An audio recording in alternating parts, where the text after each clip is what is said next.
Chapter 141. Ryan looked around and noticed that in front of the staff members' desks were wooden pencil case-size standing signs labeled Non-Commissioned Officer Exchange, Lieutenant Officer Exchange, and a semi-enclosed window labeled Field Officer Exchange. 2 or 3 people stood at the Non-Commissioned Officer Exchange window, while the Lieutenant Officer Exchange window was empty. Ryan didn't hesitate and walked straight to the Lieutenant Officer Exchange window. The female staff member at the window was taken aback when she saw the obviously young Ryan approaching, but she stood up respectfully and greeted him, saying, "Sir, please show me your credentials." Ryan handed the insignia representing the Deputy Sheriff of Shimmering Gold to the girl with the ponytail. "Please wait a moment." The ponytailed civilian girl took the insignia Ryan presented with both hands and began to check it against the roster on the table. Soon, the young female staff member's expression of surprise deepened. She said, "Hello, Lord Ryan. You have a total of 1,489 merit points. Here is your exchange book. You can exchange it for any item listed." She handed Ryan a booklet the size of an A4 sheet of paper and the thickness of a fingernail. "Huh? This booklet is so much larger and thicker." After Ryan took it, he saw the words written in large letters on the cover: Imperial Security and Guard Force Merit Point Exchange Booklet, Lieutenant Officer. Seeing the 2 lieutenants at the back, Ryan couldn't help but smile. Sure enough, my thinking was correct. With the support of the Empire, as long as I can steadily increase my rank, I'd be able to obtain more and more resources. The previous booklet was for non-commissioned officers, so naturally, the items available for redemption were limited, and there was no need to keep it secret. They could be redeemed at the quartermaster in Shining Gold Town. But at the lieutenant level, things were different. The items available for redemption were much more numerous, and could only be redeemed at the quartermaster's office in the county city. Opening the booklet, Ryan discovered that the broad categories were similar to the previous non-commissioned officer booklet, but the detailed content was much richer. For example, among the categories of breathing techniques available for redemption, Ryan was particularly impressed. The non-commissioned officer booklet only contained the military breathing technique, but the lieutenant officer booklet offered many more breathing techniques, totaling 7 or 8. Of course, they were all quite valuable. The merit points required to redeem a single breathing technique alone started at 1,000. For example, the giant bear breathing technique, which Ryan had practiced, as well as the shadow leopard breathing technique and the running wolf breathing technique he had heard of before, were all available here. Even the corresponding secret medicines needed for specific breathing techniques were available for exchange.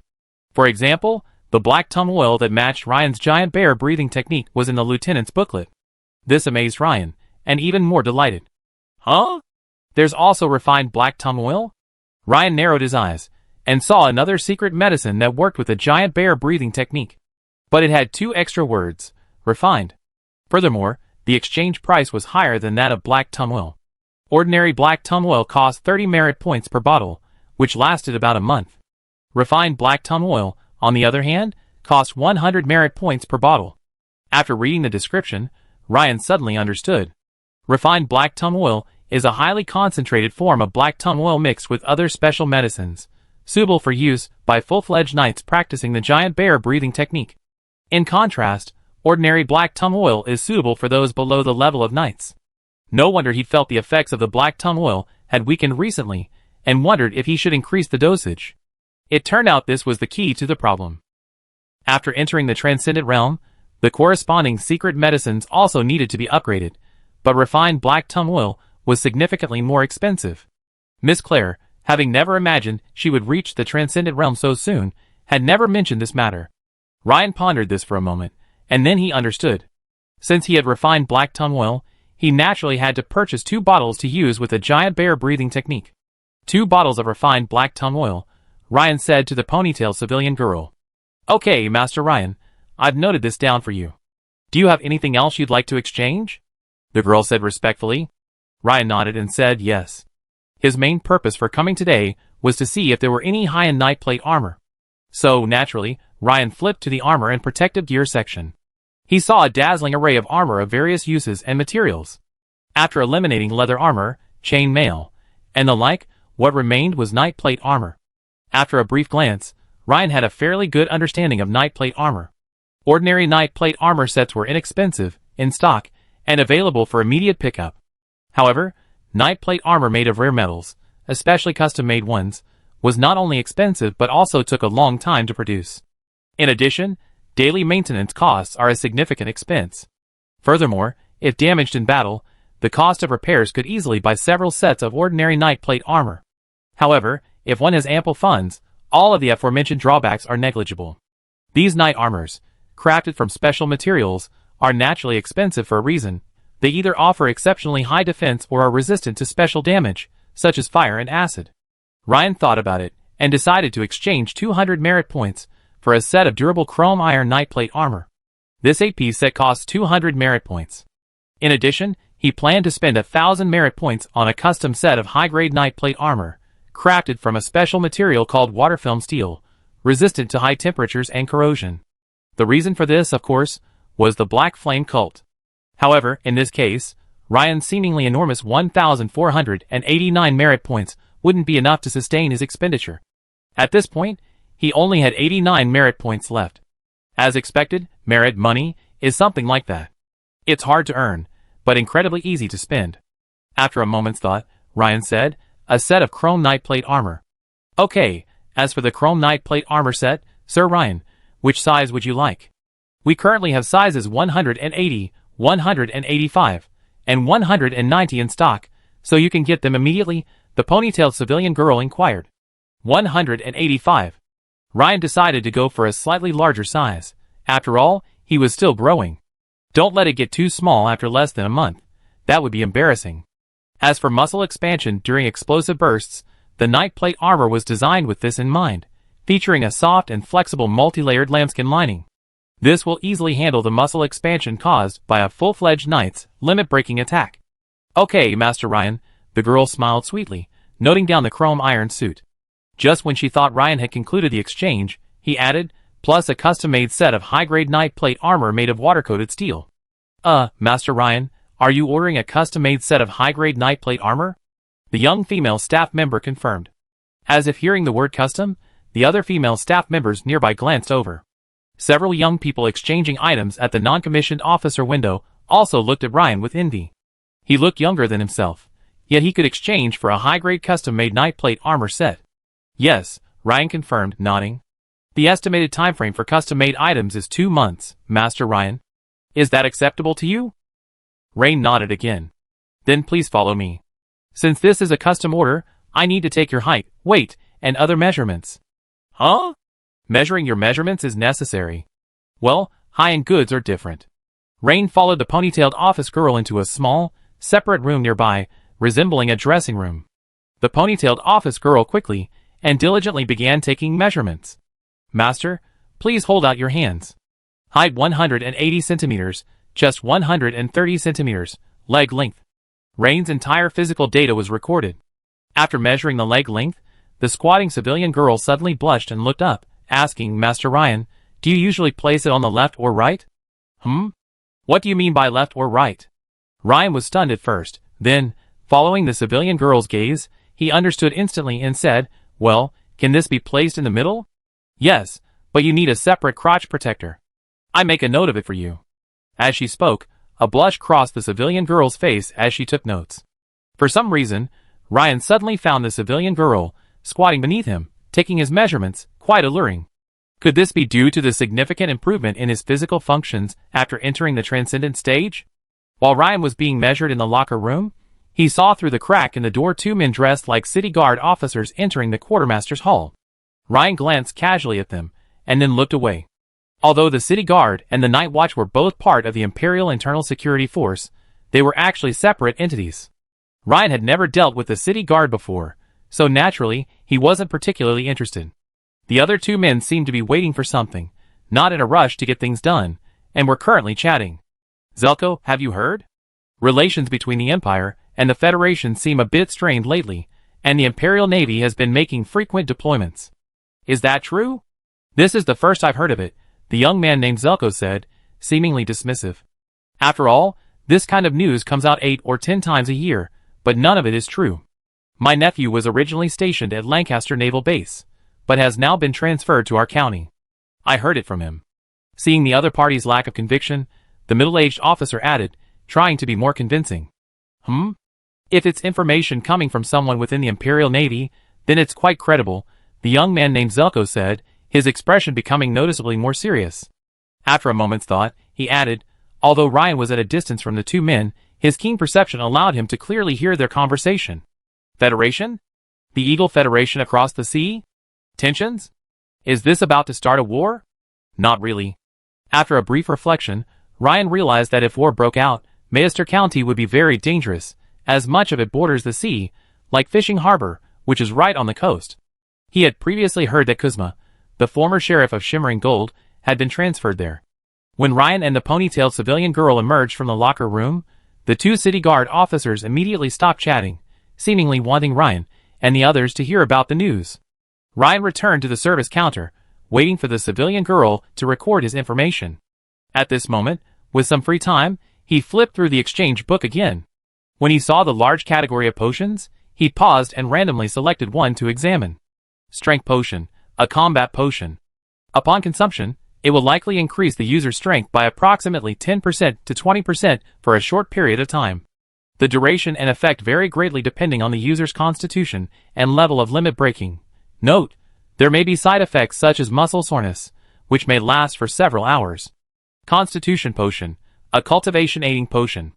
After a week of continuous consumption, it will improve the user's constitution to a certain extent. The degree of increase varies from person to person, but is generally around 10%. Note, auxiliary potions produced by the Munster Provincial Chapter of the Royal Apothecary Society are trustworthy.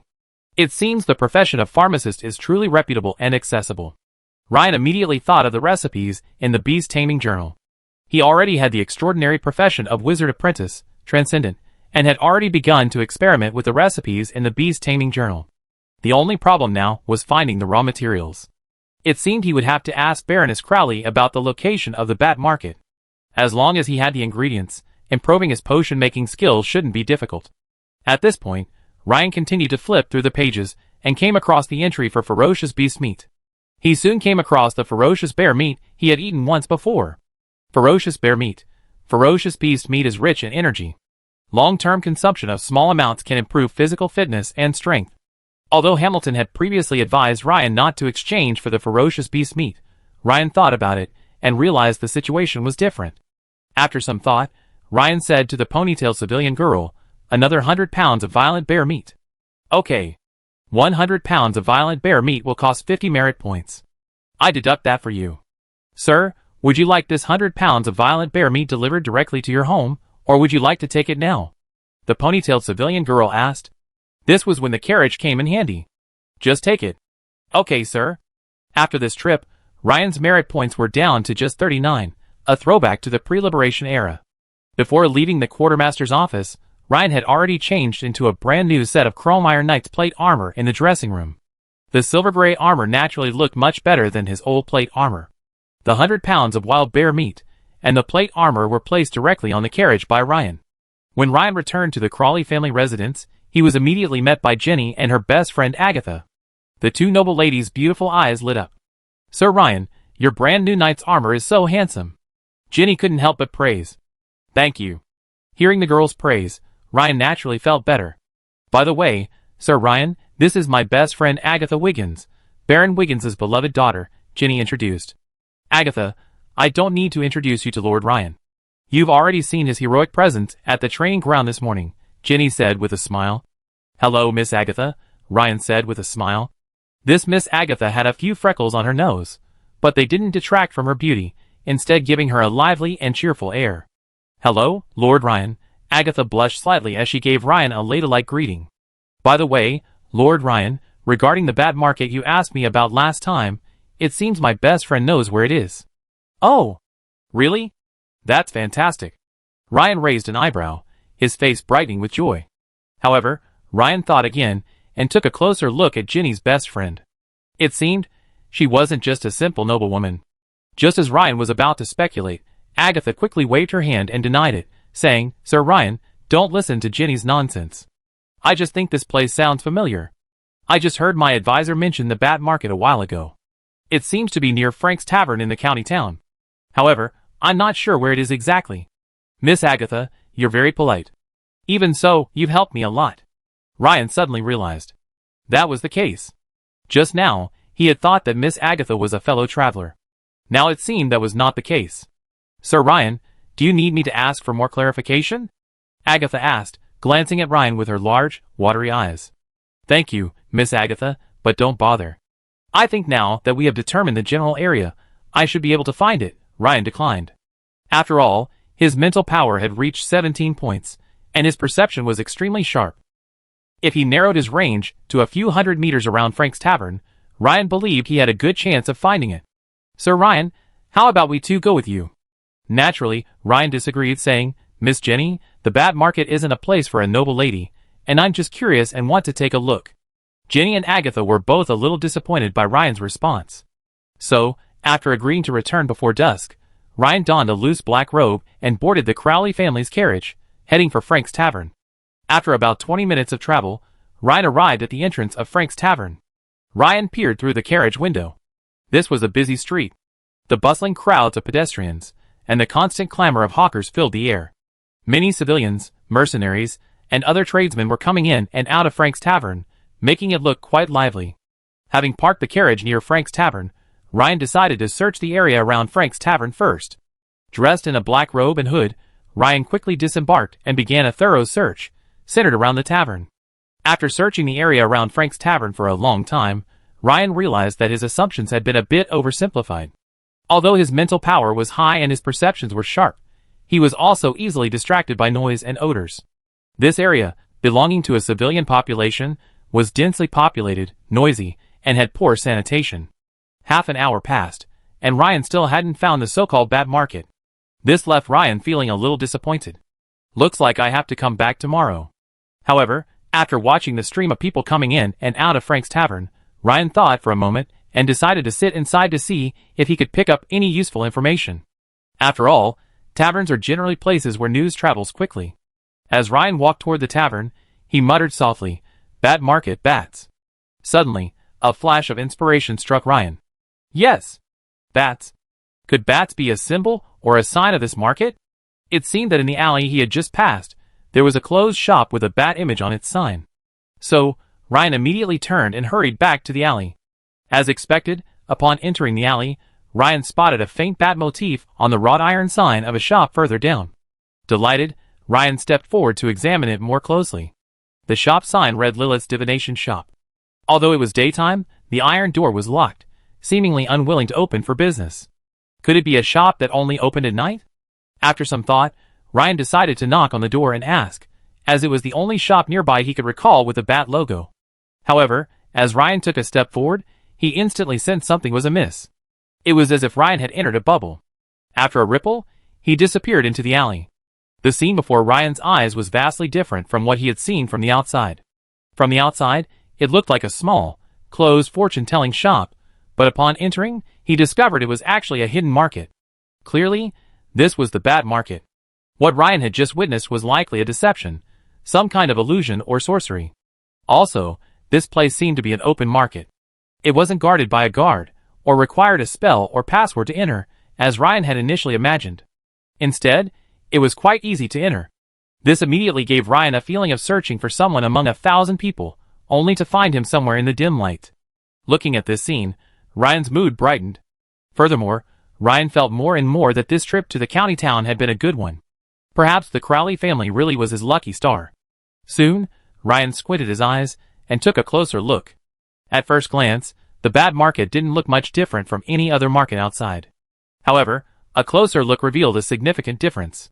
Like Ryan, most of the pedestrians here wore hoods, as if they didn't want others to know their origins or identities. Secondly, despite the large crowds inside the Bat Market, the noise level was low, and the conversations between people were quiet, as if they didn't want others to overhear. This made Ryan frown. If that was the case, it wouldn't be very friendly for a newcomer like him. Chapter 142. Ryan thought for a moment, then joined the crowd and slowly began to inspect the market. Although there were many stalls in the Bat Market, Ryan didn't dare to make a purchase rashly. Perhaps, the items on display at the stalls were more valuable and affordable, but that required a discerning eye that could discern authenticity. At the moment, Ryan didn't possess that skill. Luckily, there were also many formal shops along the street. From the various signs hanging overhead, Ryan could easily discern each store's main business. Relatively speaking, these formal shops with fixed locations should have better credibility.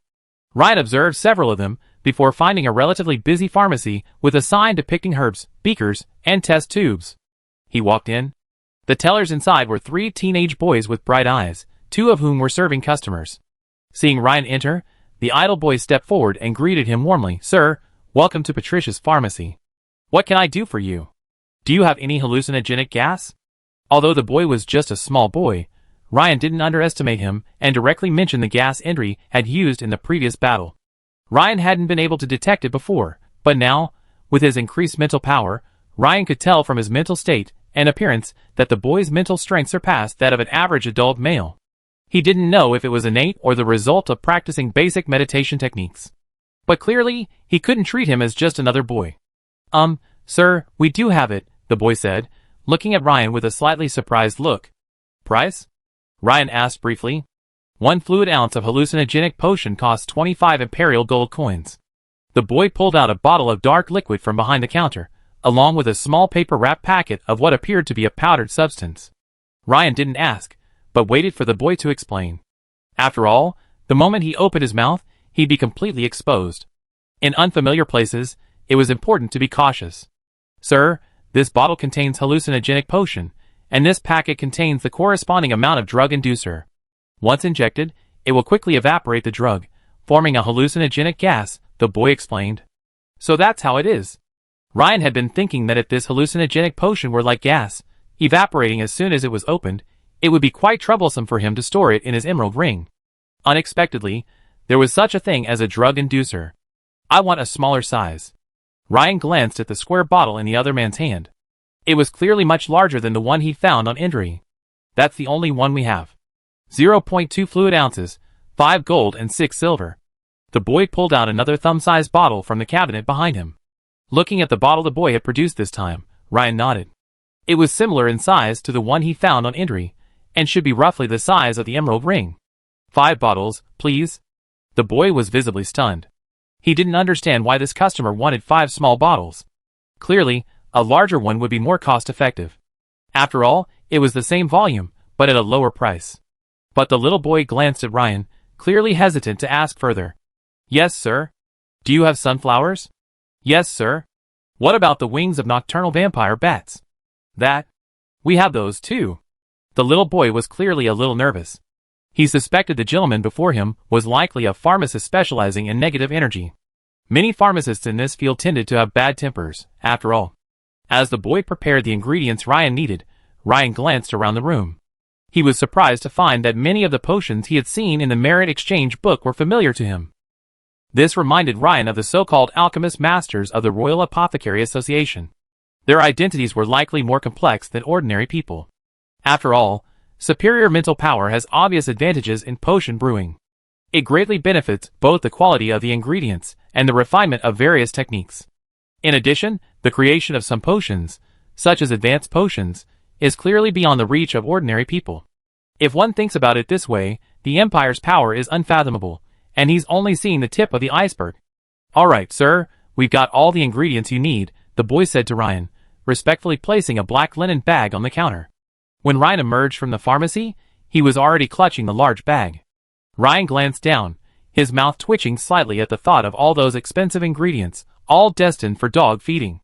Just now, Ryan had purchased all the ingredients for the mutant growth potion at once, such as golden sunflowers, nocturnal vampire bat wings, scavenger wolf claws, and so on. Of course, even if the finished potion was created, it wouldn't be used on Ryan himself, but on Cookie. Ryan had just calculated the cost. Even if it was successfully produced in one go, each fluid ounce of the mutation growth potion would cost nearly 12 imperial gold coins. Taking into account the probability of failure, and the need for 3 months of continuous use, Ryan purchased 10 batches of raw materials at once.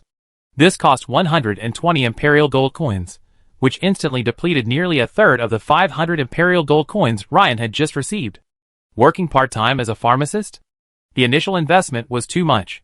Besides, without adding skill points, Ryan had no idea what his success rate would be. After purchasing the necessary materials for his plan, Ryan's mood brightened.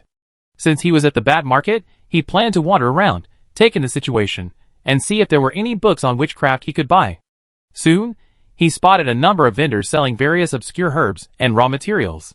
From time to time, a customer would stop to examine the materials carefully, whispering to the stall owner. Ryan tried once, pretending to stop and examine the materials, hoping to eavesdrop, but the other party, noticing Ryan had also stopped, immediately fell silent. However, Ryan wasn't discouraged. He had expected this. If the bat market was a place for wizard apprentices to gather and exchange supplies, then it was obvious that most of the customers here were wizard apprentices. Even a first-level wizard apprentice had a mental power far superior to that of an average person. How could Ryan easily eavesdrop on them? After a brief tour, Ryan discovered that the bat market wasn't actually very large, barely 100 meters across, the size of a street. Furthermore, the items sold there were bizarre, including eyeballs from certain creatures, what looked like dried lizards, and various strange plants, most of which Ryan didn't recognize. So naturally, Ryan couldn't find anything valuable here. Also, as for the witchcraft he wanted to collect, Ryan searched around but couldn't find any standalone shops selling it. However, he did find ancient books like the ones Ginny had brought in at several grocery stores. At first, Ryan was quite excited, but after just 2 pages, he realized that these books were either pure travelogues or the incomplete diaries of a wizard's apprentice, with too many missing pages to be read. This left Ryan somewhat disappointed. Furthermore, the other party's offer left Ryan speechless. These ancient books written in Akkadian could easily cost 300 or 500 gold coins, while the incomplete wizard apprentice's diary was asking for 900 imperial gold coins. Checking the time, Ryan decided to return to the Crowley family residence first. When Ryan emerged from the bat market and entered the carriage, the driver couldn't help but ask curiously, "Sir, are we returning now?" "Yes. By the way, sir, why did you spend so much time at the bakery? The bakers in the master's kitchen are much better than those in other bakeries." The driver hesitated, then spoke. This startled Ryan. He was clearly looking at a fortune-telling shop, not a bakery. Could it be that? Suddenly, something clicked in Ryan's mind. As expected, the bat symbol held some secrets, seemingly visible only after meeting certain requirements. After a brief moment of reflection, Ryan concluded that this criterion might be spiritual attributes. It was likely that only those with spiritual attributes above a certain level could see the bat symbol and the door to the fortune-telling shop, thereby gaining entry to the market. An ordinary person would likely not even see the bat symbol, and naturally, would not be able to find the way into the bat market. Ryan nodded slightly, thinking to himself, this automatic screening mechanism was quite impressive. Just as Ryan was riding in a carriage back to the Crowley family mansion. Mice County City. Inside the Norman Barron family mansion. With the help of divine blood, Dennis, who had already reached the level of a quasi-knight, was trying on his formal attire with the help of a servant. He gazed at his handsome self in the bronze mirror, feeling quite satisfied. Soon, he would attend the Crowley family dinner. The theme of the dinner was to celebrate the arrival of a new guardian knight in the Crowley family. Although Dennis didn't know how the Crawleys had managed to secure a full knight to serve as their guardian knight, he wasn't particularly concerned. He knew the Crawleys' biggest problem was finding a suitable marriage partner. After all, no full knight would choose to marry into the family. Dennis had already begun preparing his advanced potion, which would take a month or 3 at most. He also planned to reach the transcendental level. As long as he achieved full knighthood, he would almost certainly secure a marriage with the Crawleys. Even Miss Jenny, in Dennis's eyes, was far inferior to Baroness Crawley, that beautiful widow. The thought of the plump woman filled Dennis's heart with a touch of romanticism. Although she didn't hold the same position in his heart as Claire, she was more than adequate as a short-term spiritual comfort. As for Tina, her status was a bit too low, and to be honest, Dennis was a bit tired of her. At that moment, the door to his room suddenly opened. Just as Dennis was about to scold the servant for being so uneducated, Baron Norman, dressed in hunting clothes, walked in. "Dennis, your dinner schedule can be cancelled." "What?" Dennis was stunned, momentarily confused. The Crowley family's newly appointed guardian knight is Ryan. Ryan? But I don't know a knight named Ryan. Dennis frowned in thought, but he still couldn't react. In his mind, Dennis still didn't equate Ryan with a formal knight. "It's Ryan, the farmer's son from Goldhire," Baron Norman said in a deep voice.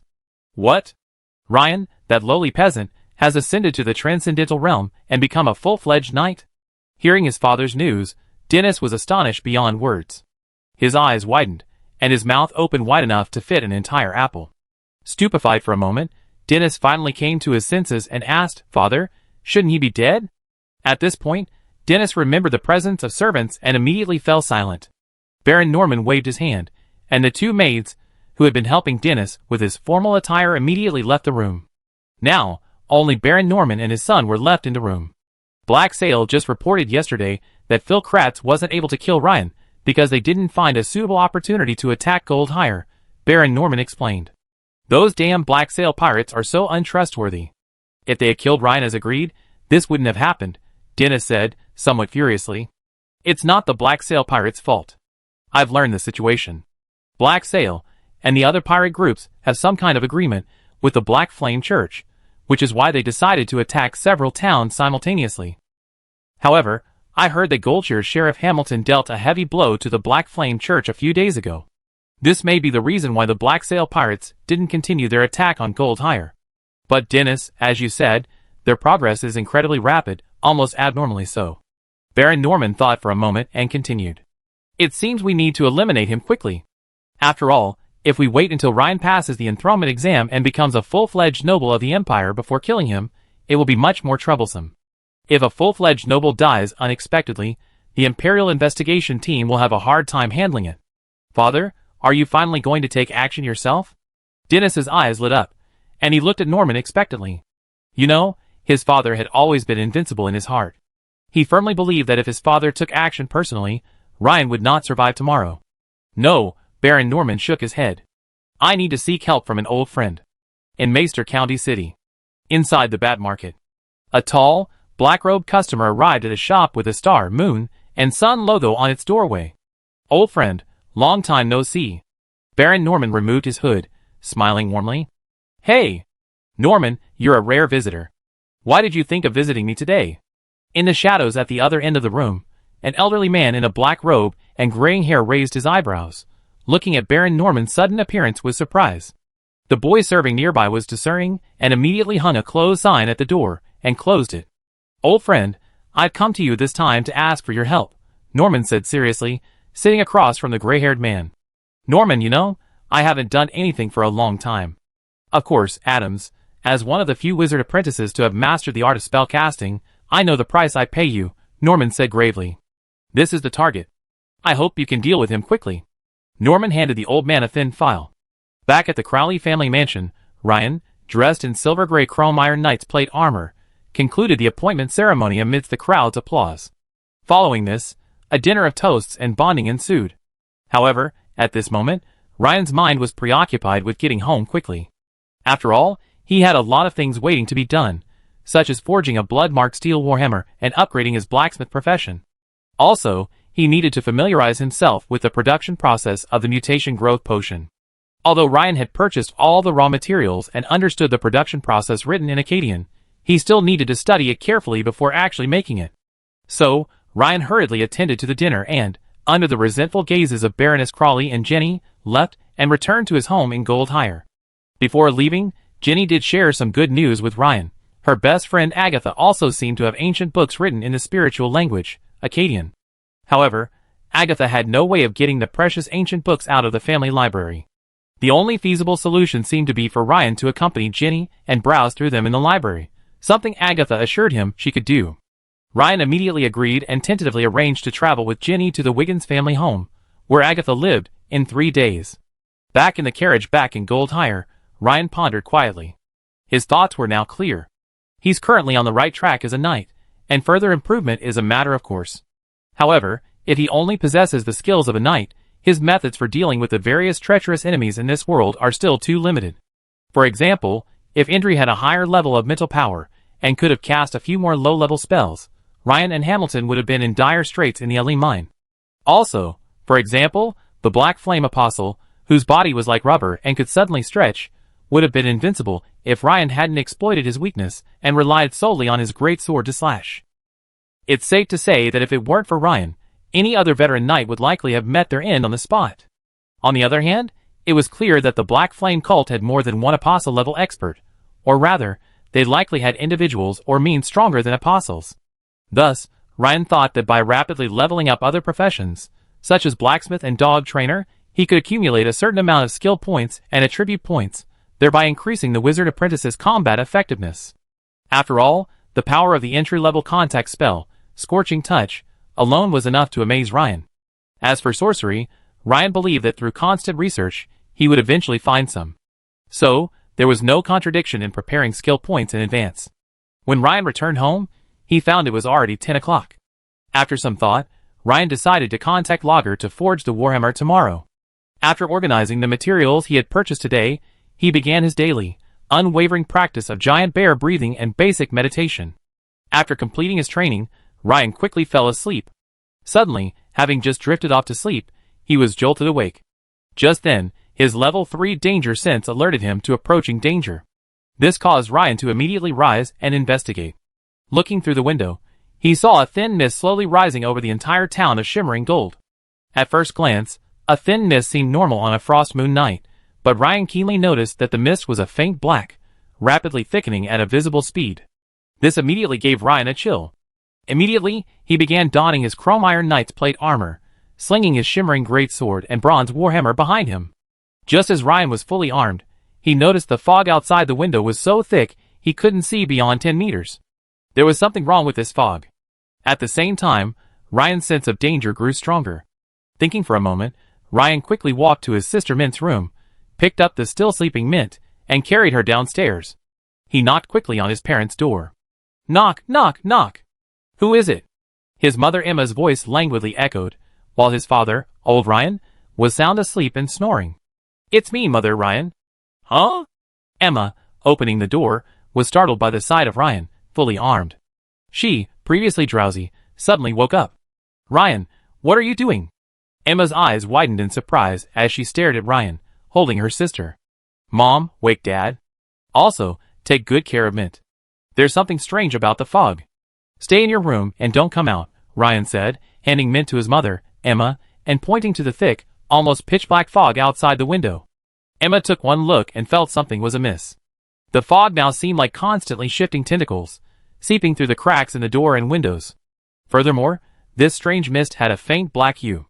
Suddenly, Ryan's heart went off with alarm. Bang! A pair of massive iron spikes, 1 meter in diameter, spun at high speed, piercing directly into the kitchen wall and rapidly cutting through it. How could the Ryan's house withstand such a powerful attack?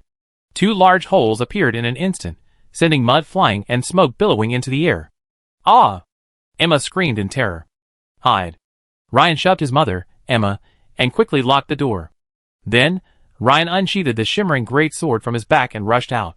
Although the fog was thick outside, fighting in the cramped quarters made it difficult for Ryan to unleash the full power of his two-handed weapon. Also, Ryan wanted to see what was attacking. The enemy's rapidly spinning spurs stirred up a thick fog, instantly clearing an area, allowing Ryan to get a rough look at the enemy's appearance. Ryan's pupils shrank sharply. What kind of monster is this? Before him was a giant, nearly 3 meter tall, metal puppet of a young girl, constructed entirely of metal. The strange thing was that its head resembled a girl with twin ponytails and closed eyes, while its lower body was shaped like a cylindrical long skirt, smaller at the top and larger at the bottom. Its feet rested on 2 rapidly rotating rollers blazing with black flames. At the hinged ends of both arms, replacing the palms, were the rapidly spinning metal spikes that had just attacked the wall of Ryan's house. Fire wheels underfoot, twin tails on head? Ryan was stunned. Chapter 143. Just as Ryan was stunned by the fact that his attacker was a metal puppet, the eerie puppet seemed to have noticed him. GGGA. The rollers on the puppet's feet spun rapidly, adjusting its body's direction so that its pair of rapidly spinning spikes faced Ryan. Just as Ryan's expression froze, ready for action, a sharp whistling sound rang out. The heavy metal puppet suddenly accelerated to an astonishing speed, hurtling towards Ryan. Ryan's heart rang with alarm, and he instinctively rolled sideways, dodging the opponent's swift attack. Bang! The towering metal puppet charged directly into a house on the other side of the street, easily punching a large hole in the wall of the house across from Ryan's. A scream erupted from the house. Ryan's pupils suddenly shrank. What a blistering sprint! This speed was even faster than the acceleration of a supercar from his previous life. How could the Iron Maiden puppet, with its heavy body and extremely high drag coefficient, possibly sprint so quickly? It was unrealistic. For a moment, Ryan couldn't figure out the mechanism of the Iron Maiden puppet. However, there was no time to dwell on it now. He just had to strike first. Leap slash. Activating limit break, Ryan's figure flashed, leaping high into the air. He aimed at the Iron Maiden puppet's relatively slender neck and struck down with a powerful blow. Clang! Sparks flew. A sharp metal-on-metal clash echoed, like the sound of a bell striking a bell. It was unknown what metal the puppet's shell was made of. Even the shimmering giant sword, mingled with star iron, let out a mournful cry, seemingly unable to withstand the powerful recoil. This tremor made it nearly impossible for Ryan to grip the hilt of his sword. This caused Ryan's expression to change again. This was the first time he had encountered an enemy that even his shimmering giant sword couldn't cut. Although he had long anticipated this day would come, he hadn't expected it to arrive so soon, and that the enemy wasn't just a living being, but a metal puppet. Of course, after the brief engagement, Ryan wasn't entirely unsuccessful. After dodging 2 incredibly fast charges, Ryan discovered that the opponent's speed slowed down when adjusting direction. Thus, for a short while, Ryan could maintain his undefeated streak. This scene also caught the eye of the Black Flame Monk, who was quietly lurking nearby, and he couldn't help but smile. Excellent swordsmanship? Well, what good is it if you can't break the Iron Maiden puppet's defenses? When your strength is exhausted, that's your death. The Black Flame Monk in charge of placing the Iron Maiden puppet said confidently. What a pity for those idiots, Ashim and Andrews, who only know how to fight head-on. Thinking of his colleagues who had died at Ryan's hands, the Black Flame Monk couldn't help but shake his head and sigh. At that moment, the door of Anna's house suddenly opened, and Lager, holding a large shield, rushed out nimbly, apparently intending to cooperate with Ryan in killing the Iron Maiden puppet. Evidently, the noise from Ryan's previous fight with the enemy had been so loud that it had awakened Anna and Lager. Ryan saw something was wrong and immediately shouted, "Lager, get back!" Swish! Upon spotting Lager's puppet, it immediately charged at her. Bang! With a single strike from the metal puppet, the massive shield in Lager's hands was instantly shattered by the rapidly spinning spurs, sending her flying 4 or 5 meters. Thankfully, thanks to the shield, Lager sustained no serious damage. At this moment, Lager realized the sheer power of the enemy Ryan faced this time. Ryan quickly pulled Lager up, shielding her behind him, and was forced to engage the Iron Maiden puppet's high-speed spurs head-on. Sizzle! Sparks flew. 2 small nicks appeared on Ryan's glimmering greatsword, causing him great distress. However, Ryan's blocking action also gave Lager an opportunity to return to Anna's house and take cover. This was a battleground for experienced knights, and Lager's skills as a knight-to-be were far too weak. Dang dang! Ryan's greatsword repeatedly struck at several possible weak points on the Iron Maiden puppet, but each time it failed. This forced Ryan's brain to race. Then, his eyes lit up. Perhaps we could try this method. And then, under the Black Flame Monk's puzzled gaze, Ryan suddenly sheathed his greatsword and pulled out the metal hammer from his back. Huh? What's going on? Although, according to research, Ryan is a blacksmith, but using a hammer to defeat the Iron Maiden puppet? That's a joke. The Black Flame Monk sneered at Ryan as he pulled out the bronze warhammer. Inside the room, Anna, watching the battle through the window, stared in amazement as Ryan unsheathed the hammer. Wasn't Ryan skilled with the greatsword? Why did he suddenly switch to the hammer when he faced a formidable foe this time? Anna was puzzled. Lager was even more puzzled. After all, Ryan and her had practiced hammering only a few days prior. How much improvement could his hammering have made in those few days? She knew the huge gap between Ryan's swordplay and hammering. Could it be that Ryan was trying to avoid damaging his beloved greatsword? Lager's face lit up with anxiety. Ryan, you idiot. A broken sword can be reforged, but you only have one life. Just as Lager was about to warn him, Ryan began pounding around the Iron Maiden doll. Although the pounding grew louder, it was clear that he wasn't doing any damage to the doll. The greatsword he had used before had at least caused sparks to fly from the doll's sturdy shell, and even scratched it slightly.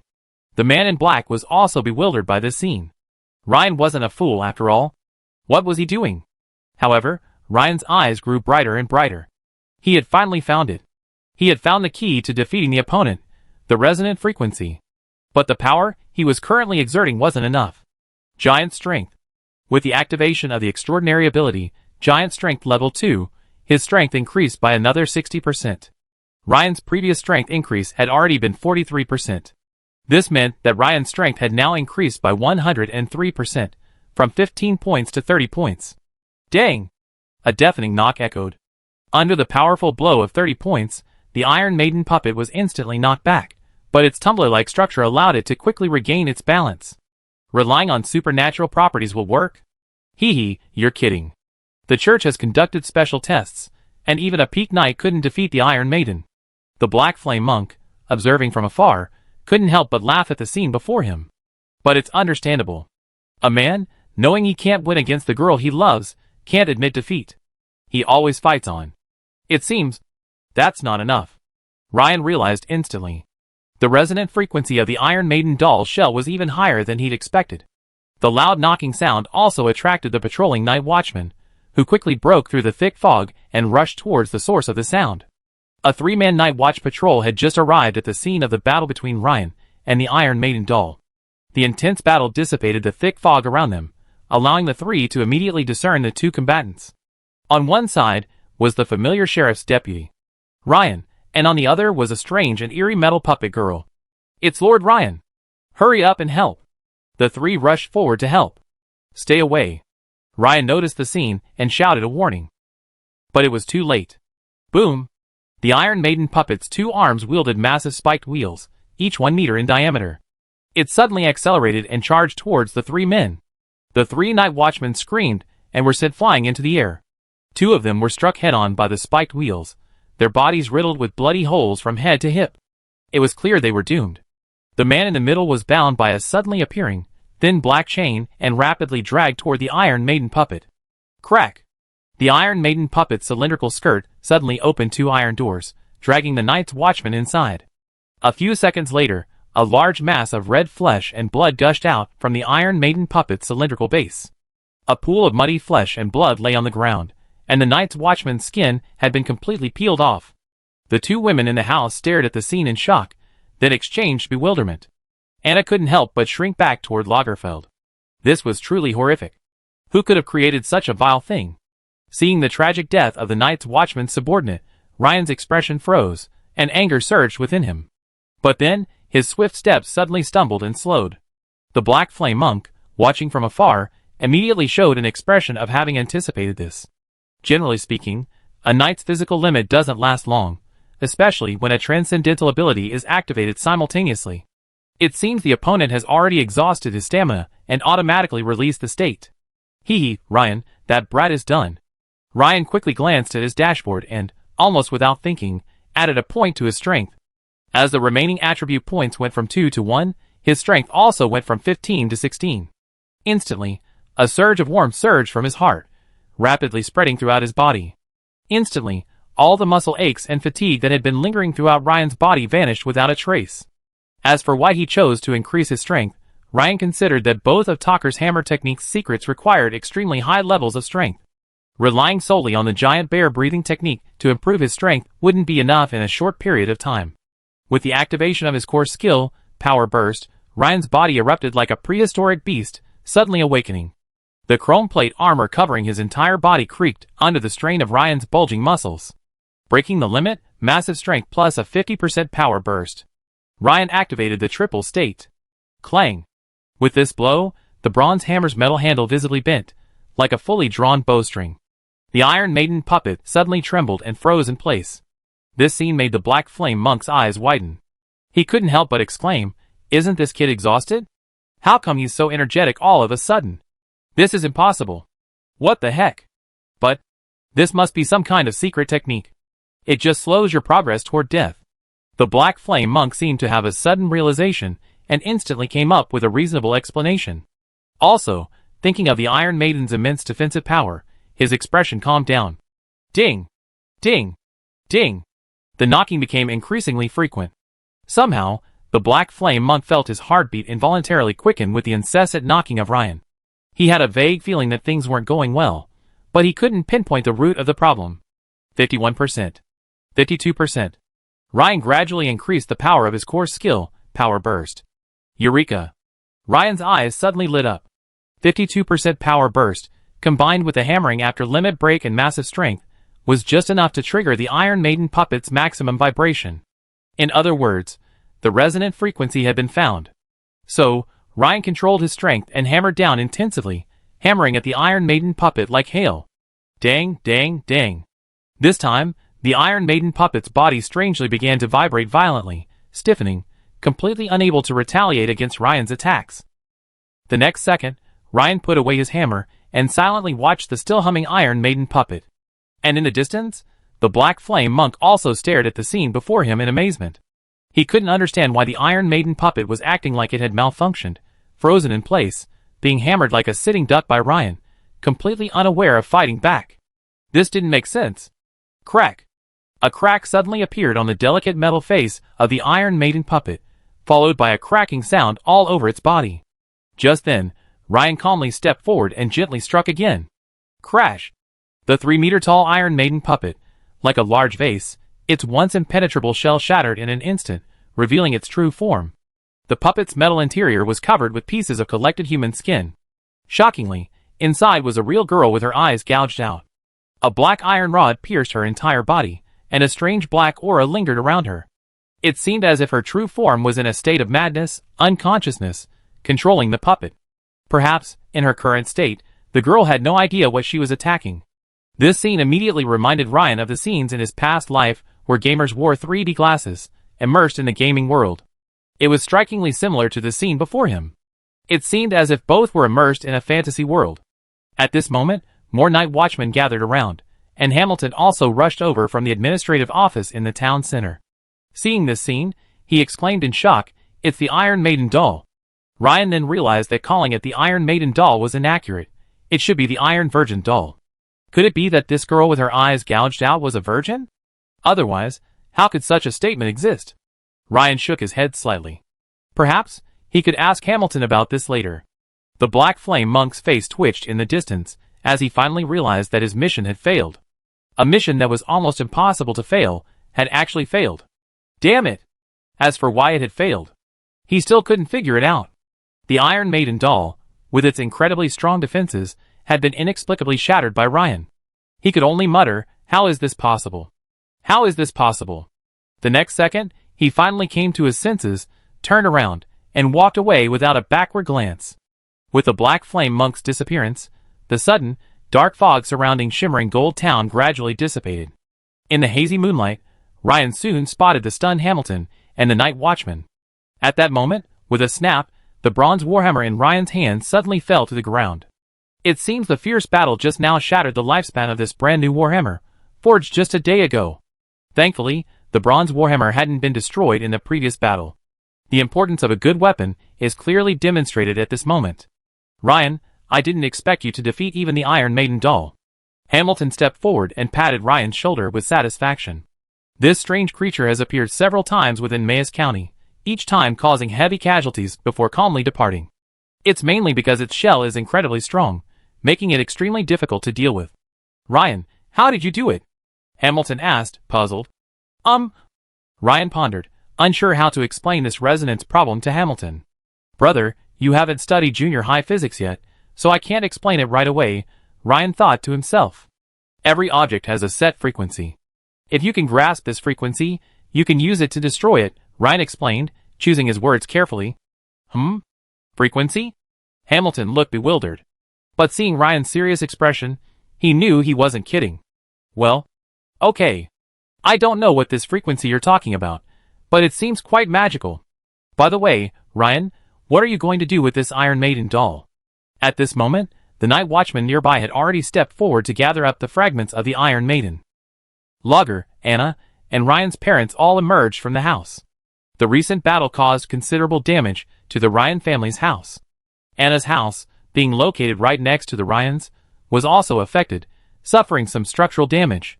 Logger stepped forward, picked up a metal fragment, and said, "Ryan, perhaps you could use this to forge a warhammer." Ryan turned to Logger, puzzled. "If I'm not mistaken, this doll shell is likely made of a rare hardened adamantium ingot. It possesses exceptional toughness and strength, far superior to your blood-vein steel, and more suitable for forging a warhammer. So I'm curious, Ryan, how did you manage to break through this doll's sturdy shell?" Logger's beautiful eyes shone with curiosity. So, Ryan explained the concept of resonance to Logger again. The number of confused people increased by 1. However, Ryan hadn't expected such an unexpected gain after destroying the Iron Maiden doll. To actually obtain a forging material even better than blood-vein steel was a pleasant surprise. After a moment's thought, Ryan said to Hamilton, "Sir, I keep a portion of the Iron Maiden doll shell to craft the warhammer. The remaining frame and excess parts can be exchanged for merit points. How about that? A very reasonable arrangement. The Imperial Mystical Research Institute will surely be interested in this doll." Perhaps, Ryan, you receive a substantial merit reward this time, Hamilton said with a smile. Hamilton and the night watchman didn't get much rest that night. Naturally, what happened here had to be reported to the county capital immediately, and the frightened residents also needed to be comforted. Sure enough, that's the good thing about a deputy position. When something goes wrong, the boss takes care of it. Ryan let his sister, Mint, continue sleeping with their parents. He also asked Anna and Lagra to rest in Mint's room on the second floor. Keeping everyone together would provide greater safety, and it would also make it easier for Ryan to protect them. Returning to his room, Ryan began to review his class dashboard and the system notification. Congratulations, you've unlocked the exclusive Talker Hammer skill, Earth Shatter. Your Giant Bear Sword skill has been upgraded, adding 137 XP. Your Talker Hammer skill has been upgraded, adding 219 XP. You have fought a battle, and your Knight, Extraordinary, experience has increased by 97. At this point, Ryan's Knight, Extraordinary, class level had reached level 3, 389/500. The reason for this rapid improvement, in addition to the XP reward from this battle, was mainly due to the duel with the Knights Lloyd and Perez during the trip to the Habsburg Manor. Also, there was the cooperation with the two Knights of the Crowley family. Looking down the Knight, Extraordinary panel, Ryan gazed at Talker Hammer level 3, 365/500, and fell into thought. In the previous battle, he had switched weapons, from the glimmering greatsword to the bronze warhammer. So, it was possible for two combat skills to be upgraded simultaneously in the same battle. Huh? And unlocked a new hammer secret technique? Judging by the timing, it seemed like he had successfully unlocked it after adding some strength. And then, delighted, Ryan saw a new icon on the Knight, Extraordinary, panel, above Talker Hammer, almost side by side with Rising Dragon Hammer. The icon also depicted a burly man, his movements different. He held a two-handed hammer high, pounding the ground from top to bottom. A fan-shaped crack appeared on the ground, resembling the rock digger's special move, Boulder Stomp. It was incredibly powerful. In the lower right corner of the icon, small text read, Earth Shatter Hammer LV1, Secret Technique, Effect. Using a unique power generation method, swing the hammer downward, striking the ground with a powerful, concussive force. Note, Earth Shatter Hammer is a secret technique and cannot be directly upgraded through skill points. Earth Shatter Hammer LV2 requires the following. 1. Talker Hammer skill LV6 or higher, Hammer Mastery can partially offset the level requirement. 2. Strength 20 or higher, Constitution 16 or higher, and Agility 14 or higher. Ryan glanced at the description of the Rising Dragon Hammer again, comparing the two hammer secret techniques. He noticed that Earth Shatter Hammer required a higher strength, while Rising Dragon Hammer required a higher agility. Furthermore, the Rising Dragon Hammer generates rotational force, while the Earth Shatter Hammer generates concussive force, seemingly more representative of hammer-type weapons. After some thought, Ryan decided to forge the new Warhammer with Lager early tomorrow morning. As for the creation of the mutation growth potion, it would have to be put on hold for now. While Ryan and Hamilton were cleaning up the mess. In Mayster County City. In a room in a luxurious mansion. The Black Flame brother, who had returned from Gold Hire, was reporting to a lanky knight standing over 2 meters and 2 inches tall. Even now, the Black Flame brother's expression remained somewhat uneasy, as if he was still shaken by the sight of Ryan smashing the Iron Virgin doll. How could it fail? Could someone else have interfered? Was it that Sheriff Hamilton of Gold Hire? After hearing the Black Flame monk's announcement of the mission's failure, the tall, lanky knight asked in quick succession. His voice was filled with obvious surprise and confusion. Well, Ryan isn't just skilled with the sword, he's also skilled with the hammer. The Black Flame monk pondered for a moment before explaining. He had been trying to figure out how to explain what he had witnessed. However, after much thought, he couldn't come up with a suitable explanation, so he could only attribute it to Ryan's mastery of the hammer. Although even this explanation didn't sound very convincing to him. Master with the hammer? What does that matter? Don't tell me Ryan smashed the Iron Maiden doll with a hammer. The tall, lanky knight looked at the Black Flame monk as if he were a fool. Truly enough, that's the truth. But obviously, that's not the way to put it, the Black Flame monk thought. Well, I'm not entirely sure. I just saw Ryan smash the Iron Maiden doll with a hammer, the Black Flame monk said, spreading his hands. Recalling that scene, Ryan had indeed smashed the Iron Maiden doll into pieces, as easily as he'd smashed a vase. After hearing the other party's explanation, the tall, lanky knight's voice suddenly rose sharply, anger evident. He said, "Lamar, do you think that justification holds water? How am I supposed to explain it to the high priest? Do you know how many precious materials are used to create an Iron Maiden doll? How could it be smashed by a knight? Even a peak-level knight wouldn't be able to. Should I tell the high priest that Ryan is actually a grand knight?" Well, faced with the tall, lanky knight's question, the Black Flame monk named Lamar was speechless, at a loss for words. Chapter 144. The next morning, upon waking, Ryan began to ponder whether his response to the Iron Maiden puppets' attack the previous night was appropriate. A former ancestor famously said, "I examine myself 3 times a day." While the subject of reflection differed, the principle remained the same. First, my strength over last time lies in the additional tactic of hammering. Thus, after grasping the key to the enemy's resonant frequency, I can quickly use the powerful concussive force of the heavy hammer to inflict significant damage even to a foe with exceptional defenses, like the Iron Maiden puppet. Ryan's eyes flickered as he pondered. However, the weakness remained significant. My means of dealing with the enemy are still limited to physical attacks. No, to be more precise, short-range physical attacks. Because neither the great sword nor the heavy hammer escape this limitation. Of course, this is inherently limited by the knight, transcendent, class. At most, you can practice a throwing skill or improve your archery skills to gain long-range physical attack capabilities. But in this transcendental world, that's far from enough. Next, I try to find as many ways to deal with the enemy as possible, such as further researching the only sorcery I currently possess, Burning Touch, and collecting as many sorcery spells as possible. Another question is the origin of the Iron Maiden doll that appeared last night. According to Hamilton, it seems they intend to classify it as a mystery. But the enemy's attack, which was almost directly targeted at my home, doesn't seem like a random mystery. Ada's house is even further out of town than mine, in terms of remoteness. It doesn't make sense for the enemy to skip Anna's and attack mine directly. Also, the human skin hanging from the inner wall of the Iron Maiden doll seems to have some connection to the Black Flame Church. Like the human skin armor on the Apostle. Ryan was very suspicious. However, if the Black Flame cult is targeting me, then my family's safety is seriously in jeopardy. Thinking of this, Ryan immediately went out to the town hall and found the captain of the night watch, the short man named Mateo, who was still busy with the attack. "Adjutant." Mateo greeted Ryan with a smile upon seeing him approach.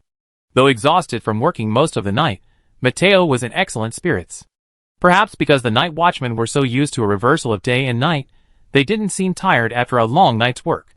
Ryan smiled and nodded at this acquaintance, saying, "Mateo, do you know of any vacant houses near the town hall?" Just now, Ryan had been considering whether moving might be a good idea. Firstly, the original house had been severely damaged by the Iron Maiden attack. Secondly, and most importantly, safety was the issue. Therefore, Ryan planned to purchase a house near the Gold Hire Town Administration Hall. That way, at least it would be much safer. After all, the area near the Administration Hall was already the safest area in Gold Hire Town. "Huh? Adjutant, are you moving?" Mateo asked curiously. "Yes. Last night's attack caused quite a bit of damage to our house. Also, I think our location is a bit remote and unsafe, so I'm planning to purchase a ready-made house in the town center." Mateo nodded and said, "What a coincidence, sir. Since the last cult attack, several houses in the town center have been vacant.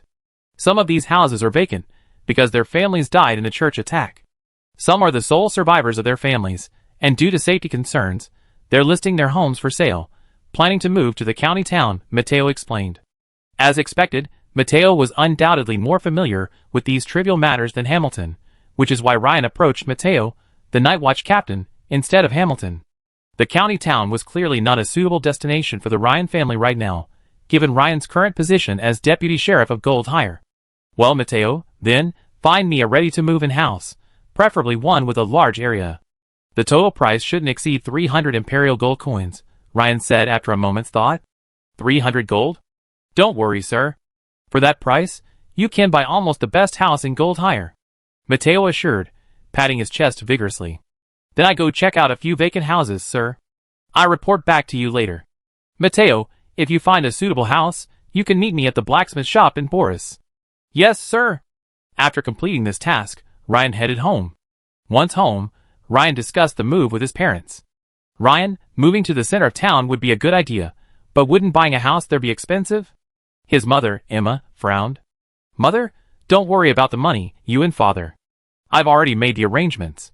But, Ryan, your income as a night watchman shouldn't be that high, right? Your money.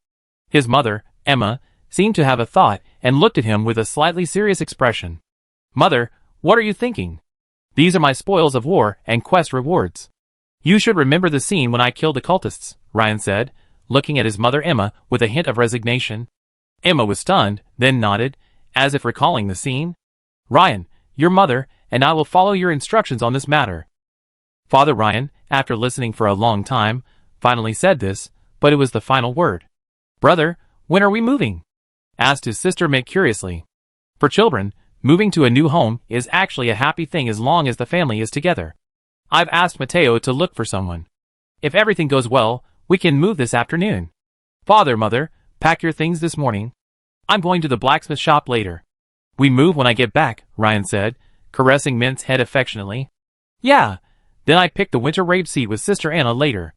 What a pity, they haven't grown yet. Mint thought of the winter rape seed he and Anna had planted in the yard together, and was clearly reluctant to part with it. After discussing with his family, Ryan went upstairs and discussed the move with Anna and Lager. The two girls readily agreed. For Anna, being with Ryan was naturally a good thing, and she had no reason to object. As for Lager, since she didn't have a house in Shimmering Gold, she naturally had to go with Ryan or Anna. After discussing the move, Ryan called Lager and headed to Boris's blacksmith shop.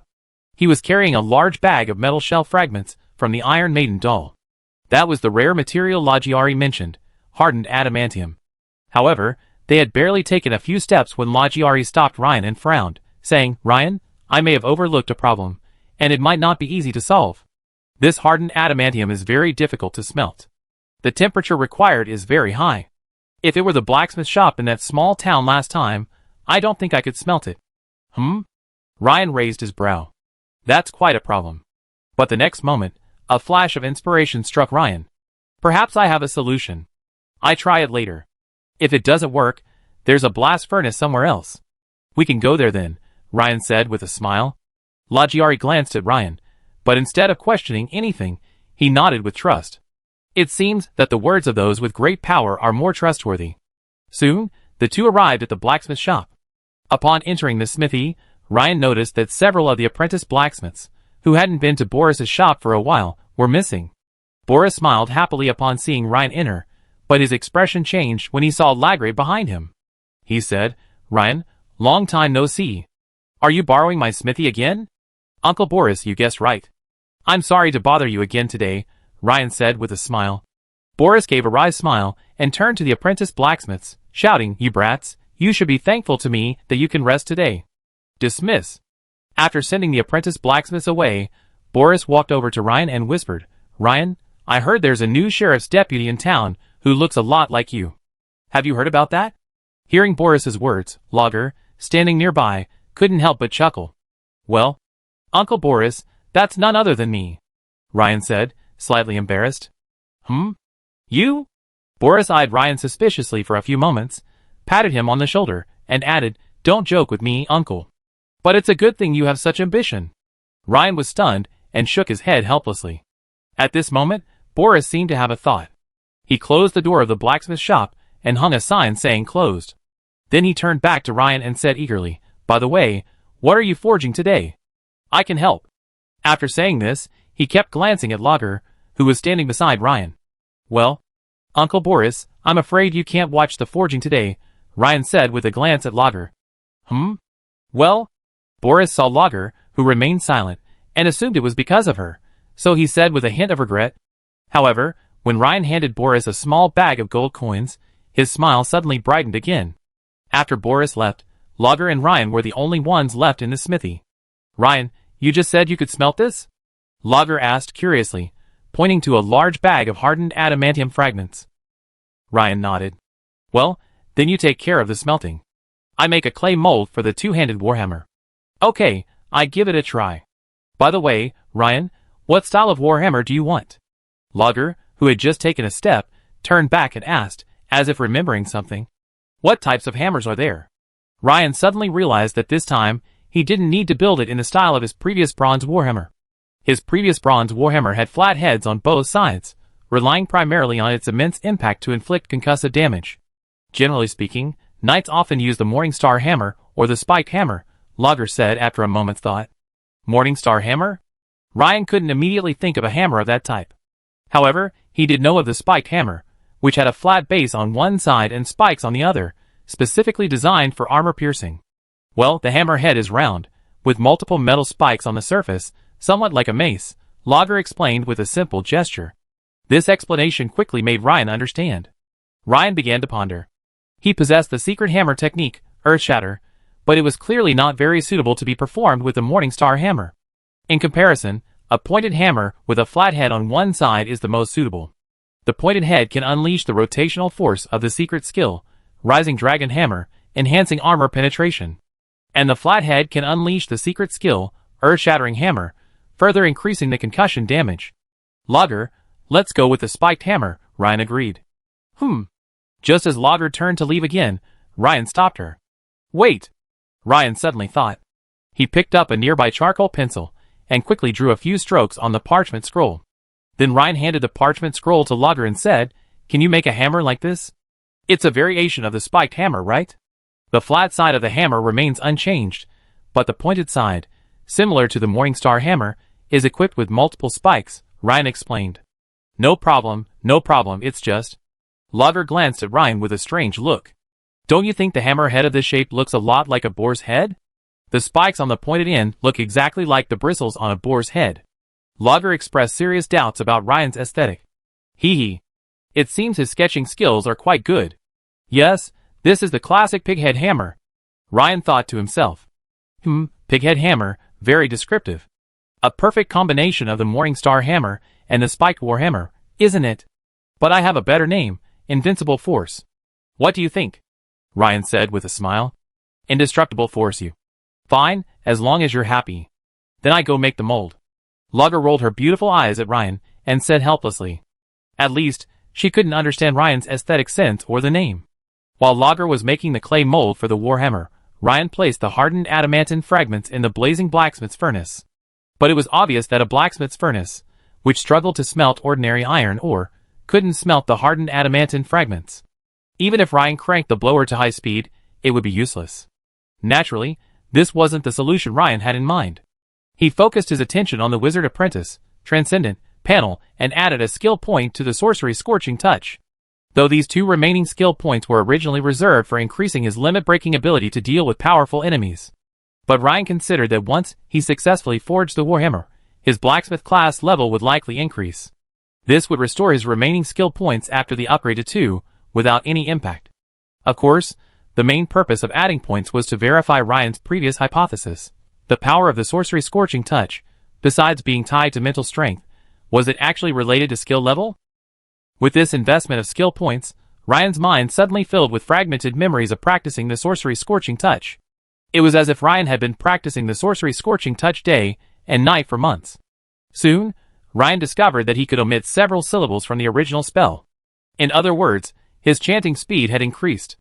Recovering from his reverie, Ryan once again focused his attention on the Sorcery Scorching Touch icon, noting that the small text below it had quietly changed.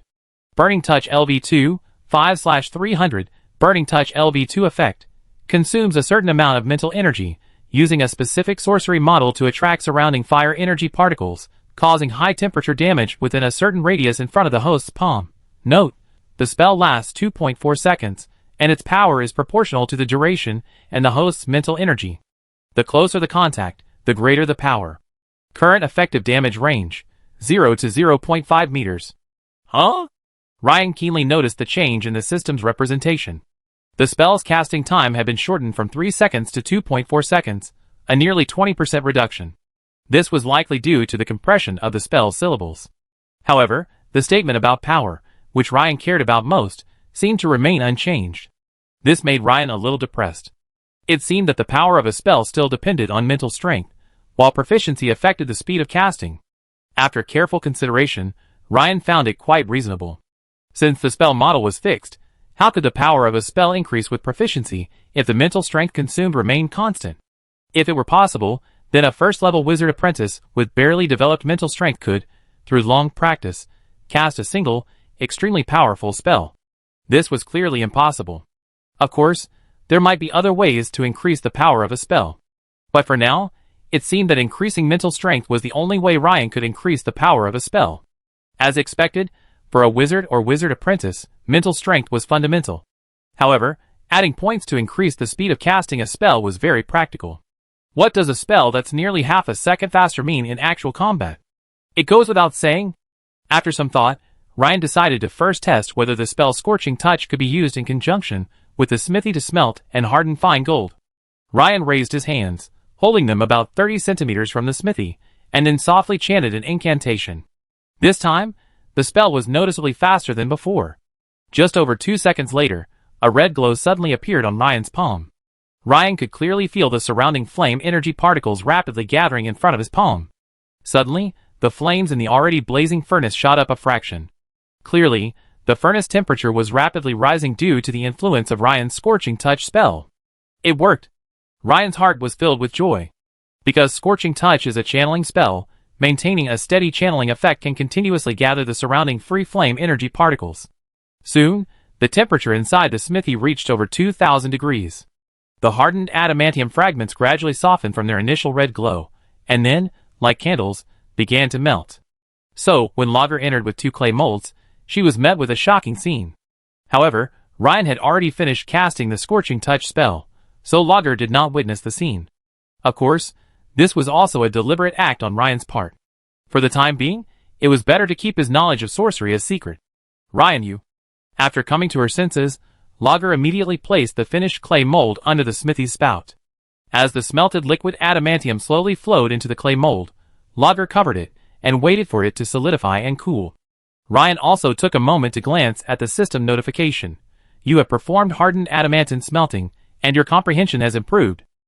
You have mastered a new skill. Smelting hardened adamantine. Your smelting hardened adamantine skill has improved, adding 76 experience points. You have focused on smelting hardened adamantine, adding 48 blacksmithing experience points. As expected, the experience rewards are generous. Soon after, Lager dismantled the clay block, and a crude hardened adamantine warhammer emerged. However, the spikes on the pointed side of the hammer head needed to be reinstalled. At this point, the pointed side was covered in holes, while the flat side only needed a little polishing to be finished. Lager had already cooled these 20 to 30 centimeters long metal spikes in another clay mold. Lager began inserting each metal spike, inserting metal washers, into the holes of the hammer head. Then, he returned the pieces to the smithy to be melted together. Next, there were the subsequent finer details, such as polishing, adding texture to the handle, and increasing grip friction, etc. Generally speaking, if the user of a warhammer is below the transcendent level, a wooden handle and metal head combination is often used. This is lightweight and convenient for ordinary people. Warhammers used by knights, transcendents, naturally have a single metal handle and head. While this increases weight, it more importantly improves the weapon's durability and strength. You've forged a two-handed warhammer, and your comprehension has improved. You've mastered a new skill. Two-handed warhammer forging. Your two-handed warhammer forging skill has been upgraded, adding 1 experience point. You've focused on two-handed warhammer forging, adding 2 blacksmithing experience points. Congratulations. Your blacksmithing class level has been increased. Looking at the blacksmithing class level, which hadn't improved in a while, now reaching blacksmithing level 4, 0/1000, Ryan couldn't help but smile. The remaining attribute points and skill points have both returned to 2. At that moment, a familiar voice came from outside the blacksmith shop. Adjutant, are you there? It was Matteo outside. Chapter 145. Matteo, come in. Upon entering the blacksmith shop, Matteo immediately spotted the brand new two-handed warhammer in the hands of the barbarian girl, Lager. The hammer was nearly finished, and was currently being polished. Matteo's eyes suddenly widened, and he stared at the densely packed spikes atop the hammerhead, transfixed. This exaggerated, even ferocious, hammerhead design was new to him. Adjutant, this black warhammer, is it your new weapon? Since Matteo had been present during the Iron Maiden puppet's attack last night, and knew that Ryan's bronze warhammer had shattered, he asked. Yes, well, isn't Lager's craftsmanship excellent? Ryan, too, gazed upon the nearly finished pig-headed hammer with a look of satisfaction. Truly impressive. Sir, how heavy is this warhammer? It looks quite heavy, Matteo asked, interested, after carefully examining the hammer as it was being polished. Ryan felt the pig-headed hammer should weigh over 100 pounds, considerably heavier than the glimmering greatsword. But he had no idea of its exact weight. Almost 150 pounds. Lager, the barbarian girl, who was polishing the hammer, looked up and rolled her eyes at Ryan. Her expression seemed to suggest that the hammer's owner had no idea how much it weighed. Hiss! Mateo gasped, his eyes widening again. It's hard to imagine the effect of a spiked warhammer weighing nearly 150 pounds upon a human body. Horror! Horror! By the way, Mateo, have you found a house yet? Ryan turned to look at Mateo and asked. Mateo then remembered why he had come to the blacksmith shop to see Ryan. He patted his head and said, "Oh, yes, sir. I've checked out several houses near the town hall, and think two might meet your requirements. If it's convenient for you, sir, you can come with me and take a look." "Okay. Let's go take a look now," Ryan nodded. He wanted to settle on a house quickly, so his parents could move in first. Besides, the warhammer was only about to be forged in the final stages, and he wouldn't have much blacksmith experience to gain if he stayed. Ryan then said to Lager, "I go out and check the house. I take care of the rest." But just as Ryan took a step, something clicked in his mind. He turned and said, "By the way, how about using blood-veined steel ingots for a shield?" Lager was startled. She paused, looked up at Ryan with her beautiful eyes, and said, "Of course, it would be suitable." Ryan nodded and smiled. "Then I go back home and give you the blood-veined steel ingots. Remember to make yourself a new shield." "Well?" Lager looked at Ryan thoughtfully, wanting to refuse but hesitant. "Forget it. It's too expensive. Besides, a shield wouldn't require that many blood-veined steel ingots." Lager shook her head. However, before Lager could finish her words, she was interrupted by Ryan. Ryan waved his hand and said, "Don't refuse. Your great oak shield was damaged in last night's battle. Without it, you can't display your full strength. If you have any extra blood-marked steel ingots, then you can forge me a blood-marked steel shield too," Ryan said earnestly, looking at Lager. This made Lager blush slightly for no reason, and she lowered her head slightly. "Also, if the church team arrives in a couple of days, and we go to Nightsong Forest again, you won't have a shield," Ryan shrugged. Lager's last words stopped her from refusing. She nodded and said, "Okay. I'd be happy to help you, Ryan." "Thank you." Smiling, Ryan walked out of the blacksmith shop. After leaving, Ryan thought for a moment and decided to go house hunting with Mateo first. Once they had a confirmed location, he could have his parents start moving, and he could also go home to pick up the blood-marked steel ingots. "Mateo, which house should we look at first?" Ryan asked. "Sir, the house we're going to see first was originally owned by Mycroft DeGato, the pie shop owner. Mycroft was a good man, but unfortunately, his entire family died in the church, killed by the Black Flame cult's ritual." Mateo briefly explained the house's history. "The pie shop owner?" Ryan raised an eyebrow, as if thinking of something. "The pie shop not far from Abel's pharmacy? Sir, you know that too?" "Yes, that's right there." Mateo was a little surprised at first, but then he thought, Mycroft and Ryan were both from Goldhire, so it was natural for them to know each other. Of course, Ryan was familiar with that pie shop. He had often bought mince pies there. Mycroft's was one of his sister Mint's favorites, second only to their mother Emma's.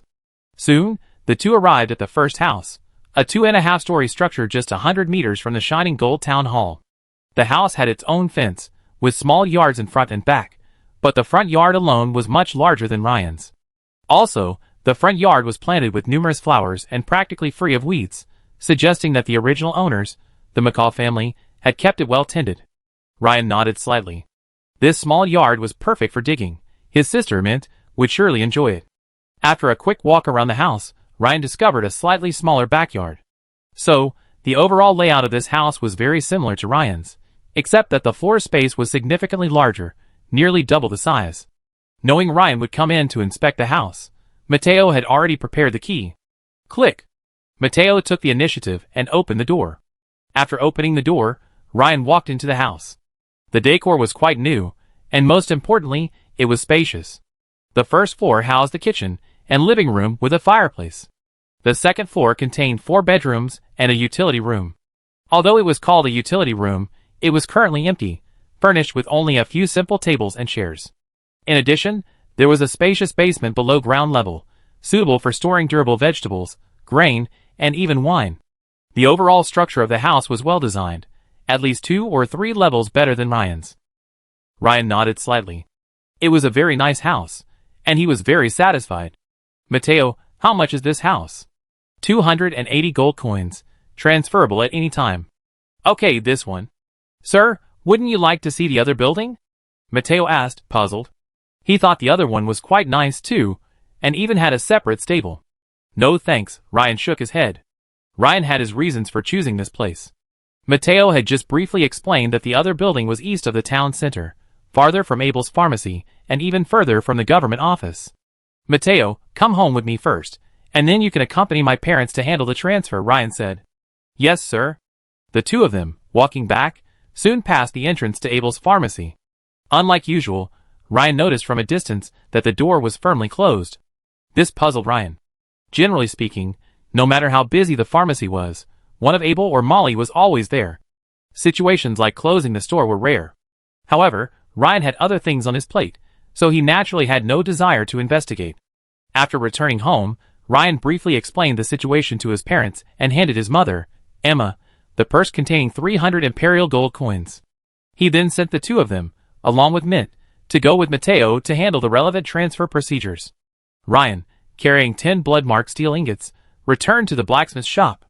Opening the door, Ryan saw Lager wielding a brand-new pighead hammer, though her movements were slightly sluggish, evidently struggling.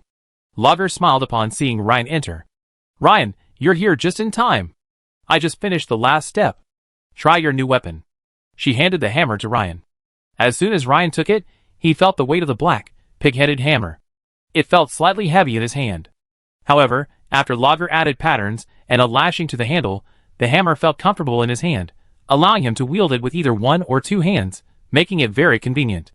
With his new weapon in hand, Ryan happily walked to the open-air backyard of the blacksmith shop and began wielding it freely. After a few simple hammer techniques, the pig-headed hammer felt quite smooth to him. The only minor issue was its weight. Made entirely of hardened adamantine, it was heavier than Ryan had expected, resulting in a relatively slow swing speed. However, after a moment's reflection, Ryan decided that this wasn't a major issue. After all, if he truly faced a formidable foe, he would undoubtedly be in his second or third form. Thanks to the slight increase in strength he had previously applied, the limit-breaking value on Ryan's Knight, Transcendent, dashboard had risen further to 45%.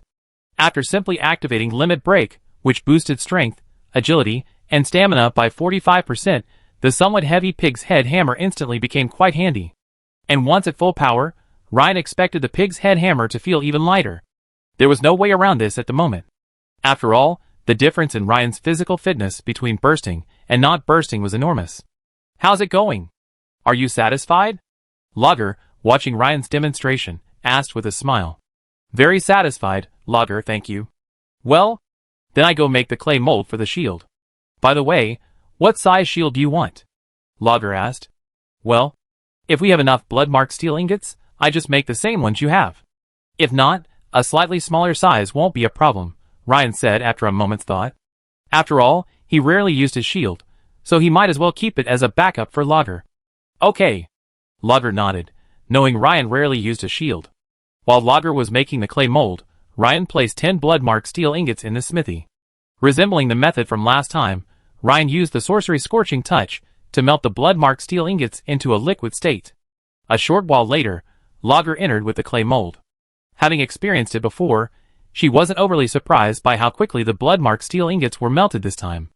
After placing the mold on the smithy's outlet, Ryan opened the valve. The blood-marked steel slowly flowed into the clay mold's inlet. Ryan also glanced at the system notification and was delighted. You have smelted blood-marked steel, and your comprehension has increased. You have mastered a new skill. Smelting blood-marked steel. Your blood-marked steel smelting skill has been improved, adding 72 experience points. You have focused on smelting blood-marked steel ingots, adding 39 blacksmithing experience points. You have forged shields, and your comprehension has increased. You have mastered a new skill. Shield forging. You have mastered shield forging, and your comprehension has increased. You have mastered a new skill. Shield forging. You have mastered shield forging, and your comprehension has increased, adding 2 experience points. You have focused on shield forging, adding 3 blacksmithing experience points. With Lager, blacksmithing levels always increase rapidly.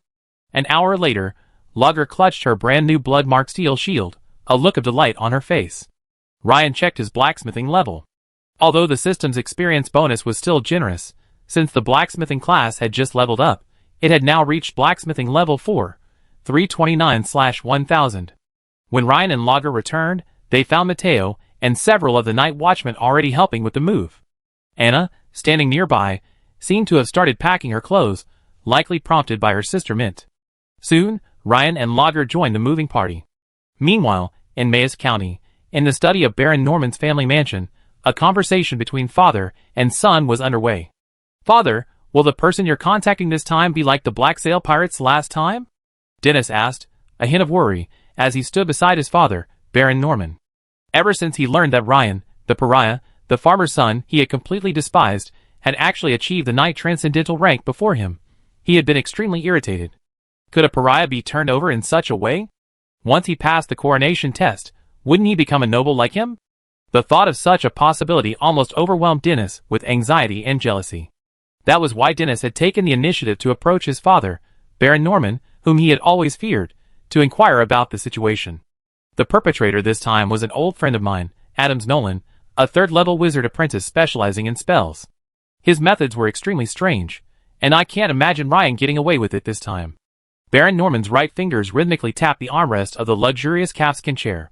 Dennis knew this was a habit of his father's, a reflection of a mindset of taking control of the situation. This immediately reassured him. Although he had heard of the strength of third-level wizard apprentices, he had no idea what spells represented. Judging by his father's expression, he seemed extremely confident. Adams once slew 3 peak knights in a single battle. Also, I've heard he once killed a grand knight.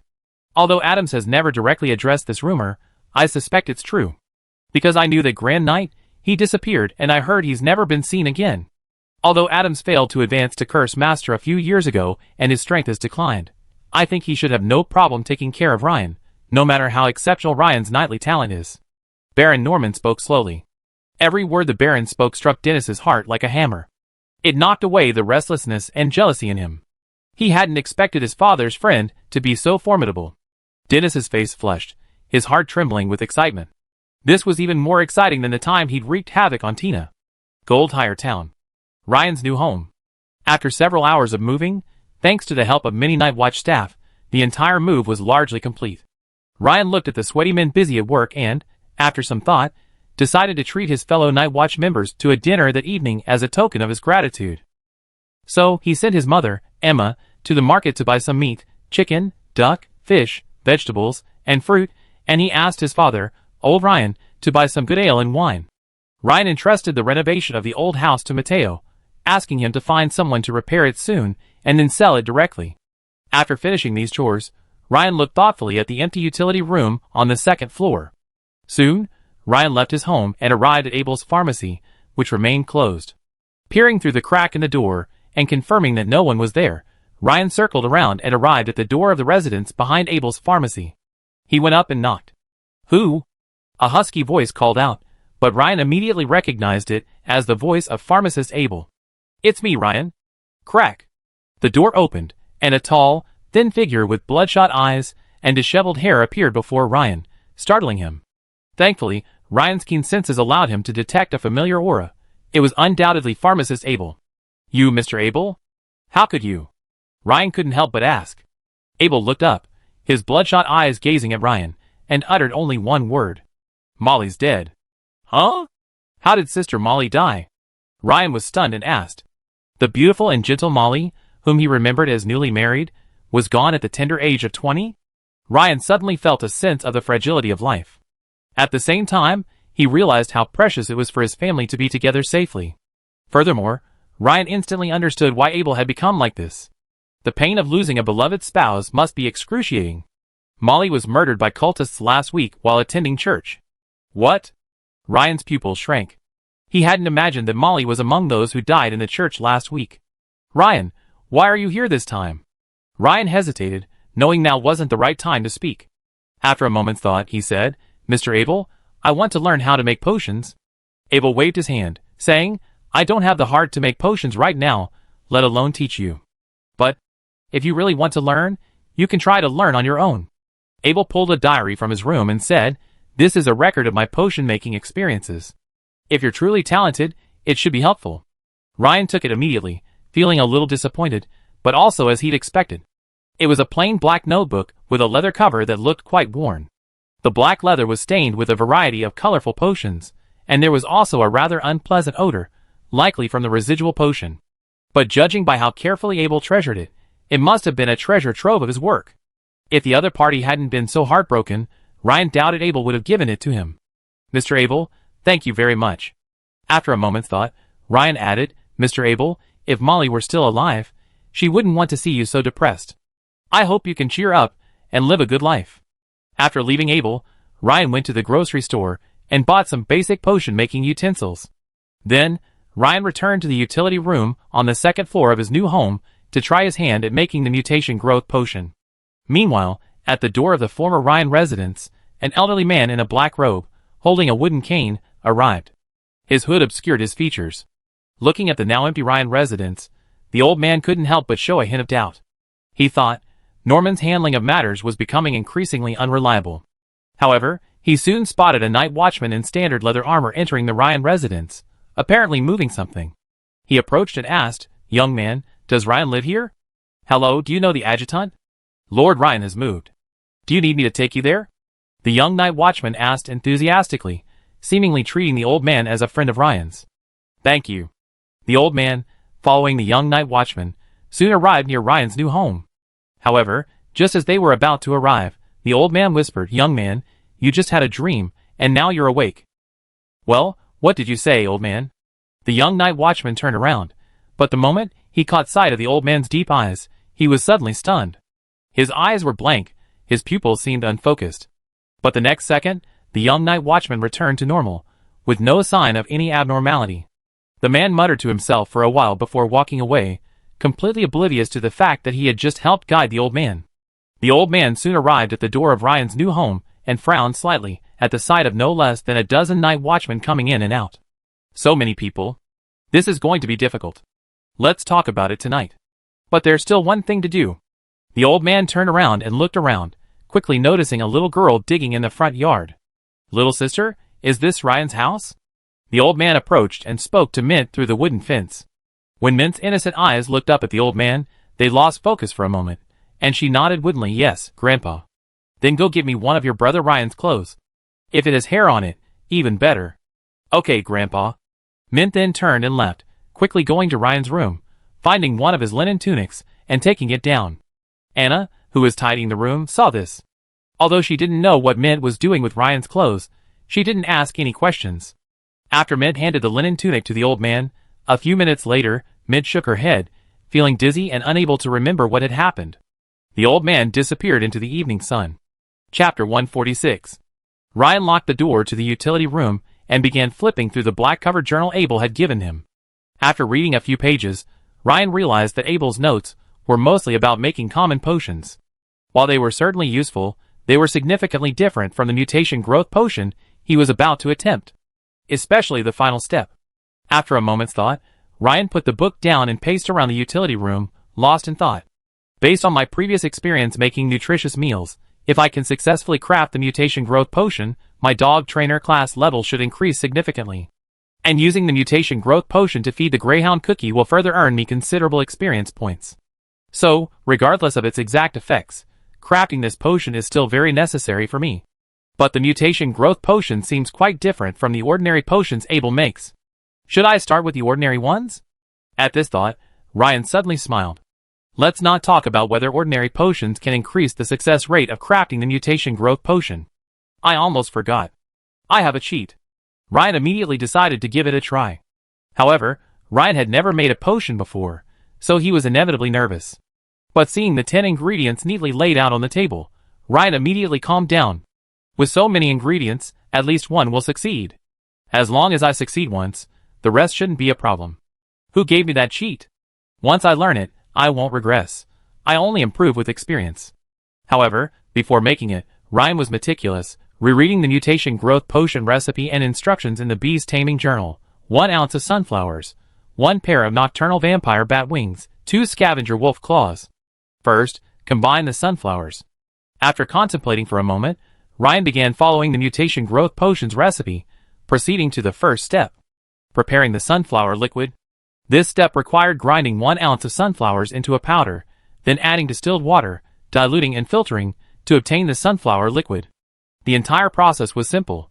Ryan weighed the required amount of sunflowers and crushed them with a wooden pestle. A few minutes later, Ryan gazed at the pale golden liquid in the transparent test tube, a smile forming on his lips. Perhaps due to his improved physical fitness, and especially his mental strength, Ryan was able to easily prepare the sunflower liquid in one go. As the saying goes, a good start is the first step towards success. This immediately boosted Ryan's confidence. The second step required drying and grinding the wings of the nocturnal vampire bats into powder. For Ryan, who possessed the level 2 sorcery scorching touch, this process was incredibly simple. For an ordinary person, this would require slowly roasting them over candlelight, a process that was not only slow, but also extremely energy intensive and prone to burning. But for Ryan, after casting the sorcery scorching touch and controlling his distance and mental output, he completed this second step in just a few seconds. And the effect was truly remarkable. After some thought, Ryan concluded that even if an ordinary person with average mental strength could complete this second step, they would likely be extremely exhausted and would likely need to rest before proceeding. But he didn't need to. The final, third step was to evenly sprinkle the golden sunflower liquid and nocturnal vampire batwing powder onto the scavenger wolf's paws. Simultaneously, a spell was required to mobilize the surrounding mystical energy particles to exert some influence on them. Clearly, this final step could only be accomplished by a wizard apprentice or someone with some degree of control over mystical energy particles. This was why the common potion-making experience recorded in Abel's diary wasn't very helpful for creating the mutant growth potion. Ryan began following the third step, first placing a pair of scavenger wolf paws into a beaker, then evenly sprinkling the golden sunflower liquid and nocturnal vampire batwing powder onto them. Immediately, Ryan chanted the Akkadian incantation from the Beast Taming Journal. Akkadian, unbridled and fiery spirit of fire, joyful and warm spirit of nature, please heed my call. Suddenly, driven by Ryan's incantation and mental power, two specific mysterious side particles in the surroundings began to converge on the scavenger wolf's paw in the beaker, exerting a mysterious influence. The scavenger wolf's paw gradually underwent a strange transformation. However, after only 2 or 3 seconds, Ryan had a distinct feeling something was wrong. Because this third step, as recorded in the Beast Taming Journal, required Ryan to mobilize two mysterious side energy particles. One type of energy particle was flame, which Ryan found easy to mobilize, but the other, green energy particle, proved incredibly difficult. A burning smell wafted through the air, and the scavenger wolf's claws instantly melted into a dark, mud-like mass. The first attempt had failed. 12 gold coins worth of raw materials had been wasted. Ryan watched silently, pondering the problem and its solution. However, Ryan wasn't discouraged.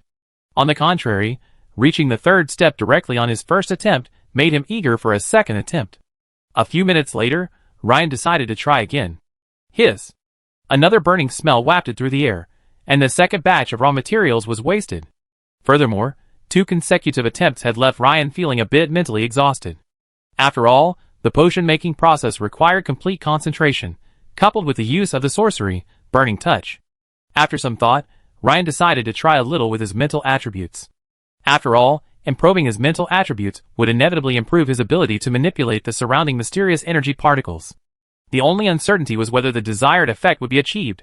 Ryan flipped to the first page of his class panel, the attribute page. As his remaining attribute points went from 2 to 1, his mental strength also went from 17 to 18. Instantly, a surge of warmth surged from his heart and spread throughout his body. Ryan instantly felt his mind clear up, and the mental fatigue he had just felt instantly dissipated. Ryan also sensed a distinct difference. It seemed that 18 points of mental strength was some kind of critical value. Now that he had stepped into it, the various mysterious energy particles around him were more active than he had previously imagined. However, Ryan thought carefully and realized it wasn't the mysterious energy particles becoming more active, but rather his heightened perception. Also, Ryan's clearest perception remained of the flame energy particles. After a brief moment of reflection, Ryan didn't rush into his third attempt at the mutation growth potion, opting instead to practice basic meditation. Sure enough, after his mental power increased, Ryan successfully visualized 14 will runes at once, with a little energy left. Previously, at 15 points of mental power, Ryan had successfully visualized 10 will runes at once, a significant improvement. According to the instructions for practicing basic meditation, if one could successfully visualize 16 will runes at once, one would enter the second stage, commonly known as a second-level wizard apprentice. And Ryan was only one step away. Furthermore, Ryan discovered that while he had previously only been able to mobilize flame energy particles, he could now slightly manipulate other energy particles. Clearly, this meant that Ryan's chances of successfully creating the third step of the mutation growth potion had greatly increased. After calming his excitement, Ryan tried again. Step 1. Step 3. As Ryan chanted the spell again, the green energy particles finally followed his guidance, converging with the flame energy particles onto the scavenger wolf's claws. It worked! Ryan's eyes suddenly lit up. In the beaker, a gray-green liquid appeared. The scavenger wolf's claws, the black vampire bat powder, and the pale golden sunflower liquid were nowhere to be seen. Suddenly, a system notification sounded. Ding! Detected that the host has completed the secret potion, mutation growth potion, triggering a job change. Tamer Transcendent. Prerequisites for advancement to Tamer. 1. Dog Trainer or Alchemist level 3 or higher. 2. Mental Power 12 or higher. 3. Own at least one beast. If these conditions are met, yes/no to transition to Tamer Transcendent. Note: after transitioning to Tamer Transcendent, the Dog Trainer class panel will be overwritten. Huh? A new Transcendent class? However, Ryan was puzzled. He had crafted the mutation growth potion. Reasonably, wouldn't it be more logical to trigger the Alchemist class? How could it be the Transcendent class? Tamer? So Ryan, puzzled, carefully read the system's instructions again. Secret potion? Ryan caught the key word. After a moment's reflection, Ryan began to understand. Normal potion making would have a third step, chanting the incantation, and using mental power to mobilize the mysterious energy particles. Clearly, the mutation growth potion Ryan created this time wasn't an ordinary potion, but a special one called a secret elixir. This also explains why the standard apothecary class wasn't triggered. Secondly, it's likely because he already has the Dog Trainer class prerequisite. This point is already reflected in prerequisite 1. Finally, it's likely because the mutation growth potion itself is used to strengthen animals. Thus, a combination of these factors triggered the Beast Tamer Transcendent class change. Faced with this class change, Ryan briefly considered it and immediately chose yes. Ding! Class change successful. Class change to Beast Tamer Transcendent successful. +1 agility, +1 spirit. Gain Beast Tamer Transcendent core skills. Beast Affinity level 1 passive. Beast Eye active. Chapter 147. Beast Affinity level 1 passive. Because beast tamers have been dealing with beasts for years and are familiar with their habits, they can easily gain the favor of unfamiliar beasts. Beast Eyes active. The beasts under your command are your loyal eyes and ears. Huh? You've actually gained 2 core skills. This seems like the first time you've gained core skills for a transcendent class. This still surprised Ryan. The words Dog Trainer on the original Dog Trainer panel had changed to Beast Tamer, and the entire panel turned green. While the difference might seem minor, the significance is actually quite different. One is a normal class, the other a transcendent class. Below the panel title, in addition to the existing icons like dog food making and dog training, 2 new icons lit up above them. Ryan focused his attention on one of these icons. It depicted a person sitting cross-legged on the ground, next to a crouching tiger, giving the impression of a harmonious relationship between man and beast. A small line of text appeared below the icon. Core skill, Beast Affinity level 1, passive. Beast Affinity level 1, passive, effect. When you interact with unfamiliar beasts, you have a chance to gain their favor. This also slightly increases your success rate in taming unfamiliar beasts. Note: the effect of Beast Affinity is positively correlated with the host's spirit. The stronger their spirit, the greater the effect. Below this icon is an experience bar. Clearly, Beast Affinity can be improved by adding points. But at the moment, this core skill doesn't seem very useful. Ryan crossed his arms, gently rubbing his chin, pondering the possible applications of this core skill. If one day, I find myself fighting in a forest or doing something else, this core skill might be useful. But outside of a forest filled with beasts, this core skill seems a bit useless. Never mind. I'm not in a rush to upgrade this skill right now anyway. I think about it later. Ryan shook his head slightly disappointed with this core skill. Then, Ryan focused his attention on the icon next to him, which resembled a pair of large owl eyes. A line of small text appeared below the icon. Core skill, Beast Eye, active. Beast Eye, active, effect. Control your beast and observe the surrounding environment with its vision. Note: the duration of Beast Eye is positively correlated with the host's mental power. The stronger the mental power, the longer the duration. The system's description was clear and concise. Ryan immediately understood the significance of this active ability. For example, in certain scenarios, Ryan could use Beast Eyes to observe his surroundings and conduct reconnaissance. Its usefulness was self-evident. Also, Ryan immediately noticed that there was no experience bar below this icon. This meant that the Beast Eyes active skill couldn't currently be upgraded through skill points. However, Ryan felt that Beast Eyes was more powerful than the first core skill, Beast Affinity, and in other words, had far wider practical applications. Ryan immediately walked to the window of the grocery room. Looking down from his current second-floor window, Ryan could see a greyhound, seemingly fully grown, wagging its tail and following Lager, pacing back and forth, seemingly eyeing the large, fragrant bowl of meat Lager was carrying. Ryan smiled at this scene and immediately activated his newly acquired skill, Beast Eye. The moment the skill activated, Ryan felt a strange shift in his mental power. It was like a radar station, radiating electromagnetic waves. Soon, through this radiation, Ryan's mind locked onto his greyhound, Cookie. Instantly, Ryan's soul seemed to project itself onto Cookie. Ryan looked up and saw a large, round, beautiful buttocks before him, swaying forward. Despite its size, the buttocks didn't sway violently, demonstrating their firmness. Hiss! Ryan instantly realized he was looking at Lagiari's plump buttocks through Cookie's eyes. Instantly, he wanted to look away. But the next second, he realized he couldn't. He had to maintain Cookie's original form to avoid attracting attention. At that moment, in the courtyard downstairs, many night watchmen were still moving furniture, cleaning, and so on, coming in and out. So, Ryan maintained this posture, following Lagiari's beautiful buttocks for a distance, deeply experiencing the effect of this new core skill. TSK. This core skill is really curvaceous. No, it's amazing. After a while, Ryan could vaguely sense a significant drain on his mental energy from his main body. Just as he was about to reluctantly end his first practice of this new skill, he saw Anna suddenly walk up to Lager, give him a strange look, and say something. At Anna's strange look, Ryan immediately ended his initial attempt at the new skill, Beast Eyes. Instantly, Ryan's soul seemed to have returned to his main body. At this moment, his perspective returned to the window of the second-floor utility room, looking down. He felt a little nervous, as if he had done something wicked and suddenly been caught. Did you see the way Cookie is staring at you? It feels off, like it's erotic. And look at where he's staring. Anna said to Lager, a little puzzled. Huh? After hearing Anna's words, Lager turned to look at Cookie, and seeing his dazed expression, she couldn't help but laugh. Anna, you're overthinking it. Cookie was staring at the pot of meat in my hand. It must be the angle.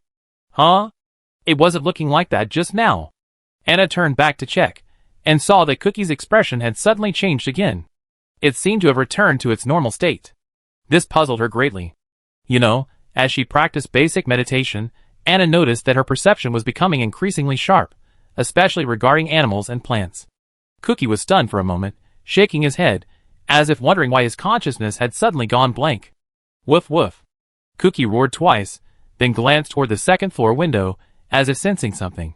It could sense its master, Ryan, watching it from there. Ryan, meanwhile, was pondering two questions regarding his new skill, Beast Eye. The first question concerned the activation of the skill.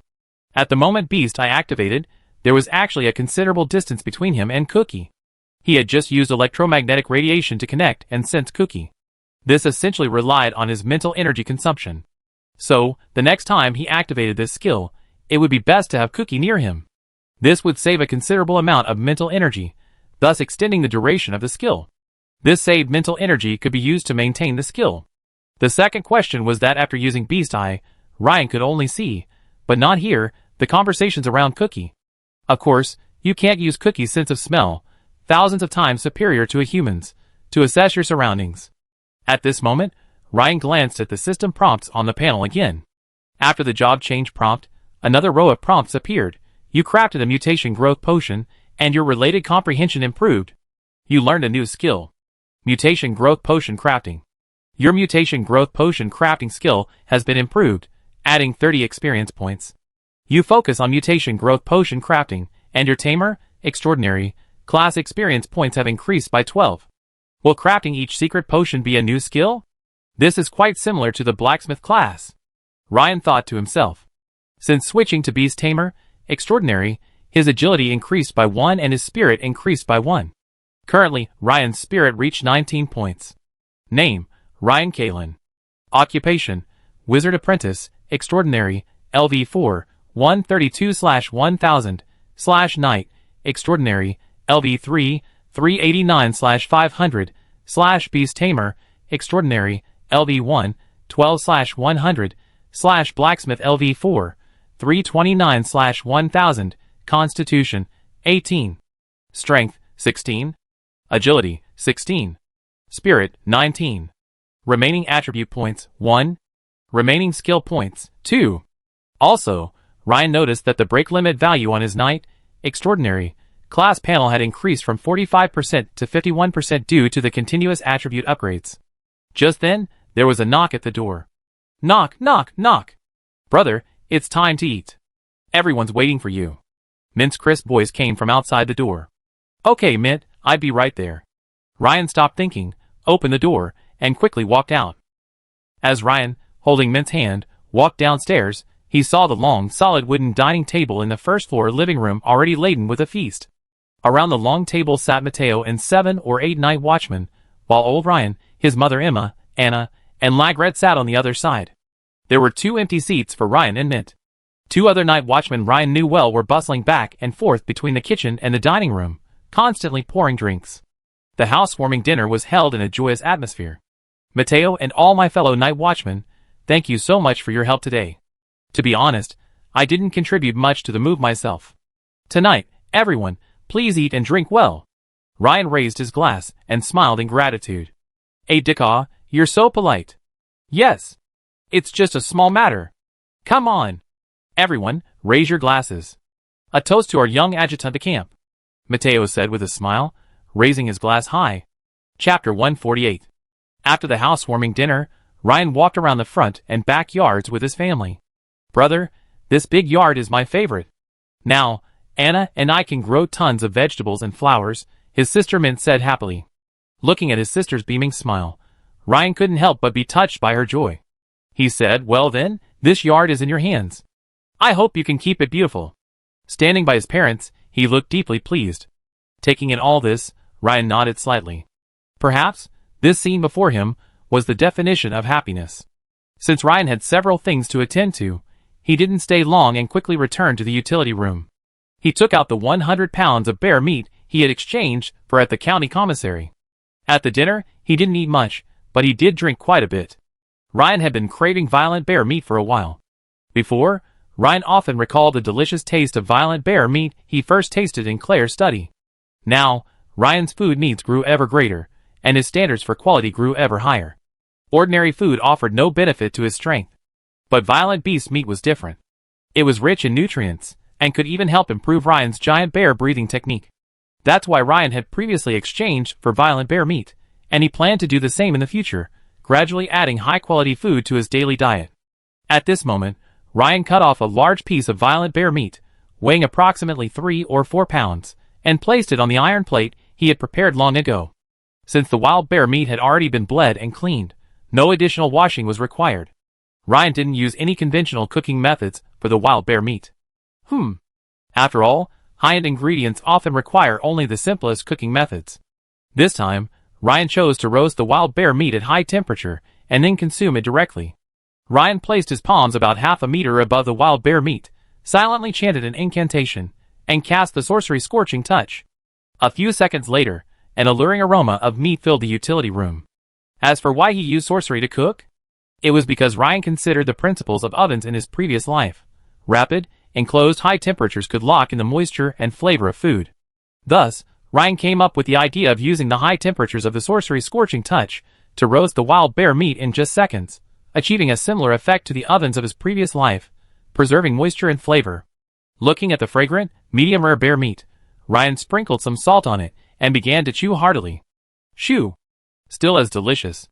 In no time, Ryan had devoured more than half of the 3 or 4 pounds of bear meat. Soon, Ryan felt a warm current spreading rapidly from his stomach throughout his body.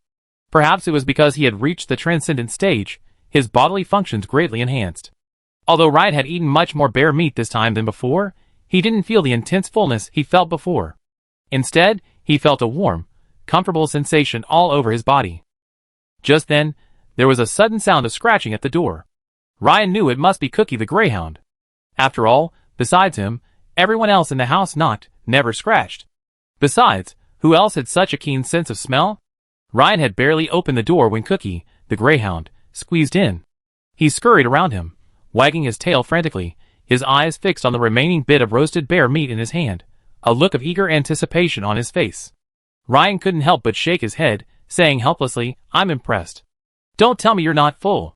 Despite this, Ryan tore off a small strip of the remaining roasted bear meat and dripped a few drops of mutation growth potion onto it. Then, he handed it over.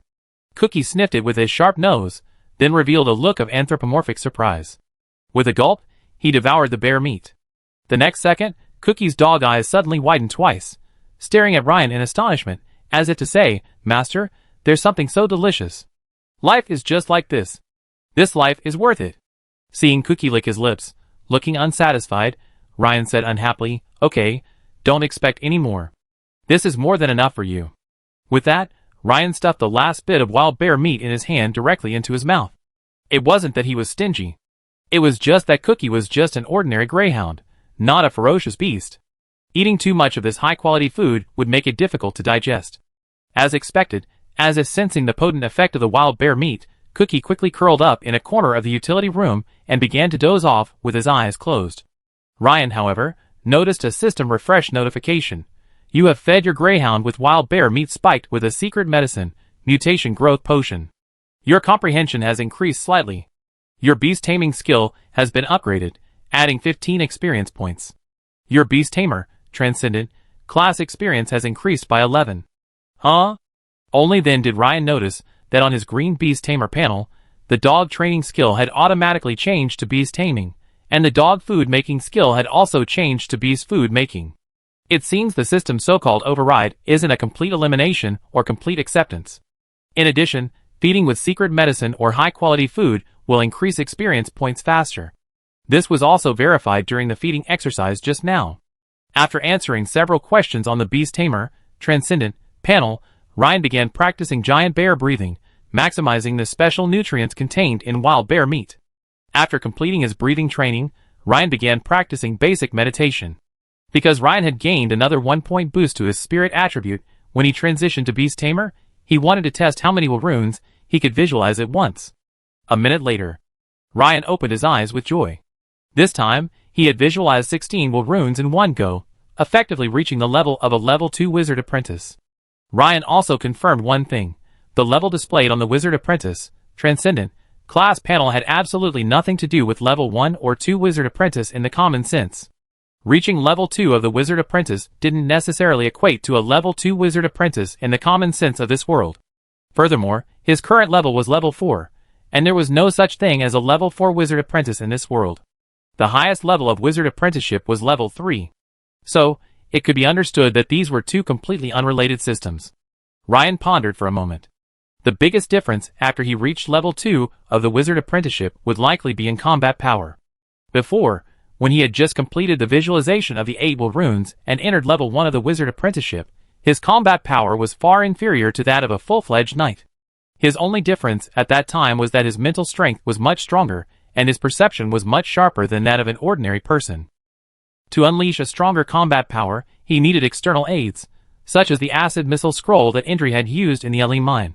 However, after reaching level 2 of the wizard apprenticeship, his combat power had significantly improved. Although Ryan currently possessed no scrolls or other magical items, he could achieve significant combat effectiveness solely through the Scorching Touch spell. As he chanted the low incantation, the iron basin in front of Ryan's hand rapidly heated up. Within seconds, it began to glow red, smoke, and soften. This was a sign of impending melting.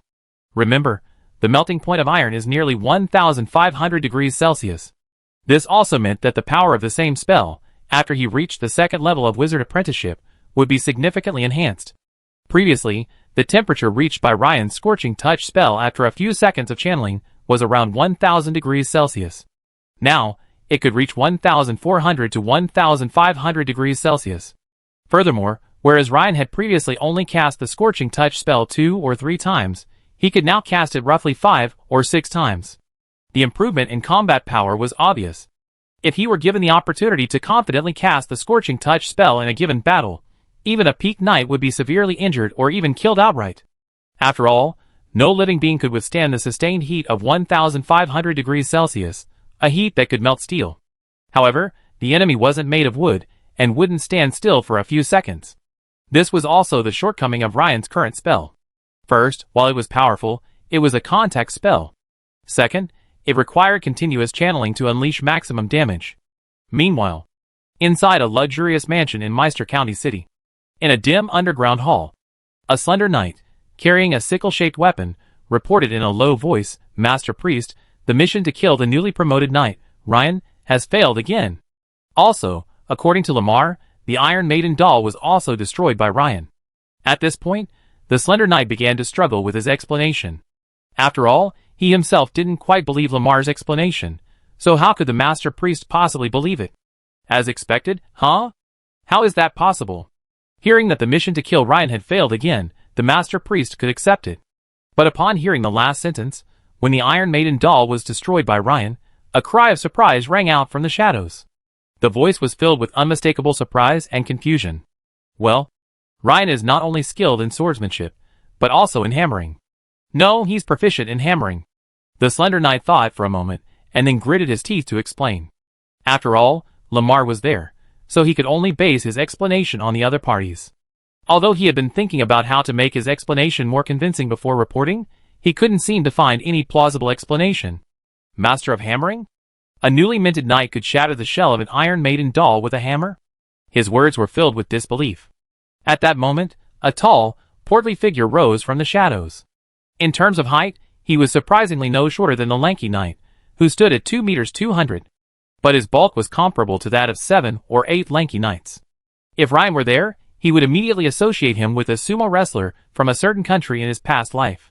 The resemblance was uncanny, except that he wore a hood and a long robe. "Well, Master Priest, I'm also relaying Lamar's report," the lanky knight said nervously, taking a step back as he saw the Master Priest stand up. After hearing the other party's reasons, the officiant's voice suddenly rose sharply, his voice clearly tinged with anger as he said, "Giovanni, you've been the leader of the Wilderness Brotherhood for too long. Have you lost your mind? Do you think that justification holds water? You should know that even a peak knight wouldn't be able to destroy the Iron Maiden elephant with a hammer. You disappoint me."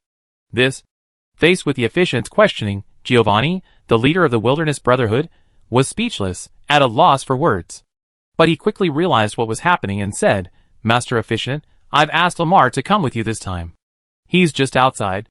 Do you think we should just listen to his report?" Clearly, Giovanni didn't want to take the blame. The portly high priest nodded slightly. After Black Flame Monk Lamar arrived to report, the high priest fell silent. After a long pause, the high priest's deep voice rang out again. "Giovanni, then, let you, the Beast Knight, handle this matter. The Black Flame Church's majesty cannot be challenged. Go! As you command, Master High Priest." Giovanni and Lamar both touched their chests and bowed. It was late at night. The moon was bright, and the stars were sparse, and all was silent. A thin mist drifted over the entire town of Gold Hire. Ryan had already retired to his new bedroom, and was now sound asleep. At this moment, a hooded, black-robed old man slowly walked from the outskirts of Gold Hire towards the center, carefully avoiding patrolling night watchmen at every turn. About 40 or 50 meters from Ryan's new home, he paused, glanced around, and then walked into a dark, unlit alley. Shortly after he entered, 3 night watchmen from Shimmering Gold passed by on patrol at the alley entrance. After the night watchman left, the old man began scribbling something on the ground with his cane. Soon, a pattern about a meter in diameter, resembling an inverted pentagram, appeared on the ground. From a distance, it looked like a child's scribble. Then, the old man pulled out the piece of clothing that Mint had brought him, and placed it in the center of the inverted pentagram. Then, he began muttering a spell, and pointed his wooden cane at the inverted pentagram on the ground. Akkadian, curse, mental exhaustion. As the old man finished speaking, Ryan, in a bedroom 40 or 50 meters away, his face, once peaceful in his sleep, suddenly frowned. In his sleep, Ryan felt exhausted, barely able to open his eyes, unable to wake up. At this moment, the old man seemed to sense the curse taking effect, and a faint smile appeared beneath his hood. However, he wasn't done yet, as he pulled out a finger bone from his bosom. The bone was long and slender, likely from the remains of an adult human female. The old man held the bone in his hand and chanted softly again. A few seconds later, a transparent humanoid spirit appeared before the old man. Judging from its slender figure, it seemed to have been a beautiful human woman in life. "Go, Sandra, and eliminate the owner of that dress." The old man gestured. The female vengeful spirit named Sandra obediently walked to the inverted pentagram, sensing the scent of the clothes. Then, she nodded to the old man. Then, like a wisp of mist, she drifted toward Ryan's direction. Soon, the female vengeful spirit Sandra slipped through the wall and into Ryan's bedroom. She saw him lying on the bed, his brow furrowed. An expressionless Sandra slowly stepped forward, extending her sharp claws, which shone with a cold light, then shifted into reality. Just as she was about to deliver a fatal blow to Ryan, she froze. Her gaze focused on a modest brass ring on the index finger of Ryan's left hand. She could sense a kindred spirit condensing there, and understood the meaning within. "He is my friend. Please do not harm him." If Ryan were awake at this moment, he would undoubtedly have noticed that the ring the other person was gazing at was none other than the rare Agatha ring. The Agatha ring. This is an ordinary brass ring, but it bears the sincere gratitude and blessing of a young woman's spirit. Wearing it will instill a favorable impression on some undead creatures. At this moment, the slender female ghost, Sandra, hesitating to attack. It seemed as if the ring had touched some deep-seated emotion in her. What Sandra didn't notice was that the target she was about to kill was squinting at her from the bed. In fact, just as Sandra was about to strike, Ryan's level 3 danger sense sounded an alarm. But soon, the alarm in Ryan's heart mysteriously disappeared. But Ryan had already woken up, contemplating the scene before him. He was also puzzled. This female ghost should have come to attack him, but for some reason, she hesitated. After waiting a moment longer, the female spirit turned and exited the room through the wall. This left Ryan perplexed for a moment. After waiting for several seconds, seeing no sign of her return, Ryan quickly stood up and walked to the window. Through the window, he saw the nearly transparent female spirit drifting towards the dark alley not far away. After a moment's hesitation, Ryan chose not to pursue it immediately. He sensed that the enemy he encountered this time was no ordinary one, capable of controlling spirits to attack him. Though, for some unknown reason, the female spirit ultimately did not attack him. Clearly, with such a mysterious enemy lurking nearby, no one could sleep peacefully. It would be best to investigate first. Eye of the Beast. Ryan immediately recalled his newly acquired core skill as a beast tamer and activated it. As he activated the core skill, Eye of the Beast, Ryan's soul seemed to possess Cookie, the greyhound sleeping in the utility room. Cookie suddenly stood up, sprinted downstairs and out the door, heading for the dark alley. Soon, Cookie reached the alley entrance and, in a very human-like manner, poked its head out and peered inside. Because dogs have dark vision, Ryan could clearly see through Cookie's field of vision a slightly hunched, hooded figure in a black robe in the alley. The female spirit that had just drifted into his room seemed to be speaking to the black-robed figure. However, Cookie only stared at the black-robed figure for a few seconds before the figure suddenly turned back. This gave Ryan a momentary chill, and he immediately controlled Cookie to run away with a whimper. The old man glanced at it, realized it was a stray dog, and then ignored it. From his recent observation, Ryan realized that the other party's perception was extremely sharp, and it was very likely that its mental power was even greater than his own.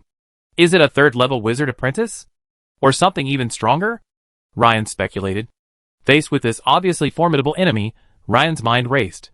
With such a cunning enemy, I'd be unable to sleep or eat unless I eliminate him. This battle is probably inevitable. At this moment, he probably hasn't realized that I've found him yet. If I launch a sneak attack now. Ryan immediately deactivated Beast Eye, quickly donned his chrome armor, and rushed out with his warhammer and great sword. As he neared the alley, he slowed down. For safety's sake, it was best to improve his strength. The next second, Ryan added another skill point to his break limit value on his Knight Transcendent panel, instantly increasing it from 51% to 61%. This also allowed Ryan to advance directly from the level of a veteran knight to that of a peak knight. As a result, his two transcendental abilities, Great Strength and Iron Skin, both reached level 3. Transcendental ability, Great Strength level 3, active, Great Strength level 3 effect, Double Strength. Note, the supernatural trait Strength Boost, which is positively correlated with the host's break limit, increases with the break limit. Supernatural trait, Iron Skin level 3, passive, Iron Skin level 3 effect, the body automatically absorbs free metal elements, forming a thin metal film on the skin's surface. Note: the metal film's defensive power is positively correlated with the host's mental power and break limit. The higher the mental power and break limit, the greater the metal element absorption ability, and the higher the defensive power. Strength doubled, a metal film. This gave Ryan a boost of confidence. As soon as Ryan appeared at the entrance of the alley, the black-robed old man turned around.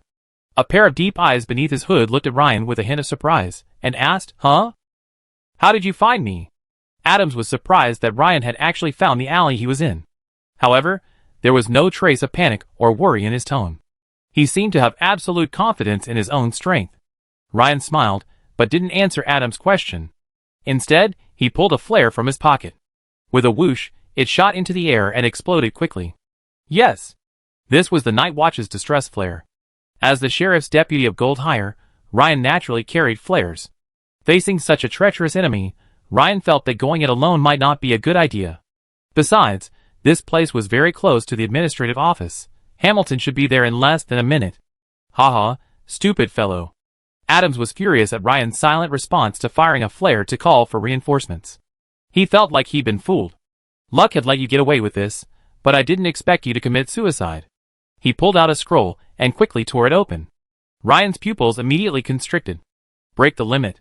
Whilst clutching his pig-headed hammer, Ryan was about to dodge the opponent's scroll attack sideways.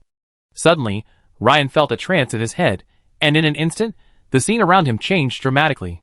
The walls of the alley quickly softened like noodles, and the black-robed old man standing across from Ryan was stretched and flattened. The feeling was awful, like someone prone to seasickness paddling a canoe alone on a stormy sea. Ryan suppressed the discomfort and shook his head violently. At that moment, Ryan regained his sight. But suddenly, his sister, Mint, appeared in front of him. Mint waved at him and said with a smile, "Brother, come play with me?"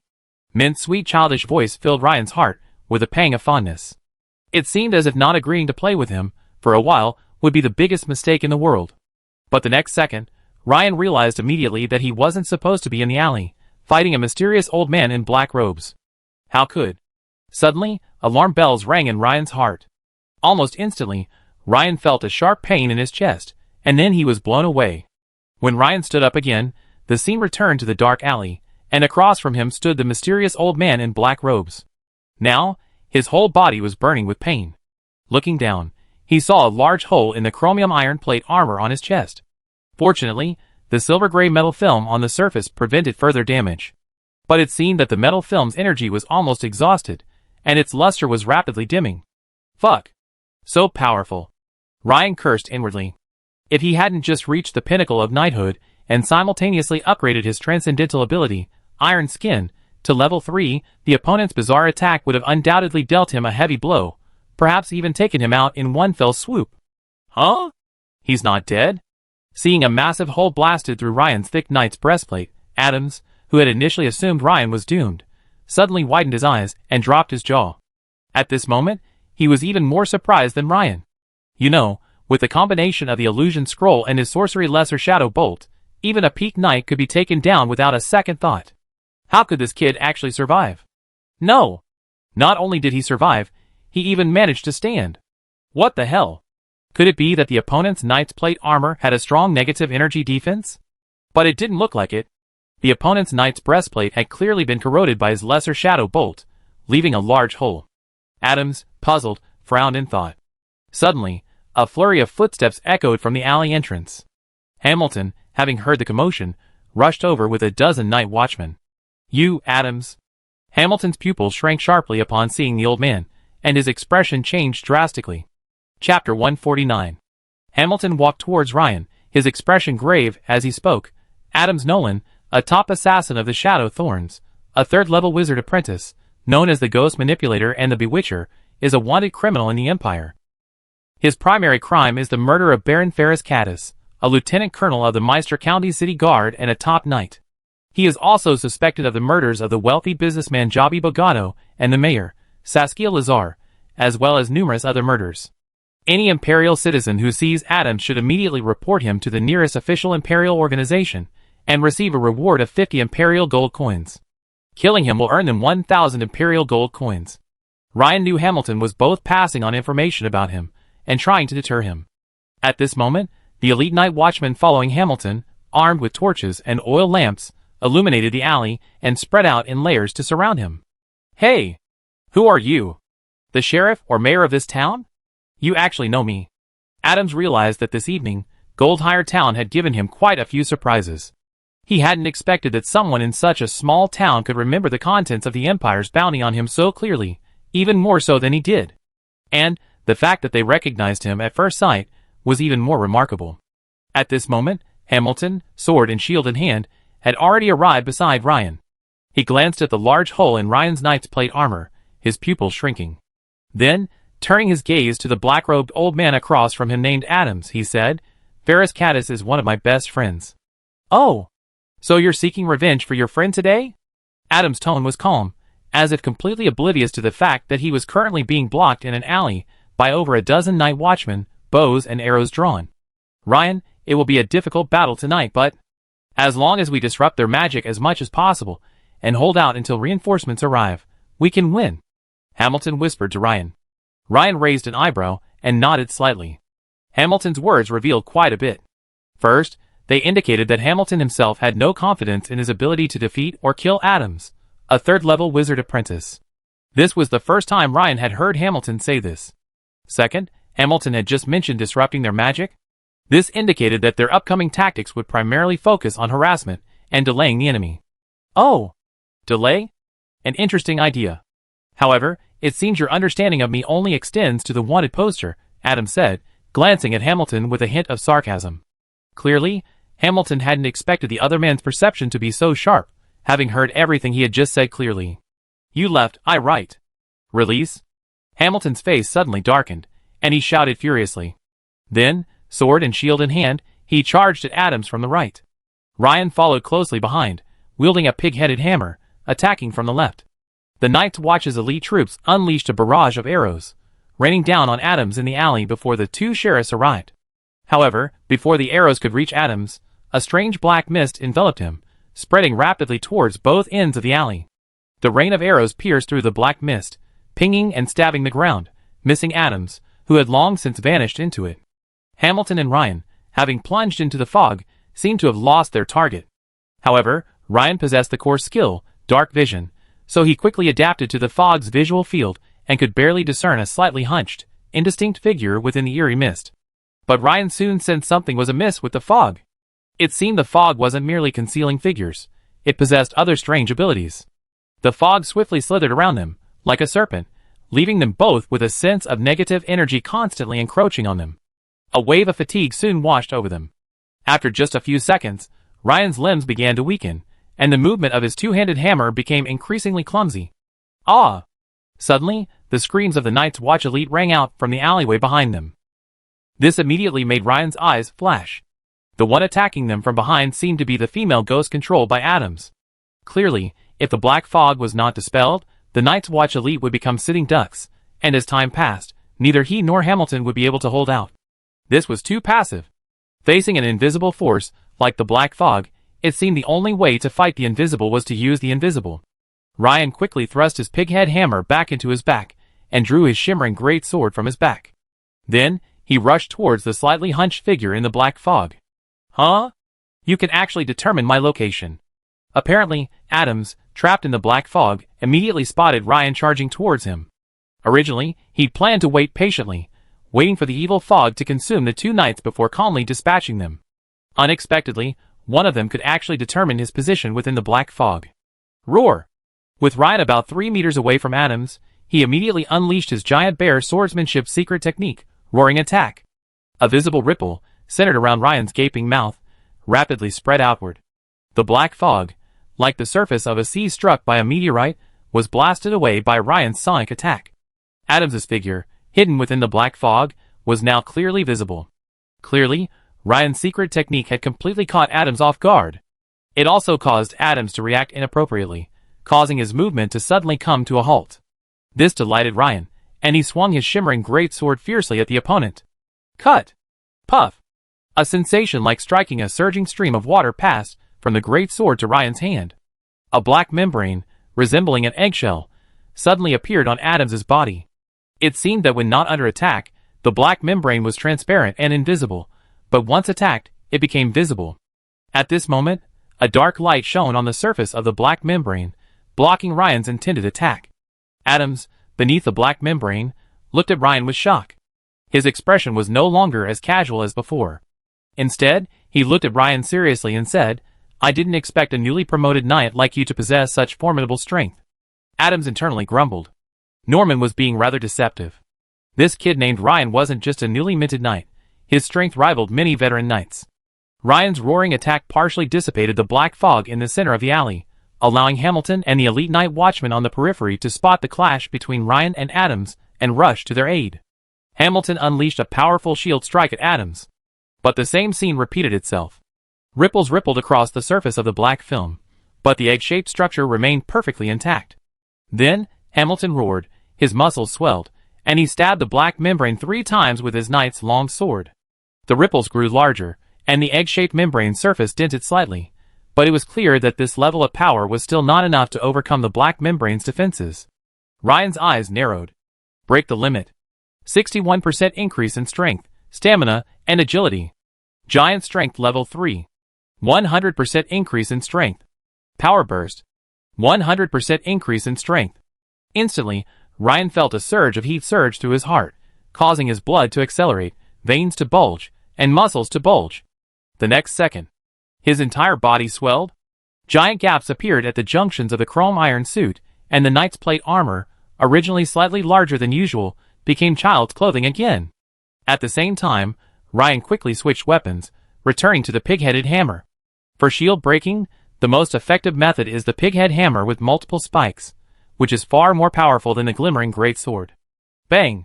Ryan struck with a mighty hammer, its power amplified by 261%, creating a basin-sized dent in the black membrane. The dense spikes on the tip of the pig-headed hammer nearly pierced Adams' eyelids. This momentarily stunned Adams within the black membrane. He screamed for the first time, "Impossible! You? What kind of monster are you? Even a peak knight doesn't have such powerful attack power." Hamilton, overjoyed at this, immediately unleashed his full force, cooperating with Ryan in the attack. Ryan's blow truly frightened Adams. He frantically began to pull something out of his pocket, completely losing his earlier confidence. Soon, Adams pulled out an ancient gray scroll and ripped it open. Just then, Ryan's second hammer struck, shattering the black membrane to near transparency. Clearly, this was a sign of some kind of energy depletion. "Damn it! I wasted a precious life-saving scroll." "Acadian, secondary physical reflective shield," Adams shouted.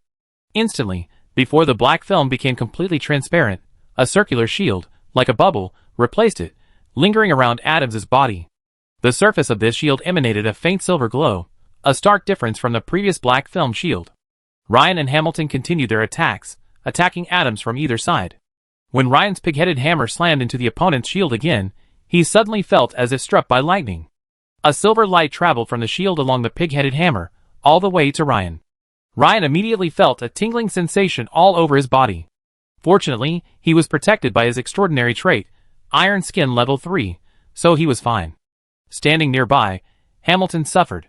A puff of green smoke suddenly erupted from the cracks in his knight's plate armor, clearly severely injured. This shield. Amazing. The effect was similar to counterattack damage.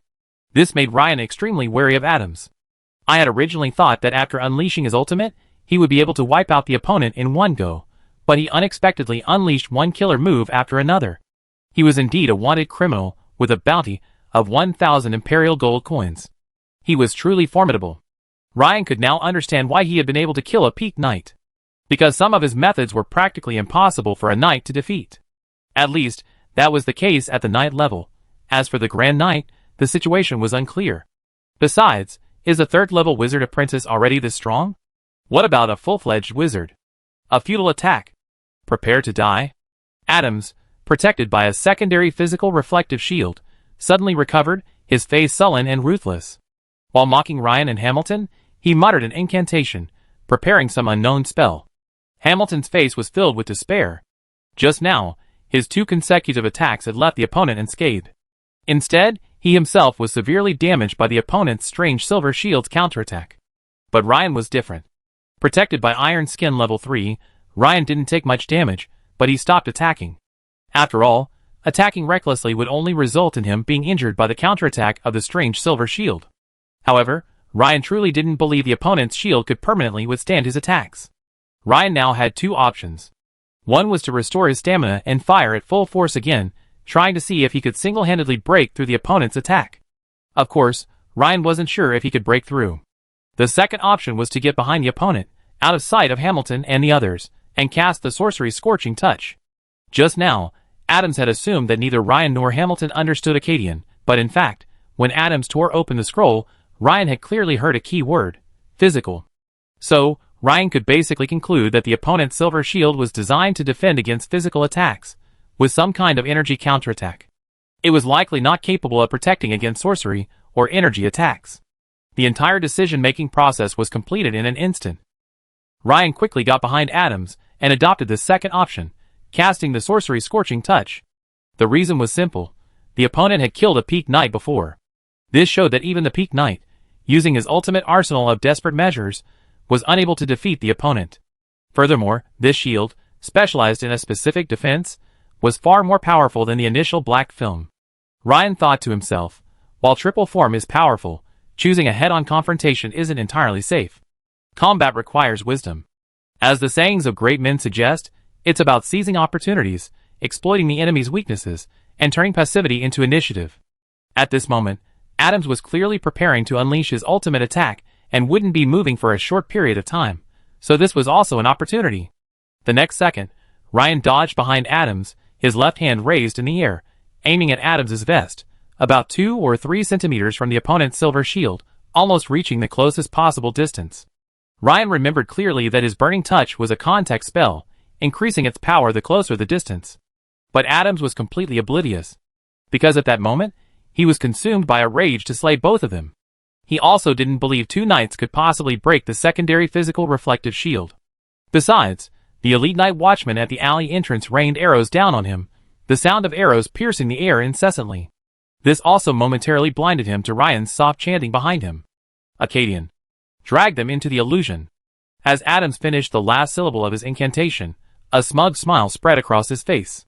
A unique mental force, mixed with some strange energy, rapidly spread to a radius of dozens of meters. The expressions of the night watchman, including Hamilton, and even at the alley entrance, were all dazed, frozen in place, like scarecrows. At the same moment, Adams's expression suddenly changed. He froze. And then, he let out a scream. Ah! Then, Adams stumbled to the ground, his pale silver shield gradually disappearing.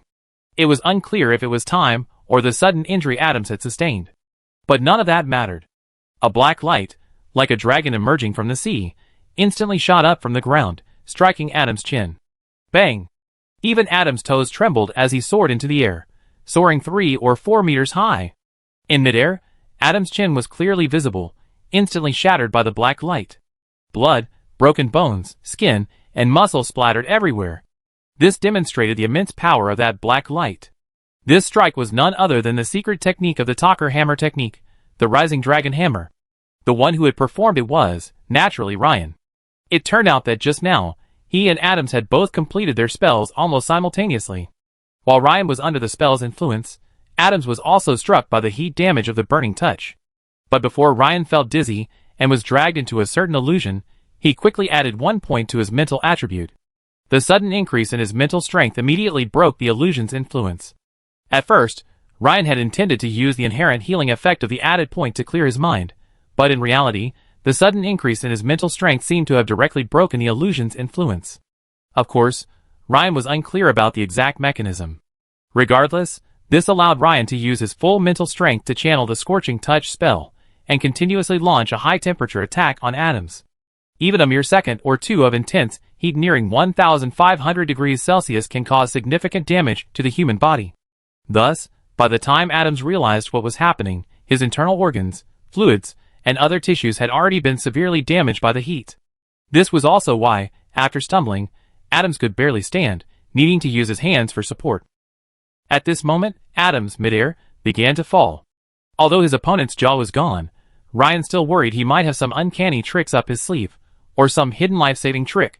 So, without hesitation, he unleashed his 2-hit combo. Immediately following the previous secret technique, the Rising Dragon Hammer, came the second secret technique of the Talker Hammer technique, the Earth-Splitting Hammer. Earth-Splitting Hammer. Bang! The heavy, pig-headed hammer's flat end slammed heavily into the ground. A violent shockwave, fan-shaped, ripped through the ground ahead. A large area of the fan-shaped ground shattered like tofu, and was blasted a meter into the air. Adams, still agonizing over a shattered jaw, landed on the ground. The moment he touched the ground, his vision went black, and he never regained consciousness. When Hamilton and the night watchman recovered from Adams's illusion, they saw this scene. Ryan stood upright, holding the black hammer in one hand. In front of him, the ground spread out, shattering an entire fan-shaped area. On the ground lay a pool of blood and flesh wrapped in a black robe, the outline of a human figure almost unrecognizable. Clearly, Ryan had defeated his opponent. However, Hamilton and the others didn't see how Ryan had defeated him. But now, they all stared at the shattered area in shock. To be able to shatter a large expanse of hard stone floor into such a state, even a fool could tell how terrifying the attack power must be. But only Ryan knew that the key to his victory over Adams lay in his sorcery, not his hammering. At this moment, Ryan was captivated by the system prompt. Your Talker Hammer skill has been upgraded, adding 138 experience points. Congratulations, your Talker Hammer skill has been upgraded to level 4. Your Giant Bear Sword skill has been upgraded, adding 127 experience points. Your Burning Touch skill has been upgraded, adding 14 experience points. You have participated in a battle, gaining 87 experience points for the Knight, Transcendent, and 13 experience points for the Wizard Apprentice, Transcendent. Huh? I didn't expect this to happen. The experience points rewarded from a single battle seem to be automatically distributed between the Knight and Wizard Apprentice classes according to some rule. Ryan looked at the system prompt, his mind racing. In this battle, I used the sorcery Scorching Touch, so not only did I gain experience points as a skill, but I also gained a corresponding boost to the Wizard Apprentice, Transcendent, class experience points? And why didn't the Wizard Apprentice class receive any class experience points in the previous battle? It seems the reason is that I didn't use any sorcery in those battles. At this point, it seems likely that's the case. But, if that's the case, it's obviously a good thing. In that case, if I want to increase my Wizard Apprentice class level, besides practicing basic meditation, I could also simply cast more sorcery in battle. It seems I've found the secret to advancing the Transcendent class of Wizard Apprentice. Soon, Ryan's eyes lit up, and he figured out the key. At this moment, Hamilton stepped forward, his eyes wide, as he stared at the black-robed mass of flesh in disbelief. With a mixture of surprise and confusion, he asked, Ryan, so? You defeated Adams? Yes, sir. With your cooperation, I seized the opportunity and narrowly defeated him. Well, the power of your hammer truly exceeded my imagination. Hamilton paused for a moment before finally saying this. Hamilton clearly remembered stabbing with his knight's long sword, only to be blocked by the silver shield. Furthermore, he was severely injured by the shield's counterattack. And Ryan was able to pierce the silver shield? However, Hamilton carefully examined the fan-shaped area of shattered ground and immediately realized that it seemed reasonable for Ryan, possessing such powerful hammer skills, to be able to kill the opponent. Chapter 150. Having reached level 4, 3/1000, in Talker Hammer, Ryan was now comprehending the fragmented memories of his Talker Hammer training. These fragments of memory were scattered fragments of hammer training, which Ryan was rapidly digesting and integrating into his muscle memory. The whole process felt to Ryan as if he had suddenly gained the experience of a year of diligent practice in Talker Hammer. Some previously overlooked details of Hammer were also refined and supplemented. In addition, Ryan noticed that his Knight, Transcendent, class level had reached level 3 for 76/500, and he was about to advance to level 4. Of course, since the Wizard Apprentice class level was already level 4, it was still a long time before he could advance again. Ahem.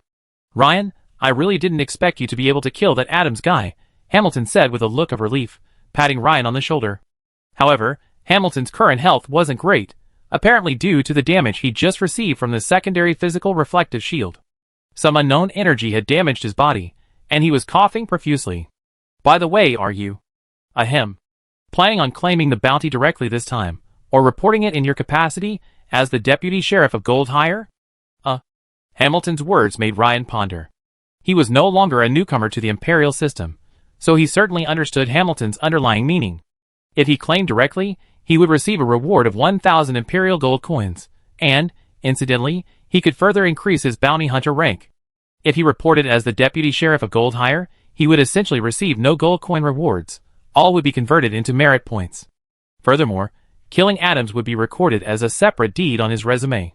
Well, with your performance in this battle, I believe you can definitely earn quite a few merit points. Once you pass the inauguration assessment, you'll likely be promoted immediately.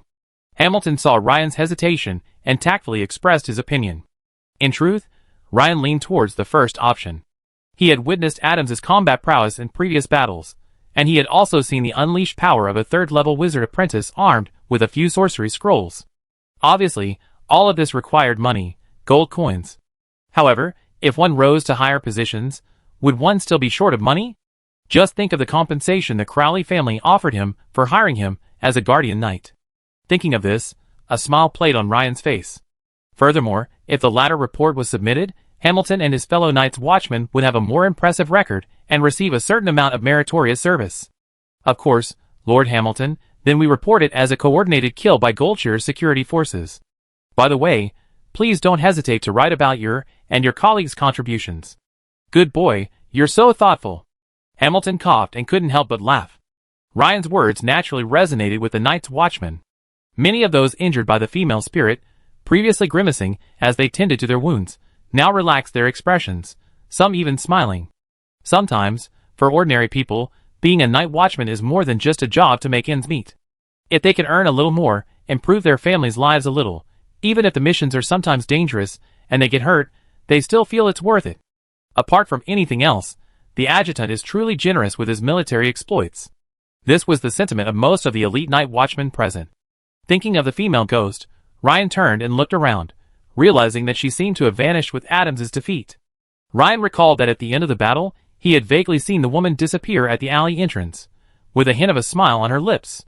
"Sheriff, adjutant, look at this body," an elite night watchman reported. "Leave it to the adjutant." Hamilton smiled and waved his hand. Only then did Ryan remember that he hadn't yet collected his spoils. He wondered what kind of loot this strongest enemy he had ever faced would bring him. Ryan couldn't help but feel a long-lost sense of anticipation. However, when he reached the pile of black-robed mangled flesh, he was stunned. This was truly a bit difficult to tackle. After a moment's hesitation, Ryan, resisting the sticky, warm sensation on his hands, began to search the black-robed man. The bottles and jars in the man's waist pouch had shattered, but their contents hadn't yet been revealed.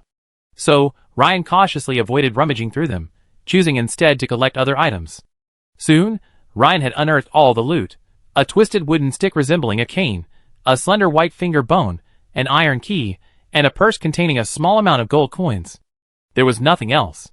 This made Ryan a little disappointed. It felt very much like a time in Ryan's previous online game, when a group of people defeated a large boss, only to find garbage dropping instead. Nevertheless, Ryan carefully examined the 3 pieces of loot. First, there was the wooden stick, more accurately, a short staff, slightly thicker at the head and much smaller at the base. It was dark gray, seemingly polished from a single, unknown wood. As soon as Ryan touched it, he felt a cool, delicate, and heavy sensation. Clearly, this wood had a high density. For a moment, Ryan couldn't tell if the material was valuable or how much it was worth. But the long, white finger bone piqued Ryan's interest even more.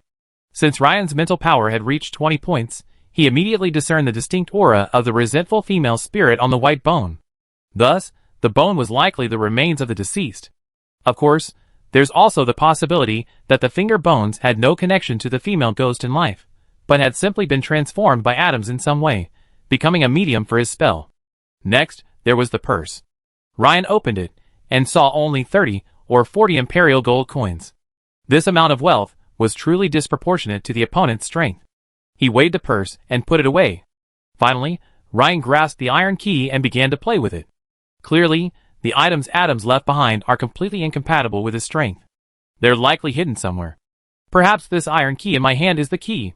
It's a shame I can't use this key to directly locate and find the other party's secret location. At this moment, Ryan saw 2 familiar, slender figures appear at the alley entrance. It was Lager and Anna. They had both arrived. Ryan wasn't surprised that Lager was aware of the commotion. After all, the barbarian girl was experienced in combat, and this place wasn't far from her bedroom. If she remained unaware of such a fierce battle, Ryan would be surprised. But how did Anna wake up too? Now they each had their own room. Oh, Ryan suddenly remembered that Anna and he had practiced basic meditation at the same time. This was probably the effect of basic meditation. Practicing basic meditation gradually strengthens one's mental strength, and naturally, so does one's perception. "Anna, Lager, what are you doing here?" Ryan called. "Ryan, here." The two looked around. Due to the darkness of the alley, they couldn't see Adam's body at the end. "It was just a minor inconvenience, and it's been dealt with," Ryan said comfortingly. "A minor inconvenience?" Hearing Ryan's words, Hamilton's mouth twitched. "A wanted criminal with a reward of 1,000 Imperial gold coins, and you think it's just a minor inconvenience? Okay, you're the winner, you decide." Woof. At this moment, the Greyhound Cookie poked his head out from beside Lager's beautiful legs. This action. Exactly like his sister Mint. Ryan couldn't help but grumble inwardly. Huh? A flash of inspiration struck Ryan's mind, and his eyes suddenly lit up. He sprinted towards the alley where Lager and Anna were. The two women, seeing Ryan rushing towards them, had different thoughts. "It seems Ryan and his men won the battle just now. That's great." "Hey, Ryan's running towards me. Isn't he going to give me a victory hug? Should I respond? Or should I give him a hug?" Anna was a little torn. As Lager saw Ryan rushing towards her, she immediately assumed he wanted to hug both her and Anna. This guy is really getting outrageous. Aunt Emma is so annoying. She keeps telling her son that once he becomes a noble, he can have a wife and a mistress. No, a wife and multiple mistresses. Don't he know that we barbarian girls are very traditional? Oh, never mind. A hug is nothing, Lager thought. Just as the two women were anxiously awaiting Ryan's embrace, Ryan suddenly crouched down right under their noses. Ryan grabbed Cookie by the head and said, "Cookie, come with me." Instantly, Cookie's eyes lit up. From his expression, it seemed as if he was wondering if his position in his master's heart had surpassed that of the two mistresses. Whether it was Ryan's imagination, he felt that Cookie had become more intelligent after taking the growth potion. Ryan led Cookie quickly to the pile of black-robed mincemeat. This caused the two women to exchange glances, and a sense of loss spread over them. Ryan instructed Cookie to first sniff the blood-soaked black robe on the ground, then the short staff and iron key. Ryan gestured, and Cookie's eyes lit up, sniffing as he ran toward the north of Gold Hire. This immediately delighted Ryan. As expected, the book from his previous life said, "A dog's sense of smell is thousands of times stronger than a human's." It's true. "Sir, perhaps we have some unexpected gains," Ryan said to Hamilton. Hamilton glanced at the greyhound sniffing as it ran, and immediately understood what Ryan meant. He couldn't help but laugh, saying, "I won't go. It would be a burden. Pick a few people to accompany you." "Okay, sir," Ryan nodded. Ryan waved to Mateo from a distance. Mateo scurried over. "Call two of the smart ones, and come with me," Ryan said. "No problem, adjutant." "Veres, Lenin, you two follow me." Mateo's face lit up, and he patted his chest. Ryan's closeness made Mateo feel that his recent performance must have pleased the adjutant. "Yes, Captain." Two skilled night watchmen stepped forward. Just as Ryan and the other three were about to follow Cookie to the north of Gold Hire, he quickly became aware of two familiar footsteps behind him. He turned and saw Lagiari and Anna. "Ryan, do you need us to accompany you?" After a brief pause, Ryan said, "Anna, you should go home first. It might be dangerous later." "Lagiari, you can come with me." Anna nodded, then lowered her head slightly, her eyes dimming. As expected, Ryan must have felt like a burden. She glanced at Lagiari, who stood beside her, looking dashing and dignified, clutching a brand new metal shield. She couldn't help but feel a surge of envy. How wonderful it would be if she could someday be like Lagiari. Soon, Ryan and his group of 5 arrived north of Gold Hire. However, Ryan was puzzled by the fact that even after reaching the northern edge of Gold Hire, the Greyhound Cookie continued running forward, showing no sign of stopping. Could it be that Adams's residence was in a manor on the outskirts of Gold Hire? Ryan couldn't help but wonder. But an hour passed. Cookie continued sniffing as he ran, getting closer and closer to the county town. In an instant, Ryan realized. Yes, a master of Adams's strength would most likely be hiding in the county town. After all, a third-level wizard apprentice needs resources to advance that a small town can hardly provide. Or rather, such a master would have difficulty accessing resources if living in a small town. The 5 of them quickly passed through the city gate, and Cookie ran towards a place Ryan was increasingly familiar with. Huh? This is near Frank's Tavern. A flash of inspiration struck Ryan's mind. Instantly, he thought of a perfect location. Could it be that Adams usually hides in the bat market? Sure enough, the Greyhound Cookie walked into the alley marked with the bat. Then, He barked a few times, looking at Ryan with a dazed expression. It seemed to be saying, "This is where it should be," but the breath stopped there. "There's nothing ahead." Ryan smiled, turned to Mateo and the other two, and said, "Your uniforms are too obvious. Wait here for a while." "As you command, Lieutenant," Mateo said with a grin. After a moment's thought, Ryan said to Lager, "Your shield and figure are too obvious. You should stay here with Mateo and the others and wait for me." "Okay." Lager tightened her grip on the shield and nodded.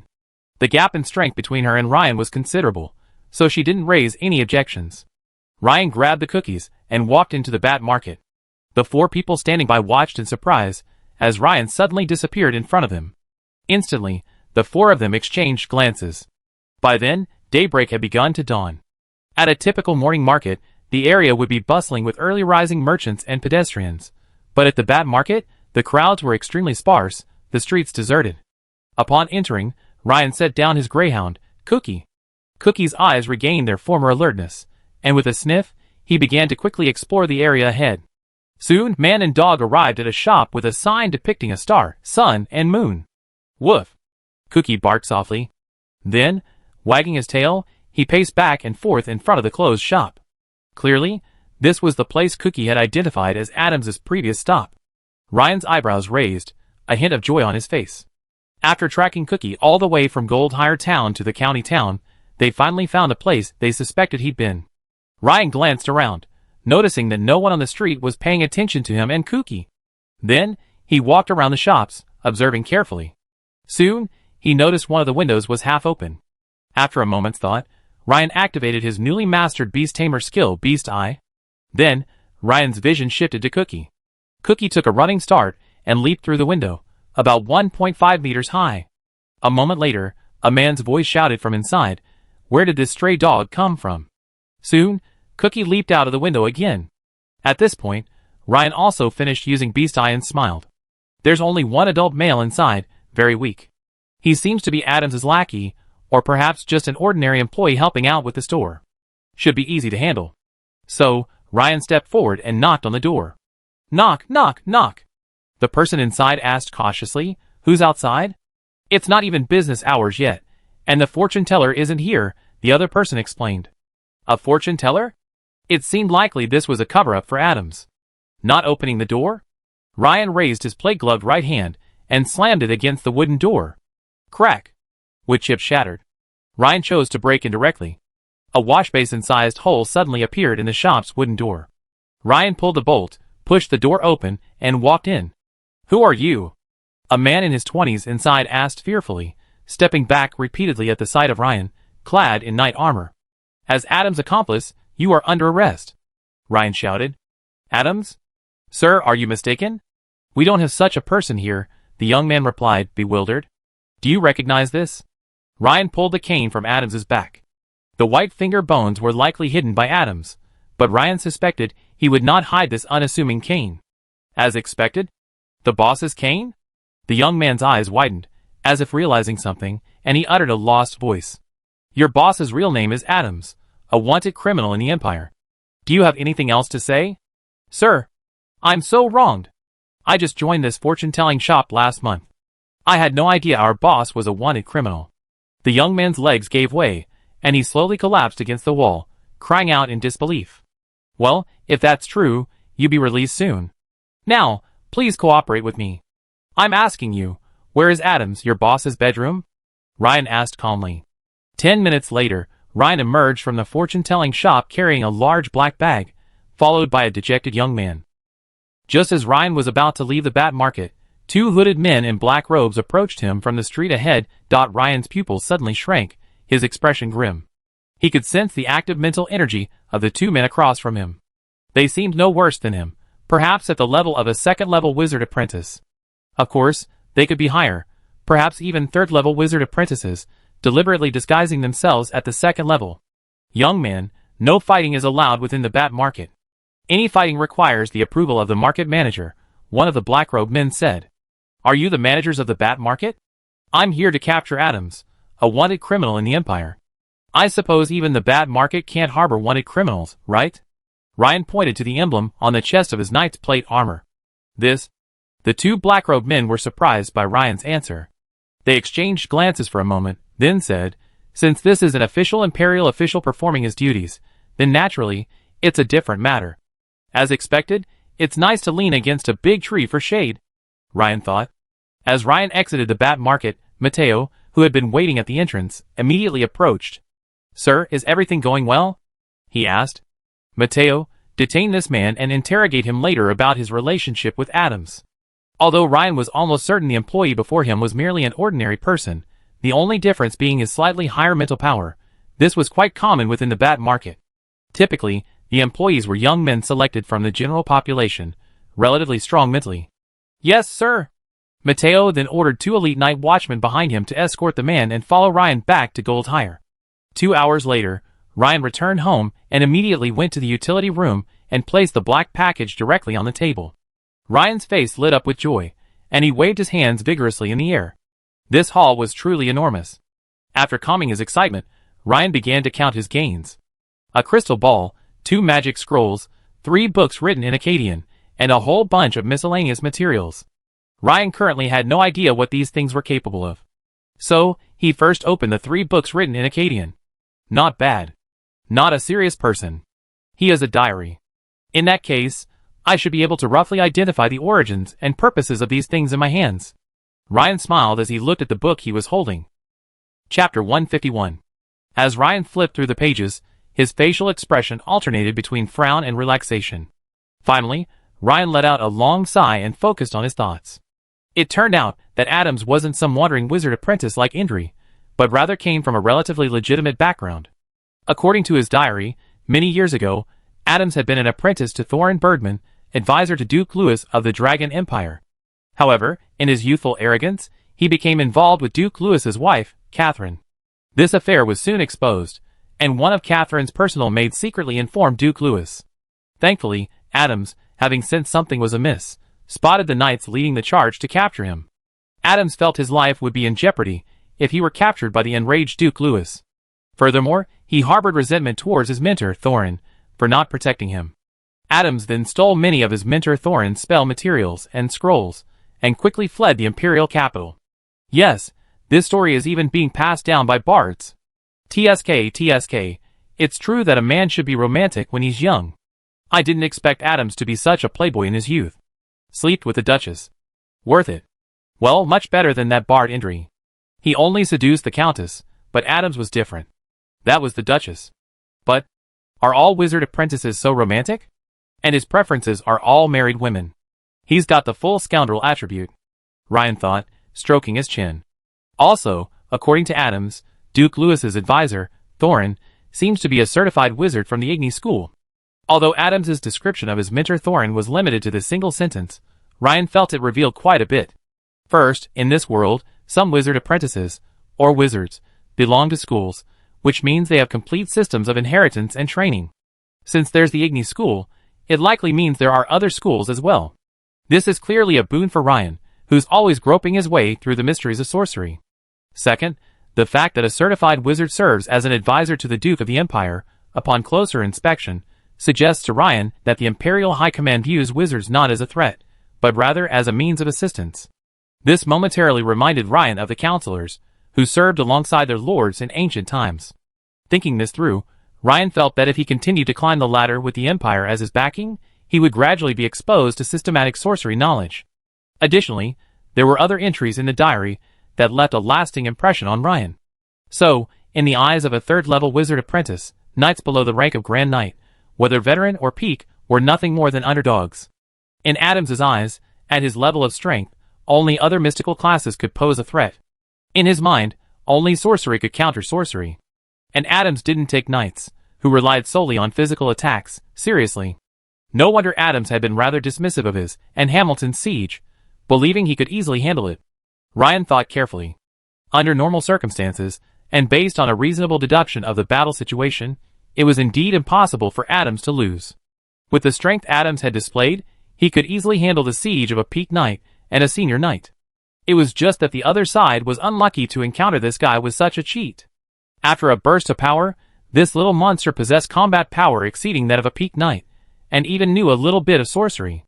So, Adams, unfortunately, capsized in the gutter. Of course, Ryan's main concern was that, in Adams's perception and judgment, this third-level wizard apprentice was at least on par with a Grand Knight, perhaps even slightly superior. Does this mean that, in this world, in terms of combat power, a third-level wizard apprentice is equivalent to a Grand Knight? No.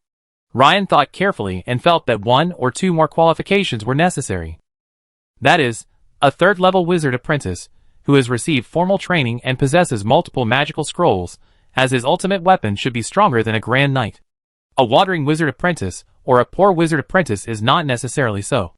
The availability of external forces directly determines a wizard apprentice's combat effectiveness. After a moment's thought, Ryan continued to flip through the diary. A quarter of an hour later, Ryan picked up the crystal ball, slightly smaller than a baby's head, and examined it carefully. I didn't expect this crystal ball to be a test crystal, a simple test of a person's affinity for various mystical energy particles, Ryan muttered to himself.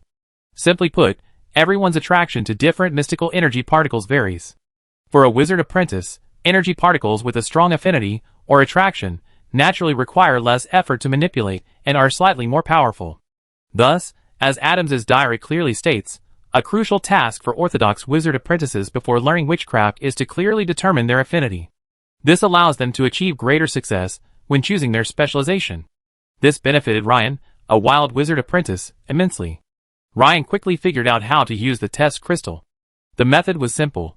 Simply channel his mental energy into the crystal ball, and strive to sense the mystical energy particles around him. After a moment's deliberation, Ryan decided to test it immediately. He held the crystal ball in both hands, closed his eyes, and concentrated. As Ryan infused his spiritual energy, the crystal ball quickly began to emit a soft white light. Simultaneously, within the previously transparent sphere, a surge of light of varying colors began to surge. After a few seconds, the light gradually stabilized. At this point, Ryan opened his eyes, and saw a red mist at the top of the crystal ball, and a light silver mist in the center.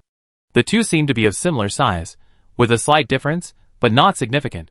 The light silver was only slightly less than the red, and together, the two comprised nearly 80% to 90% of the crystal ball's volume. The rest was a miscellaneous mix of colors, almost all red, orange, yellow, green, indigo, blue, and violet. According to Adams, red represents the subject's affinity for flame energy particles. The more area within the crystal ball it occupies, the stronger the subject's affinity for that energy particle. Ryan nodded slightly, thinking to himself, that's right. This also explains why, when he first became a first-level wizard apprentice, he could only mobilize flame energy particles. As his mental power grew, and he was about to enter the second-level wizard apprentice, he could barely influence other mysterious energy particles around him, and the power was still significantly different. However, this test crystal can only roughly measure the tester's affinity direction and cannot accurately measure it quantitatively. To put it simply, it's like if you take a test and your scores in Chinese, math, and English are 60, 60, and 10, respectively, then the ratio is 6 to 6 to 1. Of course, if your scores are 120, 120, and 20, the ratio is also 6 to 6 to 1. The test crystal only displays a ratio, not a specific value. As for Ryan's pale silver, Adams's diary doesn't record it. This made Ryan frown slightly. Obviously, if he could figure out the direction of this pale silver energy particle, he could consciously gather the magic and related knowledge related to that direction. Naturally, the magic he cast would be significantly more powerful than magic with a relatively weak affinity. However, since he couldn't immediately determine it, Ryan thought for a moment and decided to continue reading. An hour later, Ryan had read Adams's entire diary. When Ryan looked at the spoils on the table again, a smile crossed his face. Regarding the short staff, the diary stated that it was made from a special tree called Osmanthus fragrans, which had the special effect of slightly enhancing negative energy magic. For Ryan, it wasn't of much use. But some wizard apprentices, who specialized in negative energy, would surely appreciate it. The long, slender white finger bone wasn't mentioned in the diary, so I skip it for now. As for the other two spiritual books, one detailed the recipe for a secret potion that could slightly increase mental power, but the ingredients were 99% unknown to Ryan. Ryan took a quick look at it and set it aside. For most wizard apprentices, the only way to increase mental power was through years of basic meditation practice. For wizard apprentices with more resources or a legacy, there was a second way, taking this rare potion that could slightly increase mental power. But for Ryan, there was a third way. It was far more effective than the two methods mentioned above. That's adding points. So for Ryan, this secret potion, which boosted a small amount of mental power, was far less valuable than similar potions held by other wizard apprentices. Ryan had a major concern.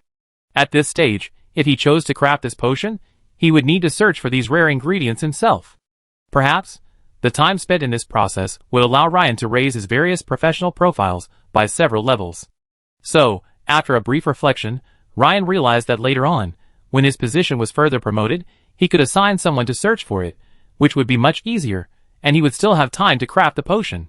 Another book caught Ryan's eye, as it contained 3 spells, 2 curses and 1 spell, to be more precise. First, there was the curse, mental exhaustion.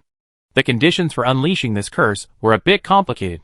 The first step required drawing a ritual, an inverted pentagram. Additionally, something close to the target of the curse was required. Of course, something like the target's hair or blood would be even better.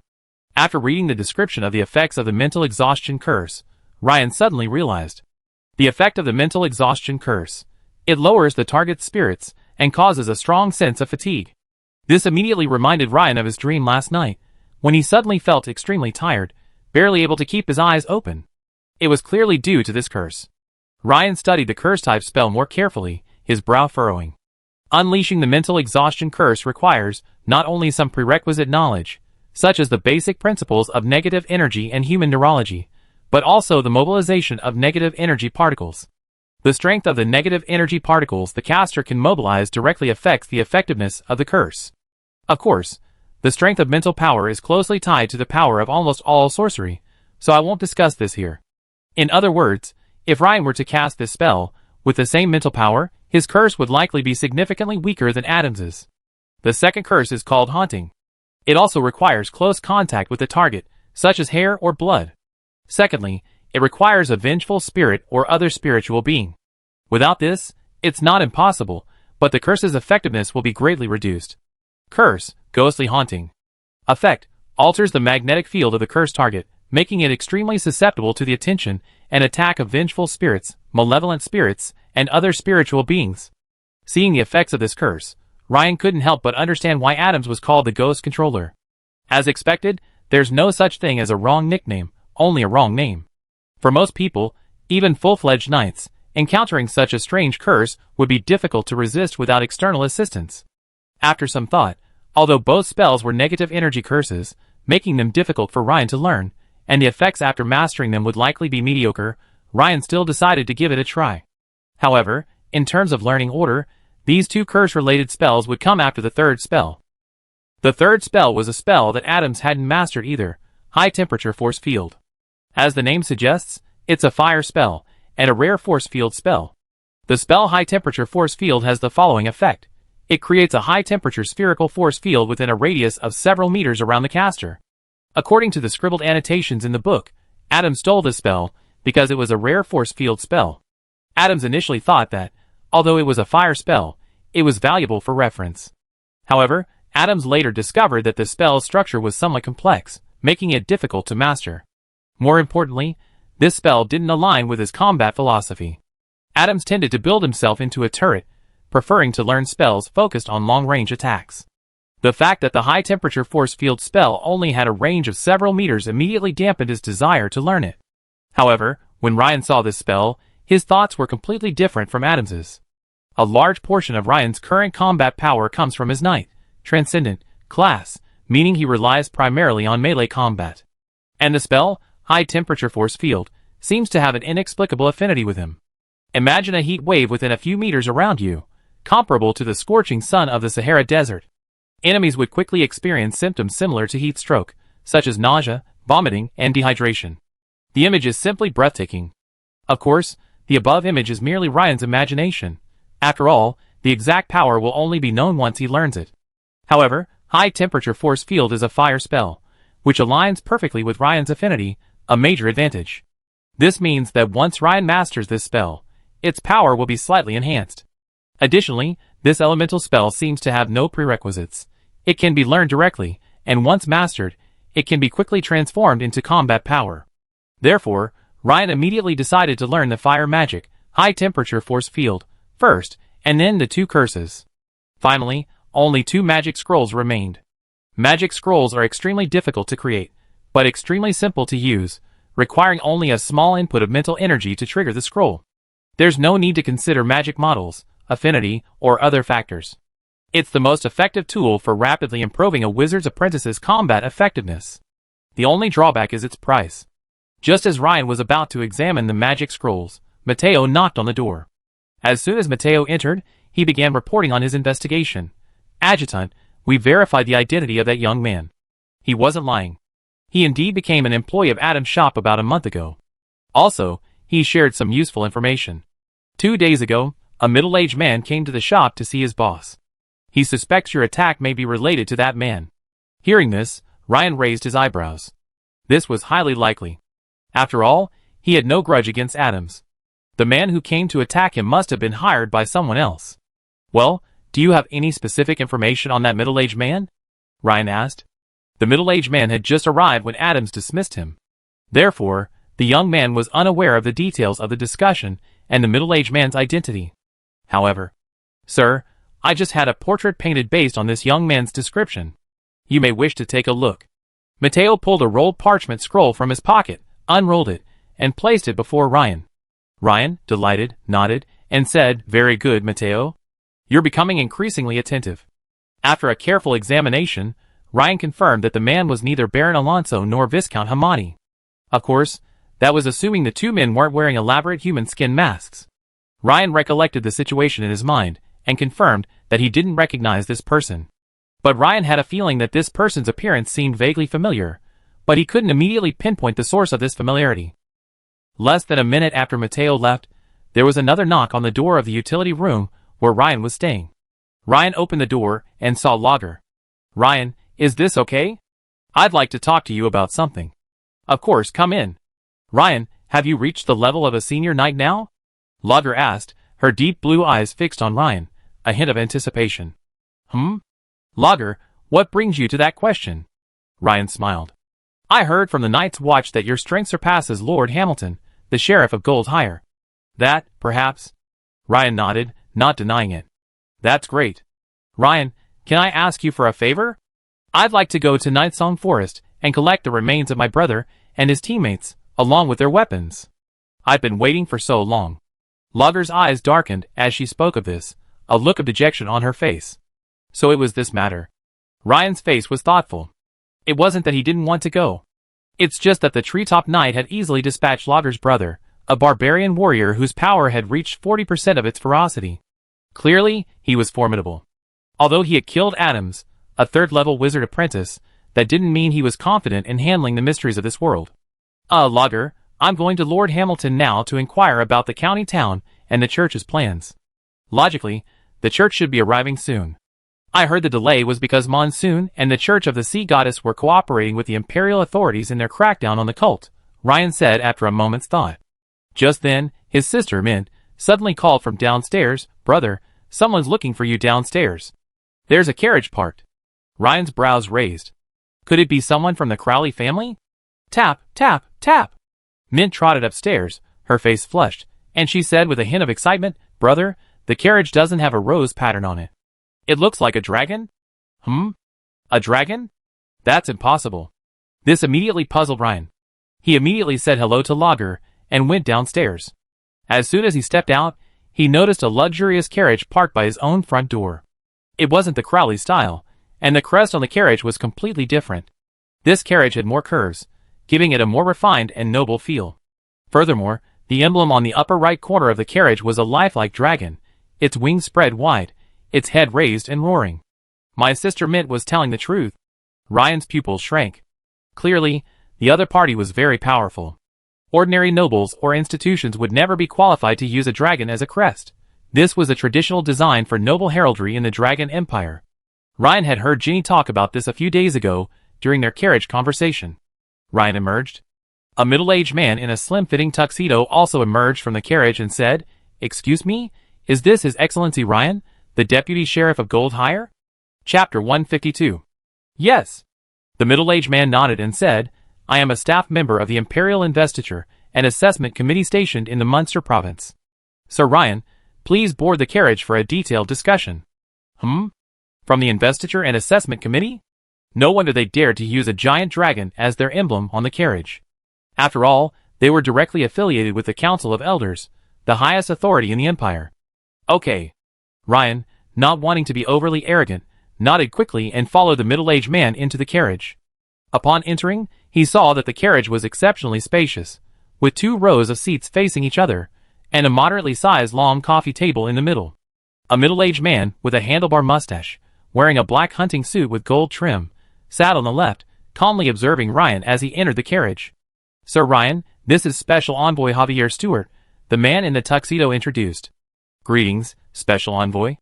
Ryan bowed slightly. Special Envoy? Ryan couldn't immediately tell how high the rank of this position was. However, it was clear that the other party was a high-ranking noble. Your Excellency, Ryan, is truly young and promising. Please take a look at this information. Javier looked him over, a smile on his face. As he spoke, he pushed a file-like document from the coffee table towards Ryan. Yes, sir. Ryan took it and began to carefully read through it. After a few minutes, Ryan finished reading, a look of contemplation on his face. Seeing that Ryan had finished reading, the special envoy, named Javier, said, "Due to confidentiality requirements, this information cannot be given to you. If you haven't memorized it, you can read it again now." "No need. I think I've memorized it." "Thank you, Special Envoy. By the way, please keep this certificate emblem for the enthronement examination safe." Javier gestured toward the coffee table. Ryan nodded and picked up the purple gold emblem, slightly larger than a gold coin.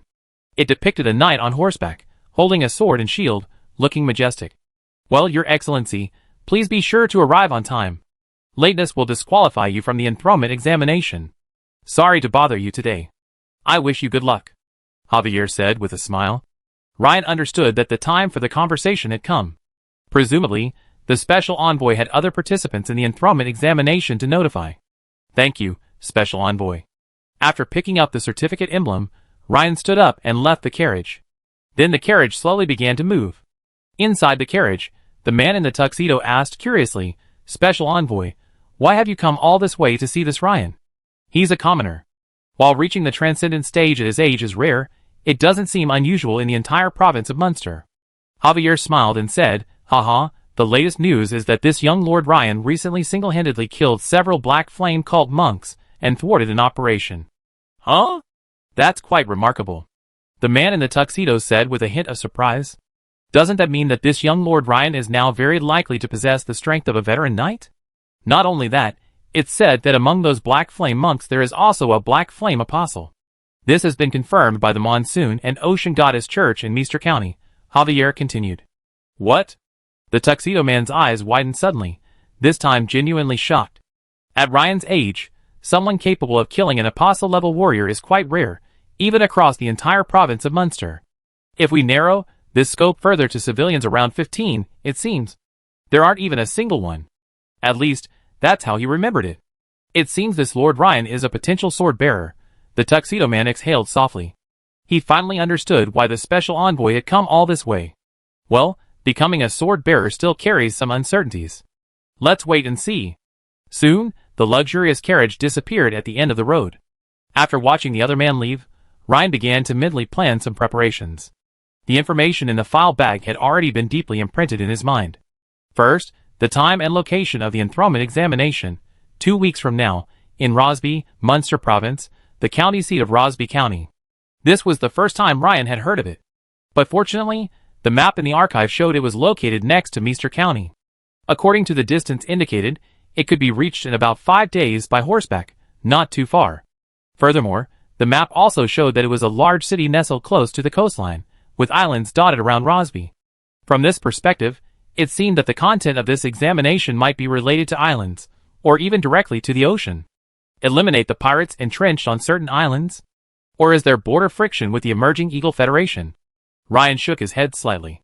None of this was known. He would find out after arriving in Rosby City. Also, he didn't know whether he would be assigned a solo assessment or a team assessment, so Ryan had to prepare carefully. However, Ryan remained confident in his own abilities. After all, his current strength surpassed Hamilton's, and Hamilton had received a second-tier rating, similar to good, during the enthronement assessment, earning him the title of Lord. In other words, barring any unforeseen circumstances, he should at least be able to earn the title of Lord in this enthronement assessment. Ryan didn't choose to return to the second-floor utility room. After some thought, he decided to go to the town hall to find Hamilton first. A short while later, Ryan arrived at Hamilton's office. The scent of herbs filled his nose upon entering, and Ryan remembered that Hamilton had been seriously injured the previous night. Seeing Ryan come in, Hamilton smiled and said, "Ryan, what brings you here? I was just about to send someone to look for you, but you're here already. Sir, how are you feeling?" "Not too serious, just needing to recuperate for the next few days." Ryan nodded and continued, "That's good, sir. Someone from the Consecration Assessment Committee came to see me." So soon?" Hamilton said, his face grim. Ryan immediately briefed Hamilton about the people he had met and what they had discussed. He primarily wanted to hear Hamilton's analysis and see what he needed to prepare for. After all, Hamilton had relevant experience. After listening, Hamilton paused, pondering deeply. "I'm not entirely clear on the position of Special Envoy. After all, any staff member of the Enthronement Assessment Committee, as long as they are tasked with specific tasks or responsibilities, can be considered a Special Envoy at the provincial or county level. However, that's not your main concern. Ryan, judging from your gathering location, this batch of enthronement assessments is likely to be related to the ocean. You have about 10 days left, so you need to prepare well. For example, in aquatic environments, heavy night plate armor can sometimes be a burden, so I suggest you prepare a set of leather armor. Also, you need to carefully consider other possible situations." Ryan nodded. Indeed. But then an idea suddenly struck Ryan. Perhaps he could go to the bat market again. He might find some potions or rare items suitable for use in aquatic environments. "By the way, Ryan, the messenger from the county capital just informed me that tomorrow, Archbishop Rudolph of the Monsoon and Ocean Goddess Church will lead another team to Nightsong Forest to deal with the evil night. Originally, I thought I'd be injured, so I planned to have you accompany me. But, since you're about to take the inauguration exam then..." Ryan raised an eyebrow and interrupted Hamilton, saying, "Wait, sir, since you're feeling unwell, it's naturally more appropriate for me to go. Also, if I want to further improve my abilities, I believe I need more real-world combat experience." He hadn't expected that someone from the church would arrive, just as Lagiari had called him. Plus, with the church's presence, his safety was naturally more assured. After all, they were experts in handling mysterious cases and possessed extensive experience. Of course, most importantly, Ryan was still considering whether he could further enhance his own strength by handling the Evil Knight mission, because his Knight, Transcendent, class panel was currently nearing an upgrade. Hamilton glanced at Ryan. "Do you still need to improve your strength? This is a canonization assessment, not a life-or-death test." Hamilton couldn't help but grumble. Of course, that wasn't the right thing to say. Hamilton looked at Ryan and asked seriously, "Ryan, are you sure you don't need to spend some time preparing?" "Sir, the Evil Knight mission shouldn't take long. I think I have plenty of time to prepare after I return." "All right then." Hamilton nodded and agreed. After all, his current injuries were serious, and would take several days to recover. Ryan's decision to go was undoubtedly the best option. When Ryan returned home and told Logray the news, the barbarian girl couldn't help but beam with joy. She had waited so long for this day. "Also, if nothing unexpected happens tomorrow, I should be accompanying you," Ryan thought for a moment and added, "Isn't that Lord Hamilton?" "He's injured, so I'd be leading the team in Gold Hire this time," Ryan explained.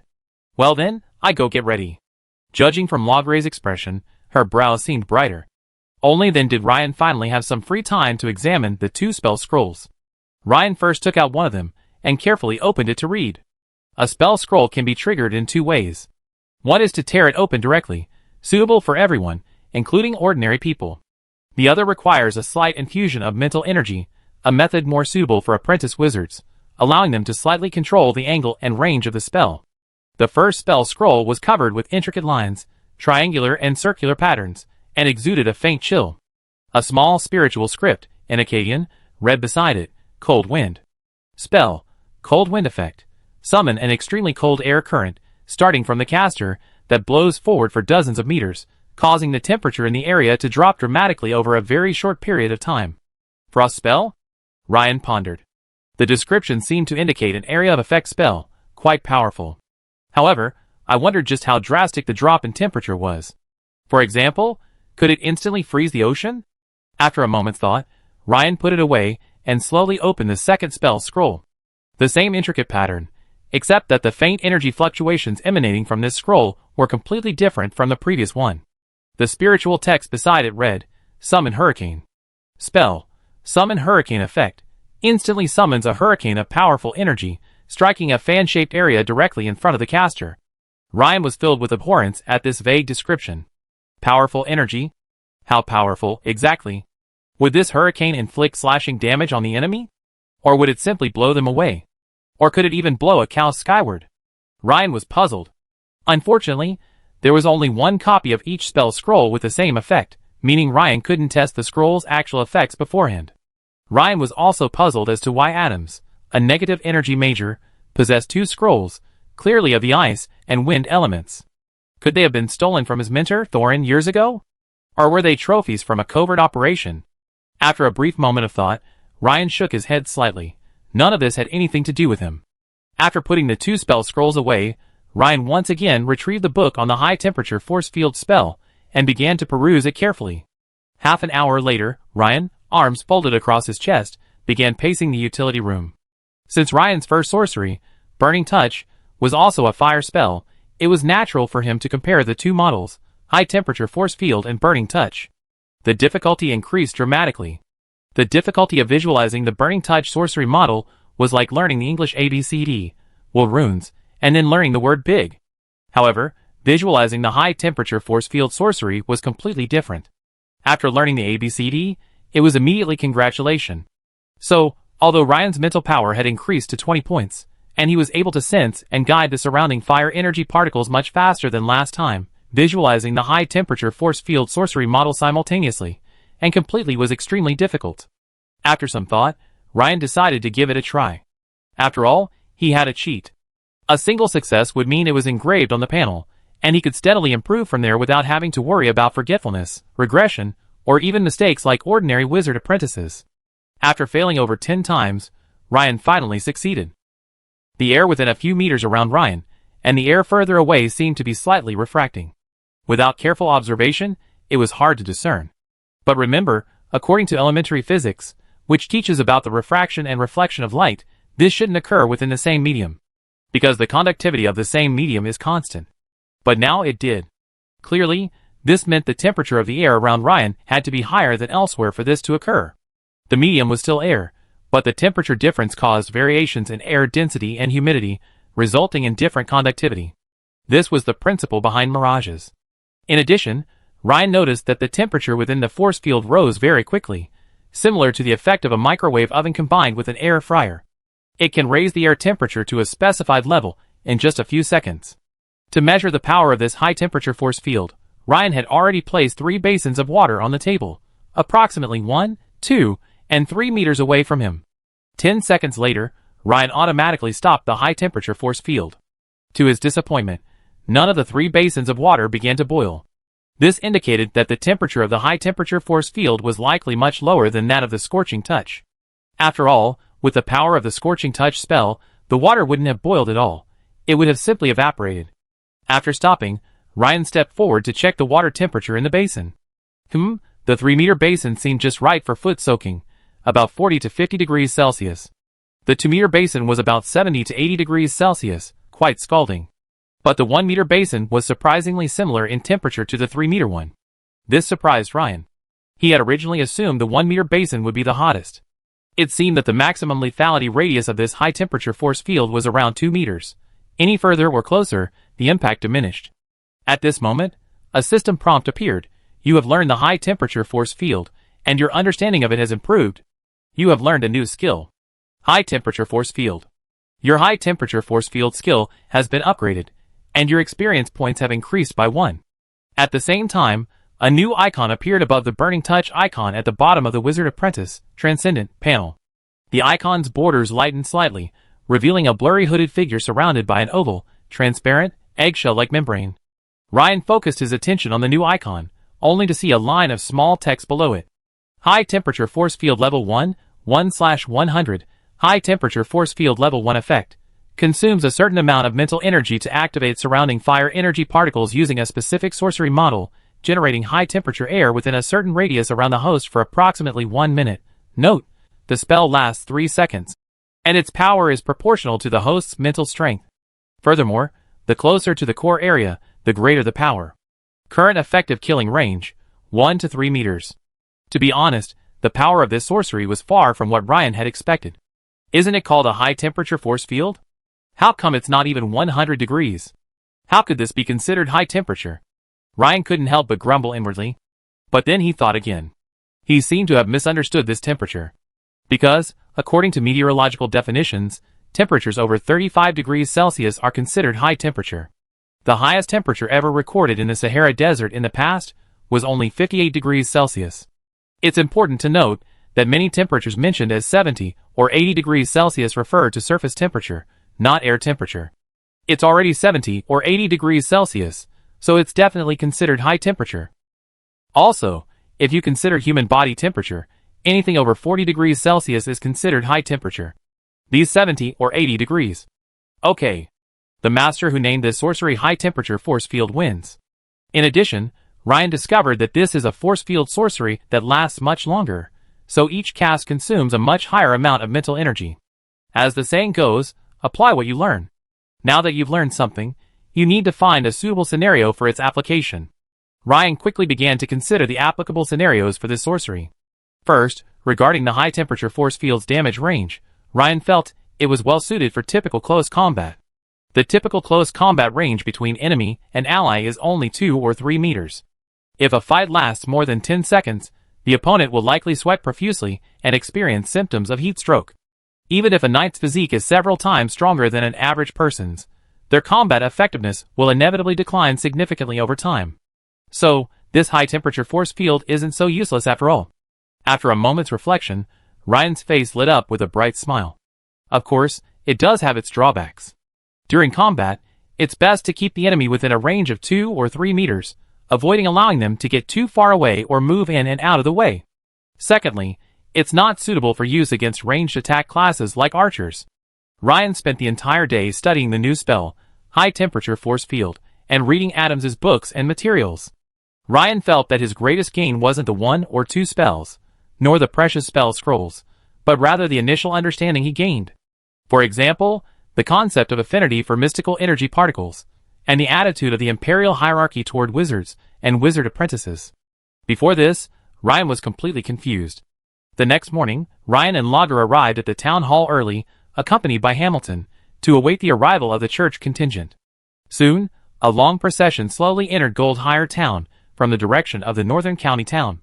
Judging by their attire, they were indeed members of the Monsoon and Ocean Goddess Church.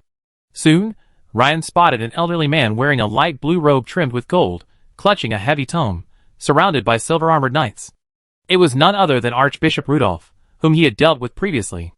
After a brief exchange of pleasantries, Ryan, Lager, and a dozen or so Knights Watchmen from Goldhire town rode their horses to join the group from the county town.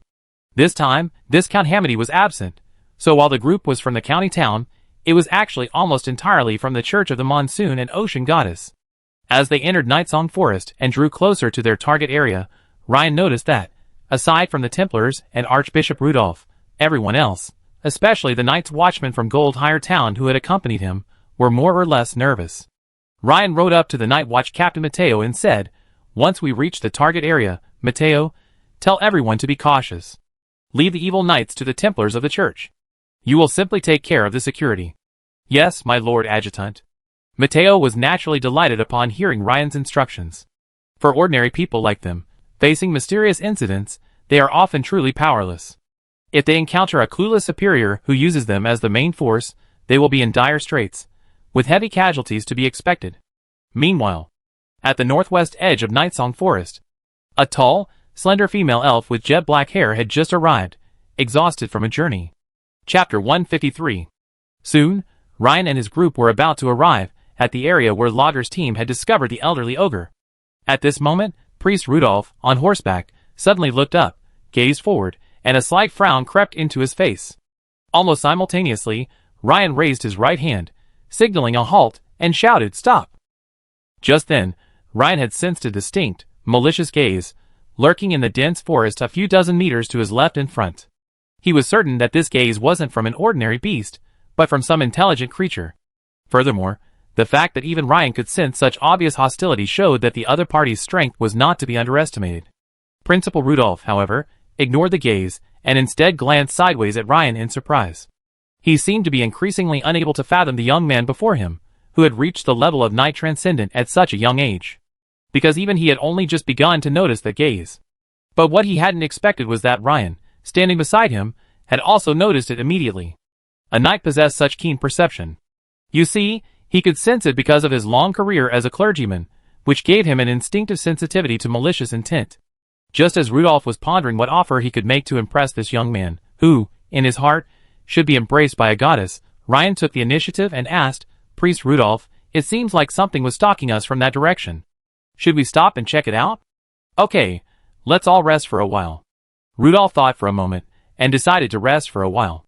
From Goldhire Town to Nightsong Forest, while the Templars felt no signs of fatigue, the security detail from the county town and the night watchman from Goldhire Town were beginning to show signs of fatigue. So, the entire group quickly stopped. One reason was to rest for a while, allowing the horses to recover from the journey, and the other was to send someone to survey the surroundings. Ryan had Mateo assign the night watchman to guard the perimeter. He also assigned several skilled personnel to carefully survey the area within 100 meters, especially to the left and front, where he had just noticed the prying gaze, to see if they could find any valuable clues. After making these arrangements, Ryan approached Lager and asked, "Lager, is this the place?" As they advanced deeper into Nightsong Forest, Ryan noticed that Lager's mood was a little down. As for the reason, Ryan speculated that it was likely because the scene had brought back memories of that day. Yes, that day, not far ahead, we spotted the old ogre. Not long after the battle, my brother defeated them, and they fled in this direction. Lager pointed ahead, with a solemn expression. Ryan looked up, and could vaguely see signs of broken and fallen trees in the dense forest ahead. Normally, in an environment similar to a primeval forest, vegetation would grow very quickly, and ordinary signs of battle would quickly be obscured by the fast-growing, lush vegetation.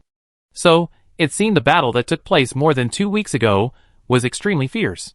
Whoosh! A night watchman on guard ahead suddenly fired an arrow deep into the dense forest. "What's going on?" Mateo stepped forward and asked. "Captain, something suddenly flew by over there." "If I'm not mistaken, it's a knoll," the night's watchman said solemnly. Because the elite night's watchmen practice archery diligently, their eyesight is generally very good, which is why Ryan took the initiative to assign them to serve as scouts. Soon, Mateo joined Ryan and Archbishop Rudolph and reported, "My lords, a night's watchman just reported that they've spotted gnolls around our group. Judging by the footprints, there are quite a few." Ren nodded and asked, "Have you spotted any signs of that old ogre? Was that gnoll the one who was spying just now?" "That's very likely. But the gnolls that once intimidated him are now a thing of the past. Even if the ferocious gnoll that had once afflicted Ryan were resurrected, it would likely be unable to withstand his full-strength attack. Furthermore, given the team's current strength, even if they encountered an attack by dozens of gnolls mixed with several ferocious gnolls, they could handle it with ease. But the ogres were a different matter. Not only would their inherent strength pose a considerable threat to the team, but according to Lager's previous account, these gnolls were most likely vassals of an elderly ogre. The difference in combat power between a disorganized group of gnolls and a group under the unified command of an elderly ogre was immense. Ryan understood this clearly. "There's no sign of the elderly ogre yet," Mateo said, shaking his head. "Patriarch Rudolph, look." Ryan turned and asked. This time, the main force of the team was the Monsoon and Ocean Goddess Church, so Ryan maintained a positive attitude. Whether to first sweep these gnolls or proceed directly to the area where the barbarian squad discovered the evil knights would be decided by Priest Rudolph, the church leader within the team. At Ryan's inquiry, Priest Rudolph smiled and said, "Let's head directly to the target area. The gnolls operate over a wide area, and exterminating them would be a waste of time. If they show up while we're dealing with the evil knights, I think you should teach them a lesson, wouldn't you, Priest Rudolph?" "Of course. Priest Rudolph, rest assured. As for the gnolls, the night watch and I will take on the responsibility of eliminating them." Ryan bowed slightly, and readily agreed to the task of guarding against and eliminating them. "Mateo, inform everyone that the rest period is over, and the team is moving forward." "Yes, sir." Soon, the rested team cautiously continued on their journey, constantly on guard against possible ambush attacks. However, contrary to everyone's expectations, the gnolls seemed merely observing and showed no signs of attacking. Ryan thought about it, and realized this was normal. Beasts generally have keen senses. As gnolls, who roam the forests like wild beasts, would surely be able to detect the strength of their team. They were known for bullying the weak and fearing the strong. Without the guidance of a more powerful creature, the likelihood of them launching an attack was low. After another half-hour of travel, the team finally arrived at the ruins that Lager had mentioned.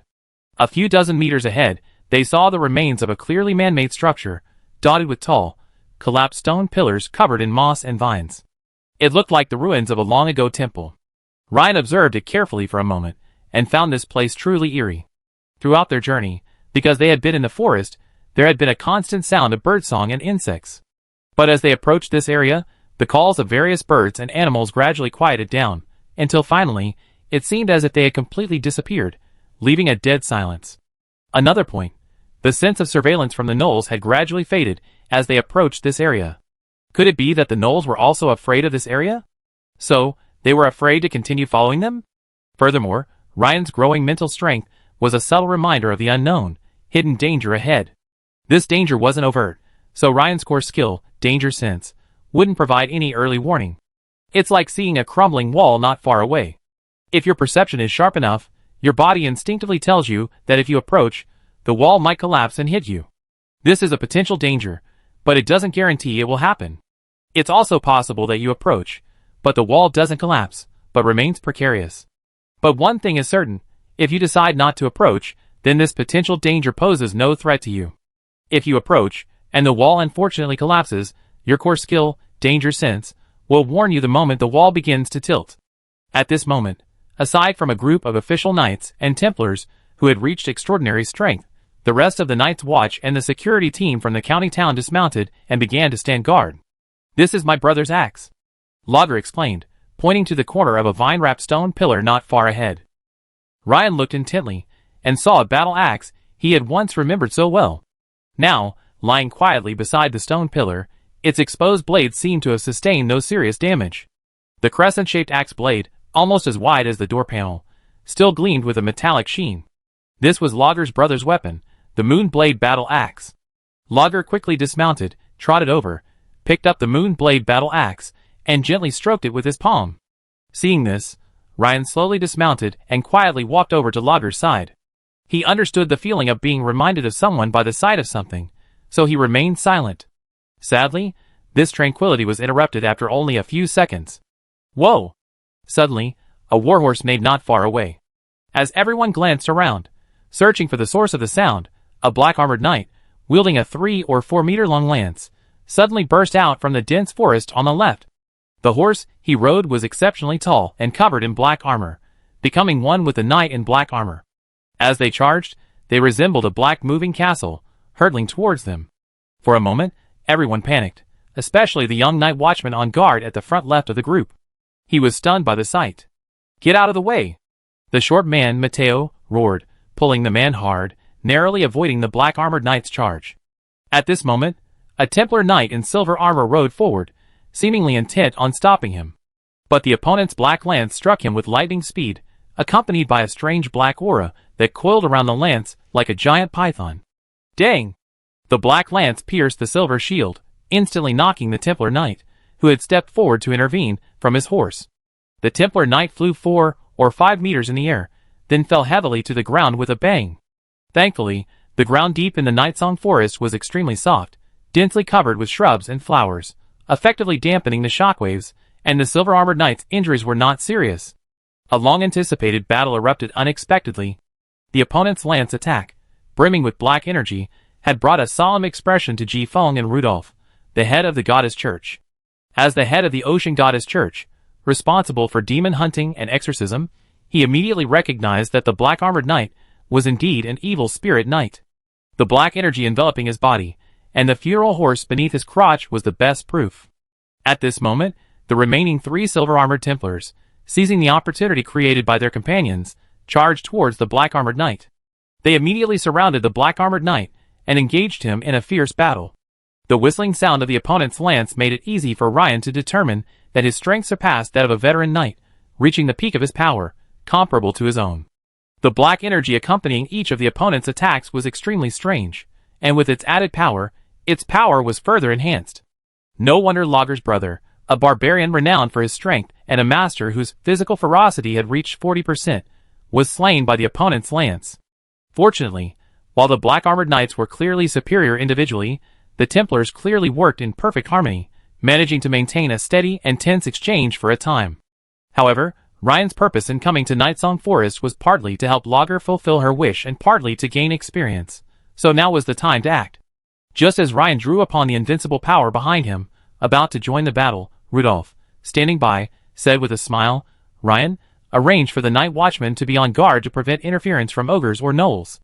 This? Ryan hesitated. Clearly, Archbishop Rudolph's intentions were distorted. He was giving Ryan and the Night's Watch a chance to enjoy the show. Of course, he might also be trying to demonstrate the church's strength, laying the groundwork for later persuading Ryan to join the church. But not having to fight the Ghost Knights head-on was certainly a good thing for the Night's Watch. After all, as elite warriors among ordinary people, it was difficult for them to intervene in a battle of this magnitude. But for Ryan, it meant a huge amount of experience slipping away. Well, Archbishop Rudolph, perhaps I can lend a hand to the Templars. Ryan decided to try again. After all, if nothing unexpected happened, the combat experience gained this time should be enough for Ryan's Knight, Transcendent, class rank to advance another level. Haha, please trust these young men from the church. Archbishop Rudolph stroked his beard and smiled, rejecting Ryan's suggestion. Alright then. All night watchmen, take charge. Ryan thought for a moment and gave the order. Since Archbishop Rudolph refused, Ryan didn't insist.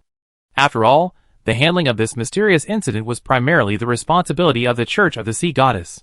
Furthermore, with only 2 weeks left before the canonization examination, there was always a chance to advance to this level. After hearing Ryan's order, the night watchmen, who had been looking for opportunities to help in the battle, suddenly relaxed their nervous expressions and began to stand guard and observe the battle from the sidelines. Just as the 4 Templar knights combined their strength to suppress the lance-wielding evil knight, the tide of battle suddenly turned.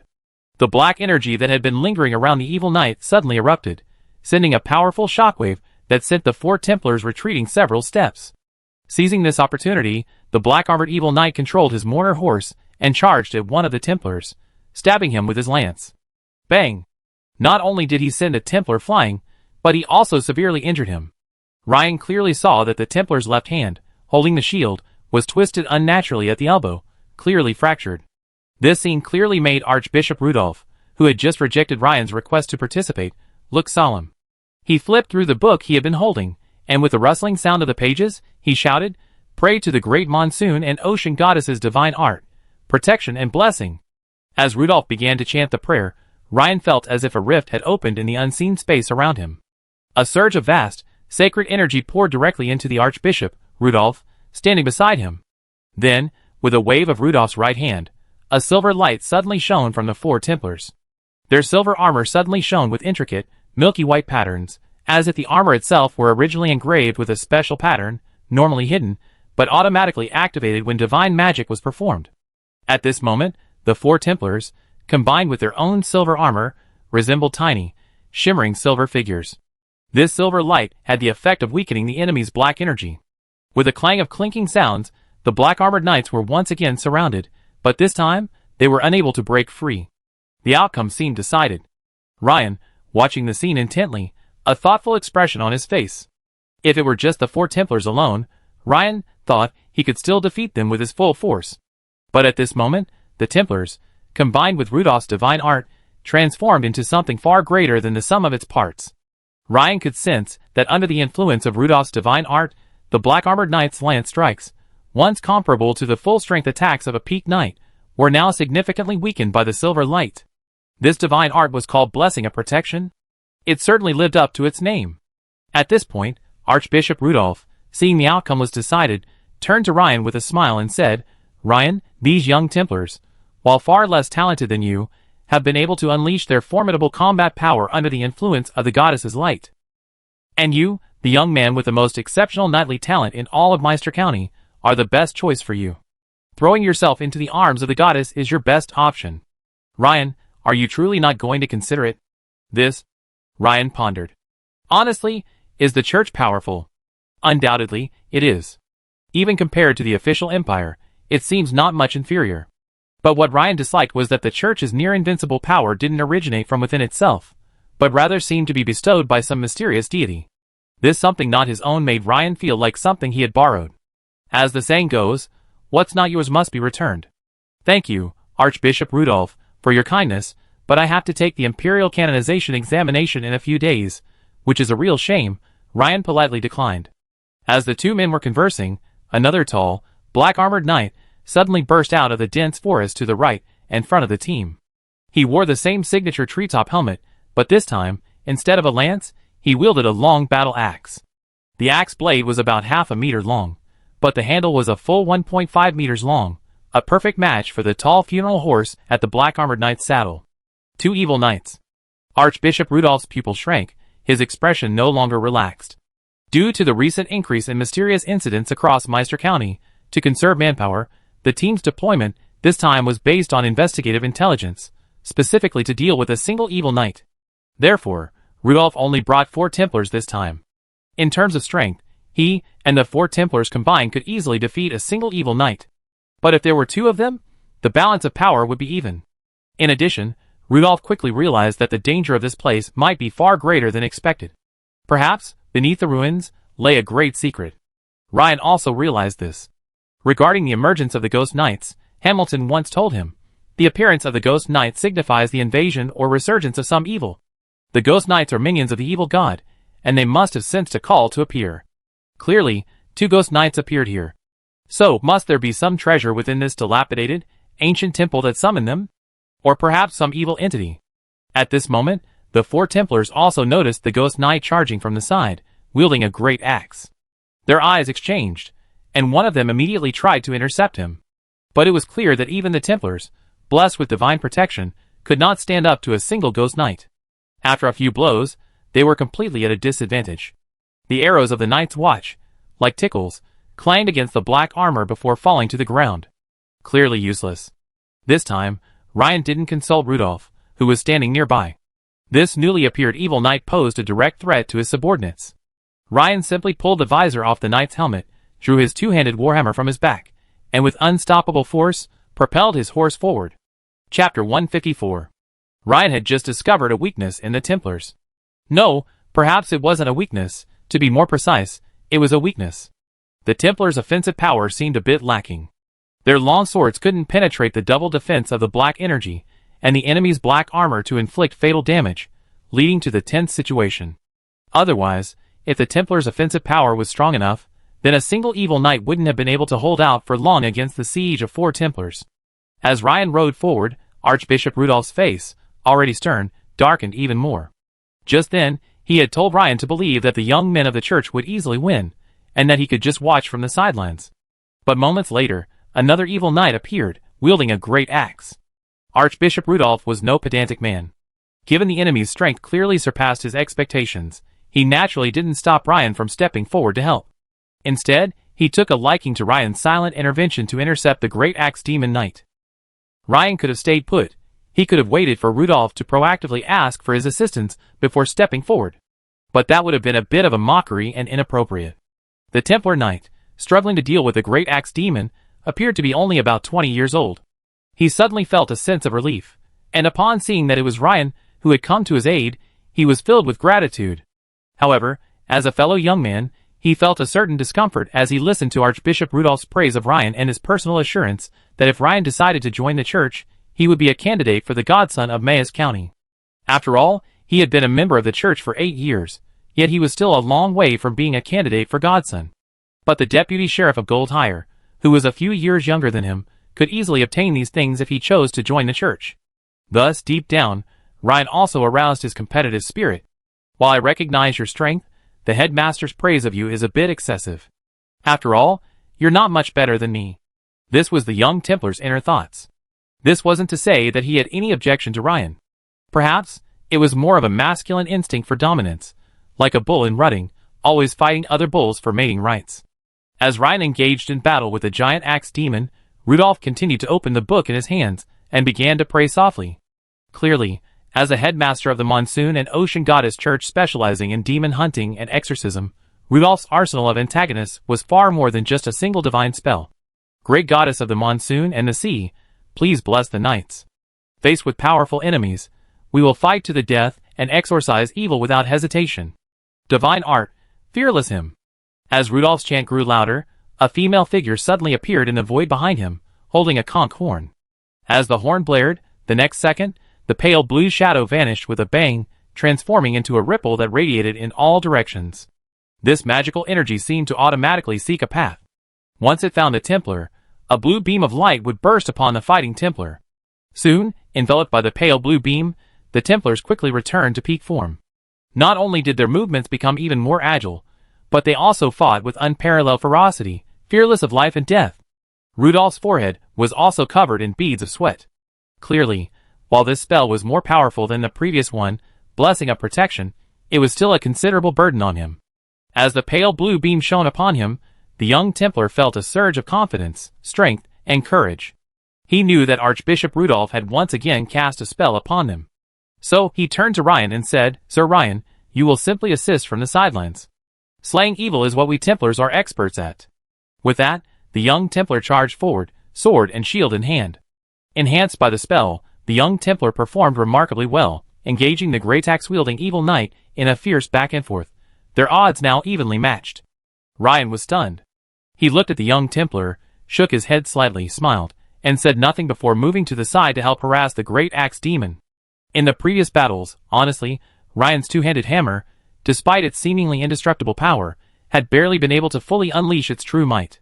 Even against the third-level wizard Apprentice Adams, he only unleashed a last-minute killing blow. In fact, only against an opponent similarly clad in heavy plate armor and possessing such formidable defenses could the two-handed hammer's true power be fully realized. So, when the young Templar offered, somewhat arrogantly, to act as both a tank and a primary attacker, Ryan naturally welcomed it. Because, conveniently, he could calmly perform some talker hammer techniques on the sidelines. Honing hammer techniques through actual combat is one of the fastest ways to increase hammer skill experience points through practice. Don't forget, Ryan's hammer technique level isn't actually very high. His current hammer technique level is only level 4, and the immense power of his hammer technique relies heavily on his core skill, hammer mastery level 3. As for whether Ryan wanted to challenge this young Templar, to compete for attention or something, that wasn't really the case. First, a rivalry requires a target. For example, in the common saying of jealousy, both parties must strive for and attempt to win the heart of a member of the opposite sex. Only then is the rivalry meaningful. Second, the two parties competing for attention or competing must be of similar status or strength. Otherwise, there's no point in the fight, just as a rich man wouldn't compete with a beggar for wealth. And the current situation is that, excluding divine powers, this young Templar's inherent strength would definitely not exceed the upper limit of a senior knight. Frankly, this level of strength was already somewhat underwhelming in Ryan's eyes. Ryan circled behind the great axe evil knight and delivered a powerful blow to his back with his massive hammer. Of course, Ryan didn't activate limit break during this attack. Hit! Ryan swung the pointed tip of his pig-headed hammer, instantly piercing the opponent's black energy defenses and striking directly at his black armor. Dang! The sharp sound of metal clashing echoed throughout the area. Just one blow. The great axe evil knight staggered, and several small holes appeared in his black armor, pierced by the dense spikes on the tip of the pig-headed hammer. Ryan was delighted. The armor-piercing power of the pig-head hammer's tip was truly incredible. You have to remember, just now, he hadn't activated any skills or supernatural traits, yet he possessed such destructive power. What if he activated them? And the young Templar, seeing Ryan silently cooperating with him in attacking the giant axe demon from behind, couldn't help but feel like he tried to attack without a fight, only to have his punches hit cotton. However, the young Templar didn't waste the opportunity Ryan had created, unleashing 2 consecutive stabs and a shield strike at the giant axe demon. The continuous attacks firmly distracted the giant axe demon, allowing Ryan to calmly unleash his talker hammer technique from the side and rear, continuously inflicting damage on the demon. This gave Ryan the exhilarating feeling of hammering a wooden stake, gaining experience. Great. However, the good times didn't last long. Just as both evil knights were pinned down and victory was imminent, the trees in the dense forest suddenly shook, and an evil knight wielding a flail burst out. What the hell? This is the third evil knight. Everyone stared at the scene in shock. Didn't they say there was only one evil knight? Logger's beautiful eyes widened, a look of stunned astonishment. The newly appeared evil knight with the flail swung high. With a single blow, He sent a security guard from the county town flying into the air like a rag bag. The guard's chest caved in, and he vomited blood profusely. It looked as if he was dying. The opponent's flail was unlike any other. It had 3 melon-sized spiked iron balls at one end, making it extremely powerful. At this moment, Archbishop Rudolph's eyes twitched. Damn it, 3 evil knights. Looks like this thing's the only way out. Rudolph reached into his robe, intending to pull something out. But the next second, his eyes widened, his mouth dropped open, and his movements abruptly stopped. The great axe evil knight suddenly fell from the mortar's back, and even the mortar beneath him was nearly knocked to its knees by the immense force. Rudolph saw clearly that a hole the size of a baby's head had appeared in the black armor on the great axe evil knight's back. The one who had attacked was, of course, Ryan. The sudden appearance of the flail evil knight didn't faze the young Templar, but the scene just now had. Behind his knight's helmet, his expression was almost vacant, his mouth gaping. Fortunately, he was wearing a helmet, so no one could see his expression. Is Ryan really this powerful without the goddess' blessing and protection? If he had it, the young Templar wouldn't dare to think about it. No wonder Ryan, at such a young age, was praised and courted by Archbishop Rudolph. This kind of strength and talent is truly incredible. It seems the only one in the county church who can truly surpass Ryan is the current godson. No, it's hard to say. Perhaps only a one-on-one duel would tell. At the same time, Ryan's attack, after unleashing limit break and massive strength, instantly extinguished the young Templar's competitive spirit. Sometimes, people are just like that. If the gap between them and their opponent isn't huge, or just a tiny gap, most people will believe they can catch up or even surpass them through their own efforts. But when the gap widens to a certain point, most people completely lose the will to compete. You go and intercept that flail evil knight. I come to your aid after I've dealt with this great axe evil knight, Ryan's voice boomed. Now, the flail evil knight was wreaking havoc among a group of ordinary warriors. Ryan couldn't stand by and watch any longer. After all, they were his Night's Watch subordinates. Oh good, Lord Ryan. The young Templar was taken aback at first, but then he nodded in agreement, turning his horse and charging towards the newly emerged flail evil knight. The severely wounded great axe evil knight roared wildly, then raised his axe high in one hand, as if about to unleash some special move. But Ryan leaped from his warhorse and unleashed his secret technique, Earth Shatter, at the giant axe demon. The force of Ryan's kick was so great, and the force from the stirrups transmitted to the horse beneath him, instantly causing it to collapse to the ground.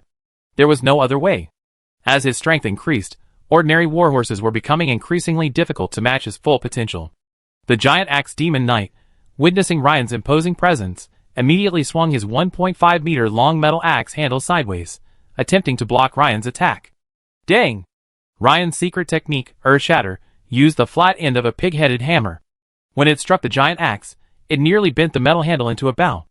Although the great axe handle was made of exceptional material, capable of withstanding Ryan's powerful Earth Shatter, the great axe evil knight's entire body was deeply embedded in the soft forest floor by Ryan's immense force. From the hips down, the great axe evil knight was entombed in the mud, unable to move. Seeing this, Rudolph paused in his attempt to retrieve something from his pocket. After carefully observing the battle between Ryan and the great axe evil knight, he withdrew his hand from his pocket. It seems the time to use this trump card isn't quite right yet. This Ryan has surprised me again. Is he this powerful? He's truly an excellent candidate for a future Retribution Knight. No, I must try again later. It would be a shame for such a talent not to join the church. Rudolph thought to himself. As Rudolph pondered this, the battle between Ryan and the great axe demon knight drew to a close. Ryan used his Earth Shatter hammer to plant the great axe demon in the ground like a tree. Then, while the opponent was still recovering, he twisted his hips and swung the pighead hammer like a hammer. This time, the sharp end met the opponent, soaring straight up from the ground. It was the Rising Dragon Hammer, the secret technique of Talker's hammer art. Bang! A sound like a watermelon being smashed by a stick suddenly rang out. The great axe demon knight, half planted in the soil, suddenly transformed into a rocket and took off, leaving a trail of dirt in his wake. Ryan's Rising Dragon Hammer had struck the opponent squarely in the jaw, the sharp end piercing deeply into the lower edge of his armor, which was the source of the cracking sound. Bang! The great axe-wielding evil knight flew through the air for several seconds before crashing heavily to the ground, letting out a shrill scream. The next second, the protective black energy swirling around him suddenly dissipated. Then, his entire massive body collapsed to the ground, seemingly hollowed out. Pieces of his entire suit of black armor now scattered across the ground. A system notification appeared. Your Talker Hammer skill has been upgraded, adding 243 experience points. You have fought a battle, and your Knight, Extraordinary, experience points have increased by 81. Congratulations, your Knight, Extraordinary, class level has been increased. Ryan's Knight, Extraordinary, class level had already reached level 3, for 76/500, so it was successfully upgraded to level 4, 57/1000. Ryan also received 1 skill point and 1 attribute point as a bonus. At that moment, the sharp-eyed Ryan spotted a thumb-sized black crystal nestled within the remains of the giant axe demon. This immediately reminded Ryan of the blood-colored crystal that had once provided him with a large amount of experience points, so he quickly picked it up, pretending to be unnoticed. Sure enough, the system alert rang. Ding! Detecting the host has obtained a demonic crystal, triggering a class change. Demon Knight. The prerequisites for the Demon Knight class change are 1. Official Knight. 2. Spirit 15 or higher. Given the current conditions, is the class change to Demon Knight true or false? This was completely different from what he had expected. Ryan's expression suddenly became like that of an elderly man on the bus checking his phone. JPG. The system is getting ridiculous. This evil knight thing doesn't look like a normal person at all. I guess there won't be a prompt for this kind of job change next time. Ryan muttered to himself, after he chose no without hesitation. Then, a second system prompt sounded. Ding! Detection detected unknown absorbable energy. Yes/no? Note, absorption can be converted into experience points for the designated class. Huh? That's right. This is the correct way to open the Fel crystal. Absorb it, and that's it. Ryan was delighted and quickly chose yes. The next second, the eerie black energy within the Fel crystal surged like a surging wave, instantly passing through Ryan's arm and surging deeper into his body. Just like last time, the energy within the Fel crystal seemed to be selectively absorbed by the system. This time, Ryan himself didn't feel the slightest discomfort. Furthermore, the entire absorption and conversion process was completed almost instantly. Ding! A total of 433 Transcendental Experience points converted. Please select Knight, Transcendent, /Wizard Apprentice, Transcendent, /Beast Tamer, Transcendent, for advancement. After seeing this, Ryan thought for a moment and decided to choose Tamer, Transcendent, as his skill level. The reason was simple. He was currently a Tamer, Transcendent, level 1, 12 out of 100, and choosing Tamer would allow him to directly level up 2 levels. However, if he chose the remaining Knight or Wizard Apprentice, he wouldn't be able to level up. Clearly, 2 more attribute points and 2 more skill points would be much more valuable. So, Ryan silently chanted Tamer. Instantly, 2 system notifications appeared. Congratulations, your Tamer, Transcendent, class level has been increased. Congratulations, your Tamer, Extraordinary, class level has been upgraded. Seeing the Tamer, Extraordinary, level increase from level 1 to level 3, 12/500, on the panel, Ryan couldn't help but smile broadly. He continued to scroll down. At the bottom of the panel, the remaining attribute points, 3, and the remaining skill points, 4. Of these remaining skill points, 1 was left over from the previous upgrade. Having gained 3 attribute points and 3 skill points in just one battle, Ryan felt that his trip to Nightsong Forest had been a good one. As if a thought had occurred to him, Ryan suddenly looked up at the flail ghost. His eyes were filled with a fiery glare. Next, since the 4th Ghost Knight hadn't appeared, therefore, the subsequent battle was a foregone conclusion. After Ryan defeated the Flail Ghost Knight, the Lance Ghost Knight was also slain by the combined efforts of the 3 Templars. This time, Ryan harvested his second Fel crystal. However, judging by the solemn expressions on Rudolph's and the other Templars' faces as they viewed it, Ryan knew he wouldn't be able to absorb it right away. Ryan, this crystal, imbued with immense Fel energy, will attract considerable attention from evil forces. I suggest it's best left to our church, Archbishop Rudolph said, approaching Ryan. If it were anything else, Ryan might agree.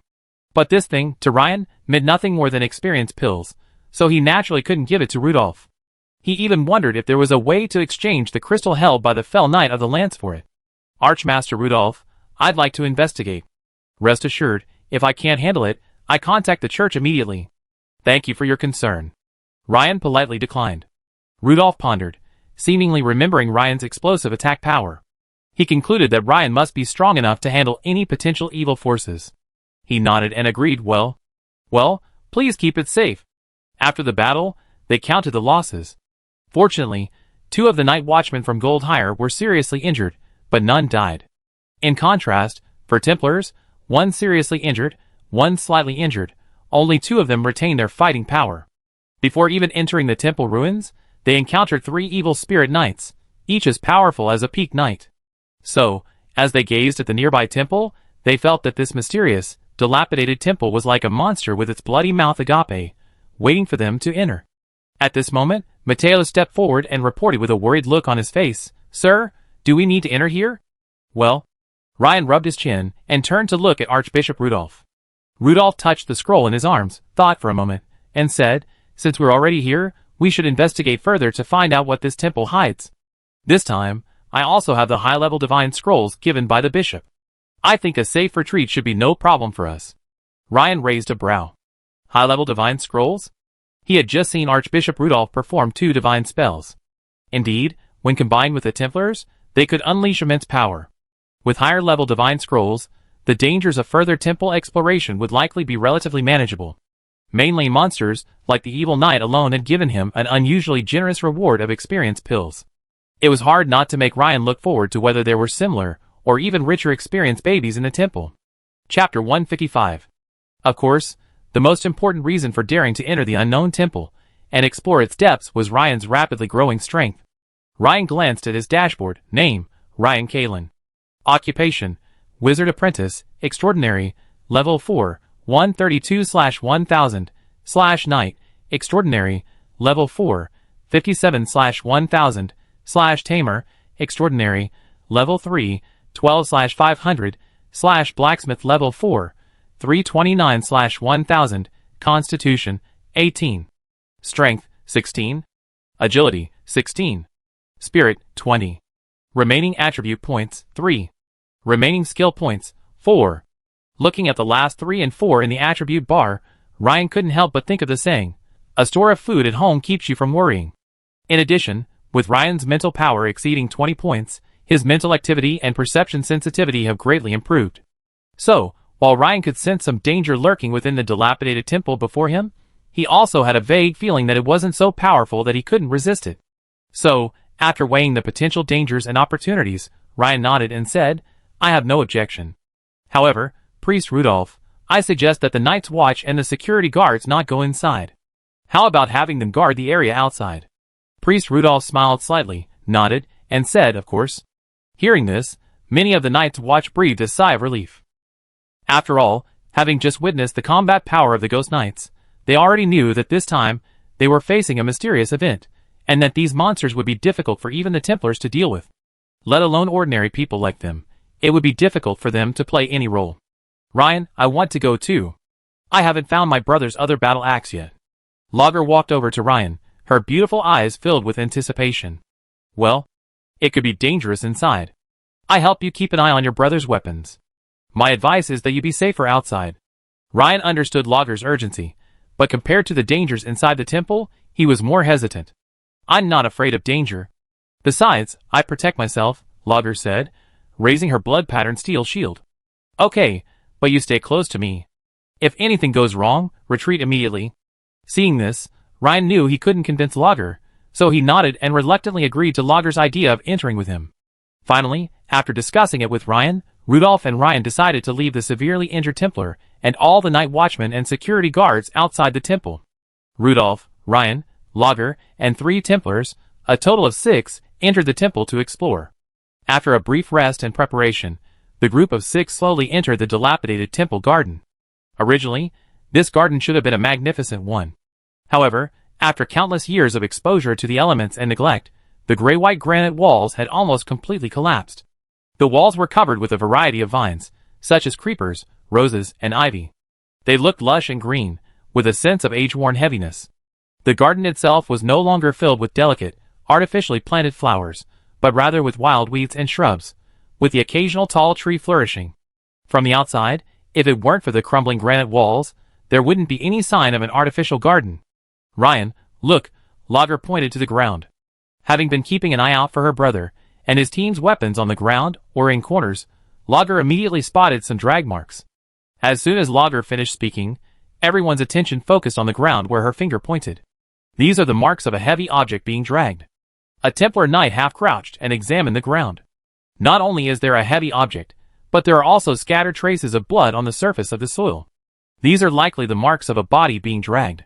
The perceptive one also examined it carefully and added, "In this temple ruins, where no birds or animals exist, it seems that the only ones capable of dragging a body are those 3 evil knights," Ren thought to himself. Previously, he had assumed that the evil knights only attacked and killed intruders within their area. It turns out they also collect the bodies of their slain enemies and drag them into the temple. That's quite interesting. Collecting flesh and blood? Why does it look so similar to the Black Flame Church's blood sacrifice ritual? "There's something here too," said another Templar, walking ahead, pointing to another newly discovered dragging mark.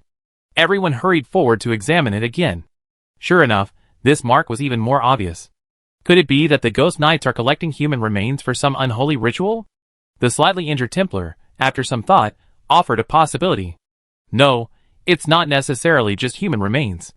This track is significantly wider, likely caused by dragging a beast's carcass. Look, there's hair in the mud. Such thick, long hair can't possibly be human," Ryan said, picking up a strand of black hair, covered in mud and stiff as a needle. Since his mental power has continued to grow, Ryan's perception has also increased. With his current perception, he seems to be able to easily detect details that he previously overlooked, which makes Ryan feel quite happy. Ryan is right. This hair, if I'm not mistaken, should be the bristles of a ferocious wild boar. Rudolph nodded. At the same time, he was very impressed with Ryan's meticulous observation. Careful and sensitive observation is also a sign of strength.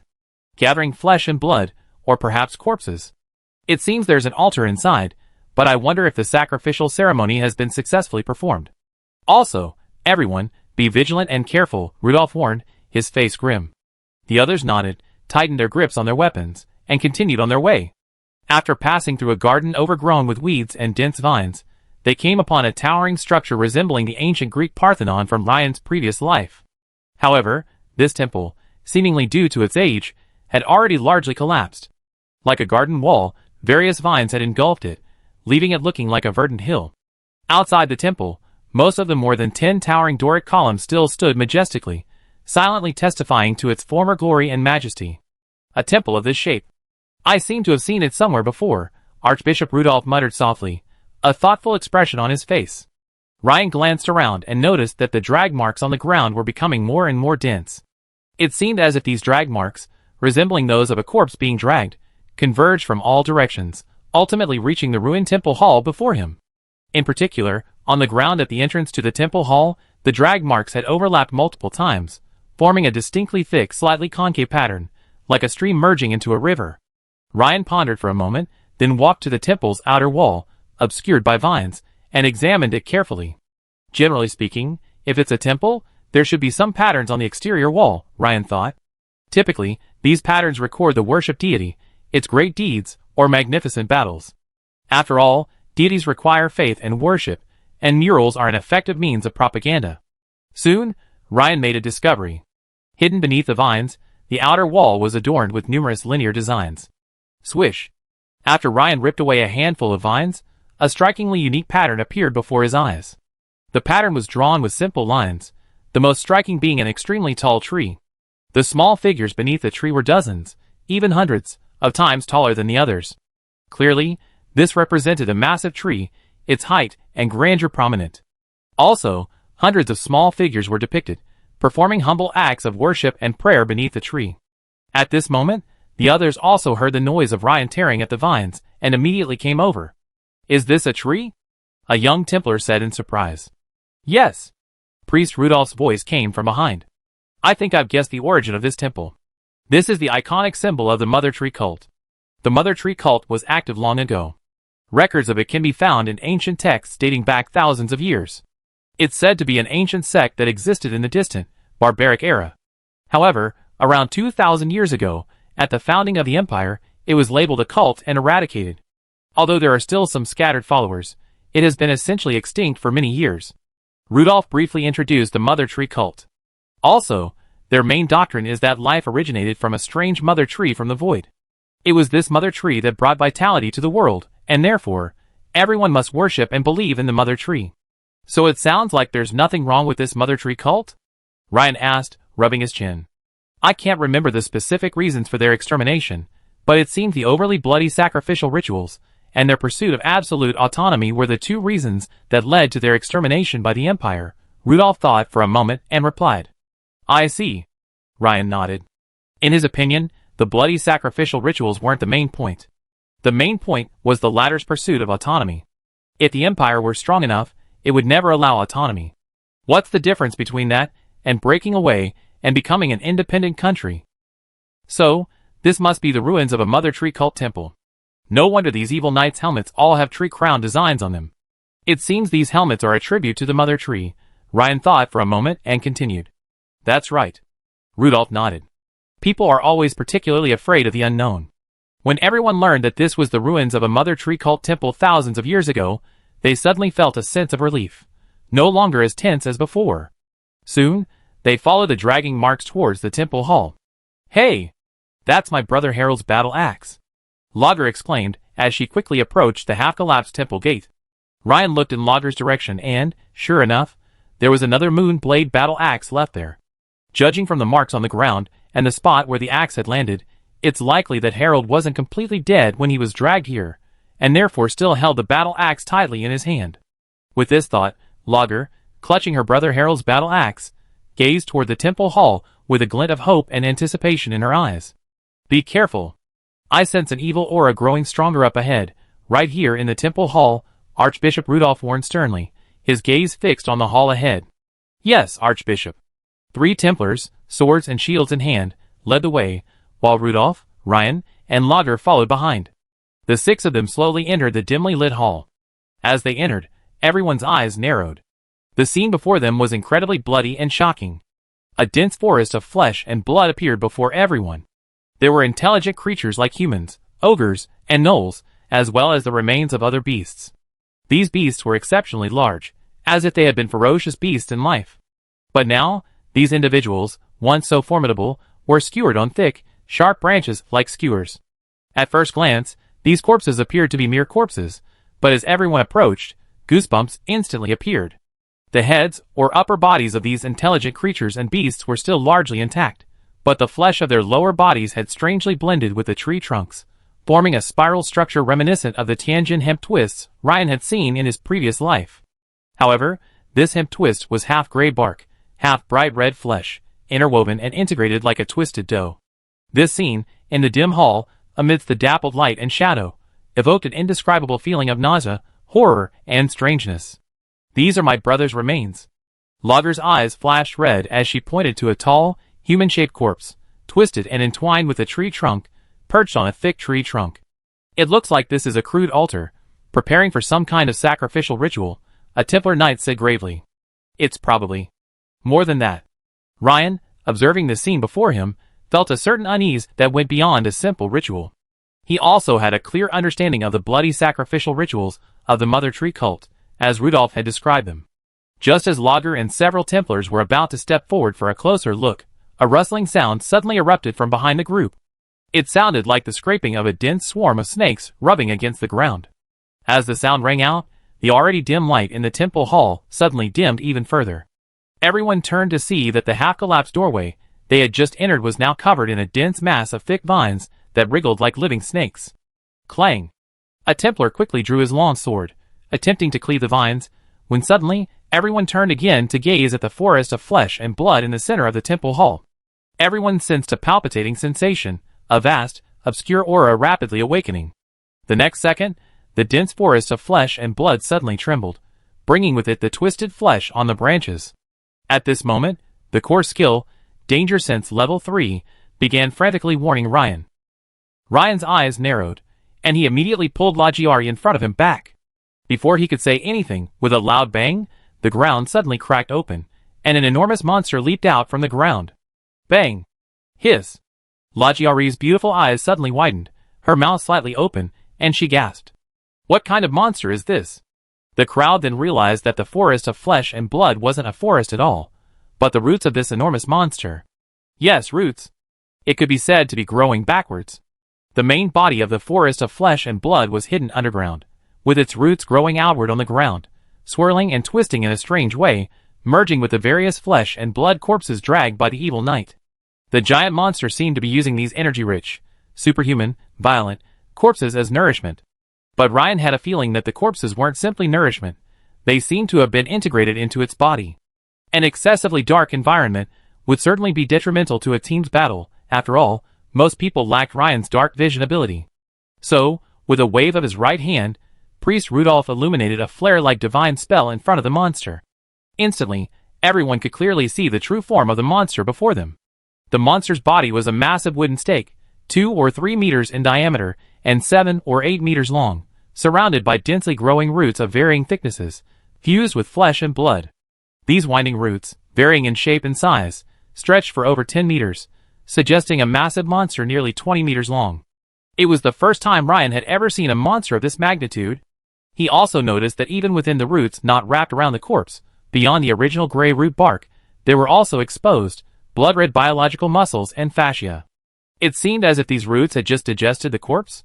These red flesh and fascia seemed to still be alive, constantly swelling and undulating like a heart, while slowly oozing red fluid. This monster, neither plant nor animal, was a sight that made one's scalp tingle. As the air surged, Ryan immediately caught a strong stench of rot, though he couldn't tell if the putrid smell came from the red flesh or the roots themselves. Flesh and blood tree spirit, Priest Rudolph blurted out, a sudden thought coming to mind. Having known from the murals that this was the ruins of a temple related to the Mother Tree cult, Rudolph immediately connected the dots upon seeing the monster, and soon recalled its origins. This is the flesh and blood tree spirit mentioned in the books, a guardian of the Mother Tree cult that guards the supreme Mother Tree. It's said that it's usually dormant, and requires the sacrifice of numerous transcendent beings to awaken. I didn't expect the flesh and blood tree spirit to be guarding here, Rudolph said quickly. If there are flesh and blood tree spirits here, could this place be related to the Mother Tree? Boom! A sudden attack interrupted Rudolph's narration. Dozens of massive, intertwined roots slammed down upon the group, sending them tumbling to avoid the impact. No one in the team, including Ryan, intended to engage head-on, testing the enemy's strength. Because the opponent's size was simply too enormous, its weight alone was estimated to be tens of tons, completely different from a human's. It was like a human strongman wouldn't be foolish enough to try to wrestle an elephant. And the flesh and blood tree spirit before him was 10 times the size of an elephant. Furthermore, judging by the opponent's previous attack, despite its immense size, its movements were extremely agile, as swift as a monkey. Faced with this enormous monster, over 10 meters long, so vast that it would take several people to embrace it, and covered in dense flesh and blood roots, Ryan, despite possessing unstoppable strength, was at a loss as to how to proceed. After a moment's thought, Ryan quickly switched weapons, exchanging the pig-headed hammer for his shimmering great sword. Obviously, facing a monster with so many roots, you couldn't even attack its main body without first shaving its head and adding a beard.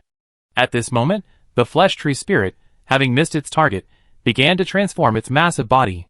The 2 thickest roots, like arms, lifted its massive upper body upright, while the hundreds of roots at the rear entwined together, forming a tail resembling a giant snake.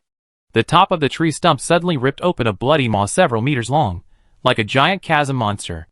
The next second, like a crocodile, the opponent launched an incredibly fast sprint, and death rolled towards the slightly injured and slower Templar Knight.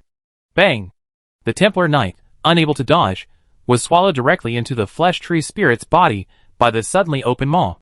The entire process happened so quickly that the young Templar didn't even have time to utter a scream before vanishing from this world. This instantly filled Rudolph with shock and fury. Without hesitation, he pulled out the scroll of high-level divine spells from his arms, and tore it apart. Divine spell, Sword of Judgment. As Rudolph roared, a pale blue long sword, 5 meters long, its tip pointed forward, emanating intense energy fluctuations, suddenly appeared before him. The energy sword's appearance was abrupt, appearing completely out of thin air. In less than the blink of an eye, the pale blue giant sword struck the flesh tree spirit with lightning speed. The flesh tree spirit, having just devoured a Templar, seemed to be savoring its delicious meal. Its massive body had no time to react, let alone dodge. Puff! The pale blue energy sword instantly pierced the stump of the flesh tree spirit, creating a hole the size of a wash basin, leaving it transparent from front to back. The sight of the immense power of Archbishop Rudolph's divine spell filled the other 2 Templars, who were just now immersed in the shock and grief of losing their companion, with a wave of joy. The next second, a fierce roar echoed through the temple hall. Roar! The flesh tree spirit, which had just devoured a Templar, howled in agony, its massive body tumbling in agony. Ryan watched the divine spell in amazement. As expected of the church, its foundation was strong. The pale blue greatsword's attack was incredibly fast and powerful. Even he wasn't sure if he could dodge that blow. If he couldn't dodge, the flesh tree spirit's fate was a perfect example of the power of divine spells. However, Ryan's keen perception revealed that while the flesh and blood tree spirit couldn't withstand the Sword of Judgment's attack, it had withstood the blow head-on, remaining severely wounded and alive. No, not only alive, but its wounds were gradually healing. Many of its tiny roots withered and broke apart, falling to the ground and quickly transforming into a dead tree.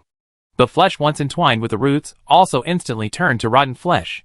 However, this process seemed to be rapidly repairing the flesh and blood tree spirit's injuries by drawing upon the life and energy of the roots. Although a considerable amount of the pale blue sword's energy remained in the wound, as more and more roots died, a strange energy surged, rapidly negating the pale blue energy in the wound. The piercing wound on the flesh tree spirit's body, which had just been the diameter of a wash basin, was shrinking at a visible speed. Enhanced by his dark vision, Ryan could clearly see, even in the dim hall, that countless finger-thick tendrils were sprouting from the inner wall of the flesh tree spirit's wound, rapidly repairing the wound. However, this scene went unnoticed by the extinguishing of the light spell. In particular, the two Templars closest to the flesh tree spirit saw its roots fall to the ground and turn into dead wood. They assumed that the powerful divine spell had already destroyed the flesh tree spirit. All that remained was to wait for the flesh tree spirit to slowly fade away amidst its howling agony. Ryan immediately shouted, "Be careful. The flesh tree spirit isn't dead. It's recovering rapidly. Quick! Keep attacking." Huh? The two Templars turned to Ryan in confusion. The other party was screaming in agony, and numerous roots had already broken and fallen off. Yet he wasn't dead yet? 1 minute ago, when Rudolph tore open the high-level divine scroll, Sword of Judgment. Wow! Such a strong energy fluctuation. Also in Nightsong Forest, a dark-haired female elf, on her way, suddenly stopped. She looked up at the ruined temple where Ryan and his team were. This energy fluctuation. Wow! There's another energy. This seems... The dark-haired female elf pondered for a moment, her beautiful eyes widening in surprise. After a moment's deliberation, she immediately adjusted her direction, advancing rapidly towards the ruined temple. As if this wasn't fast enough. The next second, her tall figure suddenly vanished from the spot, transforming into an eagle, swiftly soaring into the air and flapping its wings. Chapter 156. In the ruined hall of the Mother Tree Cult's temple, where Ryan had previously demonstrated his prowess in slaying the evil knight. Thus, even though the two Templars didn't quite believe what Ryan said, they didn't question him. It was just their stunned gestures that seemed to say, although Sir Ryan is formidable, don't speak nonsense. Meanwhile, Archbishop Rudolph, standing nearby, was also slightly skeptical of Ryan's warning. You must know that the scroll he had just torn open contained the high-level divine spell, the Sword of Judgment. Others might not be aware of the power of this spell, but as a professional within the church, he knew it all too well. Once it struck, it not only instantly inflicted a powerful, penetrating damage, but also, a portion of the surging energy from the Sword of Judgment would reside in the enemy's wound, causing lasting damage. In simple terms, even if you don't die instantly from one strike, the continued loss of health will certainly kill you. But the next second, Archbishop Rudolph's mouth dropped open in horror. Words of warning barely escaped his throat, but it was too late. The two Templars were like golf balls, suddenly swept by the flesh forest's python-like tail. With a snap, they were both sent flying over 10 meters high. In midair, the crackling of broken bones could still be heard. Ryan couldn't help but sigh. Alas! A favorable situation had been turned into a disadvantageous one. Besides, these two were probably useless even if they weren't dead. There was no hope. After all this fighting, he was the only melee fighter left, fighting alone. As for Lager, having not yet reached the transcendental realm, she might even have trouble dealing with the roots of the flesh tree. Divine Spell, Holy Power Levitation. Divine Spell, Radiant Healing. Rudolph, clutching his book, aimed at the two Templars in midair, and cast a rescuing spell at top speed. Rudolph unleashed two spells in quick succession, exhausting his remaining mental energy. Because the high-level spell, Sword of Judgment, while immensely powerful, had also drained Rudolph's mental energy immensely. Even as a patriarch, he was struggling to withstand it. The two Templars, empowered by holy power levitation, descended to the ground like feathers. Rudolph and Lager hurried forward to check on the two Templars' injuries. Unfortunately, the weaker Templar was already beyond saving midair, his internal organs and bones shattered to pulp by the blow from the flesh tree spirit. Another, more powerful Templar knight had barely managed to survive, and with the help of the divine spell Radiant Healing, he was trying his best to repair his damaged internal organs, but he was completely unable to move for a short while. Thus, in a matter of seconds, the situation reversed. Rudolph and Lager raised their heads and looked at Ryan, who was not far away. Ryan seemed to be the only one left who could intervene against the flesh tree spirit. Facing the flesh tree spirit's gradually healing wounds, Ryan knew he couldn't wait any longer and had to take the initiative. After all, the flesh tree spirit was still seriously injured, but he had to inflict sustained, substantial damage. Only then could he interrupt the opponent's healing process, and subsequently find its weakness and kill it. Break limit. Warningly, Ryan, wielding the glimmering greatsword, charged relentlessly at the swirling flesh and blood roots. Swish, swish, swish. After their clash, Ryan realized the flesh and blood tree spirit's true strength. No, truly exceptional strength. He discovered that even when severely injured, its root attacks were powerful and resilient, and these flesh and blood roots, of varying sizes, were incredibly tough. Every time Ryan's sword slashed, it felt like hitting a rubber tire. It was extremely difficult to sever. Luckily, the glimmering great sword in his hand had been forged with star iron and glowstone. Otherwise, even if Ryan activated the break limit technique, he would have struggled to sever these roots. It's conceivable that if the flesh and blood tree spirit hadn't been injured and was in its prime, the number of its roots, its attack power, and its defense would likely have been even higher. If that were the case, Ryan would have faced a far more difficult time than he currently faced. Facing such a formidable foe, Ryan immediately activated Limit Break, boosting all three attributes by over 60%. His agility, in particular, saw a significant increase, from 16 points to 26 points. Naturally, his movement speed was swift, and it was precisely this incredible speed that allowed Ryan to remain undeterred in the face of perilous battles. At this moment, the battle scene in the hall was Ryan's relentless, rapid movement. Every step involved either slashing or dodging, countering the hundreds of flesh and blood roots that surrounded him. These flesh and blood roots ranged in size, speed, and attack methods, from sharp piercings to sweeping blows, and from top to bottom. And so on. Fortunately, Ryan had already reached level 6 in Giant Bear Swordsmanship before this. Since reaching level 6, Ryan felt that his Giant Bear Swordsmanship had entered the next major realm, or, as Hamilton put it, the Mastery level. Thus, relying on his limit-breaking and Mastery-level swordsmanship, Ryan was able to barely withstand the overwhelming onslaught of flesh and blood roots. However, Ryan soon realized that his current level of swordsmanship was still insufficient. He couldn't withstand many of the root attacks solely with his swordsmanship, and could only dodge them by moving at high speed. This led to a serious problem. Ryan's current stamina was depleting very quickly. Based on the current rate of depletion, Ryan estimated that he could only maintain the limit-breaking state for about a minute. Even with the 3 remaining attribute points, it was still a drop in the bucket, and wouldn't last much longer. After a brief moment of deliberation, Ryan made a swift decision. He immediately added a skill point to his Giant Bear Swordsmanship. The Giant Bear Swordsmanship level 6, 345/3000, on the panel suddenly became Giant Bear Swordsmanship level 7, 345/5000. Instantly, fragmented clips of Giant Bear Swordsmanship training began to flood Ryan's mind, imprinting themselves into his muscle memory. It felt as if Ryan had undergone years of arduous training in the Giant Bear Swordsmanship. At this point, Ryan's understanding of the Giant Bear Swordsmanship had deepened. Although his skills remained at the mastery level, he had made significant progress. At this moment, a mighty eagle soared over the ruined temple. Its sharp eyes first cast a look of human-like wonder at the temple below. The next moment, it seemed to hear the sounds of intense fighting and the fluctuations of energy emanating from within. With a single swoop, it reached the temple's roof and quietly peered inside through the crevice of the collapse. The eagle that had arrived was, of course, the dark-haired elf. Soon, possessing the gift of dark vision, she could clearly see the battle unfolding in the hall.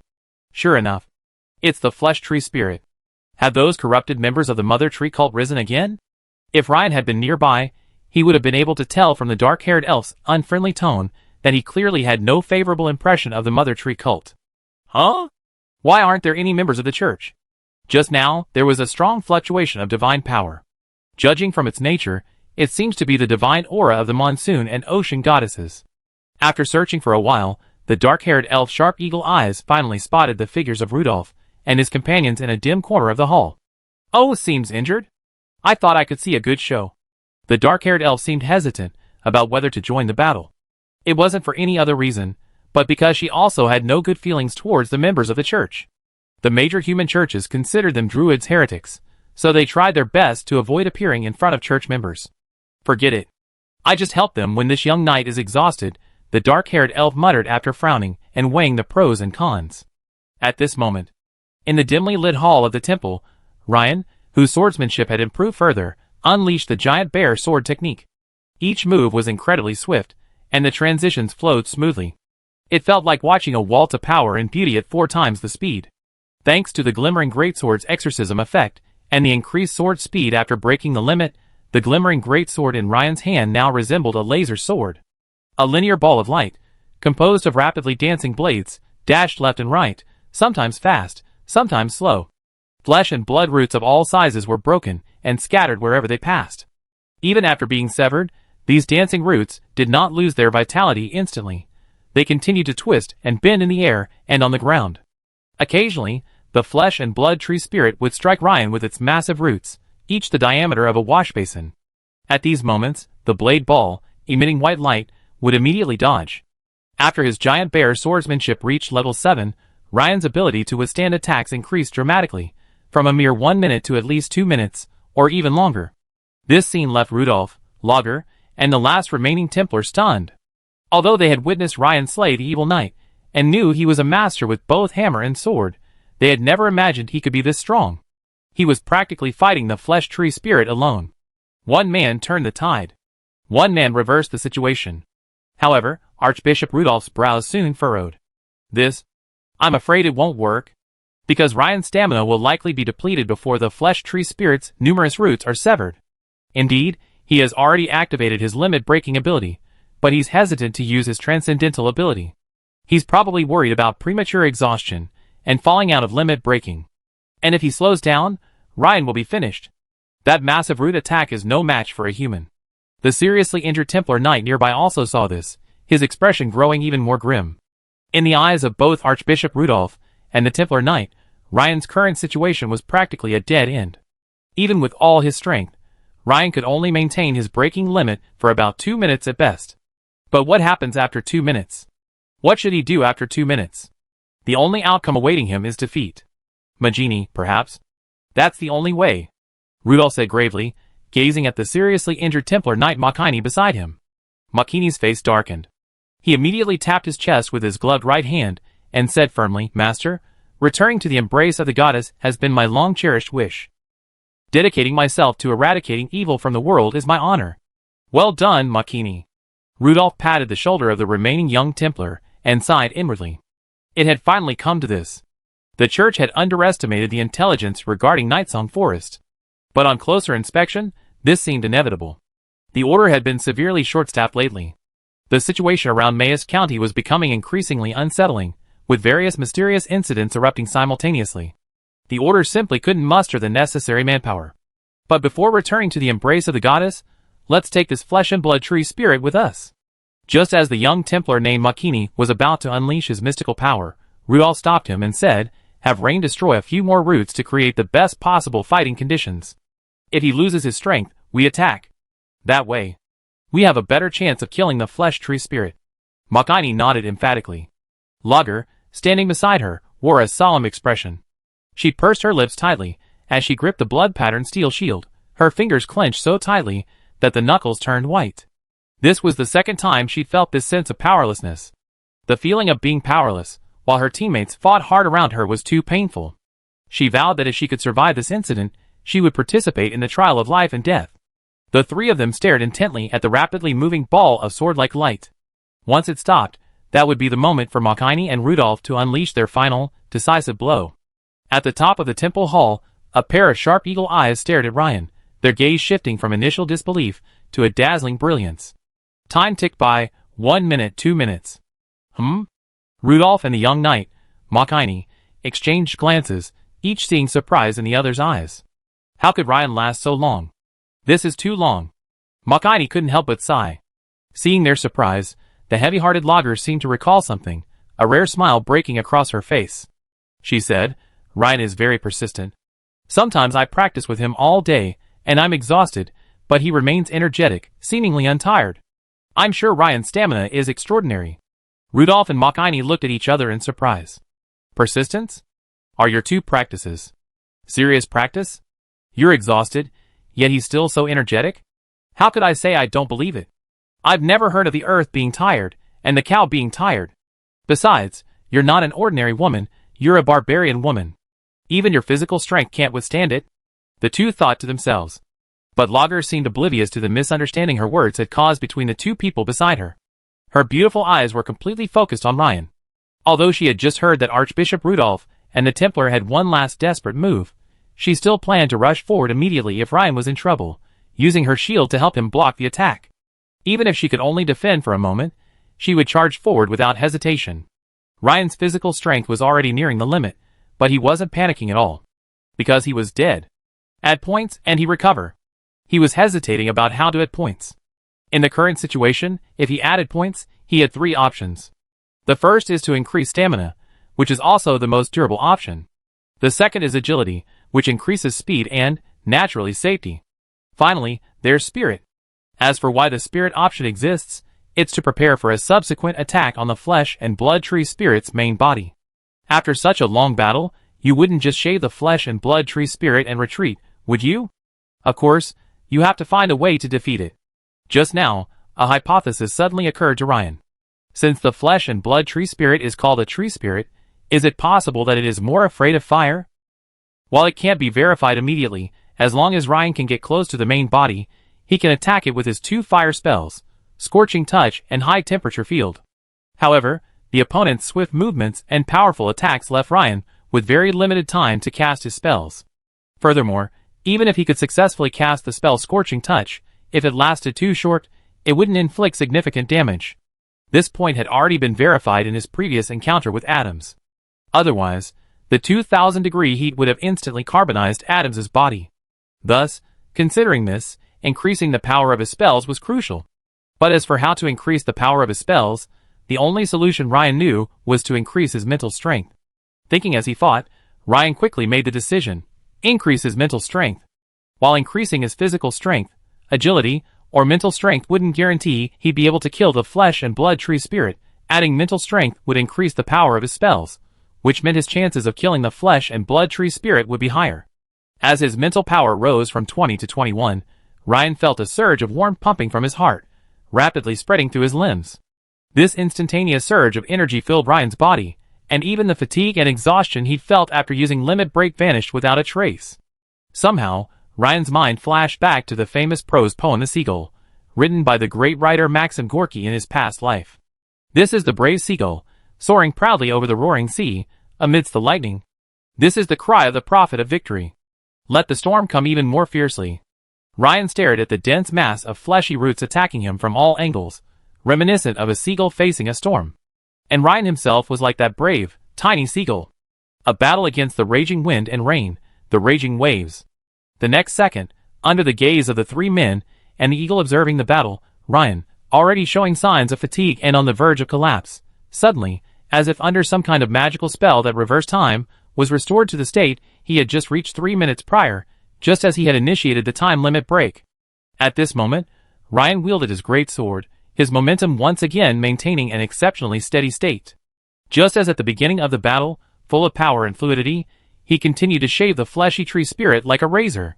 The young Templar knight Makini, witnessing this scene, gaped with his mouth, his eyes widening, his expression vacant. Macini's expression at that moment was like that of a poor student at the bottom of the class, who encounters a difficult final question on an exam. Even the knowledgeable Archbishop Rudolph wasn't much better off than Makini. He stared blankly at the rewound Ryan, a look of disbelief on his face. Only Lager's expression remained somewhat normal. After all, she had witnessed Ryan's endurance during their previous sparring sessions, though this time, she was still a little shocked. Lager glanced at the two people beside her, her expression a bit like, "I told you Ryan was very durable, and you didn't believe me?"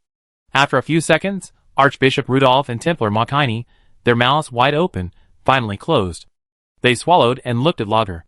Seemingly embarrassed, the two turned to look at each other, each seeing shock and incomprehension in the other's eyes. "Girl, you said this Ryan was very durable. But this is too durable." Priest Rudolph's face twitched a few times. Though he remained silent, his heart was roaring furiously. And the eagle atop the hall had just been about to fly down to the rescue. And yet, with a single flap of its wings, the situation was stabilized again. At this moment, a look of confusion crossed its sharp eagle eyes. Ryan's fighting became smoother and easier.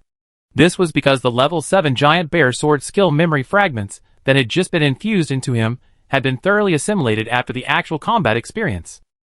At the same time, Ryan had some new ideas about how to use his skill points. It seemed that for seemingly basic skills, like swordsmanship and hammerwork, once they were upgraded to higher levels, the benefits gained from adding points were no less than those gained from adding points to rarer skills. Seeing their teammate Ryan so capable, Archbishop Rudolph and Templar Makini naturally wouldn't foolishly charge in and fight the Flesh Tree Spirit with their ultimate moves. After all, a good death is worse than a miserable life. So time passed, minute by minute. 2 more minutes passed. All told, it was already 6 minutes later. Archbishop Rudolph and Templar Makini were already numbed by the sight. It was like a class of dozens of students running a 1,000-meter race together, but just as they started, they suddenly saw a boy in the class sprinting at the speed of a 100-meter sprint. Almost everyone thought that if this boy could even run half a lap at that speed, he'd be quite impressive. As a result, he quickly ran a full 400-meter lap at the speed of a 100-meter sprint, then continued to sprint at this high speed. Once again nearing his physical limit, Ryan glanced at his panel and silently added points.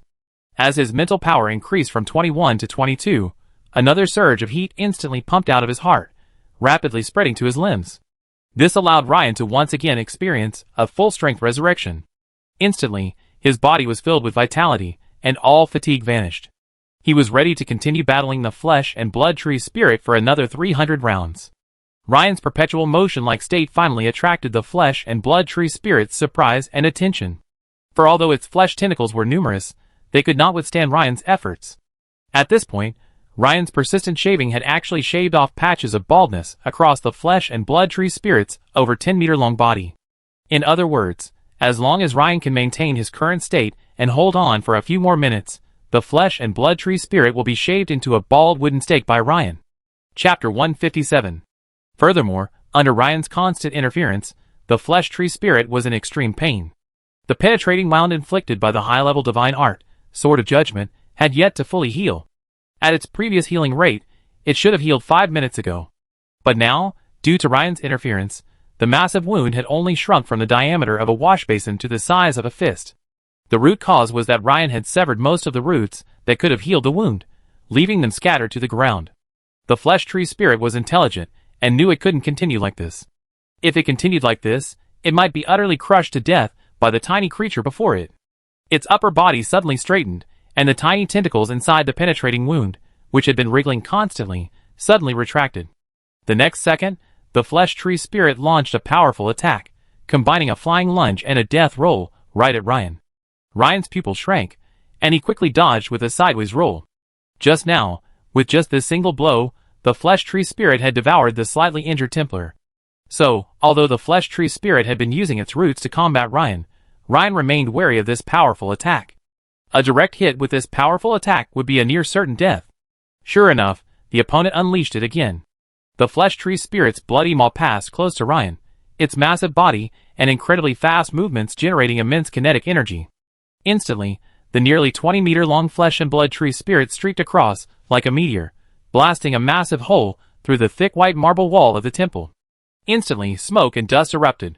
Ryan also discovered that once the Flesh and Blood Tree Spirit's main body began to participate in the attack, its self-healing completely ceased, perhaps due to excessive energy consumption or the damage caused by the attack. No wonder it hadn't been involved in the attack just now. The Flesh and Blood Tree Spirit rose again and shook its massive body, seemingly dizzy from the impact of the wall. However, when it realized it hadn't struck Ryan, it seemed extremely angry. After once again confirming Ryan's position, the Flesh and Blood Tree Spirit roared to the heavens.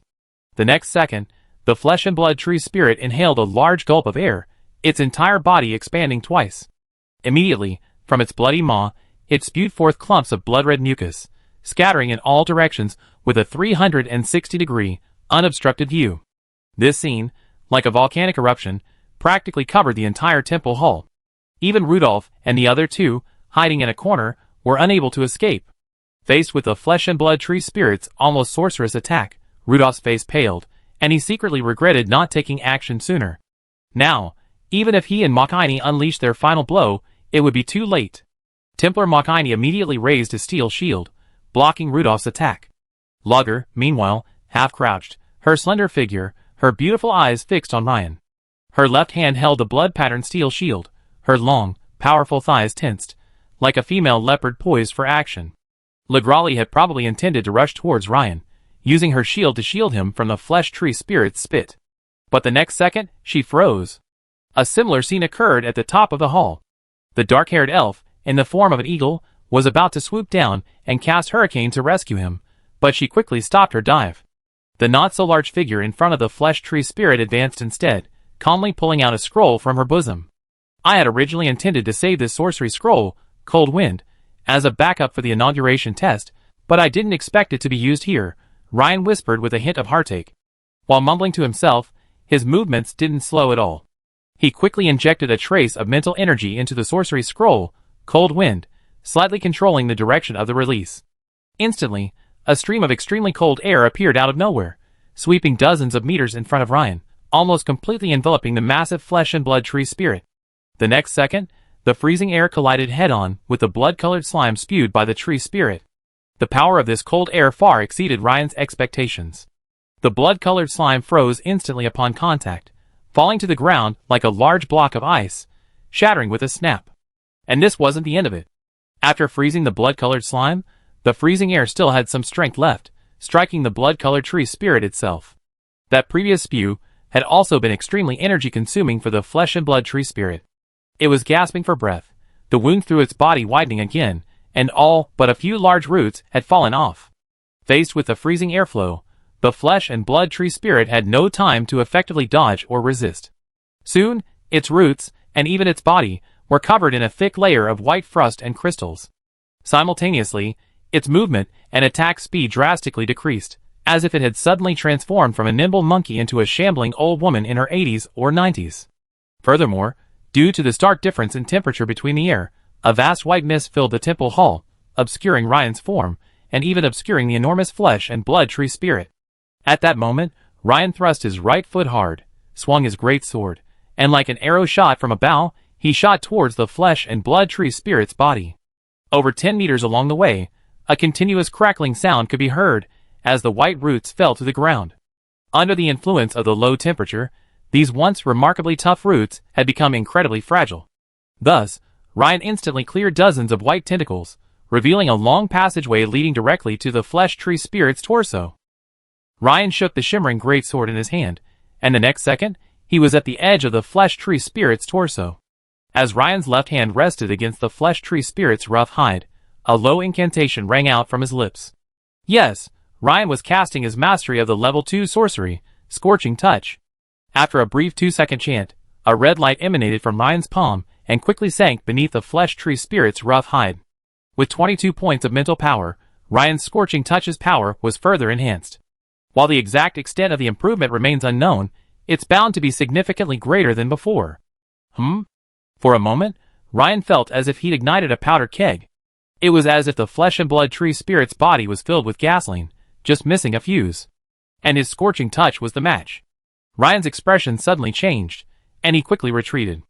The next second, boom! The flesh and blood tree spirit let out a scream. A massive hole half a man's height blew out in the area Ryan had just touched, and raging flames continued to burn the flesh and blood tree spirit's body at the wound. The surrounding roots desperately tried to extinguish the flames at the wound, but due to the slow speed caused by the sorcery scroll Frigid Wind, their extinguishing effect was ineffective. This caused the burning to gradually intensify. Ryan was overjoyed. Clearly, this proved that his previous judgment was correct. This flesh and blood tree spirit, whose name contained the character Shu, unexpectedly turned out to be afraid of fire. Ryan felt he owed a debt of gratitude to the person who first named the flesh and blood tree spirit. The precise naming held the key to defeating the enemy. Without hesitation, Ryan decided to strike back at the enemy when he was down. To borrow the words of a great man, It's better to pursue the enemy with your remaining courage than to seek fame by imitating the tyrant. Ryan immediately exerted force on his feet again, rapidly circling the flesh and blood tree spirit and attacking it. Whenever he found the right opportunity, he would unleash the sorcery scorching touch on other parts of the flesh and blood tree spirit. Although the flesh and blood tree spirit instinctively tried to evade Ryan's attacks, the sorcery extreme cold wind had greatly slowed its movement, including its roots, making it completely unable to avoid Ryan's attacks or approach. In just over 10 seconds, Ryan ignited multiple parts of the flesh tree spirit's body. The successive explosions seemed to trigger some kind of chain reaction. Suddenly, the flesh tree spirit's nearly 20-meter-long body froze. It no longer dodged Ryan's attacks, but trembled slightly. The next second, the flesh tree spirit's massive body suddenly expanded, emitting a fiery red hue. At this moment, its interior seemed to be filled with magma, like a volcano about to erupt. Ryan was immediately startled and quickly retreated.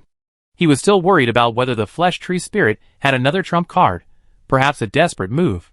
But the next second, under Ryan's gaze, the flesh tree spirit's massive body suddenly shrank back and quickly withered, emitting a large amount of pungent and smelly black smoke. The densely packed roots on its body seemed to have suddenly lost all vitality, drooping lifelessly motionless.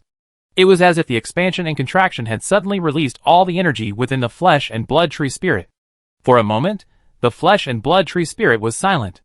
At this moment, a system notification sounded. Your skill, Giant Bear Swordsmanship, has been improved, adding 1291 experience points. Your skill, Scorching Touch, has been improved, adding 35 experience points. You have participated in a battle, adding 276 experience points to Knight, Transcendent, and 112 experience points to Wizard Apprentice, Transcendent. Ryan saw this and breathed a sigh of relief. Thankfully, while this flesh and blood tree spirit was powerful, it didn't have a second stage or a transformation. At this moment, it must be truly dead. Huh? What is this? Ryan keenly noticed that beneath the corpse of the flesh tree spirit, he seemed to sense a faint, peculiar aura. This aura was the first he had encountered, imbued with a sense of vitality, vastness, and spirituality, and also, it seemed, with a hint of an indefinable evil. Ryan immediately cut open the base of the flesh tree spirit. A walnut-sized crystal and a small, pale golden tree, enveloped in a fist-sized transparent membrane, appeared before him. This was what he had just sensed. It must be the aura of the pale golden tree. The pale golden tree was pale gold throughout, resembling a divine object, but Ryan, with his sharp eyes, could detect a wisp of black energy swirling beneath its pale golden exterior. The aura of the crystal was quite similar to the fell energy crystals dropped by the evil knight, only more intense and powerful. After a moment's thought, Ryan poked the crystal with the tip of his sword and retrieved it. As soon as he grasped it in his hand, a system notification sounded. Ding! Detection detected unknown absorbable energy. Yes/no? Note: absorption can be converted into designated class experience points. Sure enough. This must be some kind of energy form more advanced than the fell crystal. After so much hard work, the harvest has finally arrived. Ryan's heart surged with joy, and he chose yes without hesitation. The next second, the rich black energy that had been flowing continuously within the walnut-sized crystal instantly passed through Ryan's arm and surged into his body.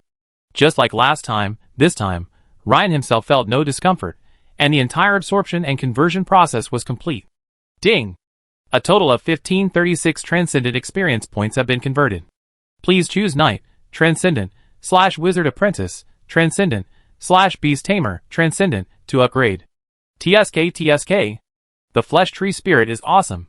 Ryan found he had a bit of a crush on the evil creature of the Mother Tree cult. This reward is too generous. After a moment's thought, Ryan decided to continue with the Beast Tamer, Transcendent, to increase his points. The reason was simple.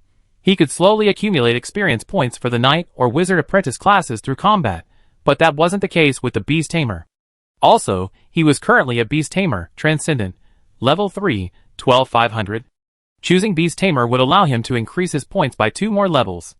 However, if he chose Knight or Wizard Apprentice, he would only be able to increase his level by 1. As for why the Blacksmith wasn't mentioned, it was because, in Ryan's opinion, blacksmithing wasn't a transcendent class, so increasing his level wasn't that difficult. As Ryan silently chanted Beast Tamer, 2 system notifications appeared instantly. Congratulations, your Beast Tamer, Extraordinary, class level has been upgraded. Congratulations, your Beast Tamer, Extraordinary, Class level has been upgraded. Seeing the Beast Tamer, Extraordinary, level increase from level 3, 12,500, to level 5, 48/2000, on the dashboard, Ryan couldn't help but smile broadly. He continued to scroll down. At the bottom of the dashboard, the remaining attribute points, 3, and remaining skill points, 5 were displayed.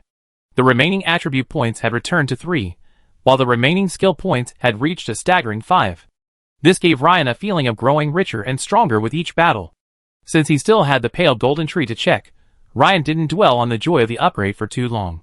Instead, he immediately removed the fist-sized pale golden tree from the flesh tree spirit.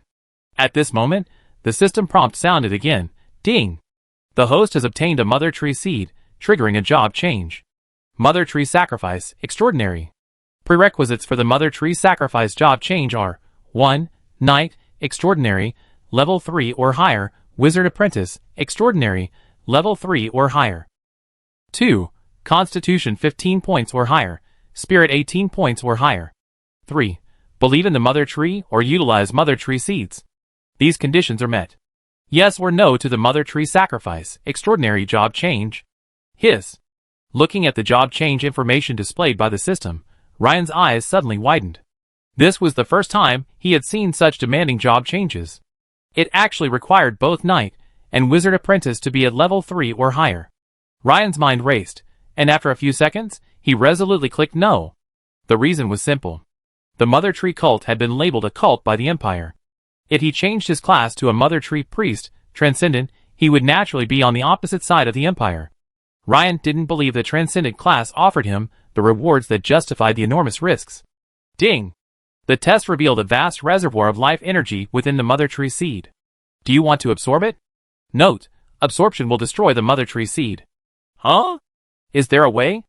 After a brief moment of deliberation, Ryan chose yes. Since he wasn't changing his class, he would naturally absorb it. At least it would be used for himself. Instantly, a warm current emanated from the pale golden Mother Tree seed, filling Ryan with an indescribable sense of comfort. Heavenly wasn't even 1/10 of the feeling. At this moment, persistent notifications quietly arrived. Congratulations. Your Constitution attribute has increased. Congratulations. Your Strength attribute has increased. Congratulations. Your Agility has increased. Congratulations. Your Spirit has increased. All attributes increased by 1. Mother Tree seeds are awesome. Please give me a dozen. Ryan, regaining his composure, was completely surprised to receive 4 system notifications upon his arrival. At this moment, the white mist began to dissipate. In the corner of the hall, Rudolph, Logger, and Makini stared blankly at the clearly dead flesh and blood tree spirit before them, and at Ryan, who stood beside them with a sword in hand. For a moment, the 3 of them were at a loss for words. The situation changed so quickly. In just half a minute, the flesh and blood tree spirit, which had just had the upper hand, now lay motionless at Ryan's feet. At this moment, in the sunlight streaming through the cracks in the hall, Ryan was bathed in a faint golden glow, appearing even taller. The flesh and blood tree spirit, once the size of a small mountain, was now charred black and emitting puffs of black smoke, completely reduced to a backdrop for the golden light. At this moment, Rudolph realized something. Frowning, he stepped forward, carefully examining Ryan, and then slowly asked, Ryan, that large-scale frost attack you just unleashed was probably witchcraft, wasn't it? His vision had been obstructed by Makini, so he hadn't seen Ryan produce the witchcraft scroll. Ryan looked up and saw that Priest Rudolph's expression was a mixture of joy and a touch of worry. He immediately understood what was going on. It seemed Ginny was right. The church and adherents of the orthodox path of chivalry were quite disgusted with witchcraft and the concept of wizards. Ryan understood this, as it was similar to the struggle for orthodoxy in the Xianxia novels of his past life, or the difference between capitalism and communism in modern society. That's right, Priest Rudolph. I just used a sorcery scroll I seized from a wizard apprentice, called Cold Wind.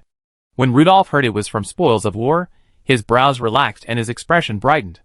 He nodded, saying, that's good. While sorcery is immensely powerful, the learning process carries many unforeseen dangers. After a pause, Rudolph continued, divine arts are not only more powerful but also safer. Ryan, I hope you understand this. Ryan naturally didn't want to argue with Rudolph about this at this moment. He smiled slightly and nodded again. But suddenly, Ryan looked around in confusion. He had just sensed a subtle sense of surveillance after killing the flesh and blood tree spirit. The sense of being watched was faint. Ryan looked up again, and saw a few birds fluttering away from the ceiling of the hall. He shook his head slightly, and thought to himself, maybe I'm just too sensitive. I've mistaken the curious observations of some birds and beasts for the observations of intelligent beings. At this moment, Rudolph said something that made Ryan's heart jump. Rudolph muttered to himself in confusion, that shouldn't be the case. After the death of an evil creature of the level of a flesh and blood tree spirit, at least large pieces of fell energy crystals should be left behind. In fact, normally, there should be fell energy fragments left behind. How could there be nothing left? Ryan, have you seen any crystals like the ones dropped by the evil knights after their death? Rudolph asked, turning his head. Haha, not really. By the way, Priest Rudolph, could it be that the high-level divine spell you just unleashed, Sword of Judgment, was too powerful? Ryan said with a hearty laugh. Sorry, Priest Rudolph, I do have it, but I've already absorbed it. I can't give it back to you anymore. That's a possibility. Rudolph frowned, pondering for a moment before nodding, seemingly agreeing with Ryan's statement. Priest, let's retreat now, Ryan said hastily, feeling a little guilty. After all, the high-level divine spell scroll, Sword of Judgment, played a crucial role in slaying the flesh tree spirit. But the problem now is that Ryan has pocketed all the benefits. Wait, there must be something here belonging to the Mother Tree cult that needs the protection of the flesh tree spirit. Or rather, there must be something here that's important to the Mother Tree cult, otherwise the flesh tree spirit and the evil knight wouldn't have appeared out of nowhere. Could it be that thumb-sized pale golden sapling? Master, can I say I've absorbed it too? Ryan glanced furtively at Master Rudolph, who was searching everywhere, and felt even more guilty. But for now, he could only remain silent. He followed Master Rudolph, pretending to search around the temple hall. Suddenly, the Templar Knight Makini shouted from the center of the hall, Master, there's a slab of stone here. Ryan's brows arched. Huh? This is something? The two of them hurried over and saw that Makini had unearthed a meter-long obsidian slab beneath the tree spirit's initial location. Written on it was something in Akkadian. Rudolph nodded and said confidently, this must be it. Is the flesh tree spirit guarding this object? Templar Makini asked curiously. As a Templar of the Church, he had never studied this kind of spiritual text. On a normal day, he was too busy studying combat techniques and praying to spare the time for anything else. However, as the head of the Church, Rudolph did have some knowledge of spiritual texts. The Great Mother Tree obeys the humblest servant. And prays to you. Ryan examined it intently in surprise for a few moments, but then lost interest. If he was not mistaken, this should be a ritual text or prayer, a ritual language used during sacrifices, praying to the so-called Mother Tree. Clearly, it meant little to him, as he was not a Mother Tree priest. If Ryan had just become a Mother Tree priest, this prayer would have been very useful and worth studying carefully, but now, it was really useless. Makini, dig this thing out and take it back, Rudolph said after a moment's thought. Although Rudolph, after translating it, thought it seemed merely a simple prayer, he considered it more carefully and concluded that the obsidian tablet, which the flesh tree spirit was so intent on guarding, must have some special purpose or significance. However, perhaps due to his lack of knowledge in this area, he didn't immediately grasp the significance of the obsidian tablet. Watching the Templar Knight Makini grunt as he excavated the heavy obsidian tablet, Ryan cast a suspicious glance at Rudolph, wondering, Master, do you really believe the flesh tree spirit is guarding this tablet? Soon, Ryan and his group retraced their steps and returned to the entrance of the temple gardens. At this moment, upon seeing Ryan and his group emerge, the night watchmen and security officers immediately surrounded them. After a brief conversation, they were stunned to hear that a nearly 20-meter-long monster was inside. From their expressions, one could tell they were relieved. Otherwise, judging by the bodies of the fallen Templars, it was clear that ordinary people like them would have suffered heavy casualties, perhaps even annihilated. After realizing this, the short man Mateo and the other night watchmen looked at their deputy, Ryan, with gratitude. After Ryan and his group left the temple hall, the eagle atop the hall flapped its wings and descended. As it was about to touch down, the eagle suddenly transformed into a dark-haired elf. Its tall, slender figure calmly approached the remains of the flesh and blood tree spirit and began to examine it. Strange. The magic scroll the human knight just tore open was clearly frost-based, yet the flesh blood tree spirit was clearly killed by fire magic. The dark-haired elf looked puzzled. She had just witnessed the entire battle, but shortly after Ryan tore open the magic scroll frigid wind, a thick fog filled the entire hall. At that time, No one except Ryan himself could clearly see what he did. So, it's not surprising that the dark-haired elf was puzzled.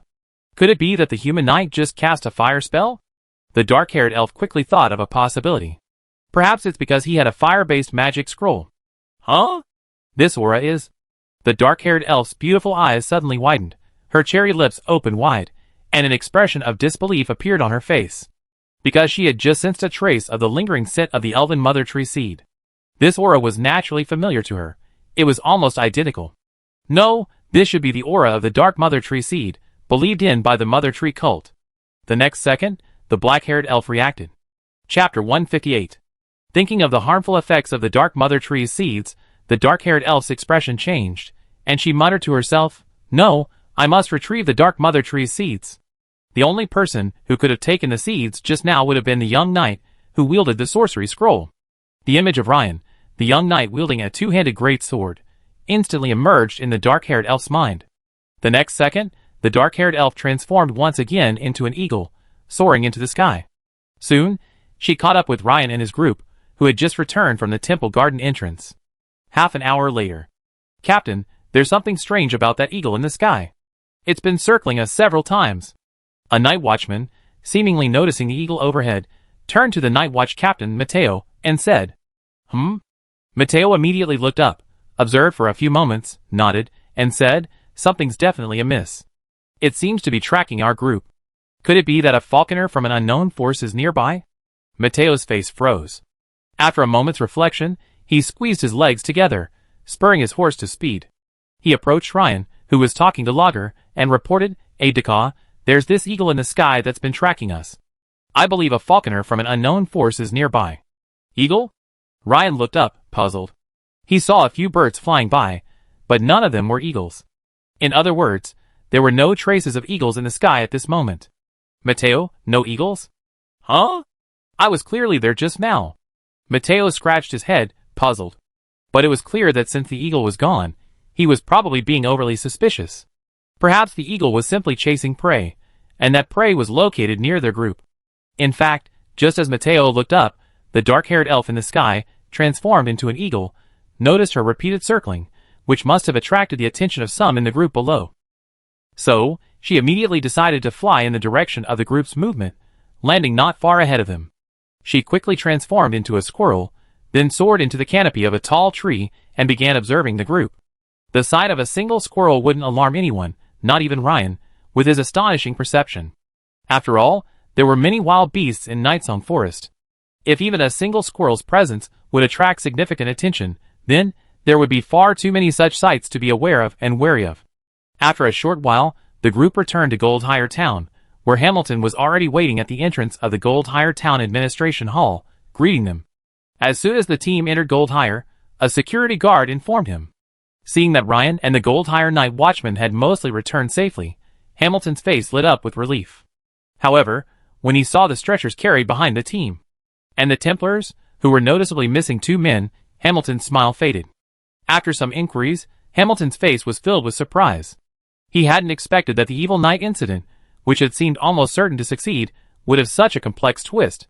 First, the number of evil knights had suddenly increased to 3, and almost all of them possessed the strength of a peak knight. Secondly, within the ruined temple hall lay the remains of the ancient cult, the Mother Tree cult, and even the flesh and blood tree spirit, a powerful evil being equal in power to a grand knight. For a moment, Hamilton found it difficult to imagine the intensity of the battle. However, he was deeply puzzled as to why his own elite knights watch were largely unharmed, while the far more powerful Templars, who had long since reached the transcendental stage, suffered such heavy casualties. The 2 survivors were gravely wounded, and 2 other Templars, who had gloriously fallen, lay on stretchers. This, and why, after enduring such a brutal battle, was his lieutenant, Ryan, not only uninjured but also appearing remarkably energetic? In this state, Ryan's claim that he had just woken up from a nap made sense to Hamilton. Huh? Ryan's aura. Why does it feel like his strength has improved again? Hamilton looked at Ryan's eyes, which suddenly widened, clearly startled. However, before Hamilton could inquire in detail, Rudolph approached with a solemn expression. "Archmaster Rudolph, thank you for your hard work. The 2 knights of the church, who died in battle, will surely receive commendations and compensation from the Empire. Sir Hamilton, we must also thank Adjutant Ryan of Gold Hire for his strong support. Without him, our losses would have been even greater. Rudolph glanced at Ryan, then turned to Hamilton. This is what Gold Hire should do. Hamilton was stunned. From what Rudolph suggested, Ryan must have played a crucial role in this mission. Otherwise, given Rudolph's typically reserved personality, he wouldn't have been likely to offer such flattering compliments. After a brief exchange of pleasantries, the church contingent, led by Archbishop Rudolph, didn't linger in Gold Hire town. Instead, they assembled 2 carriages and rushed back to the county capital overnight. First, the 2 seriously injured Templars needed immediate medical attention. Also, Rudolph needed to report the discovery of the remains of the ancient Mother Tree cult to the bishop immediately. However, before leaving, Rudolph specifically spoke to Ryan. Ryan, the doors of the Monsoon and Ocean Goddess Church are always open to you. Also, I will report your performance in this incident to the bishop. As soon as Rudolph left, the curious Hamilton pulled Ryan into his office and questioned him. Just now, with the church members present, Hamilton naturally felt he couldn't ask many questions. Well, sir, it's actually nothing. After Ryan briefly described both battles, Hamilton finally understood why Rudolph valued Ryan so highly. It would have been the same for him. Originally, he assumed that since the church had suffered such heavy casualties, it must have contributed the most to this mysterious incident. In fact, his own Night's Watch was likely merely engaged in security duties, which was why the casualties were so few. But the result was beyond his expectations. Ryan almost single-handedly turned the tide, making a crucial contribution to this incident on behalf of the Night's Watch in shimmering gold, and on his own behalf. Ryan, well done. I report the situation in the next 2 days. I expect you receive another large merit point reward soon, Hamilton exclaimed in amazement. Ryan had already surprised Hamilton in his last battle with Adams, but this time, it had completely redefined his understanding. Thank you, sir. Ryan bowed slightly and smiled. Merit points were a valuable commodity, and Ryan naturally wouldn't refuse, even though his gains this time had already been substantial. But no one would begrudge a good sum, right? However, the thought of merit points reminded Ryan of the 2 months it had taken to make his custom-made high-grade knight armor made of water-coated steel. It was far too long. And his chrome iron armor, after the battles with Adams and the Flesh Tree Spirit, was practically useless. It seemed he would have to go to the county commissary to exchange for a new set of knight armor just in case. At this moment, the black-haired elf, transformed into a squirrel, followed Ryan's group to shimmering gold town, a hint of surprise flickering in her bright eyes. Huh?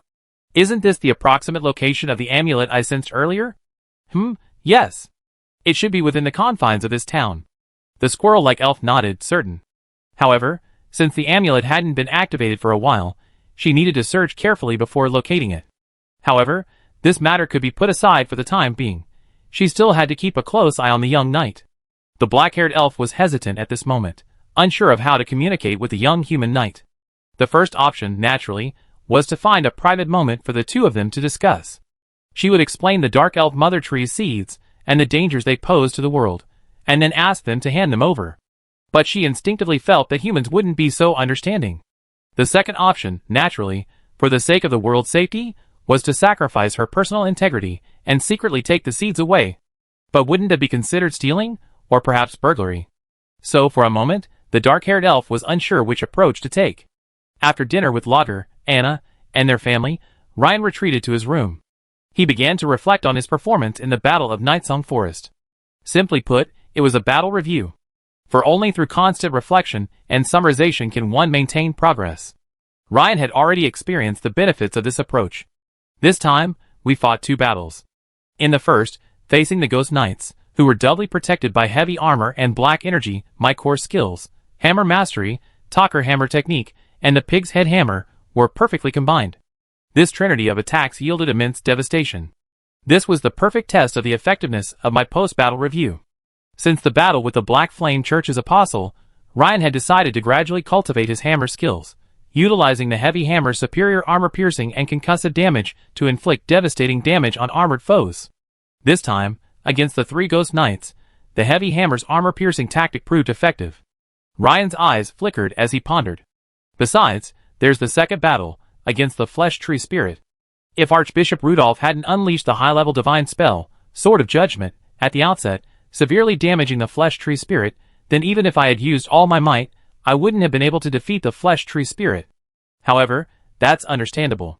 After all, according to Lord Hamilton, the flesh tree spirit is an evil creature on the same level as the Grand Knight. Finally, I relied on the sorcery scroll, Frost Wind, combined with the entry-level contact sorcery, Scorching Touch, and defeated the opponent. To be honest, this stage is actually much easier than the previous head-on battle with the Great Sword. The importance of sorcery is undeniable. If one can master multiple sorcery techniques, then when facing an enemy, one can target their weaknesses and effectively use specific sorcery techniques, potentially achieving unexpected results. Furthermore, the importance of mental strength is becoming increasingly prominent. After all, there is currently no other way to increase the power of sorcery. It is clear that only by strengthening mental strength can one simultaneously increase the power of sorcery. From this perspective, unless there are special circumstances later, mental attributes will be my priority for skill points. As for mastering multiple sorcery techniques, Ryan crossed his arms, stroking his chin with his right hand, and paced back and forth in thought. The test crystal has confirmed that I have the strongest affinity for fire energy ions. No, there is another type, a pale silver energy particle that I still haven't figured out. But even with the pale silver energy particles, I only have a strong affinity for 2 types of energy particles. Learning other types of magic would be ineffective, and the power wouldn't be as great as these 2. Well, let's focus on fire magic first. As for the others, I slowly search for other magic models. After all, the biggest problem I face right now is the lack of various magic models. Oh right, Jenny and I last agreed to meet tomorrow. I hope I can find something when I visit her best friend's library tomorrow. Ryan suddenly remembered his last appointment with Jenny, and his eyes lit up. Ever since experiencing the power of magic in actual combat, Ryan has been eagerly anticipating the emergence of each new magic. Also, I'd never heard of the Mother Tree sect, the ancient sect that appeared this time. I'm also completely unsure of the origins of that pale golden sapling. It seems that various ancient knowledge will be a key area for me to focus on next. Then, I naturally can't stop studying the spiritual language, Akkadian. After all, many ancient books were written in the spiritual language, by wizards, or wizard apprentices. Ryan quickly took out the 3 ancient Akkadian books, and placed them on his desk. Ryan was already more than halfway through studying these 3 Akkadian books. He could understand most of the Akkadian text, but his pronunciation and other aspects were still not standard or proficient, so he needed to improve further. As Ryan diligently studied Akkadian, in the nearby room, Lagerfeld tossed and turned. She had decided to leave Gold Hire early tomorrow morning, taking her brother and teammates' relics, weapons, and return to the barbarian tribe in the Northern Empire's tundra. This undertaking was of great significance, and she had to complete it. Only in this way could her brother and teammates' souls return to Valhalla. She had also decided to contact the tribal priest upon her return to the tribe, to apply for a life or death trial. She hadn't mentioned either of these matters to Ryan. Especially the latter, she had never intended to share it with him. After spending time together, Lager discovered that she had developed a strong affection for the boy who had saved her twice. If she could successfully pass the life or death trial, perhaps, there was still a future. But if she failed, it would mean that from her birth until her return to Valhalla, she had never even been with the boy she loved. Isn't that a bit too much of a shame? How about I go to his room tonight? But will that hurt Anna? Probably not. After all, I don't guarantee I survive, and even if I do, I might not return and run into Ryan again. Ragrek quickly made up her mind. As the night deepened, she would go find Ryan and then, before dawn, she would embark on her journey back to the Howling Tundra alone. Late at night, just as the dark-haired elf was about to sneak into Ryan's second-floor bedroom, she suddenly saw through the hallway window the door to the room next to Ryan slowly opening. A figure, clad in gauze and with a curvaceous figure, silently emerged. The dark-haired elf's beautiful eyes flickered with confusion. She immediately recognized the girl before her, the barbarian girl who had returned from Nightsong Forest with the young human knight that day. So, she paused and observed quietly from the side. The barbarian girl didn't knock, but quietly opened the young knight's door. Then, with a swift, slippery movement, she entered the room. The dark-haired elf was quite curious. Could it be that the two of them were planning to discuss something secret? Hence, why they had chosen to meet at midnight. Could it be about how to deal with the seeds of the Dark Mother Tree? At this thought, the dark-haired elf's eyes lit up slightly. The next second, a squirrel leaped from the tree onto the roof of Ryan's new home. It quickly ran to the window of Ryan's second-floor bedroom and observed through the crack. With her dark vision, she naturally saw it all clearly. The next second, her squirrel form displayed a remarkably human expression.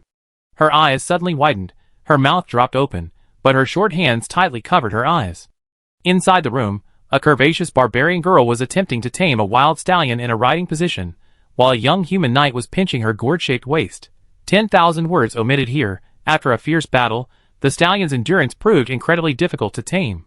So, the barbarian girl finally gave up on the taming attempt and laid down to rest. But perhaps because she was exhausted from the day, the girl didn't get a good night's rest, whether she was lying down or kneeling. That night, the squirrel at Ryan's bedroom window came and went, but never found the right opportunity to properly discuss the crucial issue of world security. As the sky gradually grew pale, the squirrel, transformed into a black-haired elf, finally shook its head with a look of deep resignation and left. In truth, Ryan had sensed Ragnarok the moment he quietly entered the room. He knew it must be Ragnarok from that familiar scent. But he was still wondering why Ragnarok had entered without knocking. Then he froze as a 10,000 words omitted entered somewhere in his body. In the yard, an ant was suddenly entangled by a sticky tongue, and the next second, it was swallowed into the mouth of a crouching lizard. After chewing it for a while, the lizard felt the ant burst in its mouth, causing a sharp pain in its mouth. Then, the lizard quickly spat out the bursting ant. Upon closer inspection, it discovered it was a poisonous fire ant. Fire ants have a self-protection mechanism. If attacked, they secrete a transparent venom from their bodies, causing paralysis and irritation. In the darkness, the lizard didn't see clearly that this wasn't an ordinary ant, and so it mistakenly ingested the fire ant. Just as the lizard was about to leave, it discovered another ant behind it, attacking the vulnerable parts of its lower body. This infuriated the lizard. It swallowed the daring ant once again with its slimy tongue, then exploding and killing it. The next second, the lizard quickly spat it out. Unexpectedly, this was also a fire ant. All night long, the lizard was repeatedly attacked by poisonous fire ants in its vulnerable areas, while it continuously swallowed the ants with its slimy tongue, killing them after they exploded and spitting them out. Finally, at dawn, the lizard fled in panic. It dared not stay in this damn place any longer. There were so many poisonous fire ants. It had been killing them all night, but it hadn't been able to finish them all. The next morning, Ryan woke up and turned to look at Lagiari, who was still sleeping beside him. The sleeping barbarian girl's fair breasts were exposed, her golden hair flowing naturally on the white pillow. With a small nose and cherry lips, her face was more delicate than most women in the Empire. From her face alone, others would never have guessed that Lagiari was from the barbarian tribe of the Empire's windswept tundra. Also, Ryan still had no idea what had happened the previous night. Why did Lagiari suddenly come to his room in the middle of the night? And last night, before he could even ask, the fight between them had suddenly begun. On one hand, it was because Lagiari's exquisite face and curvaceous figure were simply too alluring. On the other hand, it was Ryan himself. Since he entered the transcendent realm, his desires in this area had intensified. So, when Lagiari fired the first shot, Ryan's arsenal was ignited, and the two naturally engaged in a fierce battle. Thinking of last night's exhilarating battle, a smile played on Ryan's lips. He couldn't help but reach out and gently smooth the messy hair off Lagiari's face. At that moment, seemingly awakened by Ryan's movements, Lager, who was soundly asleep, saw her long eyelashes flutter slightly, and a pair of deep blue eyes opened, revealing themselves to Ryan. Lager, in turn, stared at Ryan, her mind in a state of confusion. To be honest, this was quite different from what Lager had expected. Originally, her plan was to arrive quietly in the middle of the night, stay for a while, and then quietly leave. Before dawn, she would leave a letter by Ryan's bedside, then pack her bags and leave Gold Hire, returning to the biting tundra. After all, in her mind, men would be exhausted and fall into a deep sleep. Even though she knew Ryan's physical strength was incredible, she'd probably follow the same pattern in this regard. Ryan actually didn't stop until dawn. This not only refreshed her understanding, but also drained her energy. She was now experiencing intense physical fatigue, yet also a radiant spirit, two conflicting feelings simultaneously. This also made Lager's original plan completely impossible to carry out. But the thought of running into Anna, who had woken up soon, suddenly sobered her up. She said, I have to go, Ryan. Go! Ryan raised an eyebrow, surprised. Well, I have to hurry back to the Frost Tundra, taking my brother's and everyone else's belongings. Lager's beautiful eyes fixed on Ryan, and she said seriously, well, can't we go back later? In a previous life, Leonardo da Vinci had said that the eyes are the windows to the soul. In fact, Ryan had already read the meaning in Lager's eyes. Therefore, Ryan didn't dissuade Lager, but reluctantly, he still asked her if she could leave a few days later. "I'm afraid not. I've stayed too long. I need to return to the tribe as soon as possible." Lager lowered her head slightly and shook it gently. Sure enough, the answer was just as Ryan had expected. From their recent interactions, Ryan had sensed that, perhaps tempered by the harsh natural environment of the bitter tundra from a young age, Lager had a resolute and tenacious character, and certainly not one for hesitation. In an instant, Ryan understood why Lager had taken the initiative to come to his room last night. Was it because she was leaving? Then, when will you be back? Ryan asked with a hint of reluctance. "I don't know." Lager shook her head again. She planned to participate in the trial of life and death immediately after returning to the tribe. Faced with a high mortality rate, she wasn't sure if she could survive. She wasn't good at lying, so Lager didn't really know how to answer Ryan's question. Furthermore, Lager didn't want to tell Ryan or anyone else about her return to the tribe to participate in the trial of life and death. "Ryan, I really have to go. If I'm any later, Anna will be up." Lager stood up, revealing her curvaceous figure, and quickly dressed. "By the way, can you tell everyone I'm returning to the tundra?" Watching Lager's retreat, Ryan felt a sense of loss. Ryan knew clearly that with his current strength, he couldn't change many things. Also, he couldn't afford to indulge in temporary pleasures. However, Ryan believed that as long as he kept moving forward and making breakthroughs, some things, some people, and some regrets would eventually change and be transformed by his will. Breakfast time. "Sister Anna, have you seen Sister Lager?" Mint asked curiously, looking at the now empty table. "I didn't see her get up. She must be tired from last night's trip to the Night Song Forest, so she's still sleeping," Anna said, smiling and patting Mint's head. This Lagrave has left. She's returned to the Howling Tundra," Ryan said after a moment's hesitation. Instantly, several eyes focused on Ryan. "Huh?" His mother, Emma, looked at him in surprise and asked, "Ryan, what did you just say?" Chapter 159. I said, Ragnar has left Gold Higher. She's returned to the tundra," Ryan repeated. The atmosphere at the dinner table suddenly froze. Mother Emma said quietly, "Ryan, did you do something to offend her?" Ryan's heart skipped a beat. Otherwise, why would she leave without even saying hello? Normally, when Ragnar sees me, she always greets me with a smile, calling me Aunt Emma. Mother Emma thought for a moment, then gave Ryan a suspicious look before adding. This left Ryan at a loss for words, but he definitely couldn't admit to something like this. How could that be possible? Perhaps Ragnar is too sentimental to say goodbye. Before Ryan finished his words, Anna, standing beside him, blinked at him with her bright, large eyes. Suddenly, a strange feeling of guilt welled up in Ryan's heart. "Then why did Logray speak to you alone? Isn't it sad to say goodbye to you?"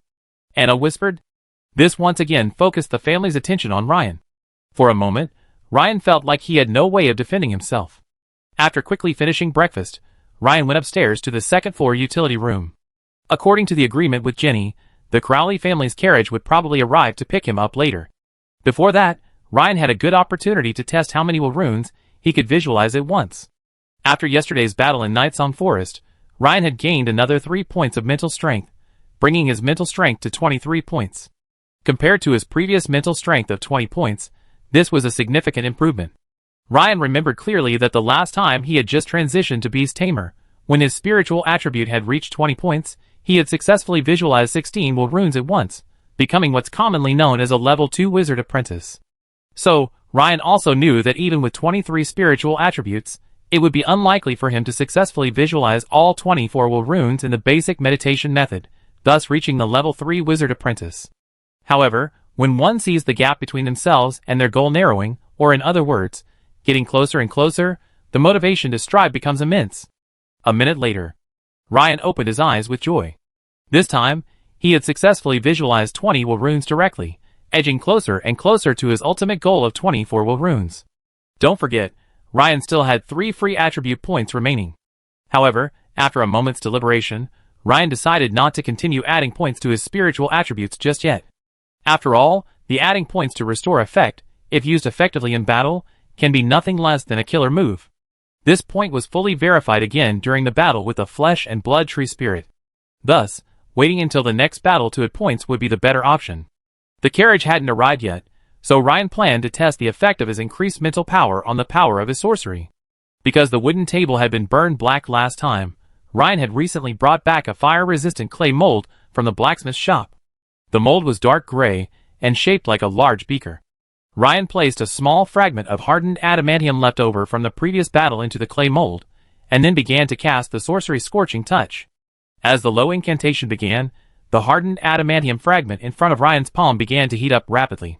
After a few seconds, it gradually turned red and began to smoke. With Ryan's continued guidance and constant output of mental power, in about 10 seconds, the hardened adamantium fragment completely turned into liquid. Seeing this scene, Ryan couldn't help but smile.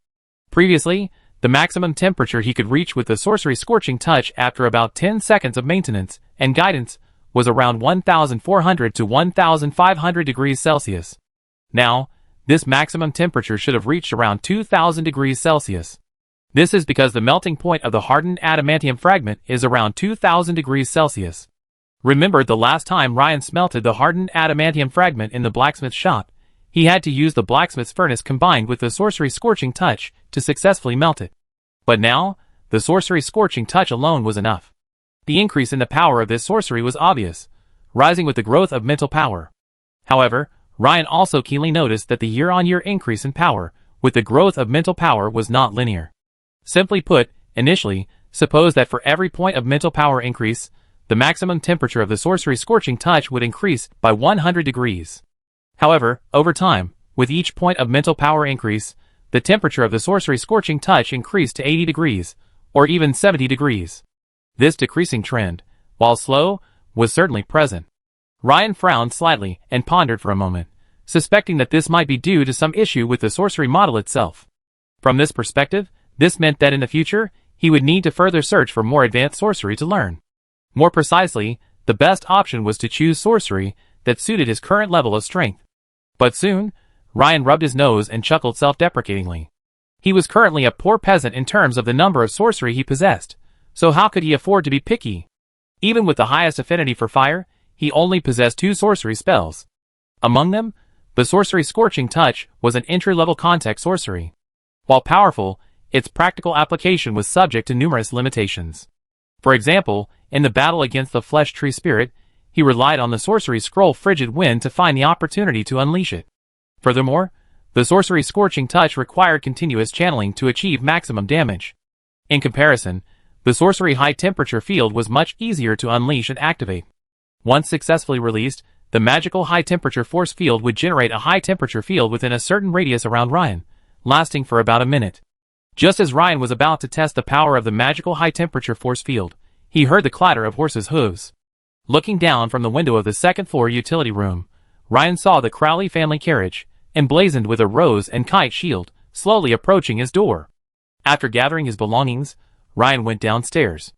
As he reached the carriage, a servant quickly opened the doors, and 2 beautiful girls in cashmere dresses and large, light-colored mink stoles quickly stepped out.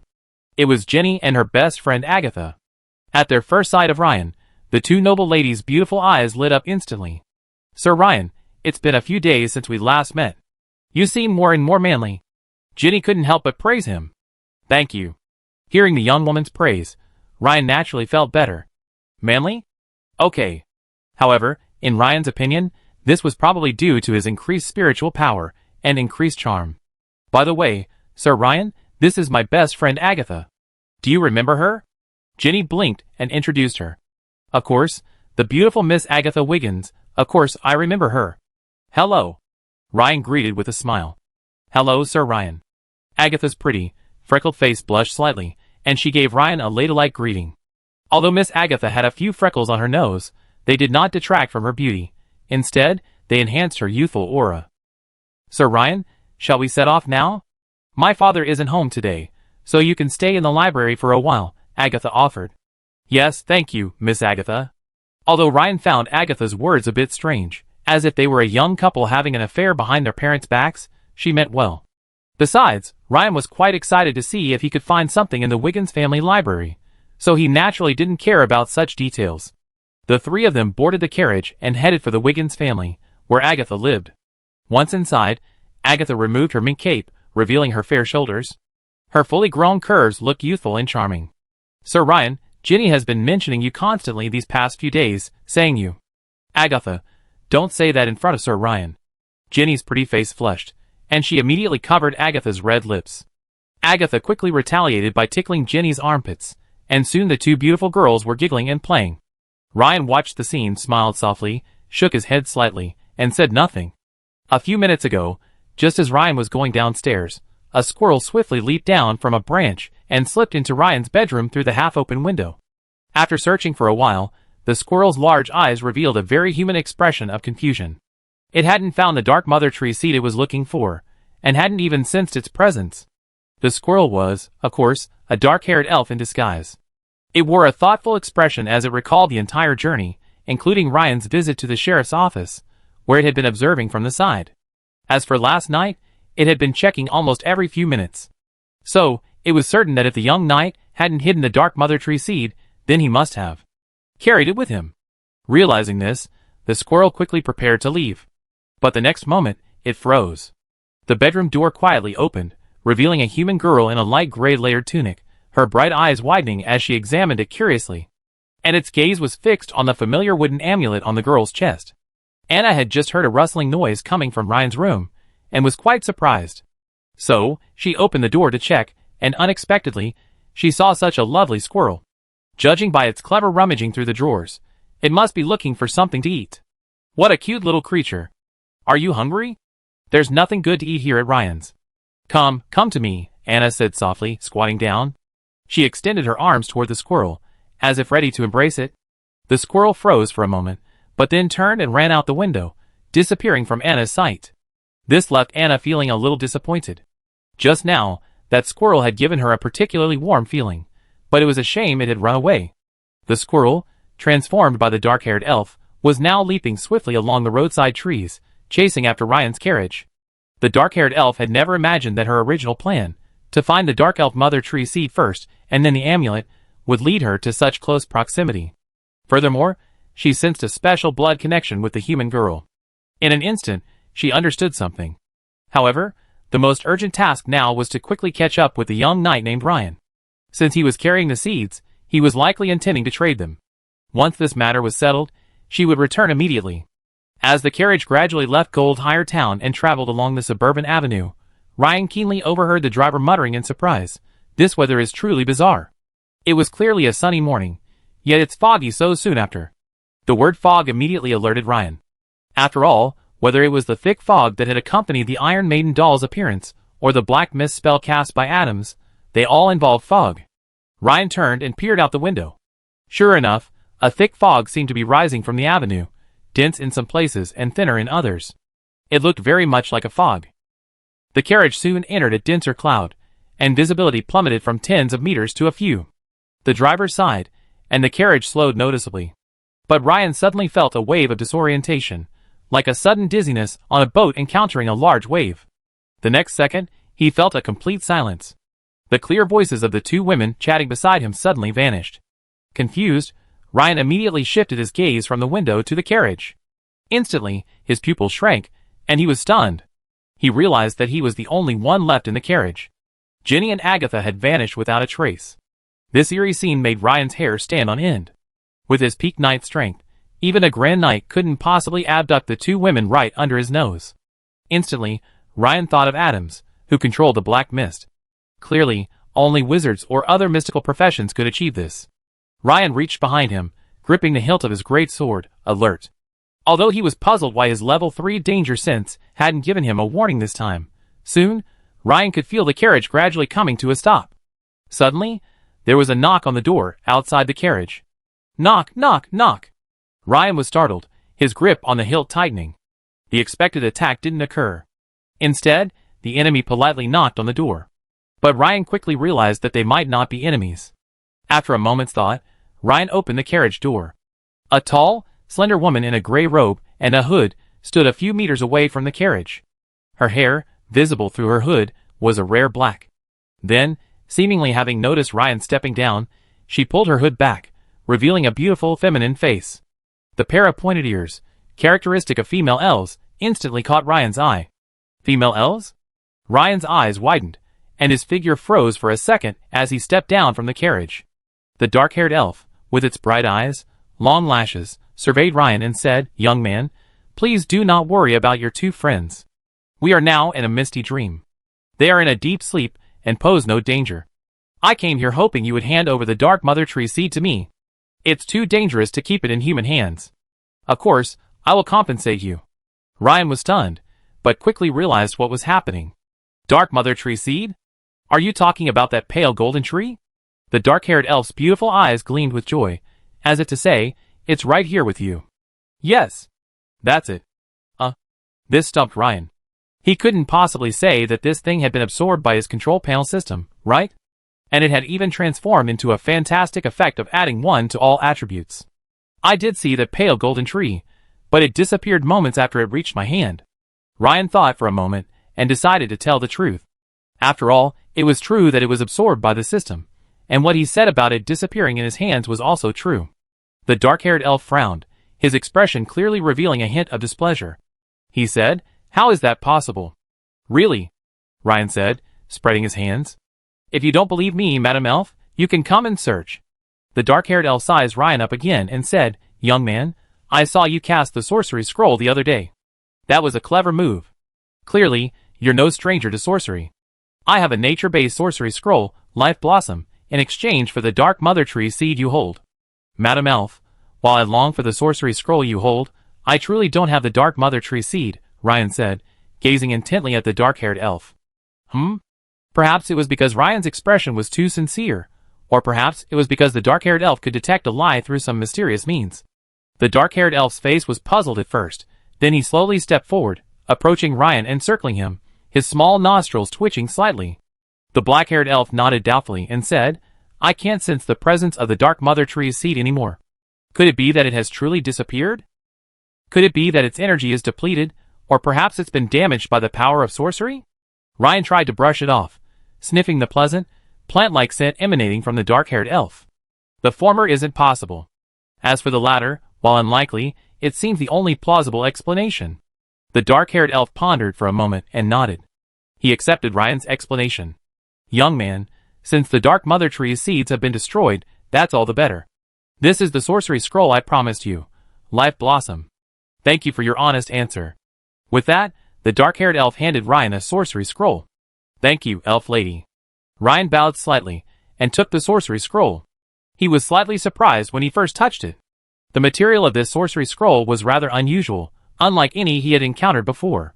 Judging by the touch, the scroll seemed to be made from the leaves of some large tree, exuding a faint natural scent, unlike typical witchcraft scrolls, which were primarily made of animal hide. Just as Ryan looked up, intending to inquire about the specific effects of the Life Bloom witchcraft scroll, he was shocked to discover that the black-haired elf had vanished. After a brief moment of thought, Ryan put the witchcraft scroll away and placed it in his waist bag. Afterward, he returned to the carriage and began to reflect on what had just happened. Suddenly, the slight dizziness returned, and soon Ryan noticed that the fog outside the window was rapidly dissipating, and Ginny and Agatha appeared inside the carriage. The two were leaning against each other, sound asleep. The carriage began to slowly move forward again. The driver seemed to have woken up, but he hadn't noticed that he had just fallen asleep. Then, the two women's long eyelashes fluttered slightly, and their eyeballs moved rapidly beneath their lids. Soon, they both woke up almost at the same time. "Hey, Lord Ryan, were we both asleep just now?" "Yes," Ryan nodded, and at the same time, his right hand gently touched the magic scroll in his arms. Thankfully, the magic scroll was still there, indicating that what he had just experienced was not a dream, Ryan thought. "This is so strange. I slept so well last night." Ginny was a little confused. "I actually fell asleep in front of Lord Ryan. How rude of me." Agatha also looked puzzled. Ryan smiled faintly and said, "Perhaps the driver's skill is too good, and the carriage is too stable, which is why you all fell asleep." Though he said this, Ryan was actually quite amazed at the magical power of the black-haired elf's dream magic, which seemed to allow him to freely control the dreams of different people within the magic range. After a while, the road became more crowded with pedestrians and carriages, and the familiar tall black-gray city walls came into view. The county town had arrived. This was Ryan's second visit to the county town. Just like last time, the carriage entered the city and continued driving for about half an hour before stopping at the gate of a luxurious mansion with a garden. As the carriage slowly stopped, Agatha smiled and said, "We are here, Sir Ryan. This is my home." Chapter 160. Just as Ryan entered the Wiggins family library. gold higher. In her room, Anna rested her fair cheek on her right hand, while her left hand idly flipped through the pages of the silver book. She gazed out the window at the bleak winter scenery, her mind wandering. 2 days ago, she successfully completed the 8 runes of the basic meditation technique, officially entering the rank of first-level wizard apprentice. Originally, she had planned to share this good news with Ryan. But after becoming a full-fledged knight, Ryan was incredibly busy. She now found it difficult to find the right time to spend time alone with him. When Lagra and Ryan traveled to Nightsong Forest together, Anna was deeply envious. She also longed to possess the power to solve those difficult and mysterious cases alongside Ryan. Furthermore, Lagiari's sudden departure today left Anna with a nagging feeling that there was some secret between her and Ryan. Just as Anna was lost in her reverie, the door creaked open. A cute squirrel darted in. Anna was startled at the sound of the door opening and quickly turned around to find the little cutie, who had rummaged through Ryan's room that morning, searching for food. A kind smile immediately crossed her pretty face, and she said, "Come here, little squirrel, come over here." But Anna had barely finished her words when her beautiful eyes suddenly widened, her cherry lips opening wide, as if in complete disbelief at what she was witnessing. She saw the adorable little squirrel transform into a tall, hooded woman. What astonished her even more was that when the other person lifted his hood, he revealed long, jet-black hair, an incredibly beautiful face, and a pair of pointed ears. For a moment, time seemed to stand still. The scene before her had an overwhelming impact on Anna. But surprisingly, Anna couldn't help but feel a sense of familiarity, as if this strange elf woman before her had a natural, mysterious connection with her. "Child, come here, let me see you." The dark-haired elf's voice was pleasant.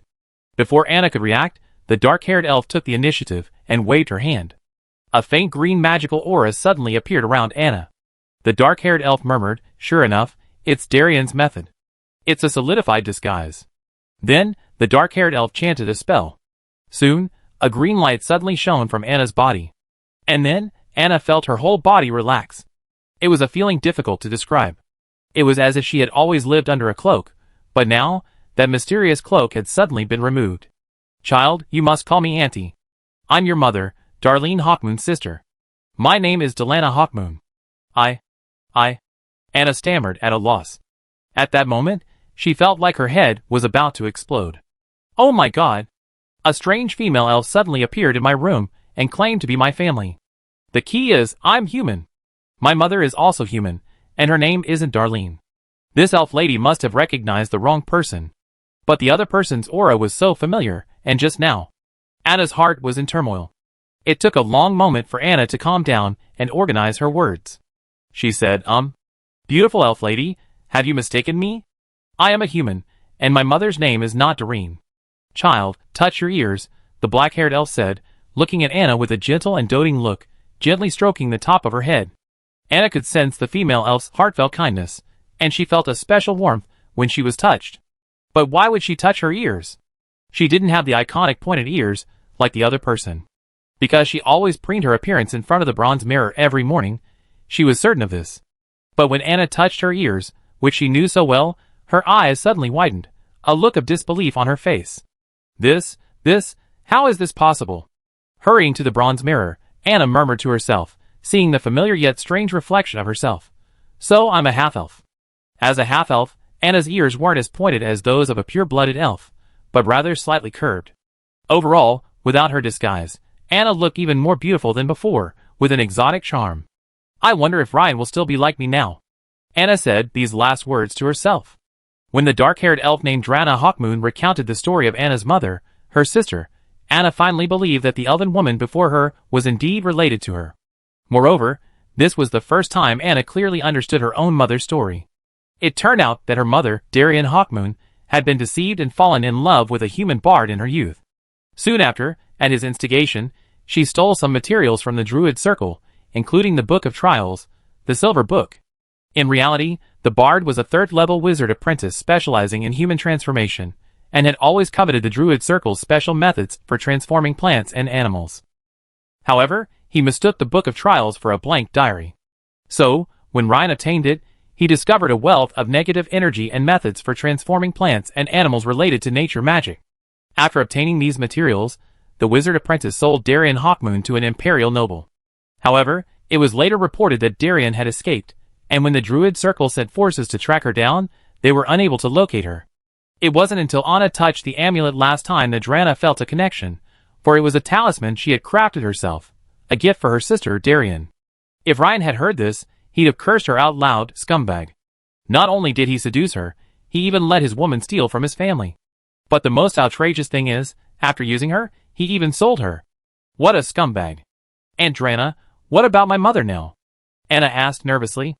I don't know, but the one who could hide Darian and shield her from our search must be a high-ranking noble from the Dragon Empire. Because I've heard that many of these nobles, as high-ranking officials in the Empire, favor exotic beauties, especially elven ones. Judging from this, I believe Dalian's life is not in danger at the moment. Anna nodded.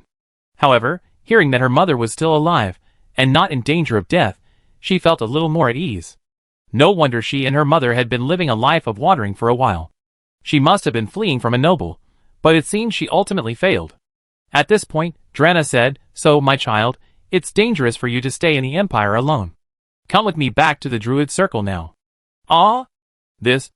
Anna hesitated. Drana continued, As a half-elf, you need to possess the strength to protect yourself. Child, your current age is the period of your greatest growth. We must hurry back to the Druid Circle and make up for the time you've lost. Do you understand? After a moment's thought, Anna nodded. Indeed, she had always been in a position of needing protection. If only she could possess sufficient strength, how wonderful it would be. Aunt Drana, I go to the Druid Circle with you. But Anna's beautiful eyes flickered as she gazed at the Book of Trials, now returned to its rightful owner, in Drana's hands. She knew that Ryan was deeply interested in some of its contents. After a moment's hesitation, Anna asked, Aunt Drana, can I copy down the details of the Book of Trials regarding animal taming and plant and animal transformation? You're going to give it to that young man named Ryan? Delana quickly grasped Anna's intentions and immediately, with a complex expression, looked at her newly found niece. Anna nodded emphatically. Okay. My niece, your heart is still throbbing. Do you know that young man you like?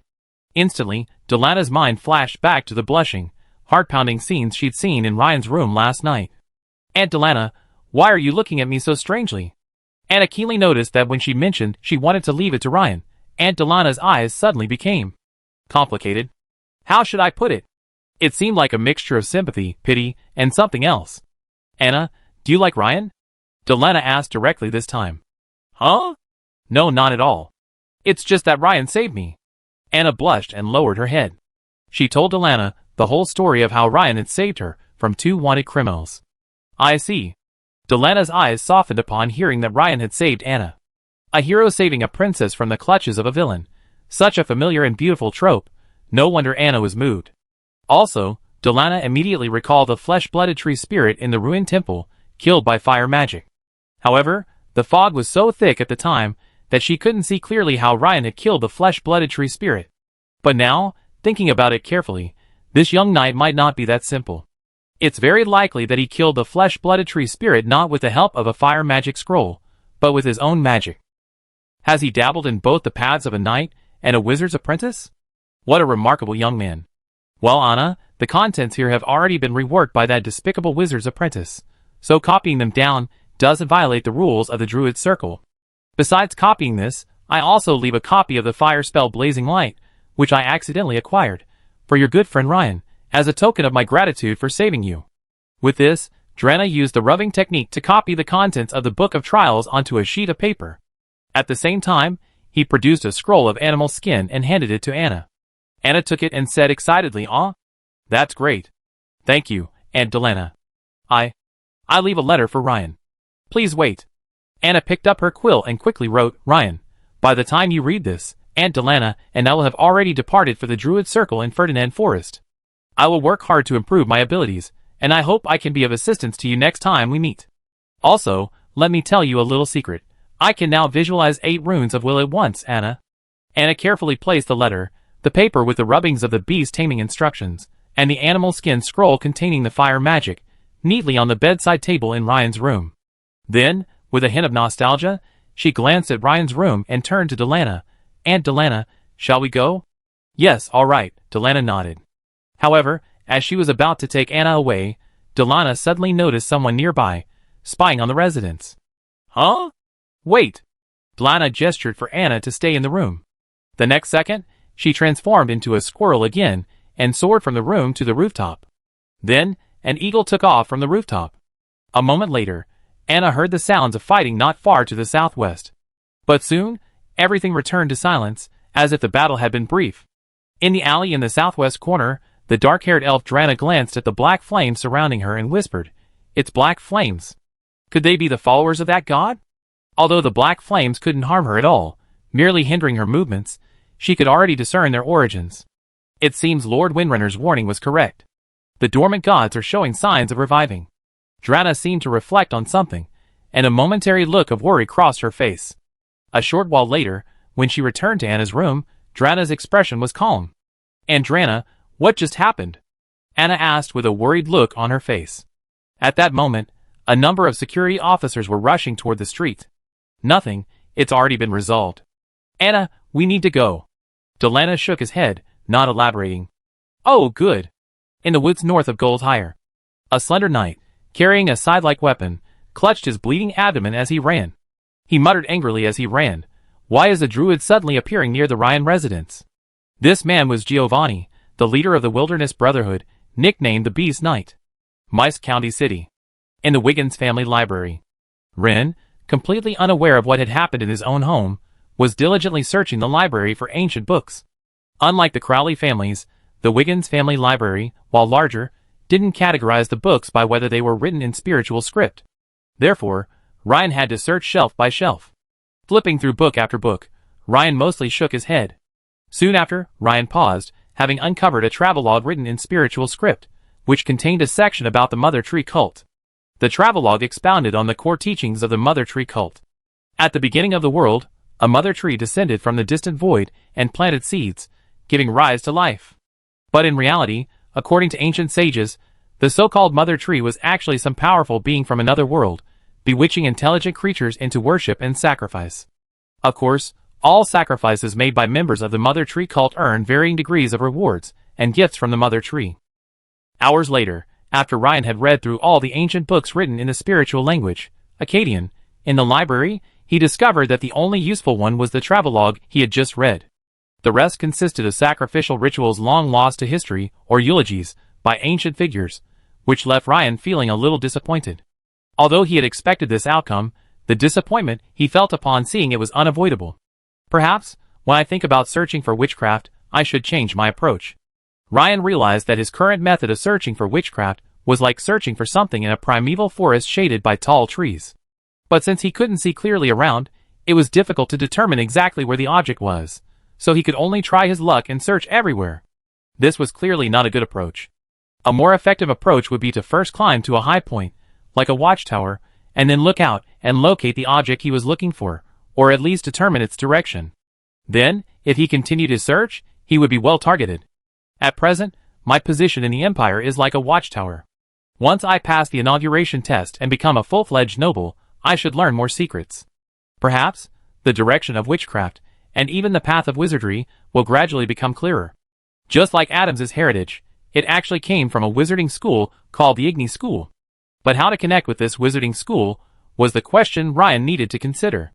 However, as long as Ryan's position in the Empire's powerful ranks continued to rise, he would inevitably come across relevant information at some point. And if one wanted to quickly climb the Empire's powerful ranks, the invitation from the Imperial Swordbearers, mentioned by Hamilton and Colonel Connor of the Imperial Military, should serve as a kind of stepping stone to a fast-track advancement. Ryan continued to ponder, because Colonel Connor had said something that had left a deep impression on him. The Swordbearers are a privileged organization with extensive reach across the Empire. If one could join, one would transcend the confines of Maester County, or even the province of Munster. You will be exposed to a wider world. Experience a wider world? Ryan muttered. In that case, the bottom line for my ordination examination is to achieve the Baron rank, the highest possible rank. It seems I need to prepare well. After all, even if he achieved the Baron rank, it didn't guarantee he would receive an invitation from the Imperial Swordbearer. Only by being dazzling enough can one stand out. Thinking of this, Ryan's eyes gradually brightened. At that moment, Jenny and Agatha's silvery laughter echoed from the library doorway. Seeing Ryan's concentration, the two had quietly left the library without accompanying him throughout the entire process. Ryan checked the time. It was already 12 o'clock. It seemed the two women had invited him to lunch. In the afternoon, after finishing his visit with the Wiggins family, Ryan politely declined Ginny's invitation to visit the Crowley family. After exchanging his armor for a brand new set of chrome armor and otter skin armor at the county commissary, he returned to Gold's Hire town by carriage. Hamilton had reminded him to prepare the otter skin armor, as the enthronement examination would take place in Rosby City, which is located directly on the sea. However, after arriving in Shimmering Gold, Ryan didn't go straight home, but instead visited Hamilton's office first. Since Ryan planned to leave for Rosby City in a few days, he came to say hello to Hamilton first. "Hey Ryan, what brings you here?" "Oh, I forgot to tell you something. Ever since you solved the mystery at Agatha's mill, several nobles have contacted me, hoping I could help them solve some mysteries within their territories. However, considering you're about to take the inauguration examination, these matters can be put on hold for now. After all, if something unexpected happens and affects your performance during the inauguration examination, the consequences will be more than worth the effort. So, I declined all of them for you." "Thank you, sir." Ryan nodded. He actually had this intention himself. Currently, he had to make some preparations before his departure, so it wasn't the right time to deal with these mysterious events. In addition, after experiencing the Mother Tree Cult incident in Nightsong Forest, Ryan felt that the danger level of mysterious events fluctuated greatly, far greater than he had previously anticipated. In particular, due to the unique nature of mysterious events, their investigative reports were often inaccurate. "Ryan, did you come here to tell me that you were planning to leave in the next few days?" Hamilton asked. "Yes, sir, I plan to leave in 10 days. 10 days? Hamilton thought for a moment and reminded him, "Ryan, I suggest you leave a few days earlier. After all, arriving early will give you ample time to familiarize yourself with the surroundings." "You are very considerate, sir. I will leave in 7 days, Ryan said, calculating the time. After returning home, Ryan suddenly found the house much quieter, and his mother Emma looked at him with a reproachful look. Just as Ryan was puzzled, his sister Mint rushed into his arms with a sad face and said, "Brother, Sister Anna is gone too." "Huh? What?" Ryan's heart suddenly skipped a beat, and he immediately asked back. "Sister Anna is gone. It seems Sister Anna left a letter for you, brother. It's right by your bedside," Mint said, blinking her eyes. Chapter 161.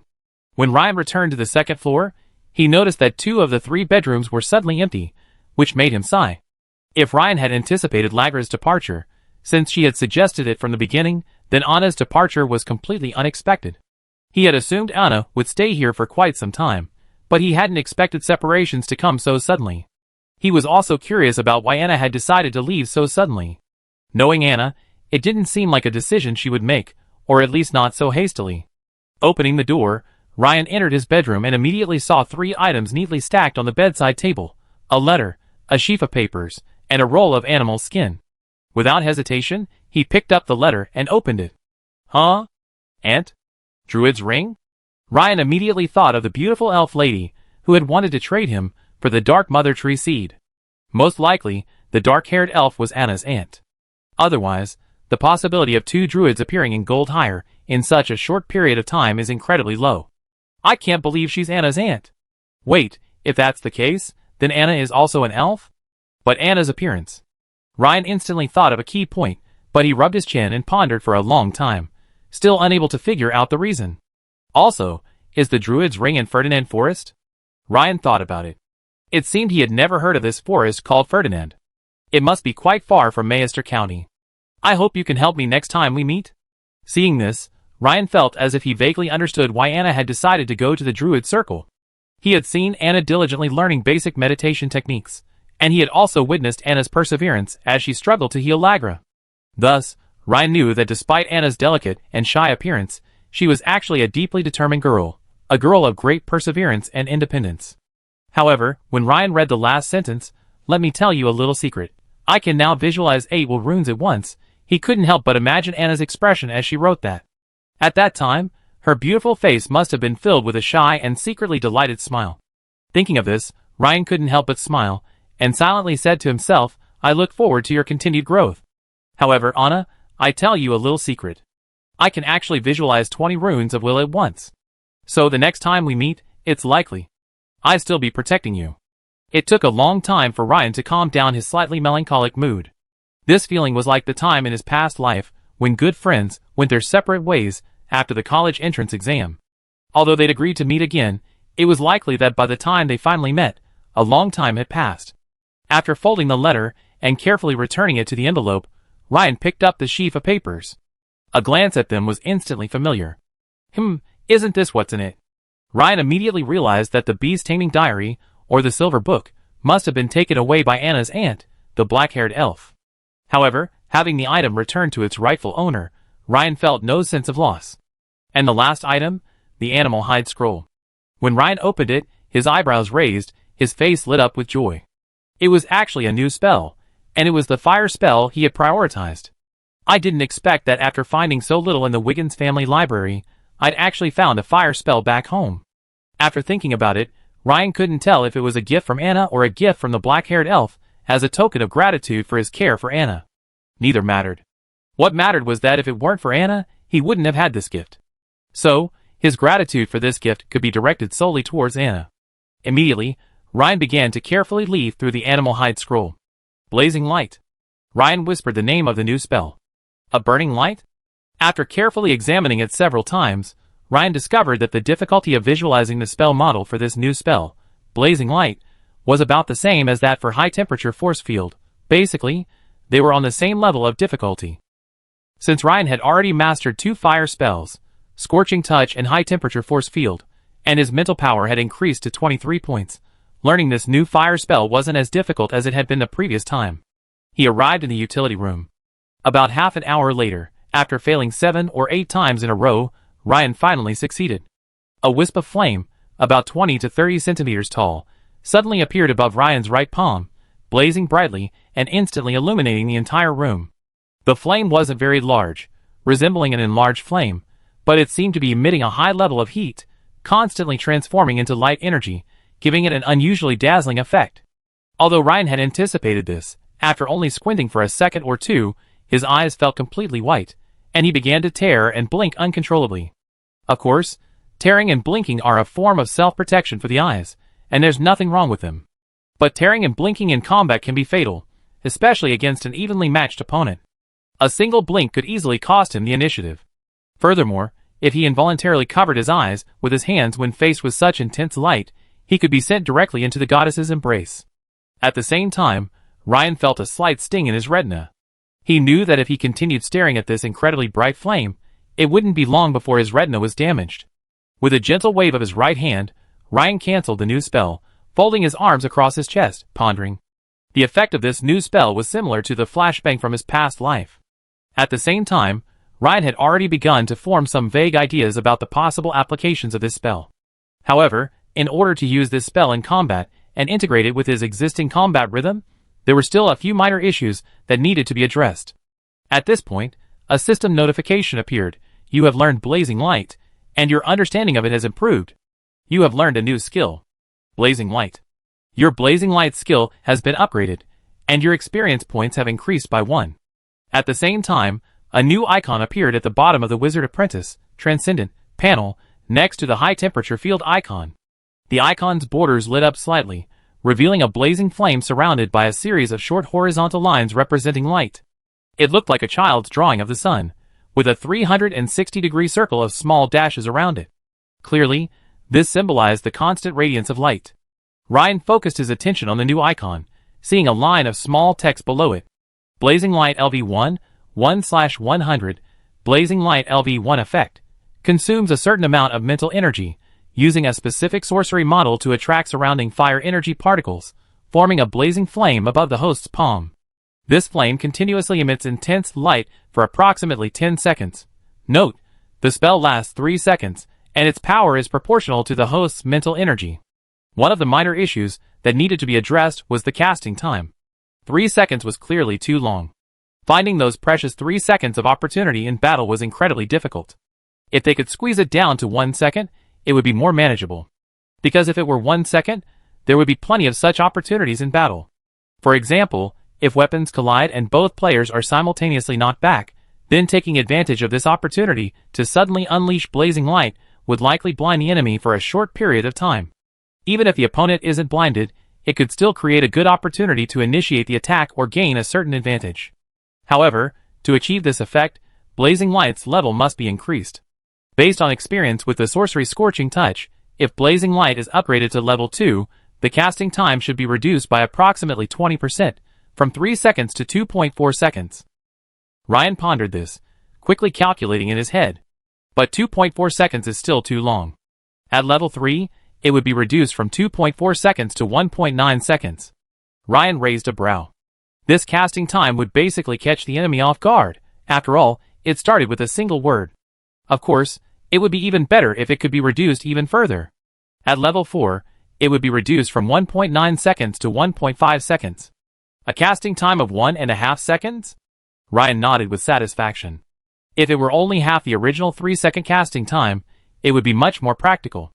I have 5 skill points remaining now. If I add 3 points to the Blazing Light spell, I can achieve this goal. Even if I put all 5 remaining skill points into this new spell. TSK, a casting time of 1 second. Ryan rubbed his chin, a little stunned. But after thinking about it, he shook his head slightly. As for this, hold on. After all, 3 skill points is a lot. Whether adding them to Giant Bear Sword or Talker Hammer, it will bring a significant improvement, Ryan mused. The second small issue to address is the applicable scenario. Obviously, on rainy, gray days like these, the blinding effect of Blazing Light should be very effective. Of course, for maximum effect, it should naturally be used at night. It's likely to blind an unprepared enemy for several seconds, thus securing victory. However, on sunny days, especially under glaring sunlight, the effectiveness of the new sorcery, Blazing Light, will be greatly reduced. Ryan paced back and forth across the room, summarizing the applicable scenarios for the new spell. Also, the new spell should be extremely effective in the dark, damp environment of a mine. Especially against enemies accustomed to dark, damp, and dimly lit environments, I imagine a single Blazing Light spell could blind them. At this thought, a glint flashed in Ryan's eyes. Also, if I want to cause a strong blinding effect on the enemy even on sunny days, that's not impossible. As my mental power increases, the power of Blazing Light will inevitably increase. Once I reach a certain brightness point, I should be able to dazzle the enemy even in broad daylight. The last small issue to resolve is one of habit. The Blazing Light spell requires one hand free, and Ryan's current two-handed weapons, whether Giant Bear Sword or Tokelka Hammer, are both used. Therefore, in daily practice, I must consciously strengthen this aspect of my training, so that in combat, I can naturally and smoothly seize opportunities and perform the Blazing Light spell. Ryan immediately began to consider which moves would have the potential to be followed up with Blazing Light. After the secret technique Rising Dragon Hammer, there's a high probability that I can perform a new Blazing Light spell. After the secret technique Roaring Strike, if the enemy can withstand it, I can also perform a new Blazing Light spell. Half an hour later, Ryan's face lit up with joy. Basically, he considered his usual sword and hammer techniques with the new spell, and found a number of similarities. The rest required daily practice, accumulated over time. At this moment, Ryan suddenly remembered that he had intended to test the effects of the high-temperature force field spell this morning after increasing his mental power by 3 points. But the Crowley family carriage had arrived, interrupting his attempt. Now was the perfect time to test it. So, Ryan placed 3 basins of water on the table, just like last time, 1, 2, and 3 meters away from him. After 10 seconds, Ryan automatically stopped the high-temperature force field spell. Having previously discovered that the temperature within the force field rose extremely quickly, similar to a microwave oven combined with an air fryer, it could raise the air to a desired temperature in mere seconds. Although the water heated up more slowly, the time it took to enter the force field was not much different. Compared to the previous test, he was delighted to find that the 1-2 meters away from the 3 basins of water was now faintly emitting white steam, indicating that the temperature had reached around 90 degrees Celsius. It was not far from boiling. The power was clearly slightly increased compared to last time. Ryan also stepped forward to touch the 2 basins of water, 1 meter and 1 meter deep. The water temperature within the basins had also risen from around 40 to 50 degrees Celsius to 60 to 70 degrees Celsius, reaching a scalding level. Clearly, if the enemy engaged him within this high-temperature force field, they would be severely disadvantaged, as the temperature surpassed the scorching surface of the Sahara Desert. Every second during this period would be torture for the enemy, especially if the enemy was also wearing metal armor. Instantly, Ryan's mind flashed back to the image of the large, brightly colored stainless steel steamers in his former breakfast shop, neatly stacked with large meat buns, steam rising from them. Thinking of this, Ryan couldn't help but smile brightly. For the next few days, Ryan barely left the house. Aside from occasional training with his greyhound, Cookie, Ryan spent most of his time practicing witchcraft, swordplay, and hammer work. During this time, besides sharing a small amount of wild bear meat with Cookie, Ryan also devoured the remaining dozens of pounds. Also, regarding transportation, Ryan considered asking the Crowley family to provide him with a carriage bearing the noble crest, as this would save him from the hassle of checkpoints along the way. But Ryan changed his mind and decided it would be best to keep a low profile regarding his trip to the enthronement examination. After all, the conflict between him and the Black Flame cult had become irreconcilable over the past few days, and it wouldn't be wise to let them know his destination. Additionally, there was friction with Baron Alonso, although he seemed to have been quiet recently. Ryan recalled the route from Goldhire to Rosby. According to the information he had previously read, there were roughly 3 routes from Goldhire to Rosby. The reason for saying roughly is that once you reach a town, the closer you get to Rosby, the more trails you have to choose from. If you were to use smaller roads along the way to conceal your movements, a carriage wouldn't necessarily be suitable, as some of the roads are somewhat rough. Riding alone would be more maneuverable and more suitable. So, that afternoon, under the warm winter sun, Ryan arrived at John's stables, south of Goldhire. Unlike his last visit to learn riding, this time, Ryan wanted to buy 2 stronger war horses. Soon, Ryan met the middle-aged man with the rosacea again. The owner of the stable, John Moyle. John was naturally impressed by Ryan. "Sir Ryan, how come you have time to come here today?" John greeted him politely. It seemed that the owner, John, had already heard about Ryan's appointment as deputy sheriff of Goldhire. "Mr. John, I'm planning to buy 2 stronger horses today, so I need your help in choosing them," Ryan said with a smile. An hour later, Ryan returned home, riding a black horse and leading a brown one.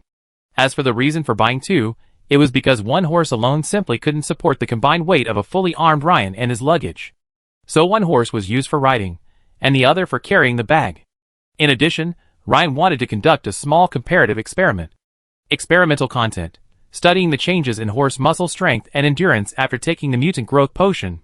Subjects: 2 horses, 1 black and 1 brown, of nearly equal strength.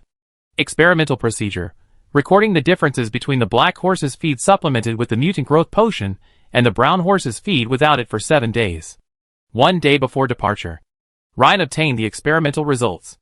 Experimental conclusion: no dominant mutations were found in the black horse over the 7 days, but it was estimated that the black horse's muscle strength and endurance had increased by approximately 20%.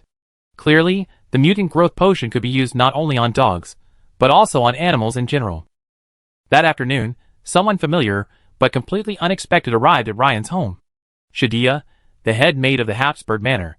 The usually serious head maid, for once, smiled and said, "Ryan, as requested by the young lady, I have a letter to pass on to you." "Huh? Is it from Miss Claire from the Imperial capital?" Ryan asked as he took the letter. At the same time, a vague suspicion welled up in his mind. "Indeed. Miss Claire is very surprised to learn of your transcendental knighthood." Shadia nodded. As expected, Claire knew of my transcendental status, Ryan thought. The wax seal was intact. Clearly, no one had opened it before Ryan. In front of Shadia, Ryan quickly opened the letter. There were 2 sheets of paper inside. The first piece of paper read, "Ryan, you can't imagine my shock when I learned you had reached the transcendent stage. Please allow me to take back what I said. Perhaps one day, you will achieve greater success on the path of knighthood than I have. But great talent requires the guidance of a master teacher.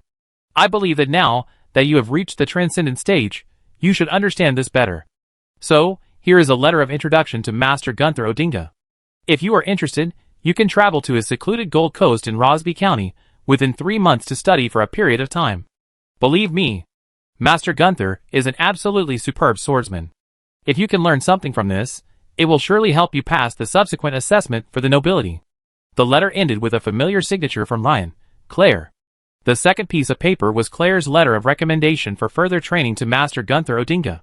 "By the way, Ryan, do you have any words I need to convey to Miss?" Shadia asked after Ryan finished reading the letter. After a moment's thought, Ryan said, "Tell Miss Claire to thank her for her concern and support. I think I find a suitable time to visit Master Gunther." Ryan had no intention of refusing Claire's offer to introduce him to a reclusive swordsman, as his enlightenment to the path of knighthood came from Claire's guidance. So, Ryan had always had a good impression of Claire. Also, judging by the content of this letter, Claire further expressed her goodwill towards him. Although, initially, Claire believed he was only qualified to be a follower. The next morning, at first light, after bidding farewell to his family, Ryan mounted his sturdy black horse, which had been fed with extra food for 7 days, and set off for the enthronement examination's destination, Rosby City. Soon, Ryan's figure disappeared at the end of the road. 5 days later, accompanied by a winter sleet, throughout a vast forest festooned with white icicles, a winding gray path stretched toward the distant sea. 2 horses, one in front and one behind, rode slowly along the path. The stronger black horse in front bore a knight in full plate armor. The knight was quite distinctive, carrying a great sword and a 2-handed warhammer slung across his back, a rare dual-weapon combination. This was quite different from the sword and shield or sword and bow combinations of ordinary knights. This knight was none other than Ryan.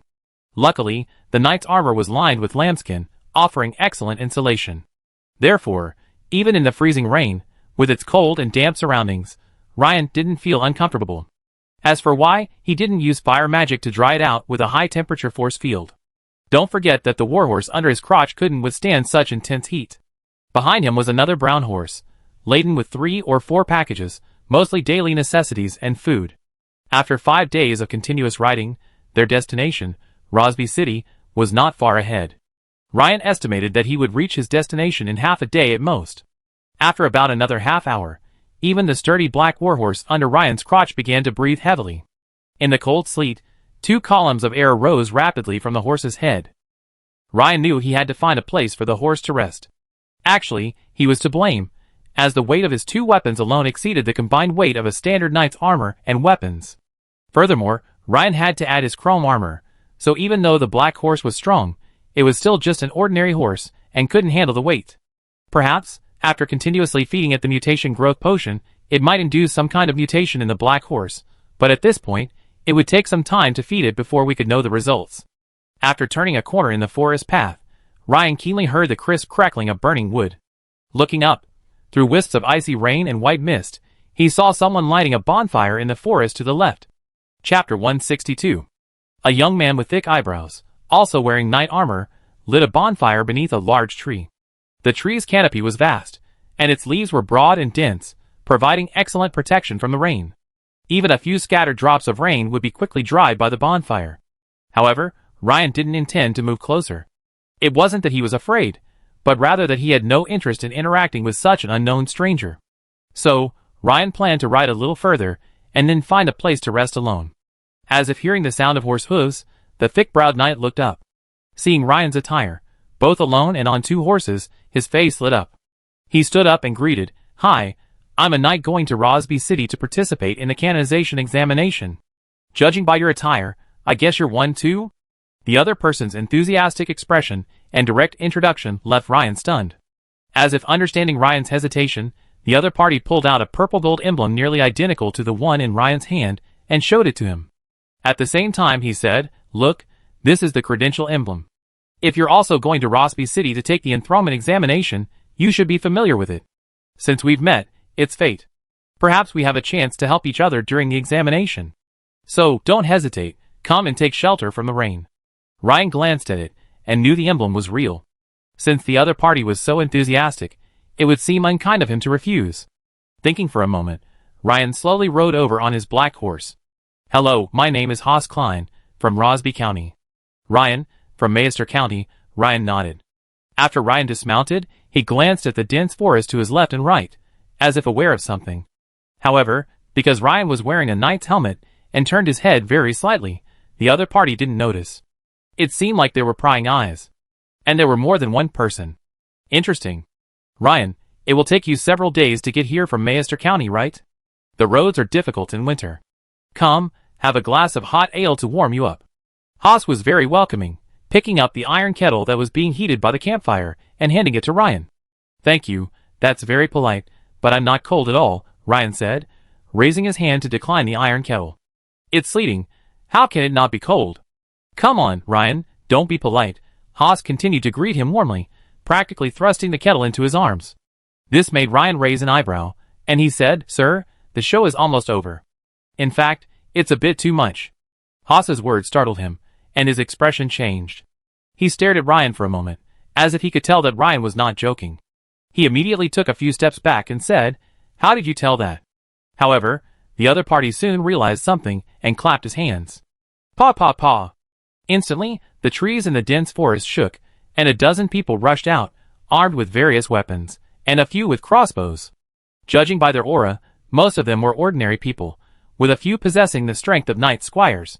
The burly man leading the group, wielding a chain hammer, walked with steady steps and breathed deeply, likely possessing the strength of a full knight. Are you a bandit gang? You don't look like it.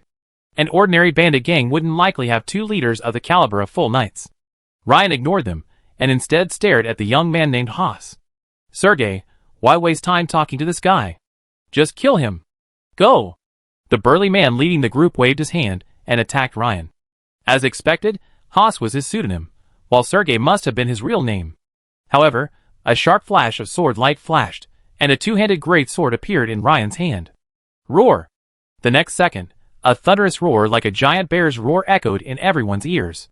In an instant, most of them collapsed to the ground, their heads in their hands, faces etched with pain, including the few bandits with the strength of knight squires. Only the burly man and Serge were still able to stand, but their eardrums were bleeding and they were stunned. Plop! Plop! The sound of 2 heavy objects falling to the ground echoed in quick succession. The burly man and Serge had both had their legs severed by Ryan above the knees, their upper bodies now splattered on the ground, blood spurting out. Ah! They both screamed in agony. Now, perhaps you can tell me who ordered you to do this and the origins of this certificate emblem, Ryan said calmly. Go to hell, you bastard, you're dead. The burly man continued stubbornly. But the next second, he fell silent, looking at Ryan in horror. Because Ryan walked up to one of his men and simply slashed his neck, his movements so skillful and careless, as if he were butchering a chicken. The second. The 8th. Soon, a circle of bandits lay dead around the campfire. The only survivors were the 2 burly men whose legs had been severed and the leader, Serge. The 2 seemed to forget the pain of their severed limbs. They exchanged a glance, realizing that this time, they had hit a wall. There was no need for Ryan to speak. The 2 quickly spilled the beans, spilling the beans. After listening, Ryan frowned. There was a mysterious force called the Zalal Rebellion, secretly supporting them in their efforts to weaken the Empire. This time, their orders were to ambush and kill the young knights taking the ordination exam. Of course, capturing them alive would be even better. Success would not only grant them valuable armor and weapons, but also the purple gold emblem and a hefty bounty. Furthermore, there was indeed a young knight named Haz, drugged and currently held captive in the dense forest. With 2 swishes of his sword, Ryan dispatched both men. After a moment's thought, he entered the dense forest and soon discovered, behind a large tree, a tall young man in a thin linen shirt, bound by heavy iron shackles and gagged with a dirty cloth. When he saw Ryan, clad in knightly armor, emerge, he grunted and struggled. Clang! Clang! Sparks flew. With 2 flourishes of his sword, Ryan instantly cleaved the heavy iron shackles. The tall young man immediately freed himself. He quickly pulled the dirty cloth from his hand and said, "Thank you for saving me. My name is Haas, and I'm from Rosby County. Ryan, from Meester County. Did Lord Ryan kill all those treacherous, drugged scoundrels?" Haas asked angrily. "Yes." Ryan nodded. "That's wonderful. Those despicable fellows deserve to die." Hearing that they had all been killed by Ryan, Haas burst into laughter. Haas stripped the burly man of his breastplate and began chatting with Ryan around the campfire. Half an hour later, the 2, now familiar with each other, rode and chatted as they headed towards Rosby City. Although Ryan wasn't afraid of the cold, camping outdoors on a rainy winter night was clearly not a good idea. The 2 arrived at the gates of Rosby in the evening. After presenting their purple gold emblems, they were quickly escorted to their destination, the Naval House Inn. The sun was setting in the west, and a gentle breeze rustled across Ryan's face. He immediately caught a faint scent of the sea. Looking up, he saw the vast, azure sea a few dozen meters ahead. In the clear sky, a multitude of white seabirds, including seagulls and albatrosses, fluttered. Close to the coastline lay a dense mass of white sails, each representing a ship. Although the vessels varied greatly in size, they all appeared to be civilian fishing boats and transport vessels. A few hundred meters away, several large, four-masted sailing vessels, likely warships, were clearly visible. Ryan looked away to his left. There stood a 3-story building. Above the door hung a sign that read Navy House Inn. Across the street from the inn stood a bronze statue of a 5-masted sail, over 10 meters tall, and a vast gate, flanked by 4 guards in blue uniforms. Ryan squinted his eyes, and saw the gilded inscription on the gate, Imperial South Sea Fleet 6 Squadron Base. Navy House Inn? Well, it lived up to its name. Across the street was the naval base. As the two entered the inn, a waitress greeted them with a smile. "Excuse me, are you two knights here for the enthronement examination?" "Yes," Ryan nodded. "Please follow me. I need to register your information with Lady Marika," the maid said as they walked. The three of them arrived at the door of a room at the end of the first floor hallway. A maid knocked and said, "Master Marika, a new knight has arrived." "Come in." A clear female voice rang out from within the room. Inside the room was a graceful female naval officer. Seeing Ryan and Haas enter, she stood up and said formally, "I am Marika Morales, the Imperial Navy's official in charge of the enthronement assessment. You two can consult me with any questions regarding the assessment. However, before that, I need you to verify their information." "A female lieutenant commander? How rare." Haas muttered softly after glancing at Marika's epaulets. Ryan took a look. The other man's epaulets featured a pair of golden branches and a crescent moon. Ryan Kalin, from Goldhire, Maester County, 15 years old. Ryan removed his helmet, revealing a face even younger than Haas's. "Ryan, you're only 15? Oh my god," Haas said, his eyes widening as he stared at Ryan in surprise. However, Marika was even more surprised. She thought, although 15-year-old knights are rare, you two look so familiar. "Don't you know each other's appearance?" Haas Klein, 18 years old. After registering their information, the dashing Lieutenant Commander Marika instructed, "You two, during the enthronement examination period, accommodation and meals at the Naval House Inn are free. You can also train at the training ground behind the inn at any time. Also, there's a supply room next door where you can buy various weapons, armor, and first aid kits. Of course, the prices may be a little higher than on the market, but the quality is reliable." "Oh, do you have knight plate armor made of rare minerals?" Ryan asked, raising an eyebrow. "Of course not." Marika rolled her eyes at Ryan. "What a pity." Ryan shrugged helplessly. "Major Marika, information on the inauguration assessment mission?" Haas rubbed his hands and inquired about the assessment. "I'm sorry, according to the joint directives of the Imperial Navy and the Inauguration Assessment Committee, for the sake of confidentiality, the specific tasks of this assessment will be announced on the day of the mission." Marika shook her head. "Huh? Is this such a big deal?" Haas asked in surprise. "A mission related to the Imperial Navy? No wonder they're staying at the Navy House Inn, and the receptionist is a naval officer." Ryan narrowed his eyes, lost in thought. Chapter 163. On his second day at the Naval House Inn, Ryan didn't head to the training grounds. Instead, he wandered around the inn and its surroundings. Ryan soon gained a preliminary understanding of the local environment. It turned out that the islands dotted around Rosby City harbored numerous pirate organizations of varying sizes, including large and small, as well as smuggling gangs. Ryan also overheard naval officers chatting in the tavern on the first floor of the Naval House Inn, saying that many wanted criminals from the Empire, who had fled from inland areas, were also hiding on these islands. Furthermore, on the more remote islands, there were indigenous tribes. These warriors wore camouflage and were formidable fighters, some of whose leaders rivaled those of regular knights. As for why the Empire hadn't been able to completely eliminate these ghosts from the archipelago, it seemed that the newly formed Eagle Federation had sapped much of the Imperial Navy's power.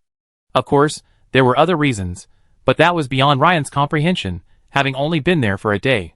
Such a complex situation left Ryan lost in thought for a moment. Clearly, his mission for the inauguration test might involve attacking a pirate camp, killing a wanted criminal, or even capturing an Eagle Federation spy alive. If he knew the mission details in advance, he could obviously prepare more specifically. However, Ryan reconsidered. With his peak knight prowess, he was clearly at the top of the list among those taking the inauguration test. If he had difficulty, then let alone others.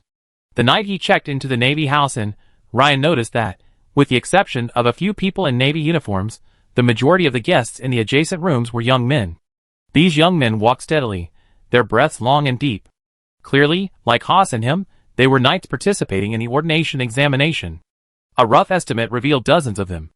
Also, with Haas's strength as a peak knight and his 23-point mental acuity, while he couldn't accurately judge each individual's strength, he could still roughly gauge their level.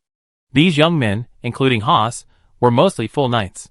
Of course, perhaps Ryan had overlooked some of them, mistaking some senior knights for full knights. But if he had any issues with his ability, it had only been 3 or 4. All of them had gold or silver thread on their cuffs and collars, most likely descendants of nobles. There was no way around it. Given equal talent, children of nobles receive better training and upbringing from a young age, coupled with inherited bloodlines and inherited nightly breathing techniques, naturally making them stronger. Furthermore, a steady stream of young men arrived at the Navy House and during the day, their bags bulging. They arrived even later than him. That afternoon, Ryan arrived at the training grounds behind the inn for the first time. He found many young men practicing various weapons, mostly sword and shield, hammer and shield, and bows and arrows, with some using two-handed great swords. However, there were far fewer people practicing with two-handed warhammers. Many of them were gathered in groups of 3 or 4. Haas, noticing Ryan's arrival, was delighted and stepped forward, saying, "Ryan, you're finally here. Look, those are the sons of nobles striving for the baronship. They should be the strongest among our group taking the test." Following Haas's gaze, Ryan saw about 3 or 4 groups of people. In the middle of each group, a figure surrounded by a crowd of others was demonstrating martial arts or talking. Ryan observed and, similar to what he had noticed before, these few were likely at least veteran knights, while most of the others around them were full knights. "That red-haired beauty is Evelyn Norman, daughter of Viscount Norman of Rosby County. Isn't she beautiful?" "Indeed, she is beautiful." Ryan nodded. Her temperament resembled Claire. Besides, with only a few female knights among the group of men, they were naturally the most eye-catching. "What are they doing?" "Socializing?" Ryan asked casually. "Building relationships, so that if we encounter a team mission, we can all get to know each other better," Haas explained. Ryan nodded silently and said nothing. After a brief pause, Ryan returned to his inn room. He couldn't display his true strength on the training grounds, otherwise, it would be too conspicuous. The next morning, a group of young knights were summoned. Only then did Ryan realize how many people were participating in the Rosby City investiture examination, nearly 70 or 80. But upon closer inspection, given the size of Munster province, this number wouldn't seem excessive. Each county would have at least 7 or 8, and at most a little over 10. At this moment, a burly rear admiral strode over, followed by the graceful Lieutenant Commander Marika Morales and a guard. "Knights, the hope of the Empire's future, welcome to Rosby City, home of the 6th Squadron of the Imperial South Sea Fleet. 2 things need to happen this morning: a drawing of lots, and an explanation of the rules." The Major General's speech was succinct, military style, and he quickly got to the point. "Everyone, come up and draw lots. Odd numbers are for solo missions, even numbers are for team missions." Major Marika gestured to a small cardboard box held by a guard, allowing everyone to draw. Soon, it was Ryan's turn. 32, huh?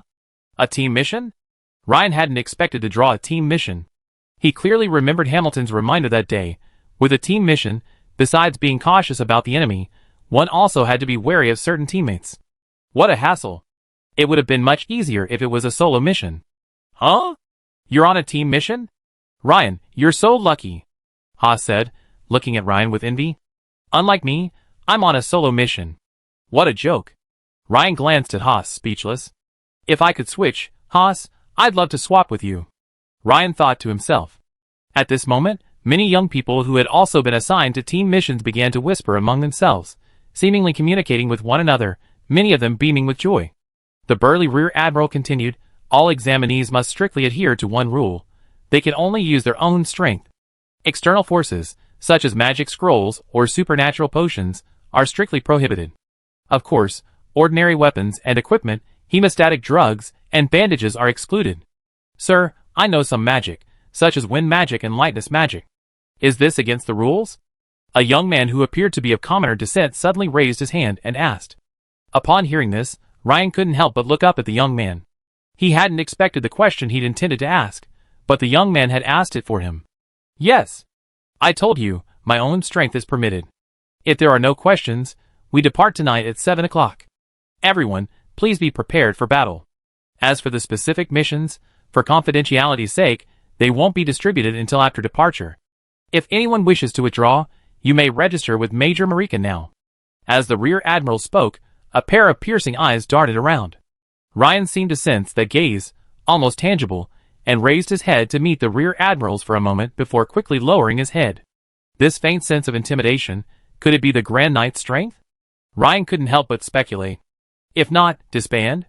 The rear admiral said. The crowd then dispersed, gathering in groups of 3 or 4 to discuss something. Ryan followed the crowd back to the Navy House Inn. Strange, that young man just now. Why did he make me so alert? Could it be that his strength is already a threat to me? Not really. I haven't heard of any descendants of upper-class nobles from Minster Province coming this time. The Rear Admiral thought for a moment, shook his head, and walked away muttering to himself. It was 7 p.m. The approximately 30 assessors participating in the team mission had gathered and, led by the Rear Admiral and several officers, boarded a 20-meter-long sailless speedboat. Upon boarding, Ryan noticed several middle-aged men in aristocratic hunting uniforms already in the cabin. They seemed to be staff members of the Enthronement Assessment Committee. After everyone took their seats in the cabin, an officer distributed a sheaf of papers. As the ship moved forward, the Major General spoke forcefully, "The details of this assessment mission have been distributed to you. Suggestions for kills to achieve different levels of evaluation are also attached." As the Major General explained, Ryan quickly scanned the contents of the paper. Passing rating kill suggestion: kill 12 or more bloodsail pirates, the more the better. Note: the blood-red turbans on their heads are the best proof, as you can't guarantee the examiner will see every bloodsail pirate you kill. Good rating kill suggestion: kill 5 bloodsail pirate leaders, whose strength is roughly equivalent to that of a quasi-knight. Alternatively, kill 1 bloodsail pirate bosun or above, whose strength is generally that of a full knight or slightly stronger. Note: if your strength allows, the latter is recommended. It will give you a chance to receive a higher rating. Excellent rating kill suggestion: kill the bloodsail pirate's first mate or above, whose strength is roughly equivalent to that of a senior or even peak knight. Note: this is dangerous, and those with insufficient strength are not advised to take such a risk. Kill the bloodsail pirates? Why didn't you tell us in advance? At least we can prepare some targeted measures, many people whispered. At this moment, a middle-aged man with a mustache, dressed in aristocratic hunting outfit, took over the Rear Admiral's words and said, "Your mission for this appointment isn't simply to eliminate the bloodsail pirates. It's actually to cooperate with a secret mission of the Imperial Navy. According to reliable information, a secret envoy from the Eagle Federation has arrived on Merritt Island, where the bloodsail pirates are stationed. That's why the Appointment Assessment Committee has decided to inform you of the specific mission details after departure." Ryan nodded. No wonder they waited until now to reveal the specific mission. For a secret mission like this, the later the news is spread, the safer it is. After the mustachioed middle-aged man finished his story, the Rear Admiral smiled and nodded, continuing, "Of course, the bloodsail pirates' captain, Willie McCoy, also known as Bloody Willie, possesses the strength of a Grand Knight. You need not worry about him. The Imperial Navy officers will naturally handle him. Deputy Captain and Captain of the Ruhr, Crowd Dagon, the Diviner and Captain of the Wreck, Mara Nasser, and Captain of the Hook, Bilkeel Jamal, all possess the strength of peak knights. Similarly, we advise you to avoid them." Hearing this, Ryan's eyes flickered slightly, and he gazed thoughtfully at the 4 wanted poster-like portraits on the paper. The first one that caught his eye was the portrait of Willie McCoy, captain of the bloodsail pirates. His light brown hair draped unruly behind him, much of it tied into small braids around his ears. His thick beard was also braided, and his mouth was wide and his eyes were large. Even though he is only wearing a captain's hat, he gives people a sense of extraordinary heroism. Chapter 164. Introduction. Willie McCoy, leader of the bloodsail pirates, was once an imperial officer, possessing the strength of a Grand Knight. He mastered imperial military swordsmanship, black shark breathing, and an unknown boxing technique, specializing in the use of the knight's long sword, rapier, and brass knuckles. Because he could dispatch most enemies with a pair of iron brass knuckles, capable of piercing a fully armored knight through the chest and abdomen with a single punch, he was nicknamed Bloodhand Willie. Note: he is extremely powerful in close combat. If spotted, it is strongly recommended to avoid him. Iron brass knuckles? Ryan knew what they were.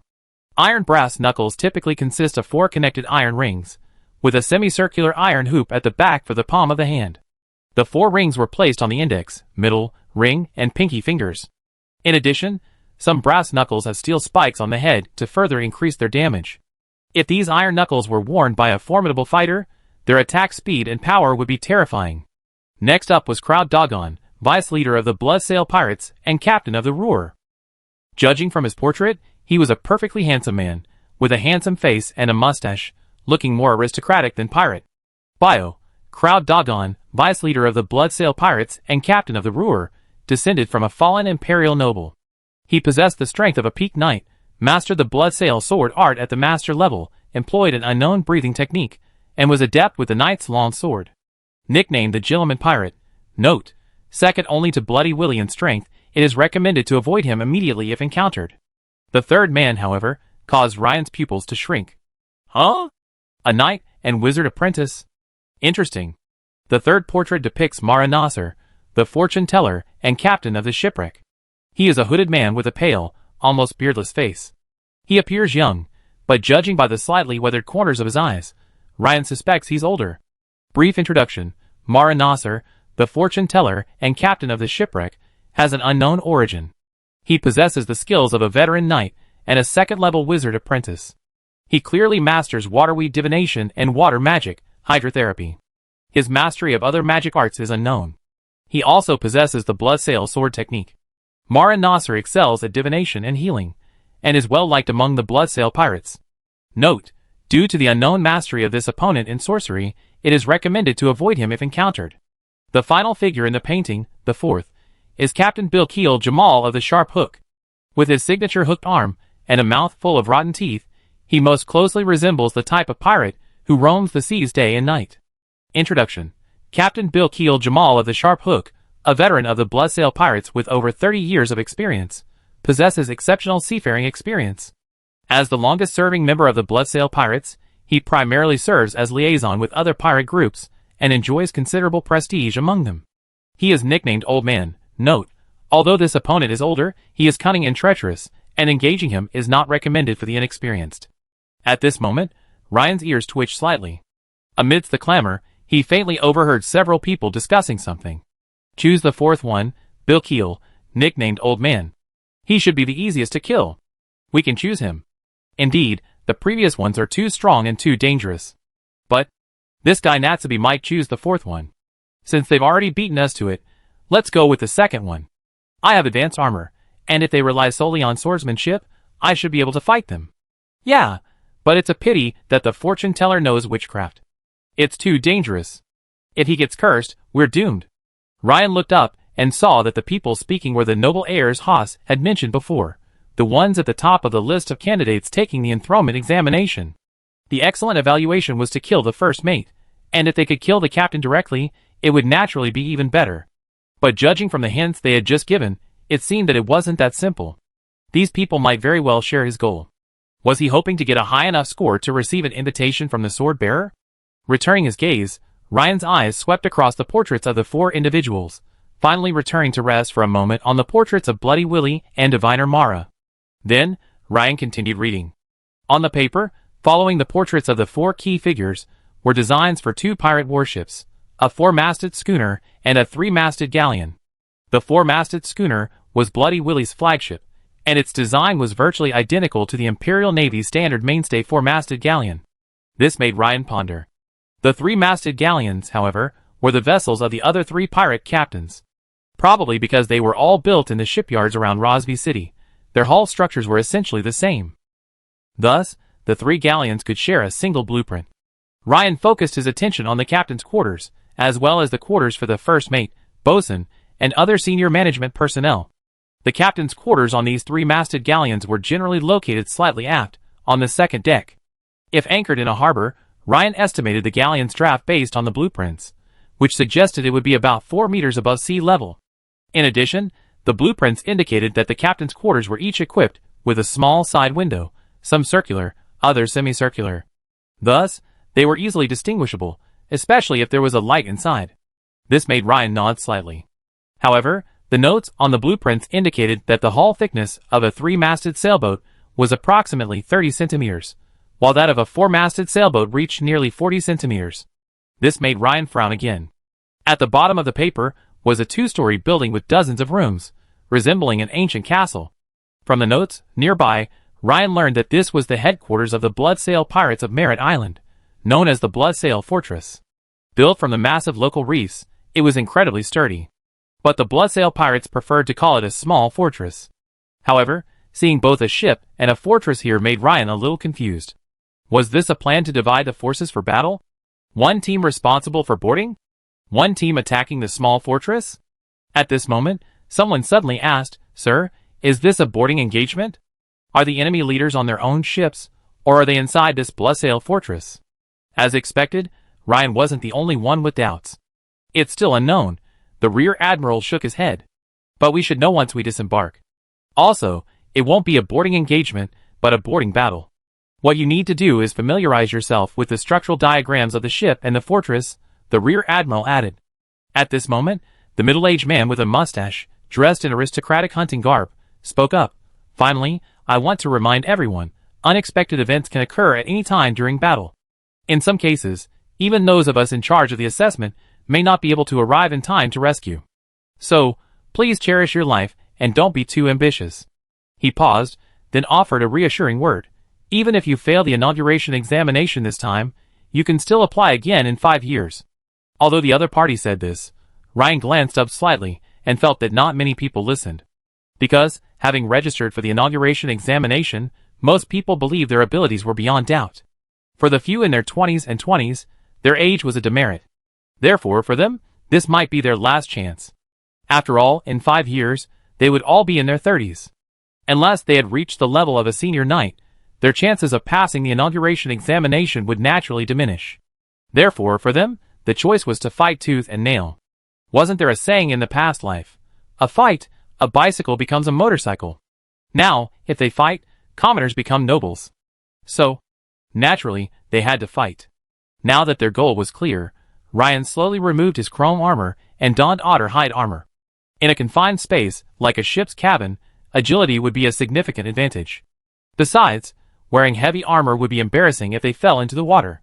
Furthermore, Ryan possessed the extraordinary trait of Iron Skin level 3, making him more suited to fighting in leather armor than others. So, after shedding over 100 pounds of weight, Ryan suddenly felt much lighter. Around 1 o'clock in the morning, the group arrived at Merritt Island. At that moment, they noticed another ship behind them. Dozens of elite naval commandos, wearing light swordsman armor and equipped with bows and crossbows, and more than a dozen naval officers disembarked in unison. It looked like this was the main attack force. Huh? She's here too. Ryan quickly noticed that one of the officers was someone he knew, Major Marika, the female officer who had been hosting them at the Naval House Inn. However, Marika wasn't the only woman. There were 2 other female officers, likely responsible for record-keeping, liaisons, and coordination. As Ryan jumped off the boat, his dark vision allowed him to easily see his surroundings. The island wasn't large, and the first thing that caught his eye was the small castle in its center. It looked more like a small fortress than a castle. This was, of course, the Bloodsail fortress. Ryan could vaguely see several earthen cannons, gleaming with a dark metallic sheen, mounted on the small fortress's walls. Also, 200 or 300 meters to their left, was a simple dock where a 4-masted sailing ship, 3 3-masted warships, and a few smaller boats were docked. Clearly, these were the Bloodsail pirates' mainstay vessels, the same 2 types depicted in the blueprints. At this moment, a middle-aged man in a red scarf, dressed as a pirate, suddenly emerged from the bushes a dozen meters ahead, startling everyone. The Rear Admiral seemed to have known they were waiting here, and calmly asked, "What's the situation?"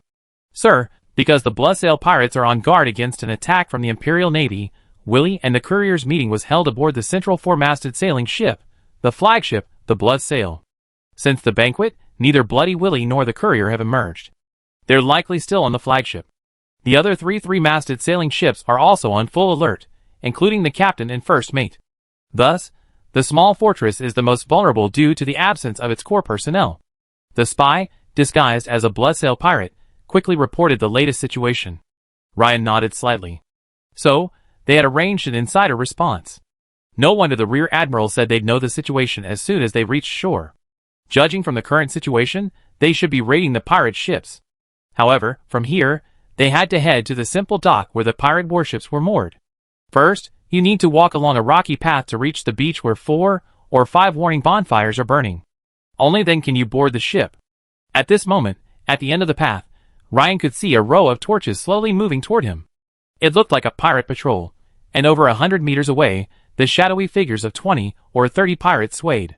It seemed they needed to clear out the small fry before boarding the ship. Then the Rear Admiral spoke. "The assessment is now officially underway.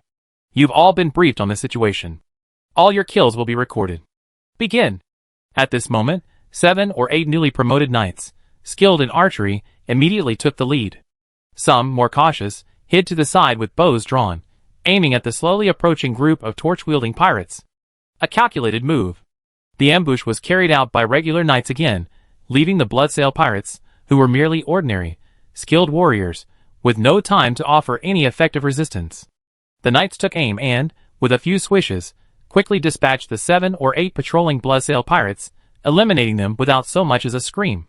The recorders in the back quickly began recording the battle results. As the path continued, the second Bloodsail pirate patrol was soon destroyed. By the time they reached the beach, the most advanced knight had already killed 8 Bloodsail pirates in a row. He was a master archer. By the beach bonfire, while the Bloodsail pirates seemed numerous in groups of 3 or 4, when it came to launching an attack, they were still outnumbered. One pirate leader, in particular, suffered the most gruesome death, instantly struck by 2 sword stabs and 4 sharp arrows. This was despite the few knights wielding heavy weapons, who hadn't had a chance to demonstrate their prowess. Most of the time, the enemy needed to be eliminated silently. After all, the boarding battle hadn't officially begun yet, so even if they needed to alert the enemy, it couldn't be done so early. And the newly promoted knights wielding heavy weapons naturally lacked the agility of the other knights. Ryan glanced sideways, and saw dozens of elite marine commandos, already wielding bows or crossbows, trained on the Bloodsail pirates. His suspicions were confirmed. So, when the dozens of Bloodsail pirates on the beach were completely annihilated, a handful of newly promoted knights, undergoing the ordination examination, remained unmoved. Among them was a newly promoted knight standing next to Ryan, also carrying a sledgehammer. His face was filled with anxiety. Just now, he had intended to sneak up on a Bloodsail pirate, but an arrow from the side had snatched his prey away. Although he immediately turned his head and glared, he could do nothing. However, seeing Ryan standing there calmly, he couldn't help but ask curiously, "Why aren't you anxious at all? The fastest of them have already gathered the 12 required for the assessment." "No, I'm not good with archery," Ryan shrugged. The man glanced at the 2-handed great sword and 2-handed warhammer Ryan carried on his back, and said with a touch of sympathy, "Indeed, you don't even have a bow, so you're even more helpless." "Oh, I should have practiced archery earlier," the man sighed. At this moment, Ryan took 2 steps forward and picked up a thick wooden plank. It seemed to be used for repairing the hull, and one side was smeared with tung-oil. Ryan examined it carefully for a moment, then pried it open with force. Then he nodded slightly. By this time, the Bloodsail pirates on the beach had been eliminated, and now it was time for the real action, the boarding battle. Everyone had expected the rear admiral to step forward and make some arrangements, but to their surprise, the 20-odd naval officers and the examiners in their noble hunting uniforms showed no interest in intervening. Instead, they watched from behind, smiling and watching the rest of the group's actions. Soon, many people spontaneously gathered around the strongest noble scions. At this moment, a man Ryan had just heard of, Nasby, led a group of 12 or 13 people toward the southernmost ship, the Hook. Simultaneously, several naval officers of peak knight strength immediately followed, as did the examiners in their black hunting uniforms and the statisticians. Since each ship has a figurehead at its bow, for example, the Hooks featured a large curved hook, it was very easy to spot. Of course, not all participants in the assessment chose to participate in the boarding battle. Based on the intelligence gathered by the spies, the weakest target was likely the small fortress nearby, where there were virtually no peak knights to oppose. Therefore, a significant number of people spontaneously formed teams and charged towards the small fortress. With these 2 groups moving, only a small group remained, with only about 10 remaining, including Ryan. "TSK, a bunch of idlers," a noble scion said disdainfully. The man continued, "It's difficult to get a good rating in a small fortress. If you want one, follow me to the Roar. Gentlemen pirate crowd, I handle it." Upon hearing that the other party could withstand the most formidable Bloodsail pirates second in command, the remaining newly promoted knights turned and glanced at each other. Clearly, none of them were content with merely a passing rating, but rather aspired to receive a good one. So, after a moment's deliberation, the remaining knights generally followed the noble's son to the Rule, located next to the Hook. After all, the remaining number of men was insufficient to attack another pirate ship. Or rather, of the 2 remaining pirate ships, one was a 4-masted sailing ship, the Bloodsail pirates' flagship, and the Great Knight, Bloody Hand Willie, was clearly the Navy's target. The captain of the other ship, the Shipwreck, was a mysterious professional with peculiar tactics, making him equally formidable. "Ryan, aren't you going?" The Hammer Knight, who had taken 2 steps and noticed Ryan still standing, turned around and asked in confusion. Ryan shook his head slightly and said, I won't go. Fine. If that doesn't work out, you're still young enough to get a passing rating in the small fortress. The Hammer Knight, catching a clear look at Ryan's youthful features in the bonfire's light, assumed he was holding back due to a lack of strength. I'm going to follow and see if there's a chance I can get a good rating. With that, the Hammer Knight sprinted towards the roar. Now, the only ones still standing on the beach were Ryan and a red-haired female knight. Ryan glanced at the other person. He seemed to have heard Haas mention her at the training grounds. She seemed to be named Evelyn, the daughter of a viscount from Rosby County. Evelyn glanced up at Ryan. This young man, carrying 2 heavy weapons, had never been seen at the training grounds before. He seemed to have appeared out of nowhere. Evelyn was curious. She had planned to join the Navy in attacking the blood sale, but what was this young man planning? Could he be doing the same thing as her? The beautiful female Navy Lieutenant Commander, Marika, was also puzzled to see Ryan still on the beach. In her opinion, this young man was quite capable. After all, knights skilled in using 2-handed heavy weapons were rarely weak, especially when he was carrying a 2-handed great sword and a 2-handed mace. However, he couldn't possibly choose to attack the flagship by staying on the beach, right? You know, under a naval commando attack, you often don't even have a chance to strike, and the enemy is killed. Unless you're planning a one-on-one duel with the Bloodsail Pirates top brass, perhaps the naval commandos would give you that opportunity. At this moment, Ryan suddenly moved. He was seen walking alone towards the northernmost 3-masted sailing vessel, the shipwreck, the ship of the diviner Mara Nasser. You should know that no examinee has chosen this warship yet, as it carries a wizard apprentice of unknown strength. At this moment, the rear admiral, who was preparing to split his forces to attack the flagship's bloodsail and shipwreck, was also stunned by Ryan's actions.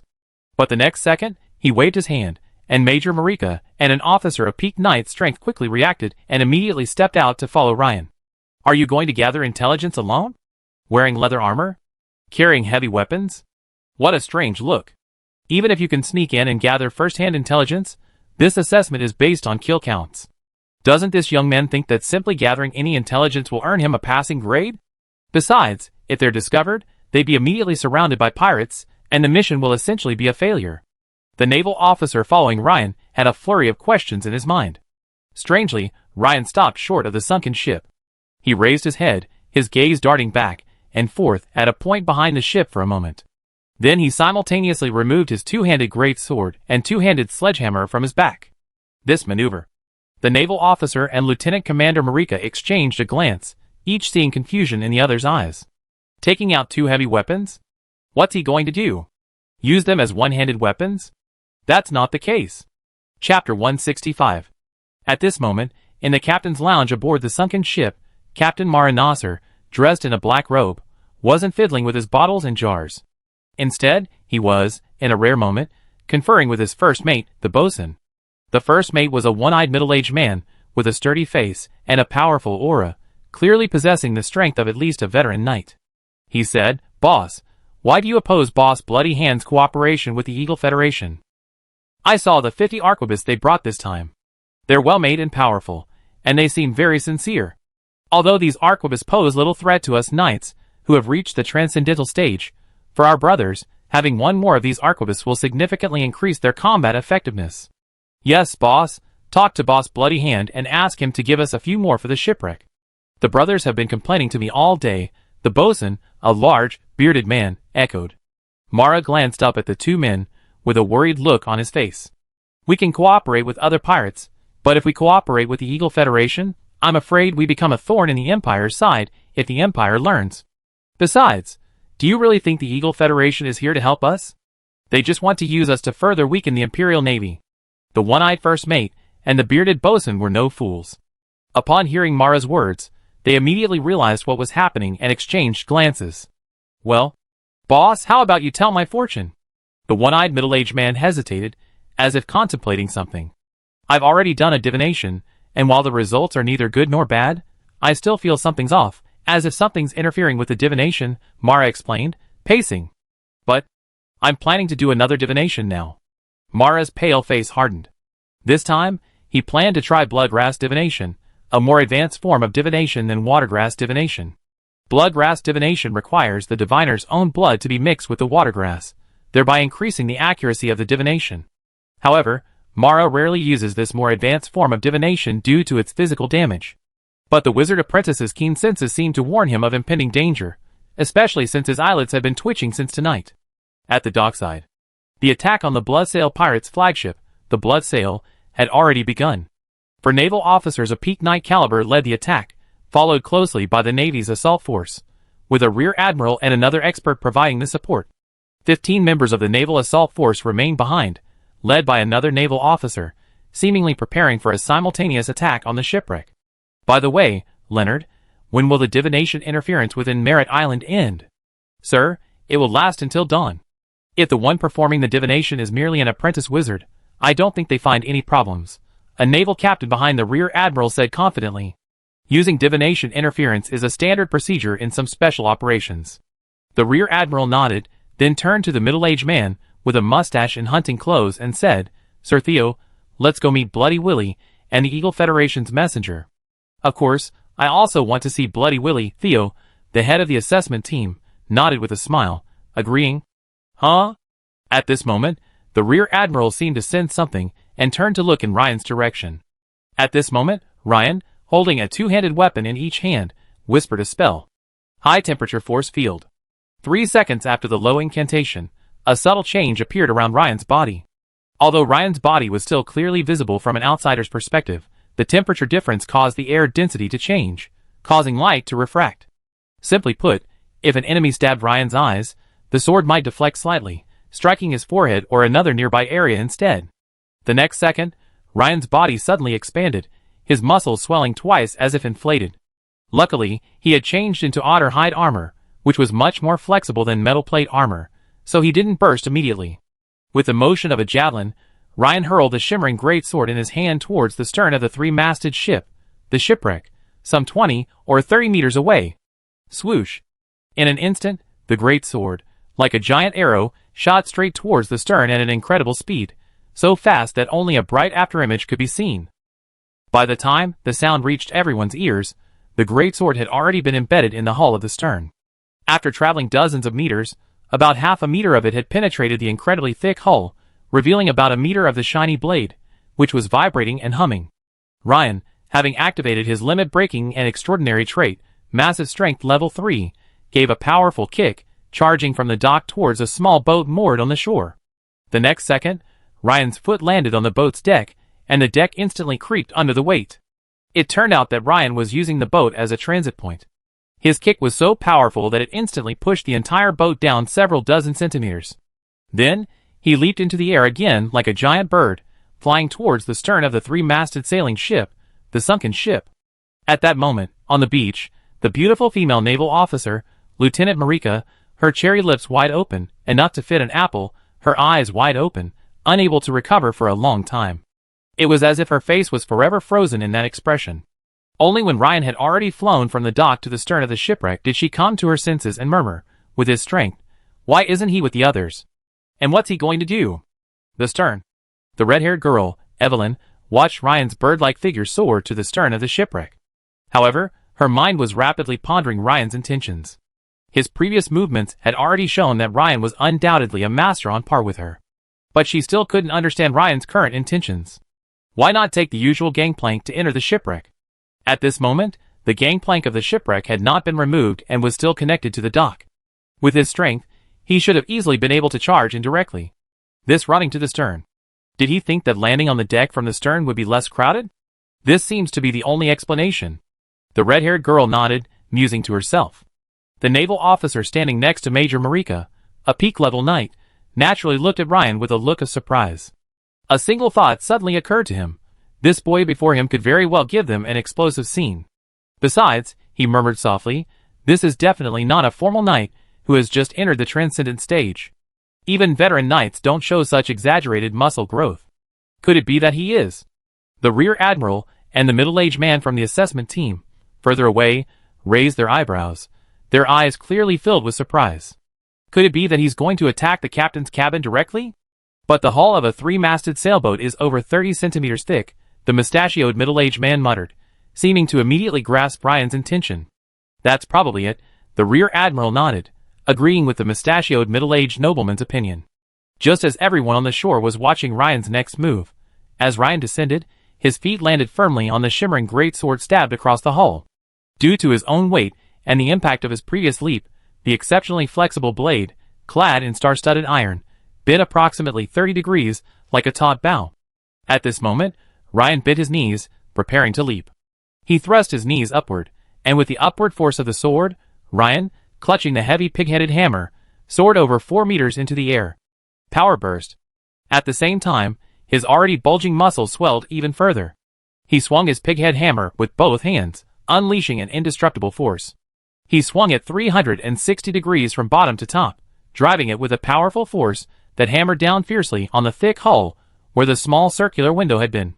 For there lay the captain's lounge of the sunken ship. Rising Dragon Hammer. At this moment, inside the captain's lounge of the sunken ship, Mara bit off his finger and dripped his blood onto a slender seaweed. Suddenly, he seemed to catch a glimpse of a dark shadow passing through the small window on the side of the ship. Just as he peered intently, puzzled, suddenly, bang! The 30-centimeter thick wooden hull in front of his desk exploded with a bang. Countless tiny wooden spikes, driven by a tremendous force, instantly flew in all directions. These splinters of varying sizes and shapes, with extremely sharp edges, rushed towards Mara and the other three in the room like high-speed bullets. If it were just fragments of hull, it wouldn't be a big deal, as all three were at the transcendent level, and would only suffer minor injuries. But just as the three raised their hands to block the splinters from striking their eyes, something horrified Mara. Through the gaps between his fingers, he saw a massive hammer, gleaming with a dark metallic sheen, hurled down from above, accompanied by a storm of flying sawdust, towards his forehead. Earth shatter. At that moment, Mara's apprentice instincts instantly overwhelmed his knightly instincts. His immediate reaction wasn't to roll to avoid the blow, but to use his mental power to trigger the life-saving amulet on his chest. This amulet was a one-time, instantaneous magical item. Mara would never use it unless it was crucial. Just like he hadn't used it in the sudden sawdust storm just now. Ah! With a scream from Mara, the amulet on his chest suddenly exploded. Simultaneously, a water-blue membrane instantly enveloped Mara. With this shield-like membrane protecting him, Mara no longer panicked in the face of the incoming hammer. His horrified expression suddenly calmed. Sizzle! The dense black spikes on the tip of the black pighead hammer struck the water-blue membrane, instantly creating a huge dent. And then, as Mara stared in disbelief, the thickest and longest of the spikes pierced through the water membrane shield that had saved his life. Although the penetration was only slight, the black spike, with a powerful concussive force, penetrated his forehead approximately 2 centimeters deep. At that moment, the pale blue water shield surrounding Mara, perhaps punctured by a single blow, shattered like a bubble with a snap. Ryan, however, maintained his grip on the hammer, striking downward with his earth-shatter hammer. Mara froze in place, his palm still held outstretched, shielding his face in a defensive posture. His facial expression remained fixed on the relief of finally releasing his life-saving water shield. Bang! Mara, pierced through the back of his forehead, suddenly exploded. Blood-red liquid and white brain matter splattered. Instantly, his head was hollowed out. The back of Marat's head had been completely blown off, but the front remained intact. This gave the illusion that, viewed from the front, Marat's face still held a look of relief, as if he were still alive. The next second, his entire body convulsed twice, and he fell heavily to the ground. At this moment, the first mate and the bosun had just lowered their arms to shield themselves from the flying sawdust. They stared at the scene in astonishment, their eyes bulging and their mouths gaping. It had happened so quickly that they had no time to react. But once the storm of exploding sawdust dissipated, they were met with a scene that frightened them to their very core. Their boss was dead. Their master, Mara, who specialized in divination and water magic and possessed exceptional self-preservation abilities, had died just like that. This immediately struck them as absurd, as if Mara had done nothing, simply standing there, being hammered to death. But obviously, that was impossible. Even a cornered rabbit would bite, let alone their own boss. Last time, Ryan, in his triple state, had nearly breached Adams's black membrane shield with a single powerful hammer strike, boosted by 261% strength. That's why he chose such a ferocious attack this time. This time, with Ryan's strength further enhanced, with the combined power of a 273% strength boost and his hammer technique, Earthshatter, he finally achieved a single strike that broke the shield. After killing the diviner Mara with a single hammer strike, Ryan immediately deactivated his power burst to avoid exhaustion, retaining only his limit break and the extraordinary trait, massive strength level 3. Then, his entire body began to shrink rapidly. Although Ryan's physique had improved significantly, his limit-breaking power, combined with the triple effects of his limit-breaking ability, the immense strength of his transcendental ability, and his 100% strength burst, further increased. Thus, the strain on his body remained considerable. But compared to the aftereffects of the muscle ruptures he had suffered before, it was clearly much better. However, to others, after attacking and killing Mara, he appeared to be weakened by some mystical technique. This immediately caught the attention of the two men in the captain's lounge, who roared in shock and anger. He killed Boss Mara. Help! You're dead. Help! In reality, they didn't need to shout. The commotion in the captain's lounge prompted the Bloodsail pirates, who were on guard, to rush in. However, upon seeing their boss's headless corpse, their expressions changed drastically. Kill him! The Bloodsail pirates cried out in fury. After all, Ryan was just one man while they had a whole ship full of them. Amidst a cacophony of shouts, many fearless Bloodsail pirates rushed towards Ryan, brandishing various weapons. However, as they approached Ryan, they felt a scorching heat rushing towards them, as if they were being sprayed by steam at 80 or 90 degrees Celsius. Instantly, many of the less powerful Bloodsail pirates screamed and tried to retreat. But they forgot they were in the captain's lounge, a confined space not particularly spacious, and yet so many people had suddenly poured in. Although there wasn't a stampede, retreat was out of the question. Ah! The weaker minions screamed, clutching their faces. In just a few seconds, many had already been burned by Ryan's high-temperature force field. From red to a pale tinge, a sign of impending roasting. Some minions scratched faces too hard, tearing the epidermis off, exposing the bloody subcutaneous tissue. The surrounding Bloodsail pirates watched this bizarre scene, momentarily hesitant to move forward. But soon, several of the influx of Bloodsail pirates raised brand new arquebuses, their fuses already lit. Ryan narrowed his eyes.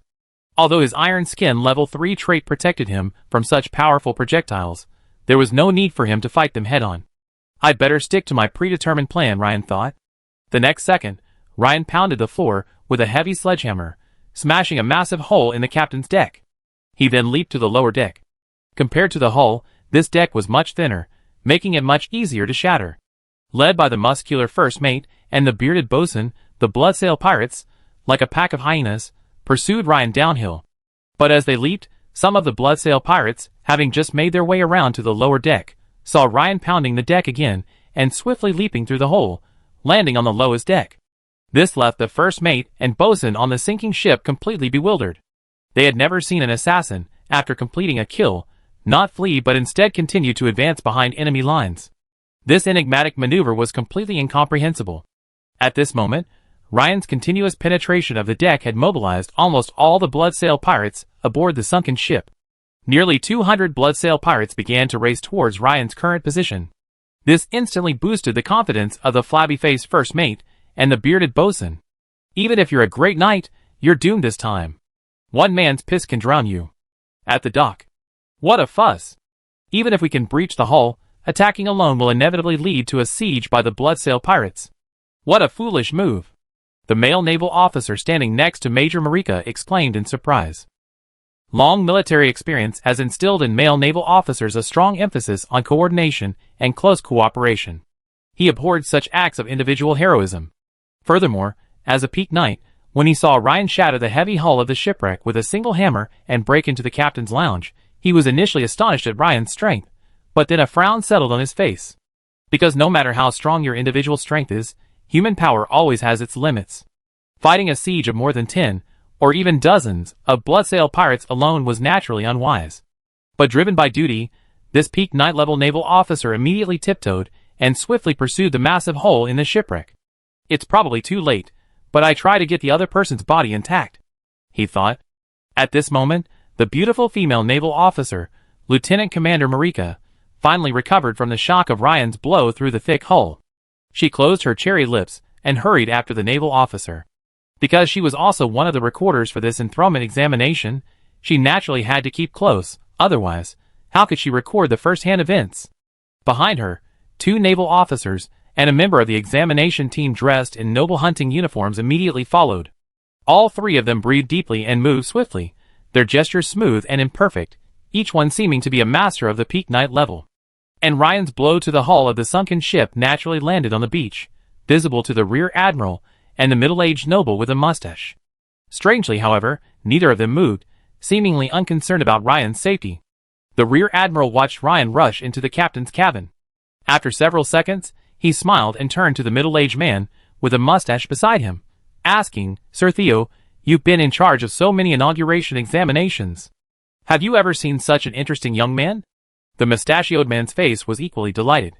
After a moment's thought, he replied, "General Silva, it's been 3 years since I last saw such a driven young man." The fact that the inauguration examination leader, named Theo, used the word drive is quite interesting. Rear Admiral Silva, naturally understanding what he meant, smiled, and continued, "Yes. There are many capable young people, but such drive is rare. Sir Theo, I may need to trouble you with something." "Oh!" Theo raised an eyebrow, waiting with interest for Silva's next words. "You know, it's very difficult to earn the favor of Major General Silva, one of the young representatives of the Imperial Navy." Chapter 166. In an instant, Ryan had reached the lower hold of the sunken ship, where his glimmering greatsword had been inserted. He could already see a small, gleaming blade emerging from the thick hull to his right. However, besides retrieving the greatsword, the most important thing about coming to the lower hold was implementing the plan. For this was also where the sunken ship's gunpowder barrels were stored. Directly in front of Ryan's eyes, in a separate small cabin, dozens of large wooden barrels were neatly stacked on iron racks, with a small amount of space left underneath, seemingly to prevent moisture. Ryan first pulled out his great sword with a powerful effort, then replaced his pig-headed mace with the glimmering great sword. At this moment, a large group of bloodsail pirates, led by the flabby first mate and the bearded boatswain, surrounded him from all sides. Ryan felt his energy drain. The continuous bursts of energy just now had been very draining, so he silently prayed to himself to increase his strength. According to the previously planned skill allocation plan, as his remaining attribute points went from 3 to 2 and his mental strength went from 23 to 24, Ryan instantly felt a surge of heat pumping from his heart, rapidly spreading to his limbs. Instantly, Ryan's physical strength was restored to peak condition. When it came to protracted battles, Ryan, with his ability to recover with every skill addition, feared no one. The bloodsail pirates, looking at Ryan, his calm face, sword in hand, were momentarily intimidated by his imposing presence and cowered in fear, daring not to advance. This infuriated several pirate leaders, who had just witnessed Ryan's might. "Go! Kill him!" roared the bloodsail pirate leaders, launching the first attack. As the pirates roared, they launched another siege on Ryan. Ryan's body swelled again, most notably his bulging neck. It was as if a pot of boiling water lay hidden within his chest, and his gaping mouth was the roaring whistle, a massive stream of heat gushing out. Roar! A roar louder than all the others combined echoed from the lower deck. Roaring strike. The bloodsail pirates present paled, their faces trembling. Not good, they thought to themselves, but it was too late to retreat. First, this large-scale sonic attack was unstoppable unless you could retreat faster than the speed of sound. Furthermore, this was a confined space like a ship's cabin, where the echoes of sound waves further increased their lethality. So, the next second, a resounding bang exploded in the ears of the pirates. Dozens of bloodsail pirates' facial skin stretched, trembled, and deformed under the impact of the sound waves. Their eyes went blank, and even rolled back. Their minds went blank. "Ah!" Screams echoed one after another. And after the bang, for several seconds, their ears and brains were buzzing, a lingering sound. Unlike before, Ryan didn't unleash his whirlwind slash at the same time. Instead, he took this opportunity to cast the sorcery Blazing Light. A dazzling flame suddenly ignited above Ryan's left palm, and the previously dark environment was briefly as bright as daylight. This was a disaster for the bloodsail pirates. Their eardrums were ruptured, their heads aching, and just as they were starting to feel better, they were nearly blinded by the blazing light, and everything was a sea of white. This transition from extreme darkness to extreme brightness was unbearable for anyone.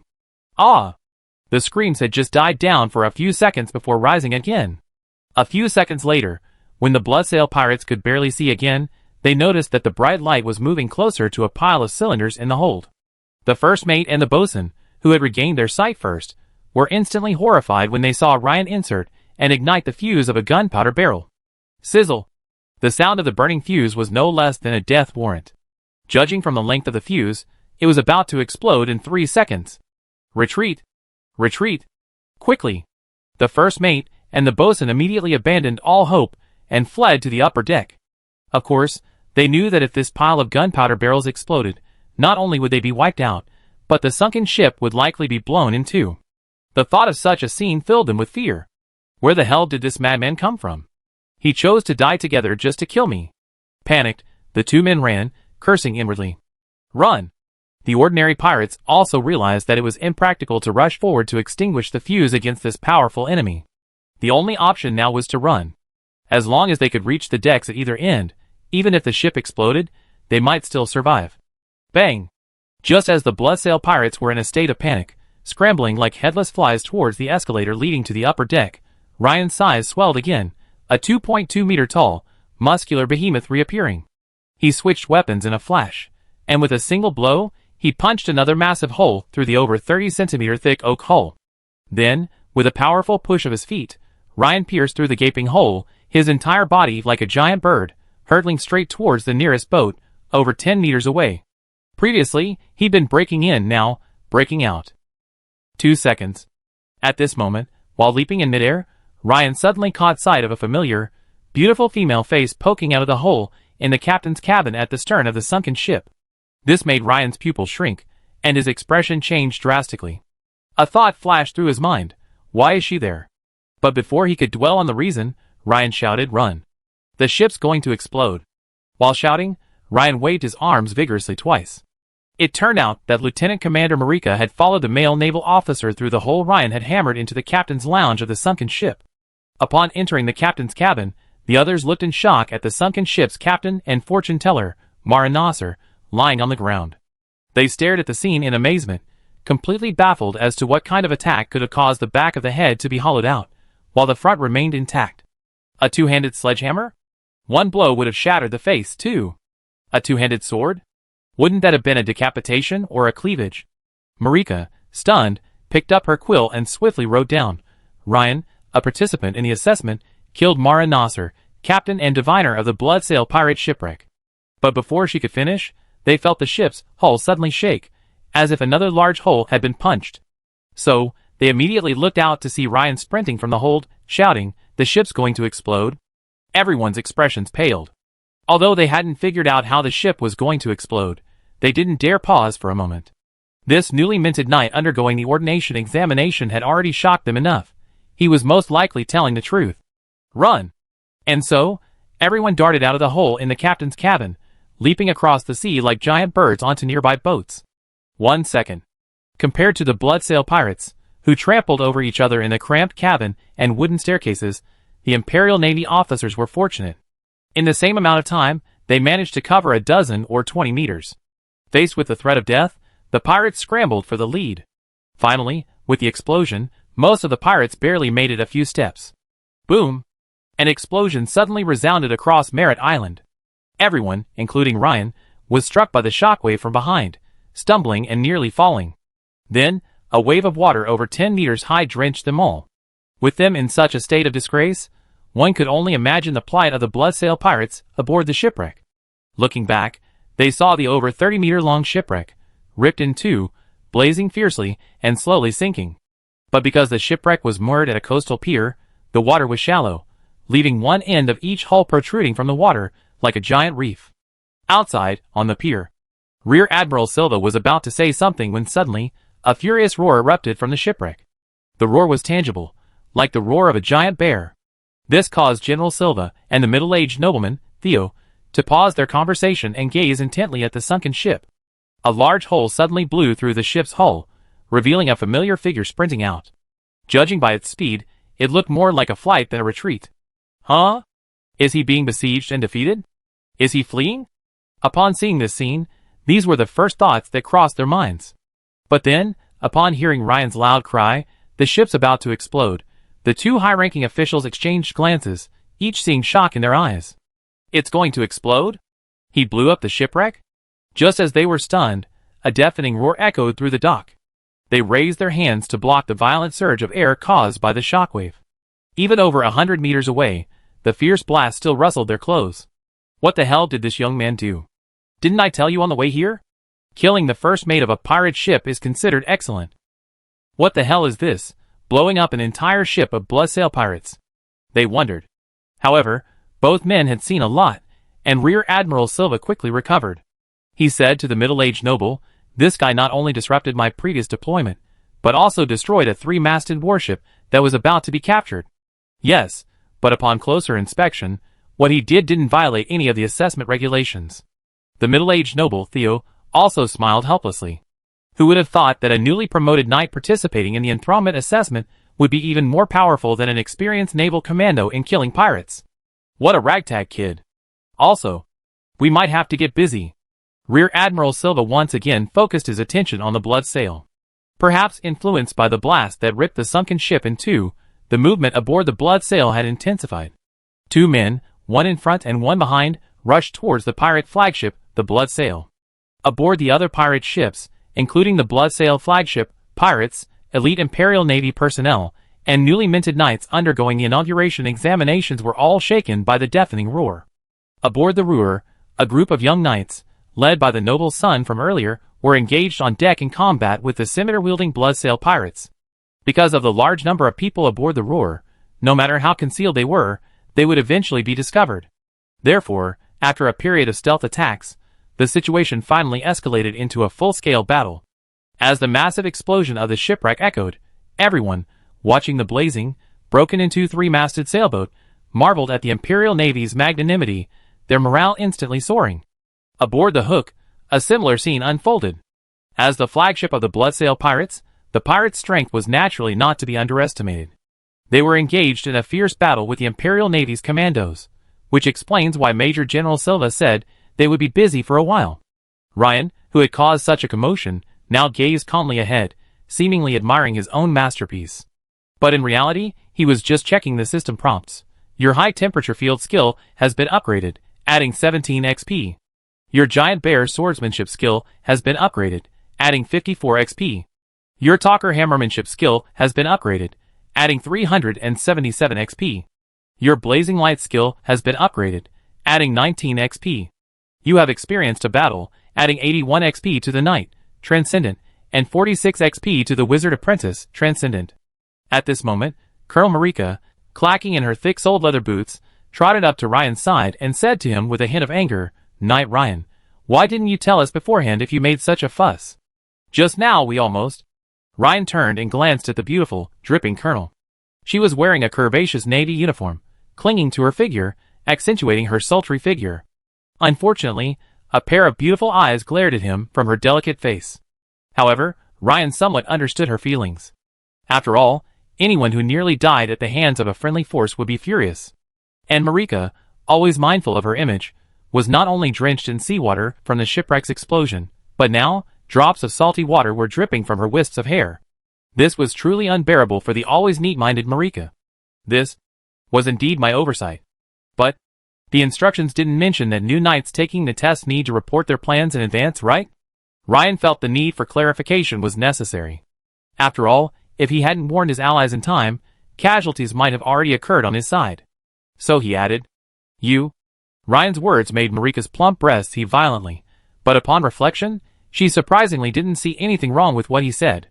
Then the assessment regulations didn't specify that new knights taking the assessment should submit an action plan. "So how do you want me to count and record your kills?" Marika changed the subject, gesturing to the still-living bloodsail pirates floating on the sea, as well as the many more bodies that had drifted with the current. Ryan muttered, "You're the recorder, so you have to figure this out," but he soothed her, "Lieutenant Marika, just record the captain, first mate, and bosun of the sunken ship. Forget about the others." "No. As the recorder, of course, I have to record everything clearly. Then I don't have any other ideas."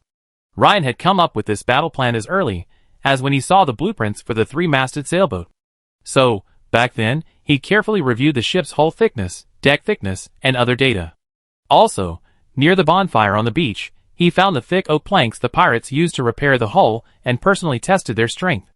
After several conditions were met, Ryan finally decided to implement this battle plan. The goal was simple: to kill as many bloodsail pirates as possible and earn a high enough rating. After all, an excellent rating wasn't Ryan's goal, earning an invitation to the sword bearer was. As for why Ryan didn't choose the bloodsail, it was because the Navy Commando's primary attack target was also the bloodsail. After all, if minions were counted, they were clearly inferior to the shipwreck, which could be completely wiped out. Furthermore, the Bloodsail also had Bloody Willie, a Grand Knight level expert. Ryan felt that jumping in to attack him was too risky from every perspective. Although, after factoring in his level 2 Wizard Apprentice power, his total combat power surpassed that of a peak Knight, Ryan estimated that there was still a considerable gap compared to a Grand Knight. As for how much, he wasn't sure. After all, he had never fought a Grand Knight level foe. Finally, there was another crucial point: the true strength of the secret messenger from the Eagle Federation. The information the Imperial Navy had provided them didn't mention it, and the Rear Admiral hadn't mentioned it either. The unknown is the greatest source of uncontrollability and risk. However, if they had chosen the shipwreck, these problems would have largely disappeared. Looking back now, Ryan felt his decision was a wise one. At this moment, Ryan suddenly remembered something. He seemed to have forgotten to pick up the spoils, especially the spoils of the shipwreck's captain and fortune-teller, Mara Nasser. As a wizard apprentice, he likely had other magical models, or other items of interest to him. As for the spoils of others, Ryan wasn't particularly concerned. Thankfully, although the shipwreck was broken in two, it was broken in the middle. The two ends, the stern and the bow, were now standing at a 45-degree angle, not sinking into the sea. Ryan immediately turned and asked, "Major Marika, do the spoils from the enthronement examination belong to the individual or to the Empire?" "Huh?" Marika, already furious, was surprised by Ryan's sudden, unpredictable question. She thought for a moment and said, "It belongs to the individual. Of course, if it involves the Empire's national security, it must be turned over." Ryan nodded. "Thank you, Major Marika.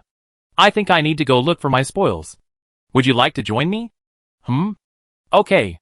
Marika was taken aback, but immediately nodded in agreement. Sure enough, distraction is a great way to silence a nagging woman. Ryan had often used it on his mother, Emma. Now it seems it's a universal skill. Shipwreck, Captain's cabin.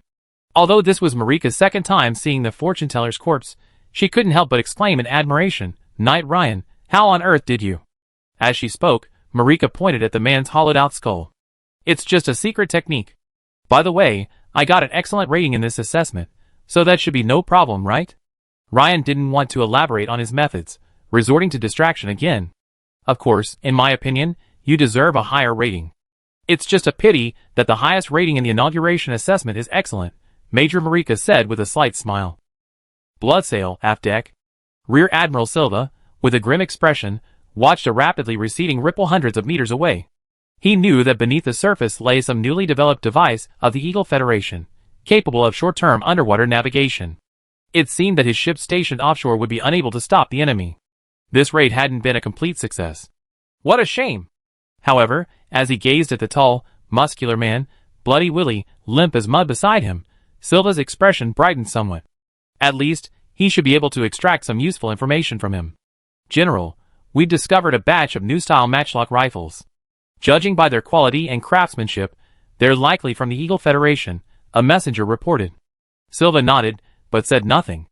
Meanwhile, the battle on Merritt Island was gradually drawing to a close, and the statistics were being worked on overtime. Especially on the shipwreck, Major Marika had to ask her colleagues for help in recovering the floating corpses and the half-dead Bloodsail pirates.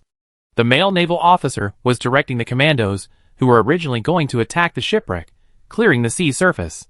Ryan was lucky. Both the flabby-faced first mate and the bearded bosun were recovered. The sturdy physiques of veteran knights allowed them to avoid the epicenter of the explosion and survive. However, despite their severe injuries, they could not escape the Imperial Navy's search and were captured on the spot. According to the statistical rules of the inauguration examination, the recorder must either see the person firsthand or provide a landmark object or corpse. Now, the three giants of the shipwreck had been found and recorded in Ryan's kill list. An hour later, the newly promoted knights, who participated in the inauguration examination, reassembled and boarded the returning naval warship. Unlike the ship they had arrived on, this time it was a large four-masted sailing ship of the Imperial Navy. In the cabin, some could not conceal their joy, while others were dejected.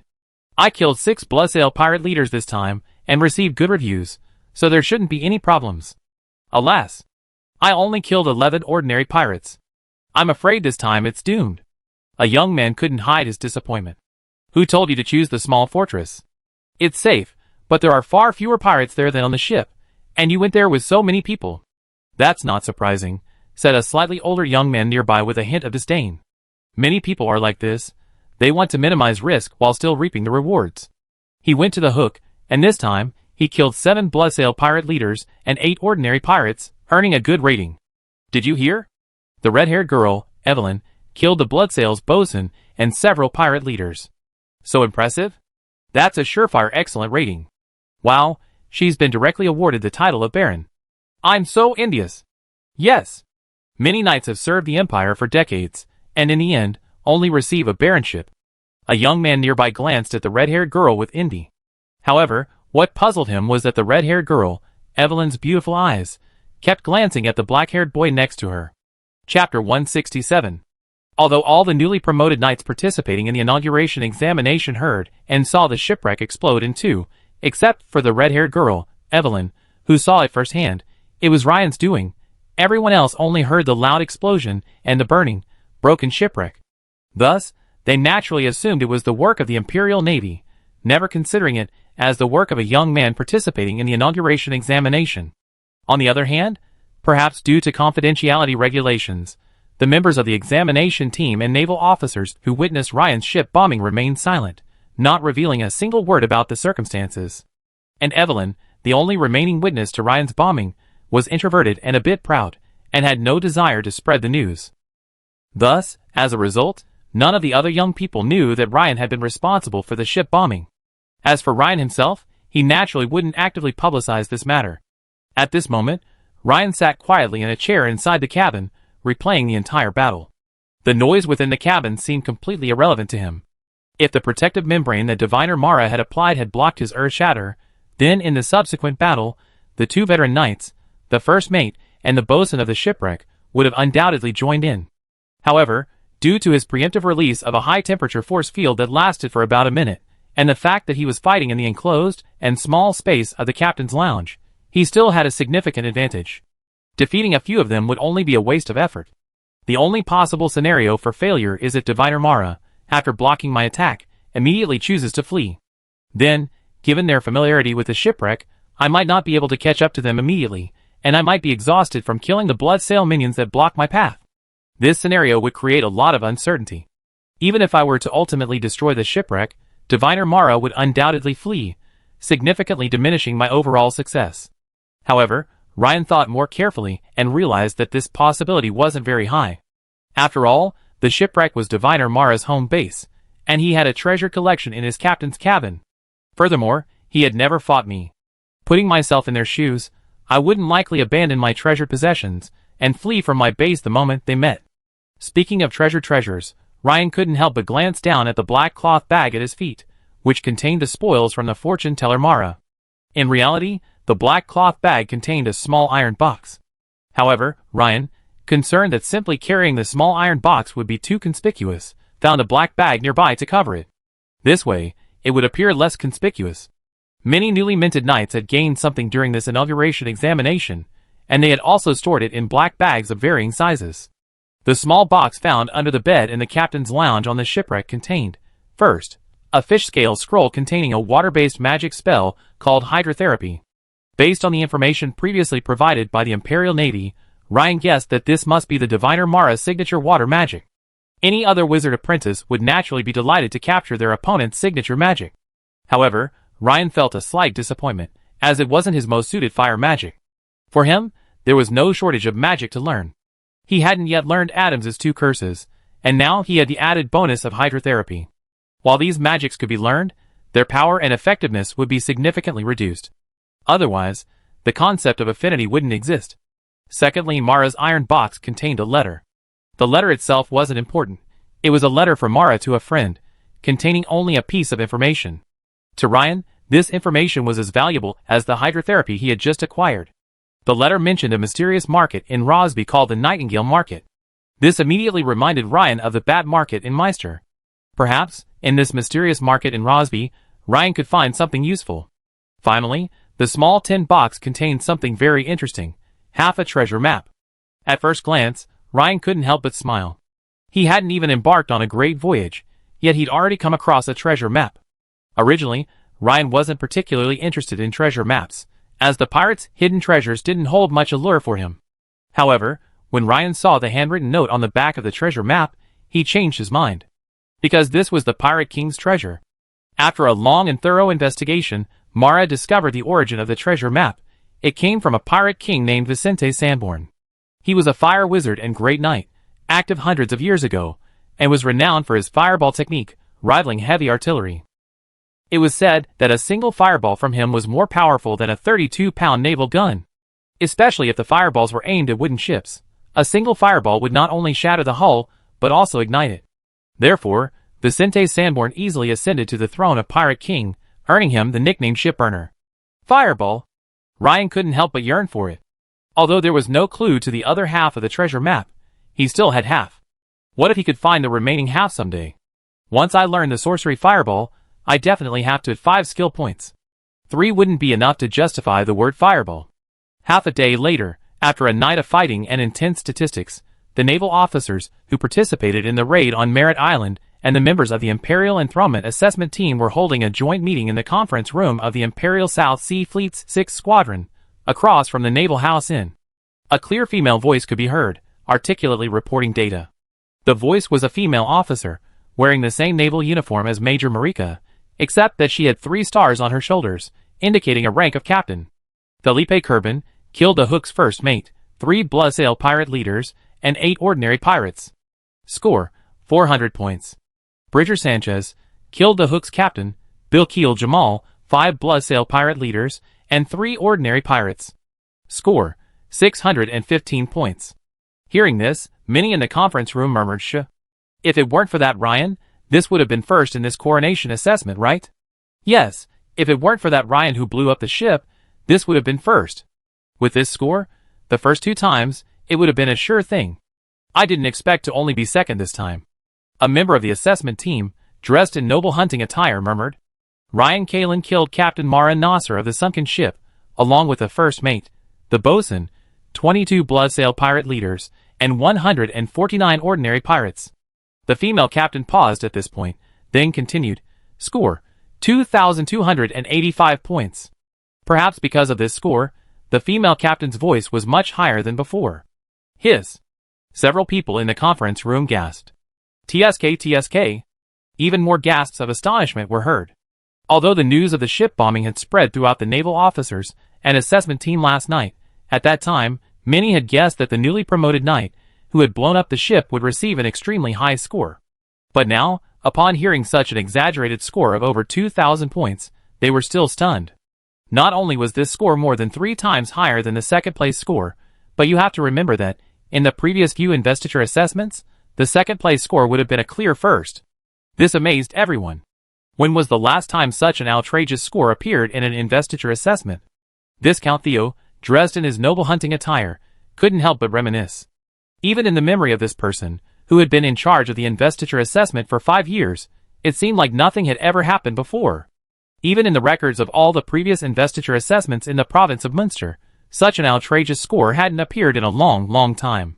Ladies and gentlemen, the scores are complete, the female captain said forcefully.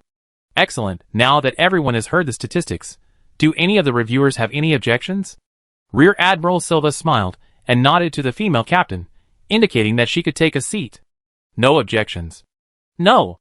As Silva's gaze shifted to each reviewer, they responded one after another. At this moment, a male naval officer, acting as the reviewer, frowned and expressed a different opinion. Well, I have a question about Ryan's score. His ship-bombing act, to some extent, interfered with the Imperial Navy's raid on the Bloodsail Pirates' flagship, the Bloodsail. So, I think his actions are still problematic, and a deduction of a certain number of points would be more appropriate. As soon as the officer finished speaking, some people nodded slightly and whispered among themselves. It seems there's some truth to what you're saying. Ryan's ship-bombing act was a bit of a trick, and some points should indeed be deducted. Yes, he's very strong, but not so strong that he could pull away so far from the second-place finisher. I object. At this moment, a voice like an oriole echoed, and a graceful female naval officer stood up. It was Lieutenant Commander Marika. Under the gaze of the crowd, she spoke eloquently.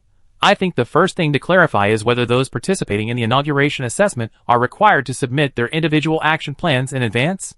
I don't think this is required, either in the precautions or during the on-site operations. In that case, From the perspective of the participants, there's nothing wrong with making the most of the available resources and maximizing the kill count. Marika's beautiful eyes swept over the crowd. Many people paused, then nodded, seemingly, as if that were the case. Marika smiled at this and continued, furthermore, Knight Ryan is able to integrate the information in the documentation with the actual situation on the ground and implement it effectively. I believe this is the key to his far superior score. Hearing this, Rear Admiral Silva also looked at Marika with admiration. This was also the reason why he valued Ryan so highly. Besides Ryan's inherent strength, his ability to grasp the key to a problem and quickly execute on it was crucial. A young man possessing both of these abilities was rare in the entire Imperial Navy. This was even rarer within the 6th Squadron of the South China Sea Fleet. Seeing no one else voice their opinions, Rear Admiral Silva turned to Viscount Theo and said, Your Excellency, as the person in charge of the enthronement assessment, I leave it to you to make the decision. Viscount Theo smiled and nodded, saying, General Silva, you're too polite. I personally believe there's nothing wrong with Ryan's current rating. However, according to regulations, we still need a show of hands. Of course, this is a necessary procedure. So, those who agree with Ryan's current rating, please raise your hands, Silva said with a smile, raising his right hand. Viscount Theo, standing by, naturally raised his right hand as well. Seeing the two leaders at the scene reach a consensus, the others, unsure of what to do, immediately raised their right hands. The male naval officer's mouth twitched slightly, and he immediately raised his right hand as well. Unanimously approved. After the meeting room had dispersed, Rear Admiral Silva smiled and said to Viscount Theo, Your Excellency, remember I mentioned to you last night that I need a favor from you? Of course, General Silva, please go ahead, Theo said with a smile. I've reviewed Ryan's resume, and couldn't believe that such a talented young Imperial talent is now just a mere lieutenant of the Sheriff of Gold Hire. What a waste!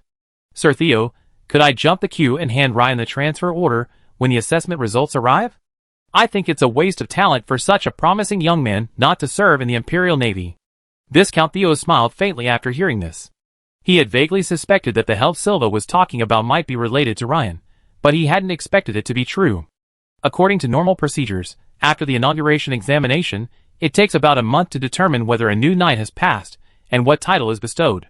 Slower procedures might even take 2 months, or even longer. Regulation requires that the inauguration examination be completed within 3 months and communicated to the participants. For Viscount Theo, granting the title early was not a problem. As long as he reported this to the Imperial Council of Elders, the result would be clear, and the title of Baron Ryan would be conferred within 3 days. This level of manipulation did not violate Imperial regulations, and was within his power.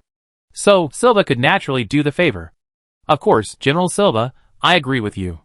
Such talented and motivated young people should be placed in positions that suit them, Theo said with a smile. What do you mean by putting them in positions suitable for them? Rear Admiral Silva internally grumbled. How could a normal person spout such repetitive rhetoric? What old fox? Not long after returning to the Navy House Inn, there was a sudden, somewhat rapid knock on Ryan's door. Knock, knock. Ryan opened the door and saw a delighted Haas. Haas suddenly grabbed Ryan's arms and exclaimed excitedly, Ryan, I passed. Ha ha ha. Haas, I remember you were on a solo mission, but don't we only know whether you passed the inauguration exam after a month? Ryan asked, slightly puzzled. My assessment required killing 5 ink-spraying murlocs, but I managed to kill 6. These damn deep-sea murlocs are so much more powerful than regular murlocs. Each one is as good as a quasi-knight. And that damn ink-spraying ability of theirs is not only highly toxic, but also obscures vision, making it easy to fall victim if you're not careful. Haas rambled on. But Ryan could tell that Haas was simply overjoyed, and wanted to share his joy with someone. After talking for a while, Haas suddenly remembered something and asked, Ryan, sorry, I forgot to ask you.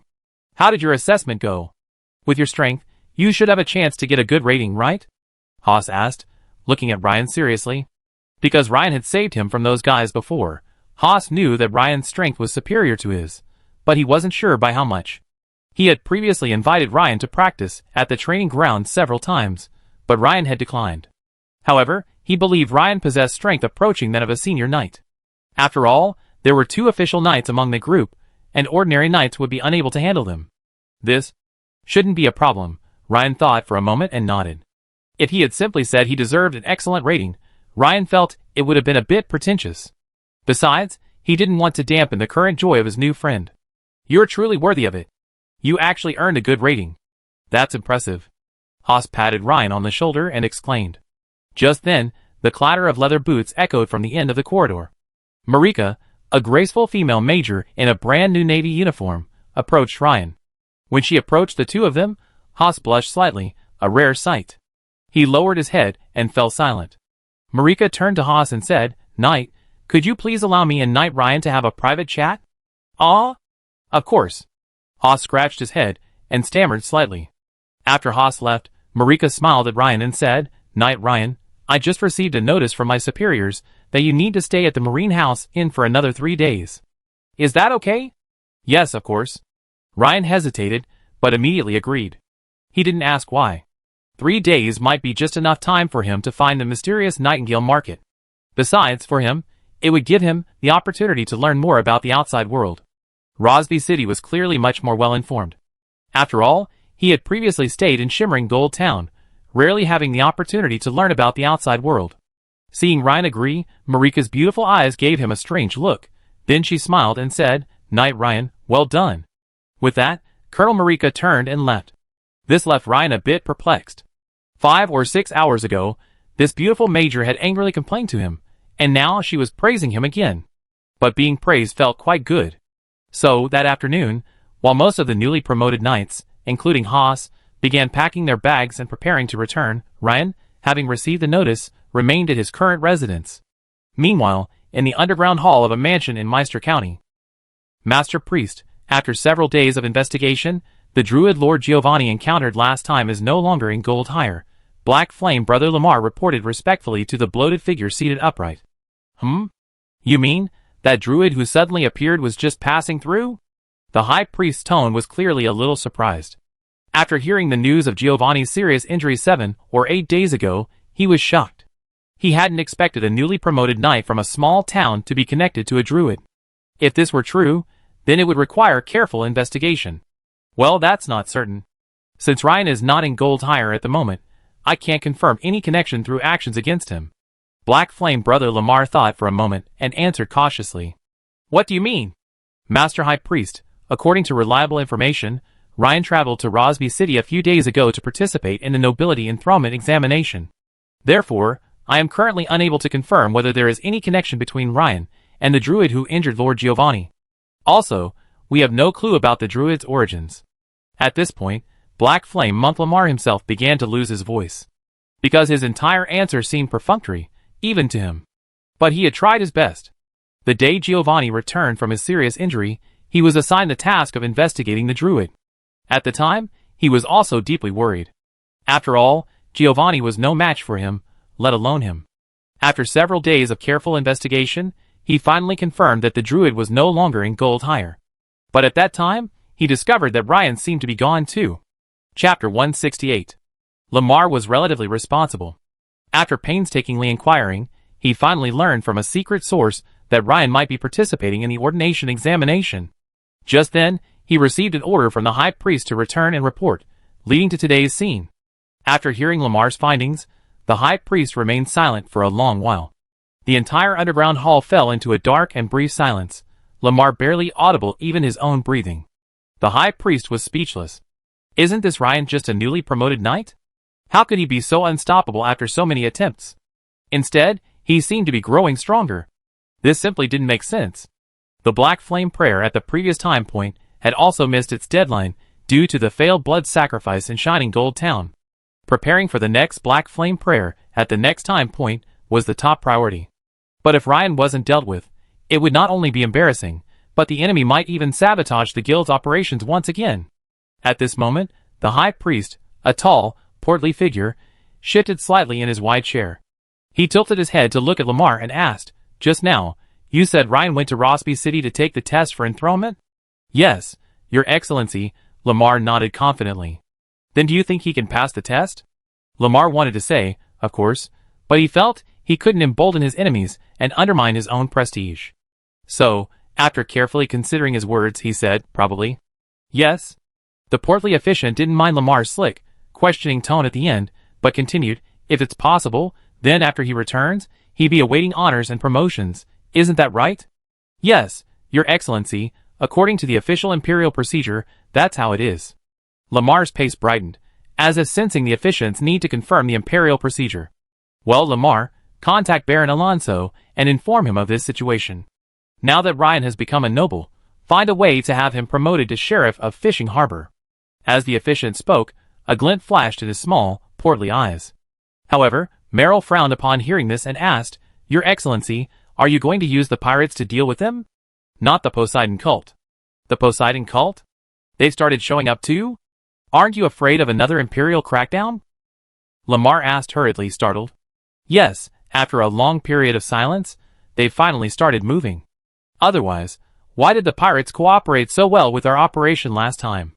It was because of the support of the Poseidon cult. So that's it. Lamar's expression was dawning. No wonder the timing of the pirate attacks in previous operations had so closely aligned with the Black Flame cult's actions, diverting a significant portion of the attention of the official forces of the Meister County Empire. He hadn't realized at the time that the Black Flame cult had no means to restrain the pirates. It turned out that the High Priest had contacted the Poseidon cult. Everything makes sense now. Lamar, go to Alonso and take care of this. Next, our priority is preparing for the Black Flame prayer ceremony. After a while, the officiant's deep voice rang out again. As you wish, Master Officiant, I be there now. Lamar touched his chest, bowed, and slowly retreated. Rosby City, Navy House Inn. The tall hoss was saying goodbye to Ryan. Ryan, I'm currently staying at Larchmont Fishing Port, adjacent to the Gold Coast. If you head south from Rosby City, it's about a 2-day journey. Remember to come see me when you're free. By the way, stewed giant spiny salmon is a local specialty. When you come, I definitely take you to try it. When Haas mentioned stewed giant spiny salmon, his Adam's apple moved noticeably. I didn't expect this kid to be such a foodie. And Ryan heard the familiar word Gold Coast. The swordsmanship master Gunther, mentioned in Claire's letter, lives in seclusion on the Gold Coast. Perhaps, he might actually meet Haas again soon. Ryan had been considering whether to take advantage of his visit to Rosby City for the exam and head south to the Gold Coast to learn from the swordsmanship master, or to return home first. After some thought, Ryan decided to go home first.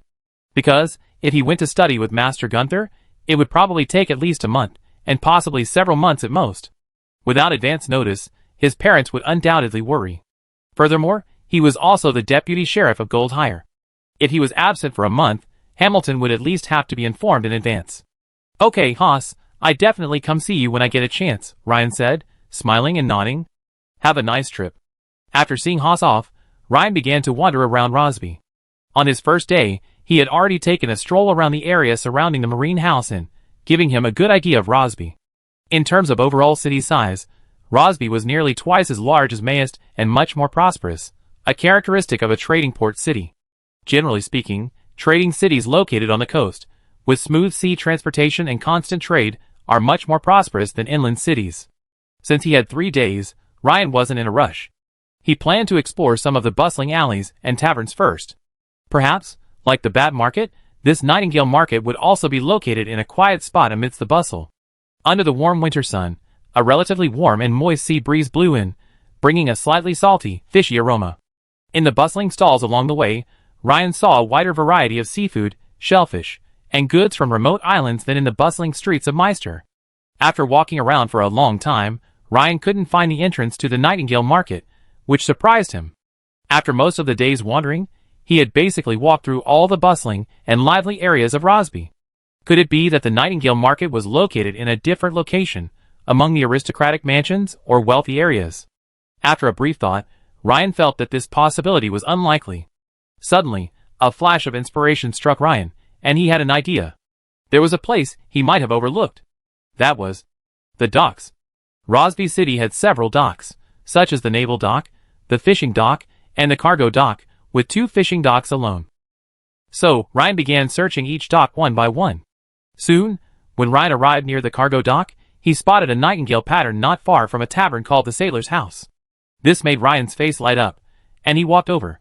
Just like the Bat Market, after passing through a certain illusion, Ryan arrived at a market, still with that familiar atmosphere. People came and went, most wearing hoods or even veils, concealing their whereabouts. Some showed their faces openly, but relatively speaking, they were much fewer. The market was quite crowded, but the voices were very low. At this time, the red-haired girl Evelyn was also purchasing some potion ingredients at the Nightingale Market, and she soon noticed the familiar figure. Huh? Why is he here? The girl paused upon seeing Ryan wandering around.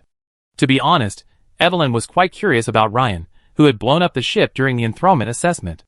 Although she was a bit introverted and arrogant, that depended on the person.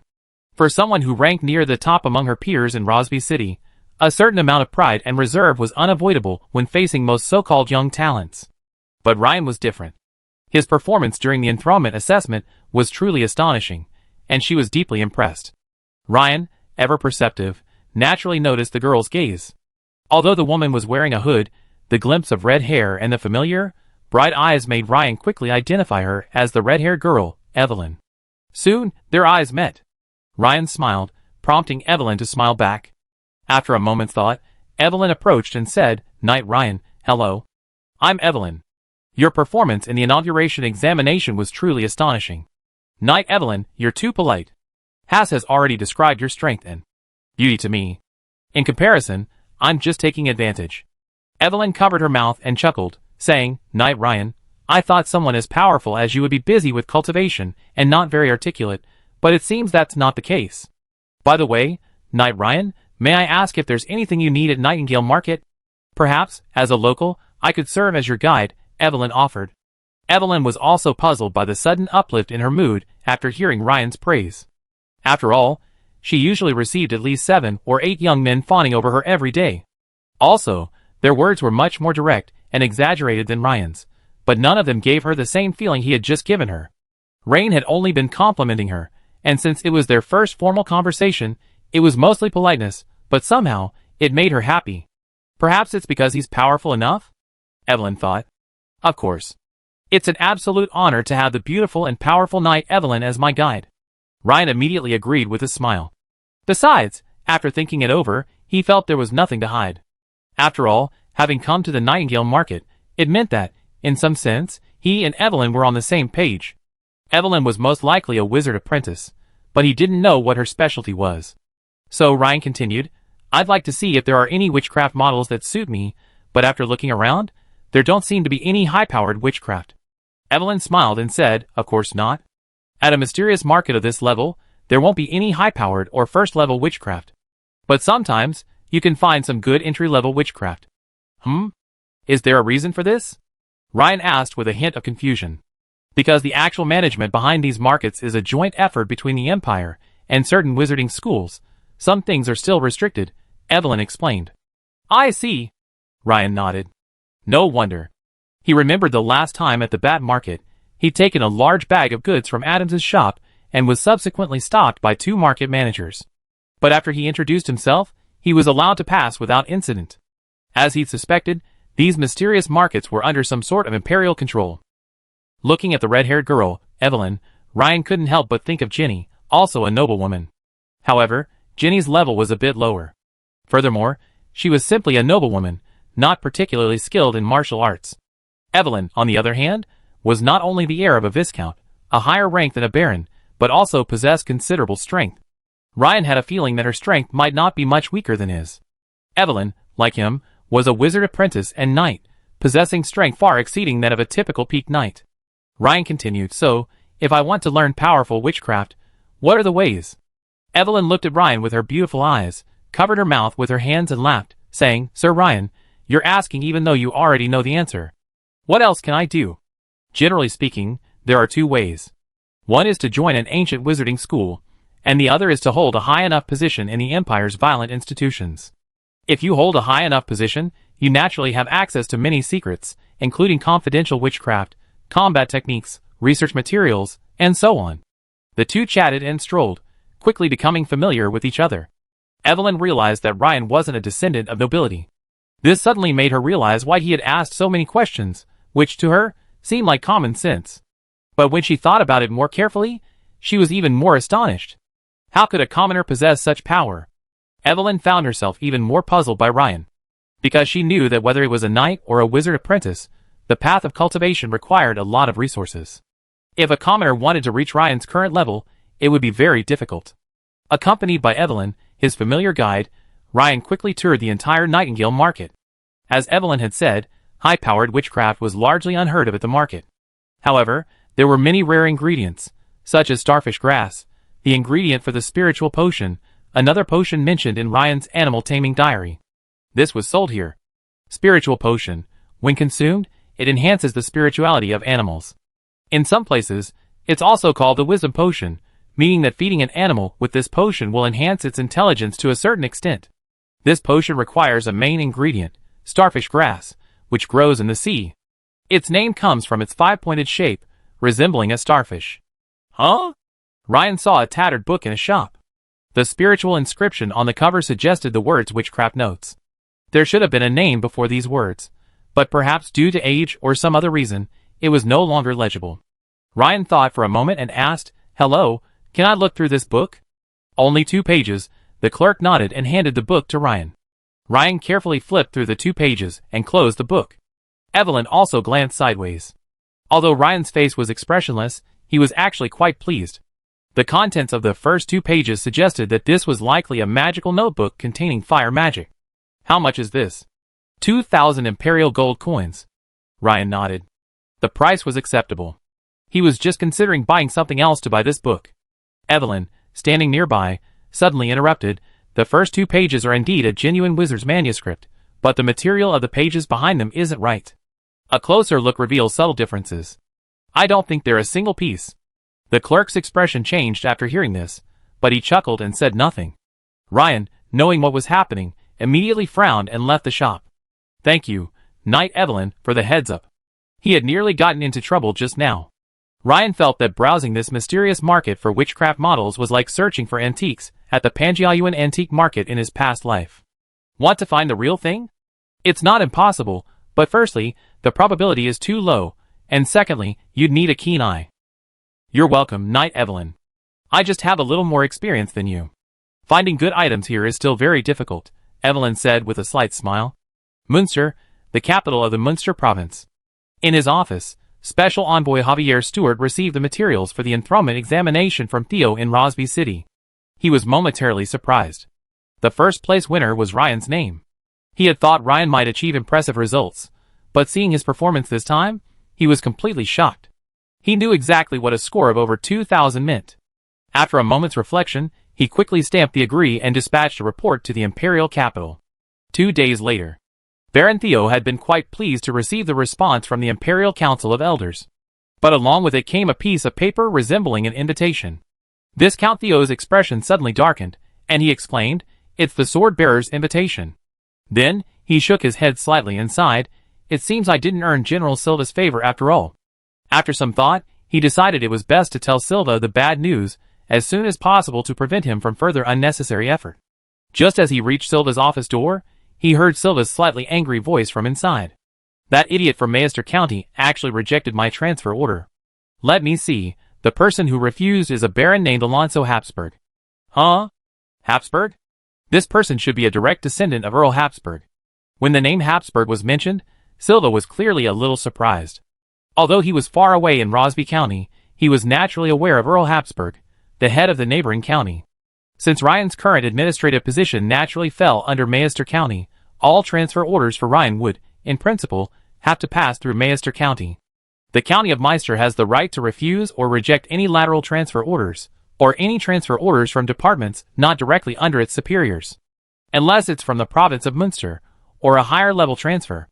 Hearing this, Viscount Theo, standing outside, brightened up, and he knocked quickly on the door.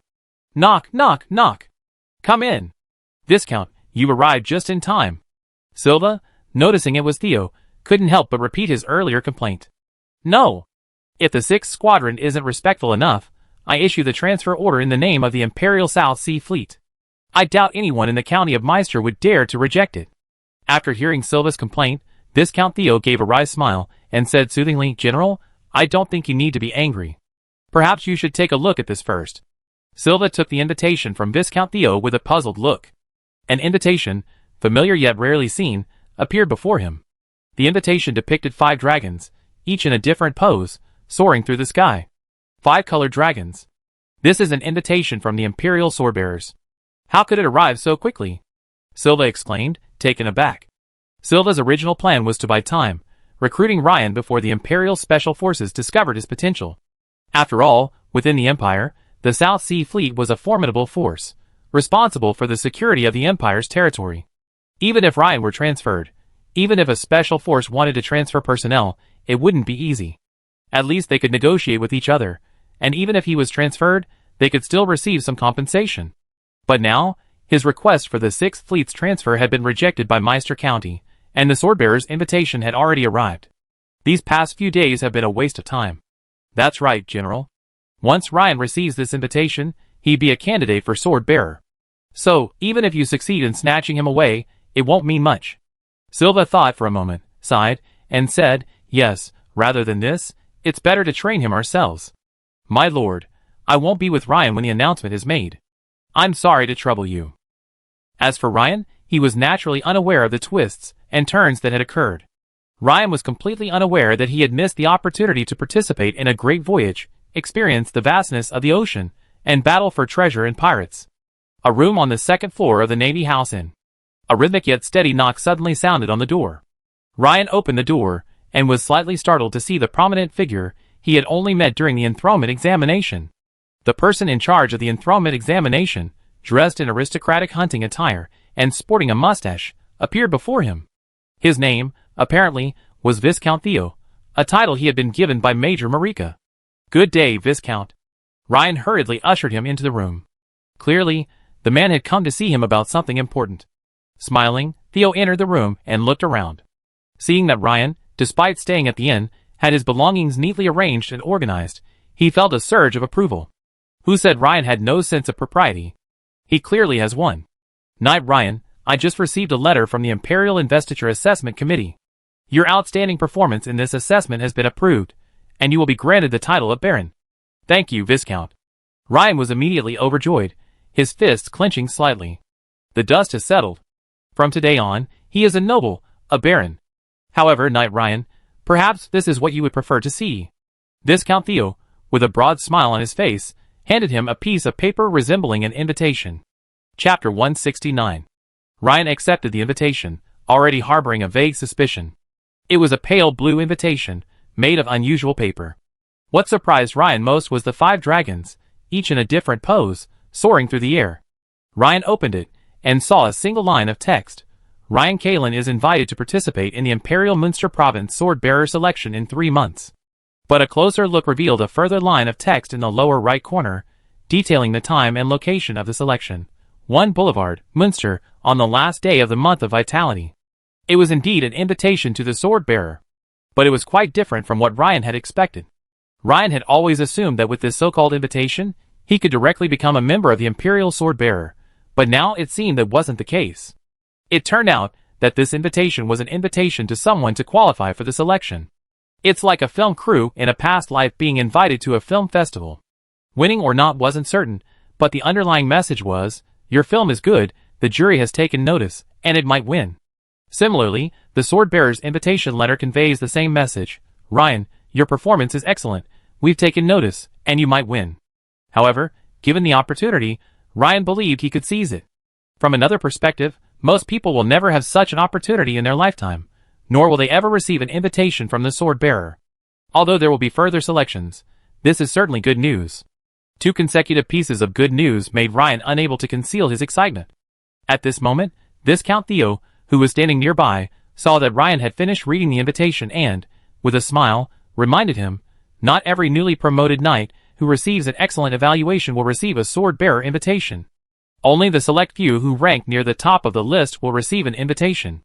By the way, Ryan, perhaps you should take some time out of your day to consider designing a noble coat of arms to represent your baronship. A noble coat of arms? Ryan immediately came to his senses and nodded. He had a recollection of this, just like the carriages that had been used by the Crowley family to pick him up many times before, which had the Crowley family's exclusive emblem, a kite-shaped shield with a rose-like flower on top. However, according to Jenny, the design of noble coats of arms seemed to follow certain established rules. These rules had gradually become a consensus among the nobility over the years since the establishment of the Dragon Empire. For example, lions, crowns, and other motifs were generally not incorporated into the designs of family crests by families other than dukes or marquises. For example, A shield emblem in a crest might represent a family renowned for a particular shield technique. Of course, it could also represent sword and shield, hammer and shield, and so on. But if your family is not proficient in shield-related techniques at all, yet uses a shield as a crest, you'd be ridiculed by other nobles. Ryan thought, thinking he'd have to consult Baroness Crawley or Ginny about this when he gets back. Yes, of course. There's plenty of time. Ryan, just wait for your confirmation before submitting it. One more thing. On the last Sunday of the moon of grass every year, all newly appointed barons and viscounts within the province of Munster must travel to the provincial capital, Munster, to receive their official ennoblement from the Duke of Munster. Of course, this is merely an investiture ceremony. Ryan, you are now a baron and enjoy all the noble privileges that come with it. The Duke of Munster is merely ennobling you on behalf of His Majesty the Great Emperor. You are swearing allegiance to His Majesty and the Empire. Since Theo had already known from his resume that Ryan was a commoner, he explained the situation in detail. Ryan nodded, indicating understanding. The moon of grass? The sword-bearer's invitation indicated the month of vitality. According to my past life's calendar, this would be around March, and the moon of grass represented April. It seemed he would have to travel to Munster in 3 months. Also, becoming a baron will grant you a range of noble rights, such as the right to discuss matters, immunities, and so on. You can learn more about these upon your return, Theo said, handing a pamphlet to Ryan. Ryan, I look forward to your future performance. If nothing unexpected happens, we may meet again in Munster. Viscount Theo smiled and left the room. 2 attendants followed at the door, and the group left the Naval House Inn. For Ryan, this coronation examination had concluded almost perfectly.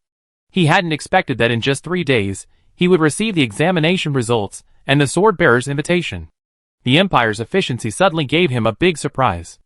After a moment's thought, he decided to pack his bags and return home early, to tell his parents and sister Mint the good news as soon as possible. However, as Ryan went downstairs, he unexpectedly saw a beautiful figure waiting for him on the first floor of the Navy House Inn.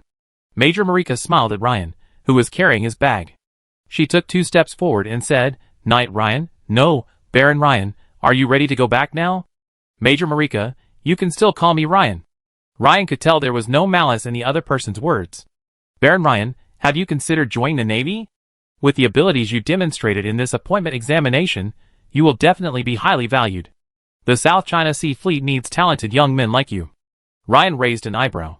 He hadn't expected Major Marika to directly recruit him to the Navy. Honestly, if he hadn't received the sword-bearer's invitation, he would have seriously considered the other party's suggestion. Because, in terms of both opportunities and the size of the organization, the Imperial Navy, no, the South Sea Fleet alone, far surpasses Mayes County. The opportunities for advancement and exposure to various sorcerous arts are naturally far greater than those in the isolated Mayes County. However, this offer currently holds little appeal for Ryan. On the contrary, the many trivial matters involved in the trip would divert his attention. For now, Ryan plans to find time to travel to the Gold Coast after settling his family down to further enhance his abilities by seeking out Master Gunther. Because this should be the most efficient and risk-free option for improving strength. Of course, handling certain mysterious cases brings Ryan considerable rewards, but the inherent risks cannot be completely ignored. Thank you, Major Marika, for the invitation. I've long coveted the Imperial Navy.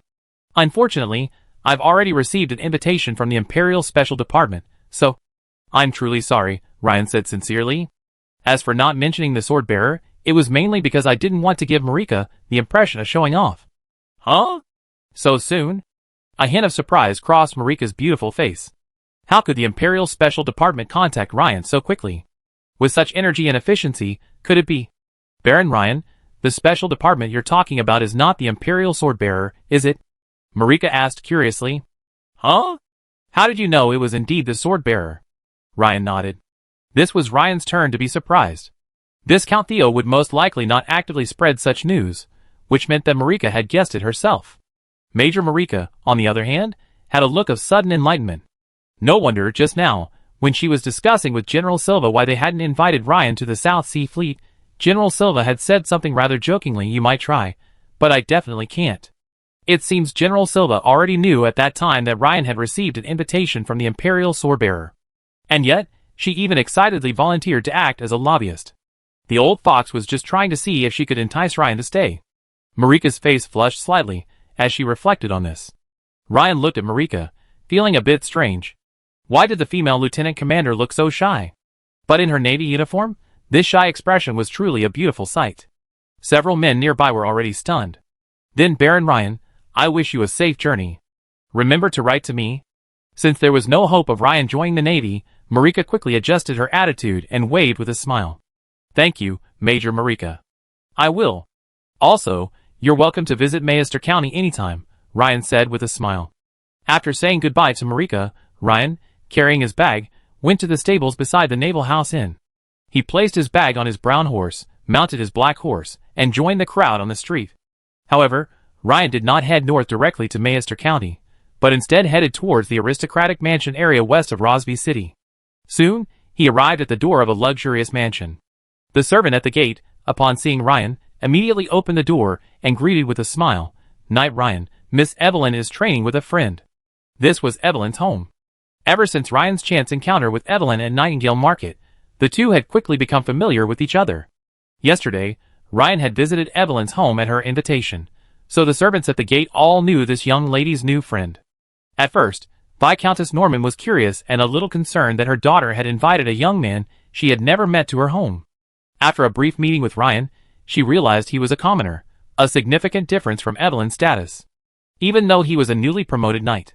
But when Evelyn said, "Mother, Ryan is likely to be the first in this coronation examination," Victoire Norman immediately stopped objecting and instead strongly supported her daughter's invitation to Ryan, saying she wanted to fulfill the proper etiquette of a host.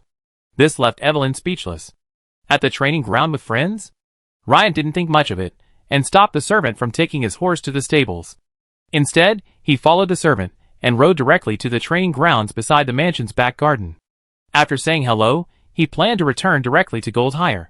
Evelyn, with her red hair, was seen sparring with a male knight of roughly the same age. Besides the servants, clearly dressed as servants and guards, 3 men and 1 woman, dressed in noble hunting garb or knightly armor, were also watching. When Ryan rode into the training grounds on his black horse, he immediately caught the attention of these noble sons. Ryan glanced around and saw that many of them were familiar faces, among those participating in the assessment from Rosby County. After a few glances, Ryan's attention was focused on the competition within the field. Although Ryan didn't pay much attention to those people, the noble sons were curious about his presence and looked him up and down. However, after just a few glances, they realized that Ryan was not of the same kind as them. The horse was plain, without any additional decorations. Ryan was also wearing a chrome iron suit, a very ordinary set of knightly armor. As Ryan approached, they could clearly see that the front of the knight's breastplate bore no noble crest. Thus, they were almost certain that Ryan was not a descendant of the nobility, but rather a commoner. I think he's one of the newly minted knights from another county participating in the coronation examination. I saw him at the Naval House Inn, one of them said. Yeah, I remember him hanging out with that commoner knight, Haas. Why is he here? Now that you mention it, I remember. But I don't think I saw him that night. I was on the Ruhr. Osby, you were on the hook, right? Did you see him? No. The young man named Osby said confidently after staring at Ryan's black hair for a few seconds. Haha, is that one of the people who went to the small fortress? Then it's unlikely that he was invited here by Evelyn. He's most likely one of her suitors. People who overestimate their abilities are everywhere in every county, the young man next to him scoffed. Ryan paid no attention to what the onlookers were saying, glancing at them, and then passing them by. However, he did take a closer look at Evelyn's opponent. He was a male, a peaked knight, wielding a sword and shield, with superb combat skills and considerable strength. Because of his opponent's considerable strength, Evelyn caught sight of Ryan out of the corner of her eye, but didn't have the chance to stop and greet him. Their eyes met briefly, a hasty exchange of greetings. Bang! Evelyn and the other shields clashed, and they each retreated 2 steps, the battle suddenly stagnating. At this moment, Evelyn said, "Stop. Salem, let's stop here for today." Huh? Evelyn, we were having a great time. Why did you stop? The other man removed his knight's helmet, revealing a handsome young man with blonde hair and a high nose, about 18 or 19 years old. A friend of mine has arrived, Evelyn said, pointing to Ryan, who was riding a black horse.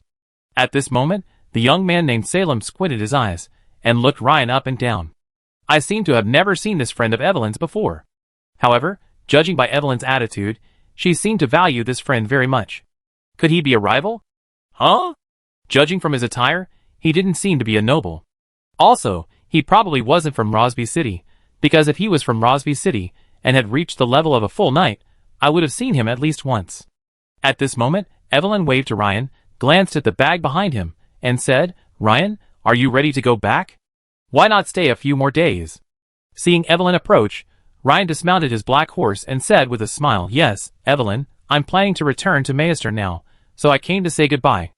"Evelyn, is this friend of yours also here for the inauguration examination?" Salem asked, approaching. Seeing Salem take the initiative, Evelyn knew it would be rude not to introduce him. "Salem, this is Ryan, from Maester County. I'm a new friend I met during the inauguration examination. Ryan, this is Salem, the second son of Count Zaemon." "Hello." The two nodded to each other, greeting each other. At this moment, several people who had been watching came up. One of them said to Ryan, "Sir, Ryan, please leave tomorrow. It's a rare opportunity for us all to get together, so we can exchange combat techniques." "Well?" Ryan pondered. The people before him seemed like good candidates for experience gain, as his talker hammer skill was already level 4, 843/1000. By gaining hammer skill experience with these people, it seemed like a good choice. Maybe he could even level up. Haha, Osby, don't put Ryan in a difficult position. Perhaps Salem and I are the only ones who could give Ryan a try, though we're likely to lose. Evelyn, upon hearing what Osby said, immediately understood what he was up to and couldn't help but laugh. Evelyn's impression of Osby wasn't a bad person, and they were old acquaintances. She felt there was no need to embarrass him in public, so she offered a warning. "Huh?" Hearing Evelyn's words, the second-generation nobles present knew full well that Ryan was no ordinary person. In an instant, 4 or 5 eyes focused on Ryan. Ryan seemed oblivious to these scrutinizing glances, maintaining a calm expression. But inside, a wry smile welled up in his heart. "Okay. Evelyn, you're trying to scare off my experienced NPC," Ryan thought. "Ryan, you're very likely to take first place in this Munster Province investiture examination. Do you understand what I'm saying?" Evelyn said with a smile. "What?" Several people's eyes suddenly widened, their mouths dropped open in astonishment. "First? That is too much." The young man named Osby stuttered. After a moment of nervousness, Osby's eyes lit up, as if a thought had occurred to him. He immediately questioned, "Even if Lord Ryan is formidable, the assessment results shouldn't be out yet, right?" "Indeed, and the assessment results are only divided into excellent, good, and qualified." "Evelyn, how do you know Ryan is first?" Salem, standing by, questioned. "Indeed. Also, Evelyn, you might not know how formidable Bridger Sanchez, the man I'm following from Dorne County, is. Along the way, I personally saw him kill Captain Bill Keel Jamal of the Sharp Hook and at least 5 Bloodsail pirate leaders," Osby said, gesturing with 5 spears. Ryan. "Sir, no matter how powerful he is, he can't be more powerful than this Bridger Sanchez." After hearing this, several people nodded in agreement with Osby's analysis. Yes. Killing a captain and 5 leaders of the Bloodsail pirates, this record is almost impossible to surpass. Even Evelyn only killed the Bloodsail's bosun. Of course, the Bloodsail was the flagship, and its bosun's importance was higher than that of the bosuns of other pirate ships. But Bridger Sanchez from Dorne County killed the captain of the Sharp Hook. If Sir Ryan before them surpassed Bridger Sanchez's record, could he have simply killed an entire ship of pirates? That's impossible. Huh? So you didn't know that? Evelyn was surprised at first, then a look of sudden enlightenment appeared on her face. This further surprised the several second-generation nobles nearby, and their gazes turned to Evelyn. To Ryan, it looked like the expression of an elementary school student waiting for the teacher to announce the final exam results. This amused Ryan, who was watching from the side. But he obviously couldn't say anything at this moment. Self-promotion or self-deprecation were not his style. Ryan was the one who turned the shipwreck into a wreck. "Didn't you hear that huge explosion?" Evelyn asked. Although the words were a bit awkward, Evelyn felt a slight sense of pride when she said them. Also, she felt a little strange at the moment.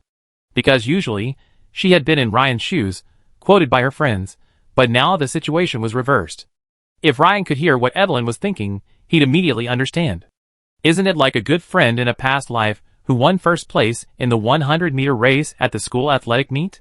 Then, when someone asks, "Who's that person next to you?" he'd usually proudly say, "That's the school champion in the 100-meter race. Don't you know him?" Huh? Wasn't it said at the time that it was the Imperial Navy's action? Yes, the shipwreck was blown in two. How could a newly promoted knight taking the test of such power? Several people immediately began to question him. If you don't believe me, I can't help it, but I saw it with my own eyes, Evelyn shrugged.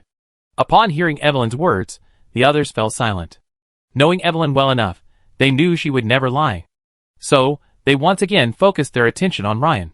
Ryan, Your Excellency, while I believe what Evelyn says, I'm even more curious about your strength.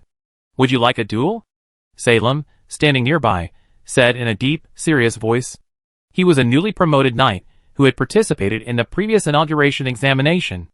Although he had also received an excellent rating, he knew that the difference between first and last place in the same excellent rating could sometimes be enormous.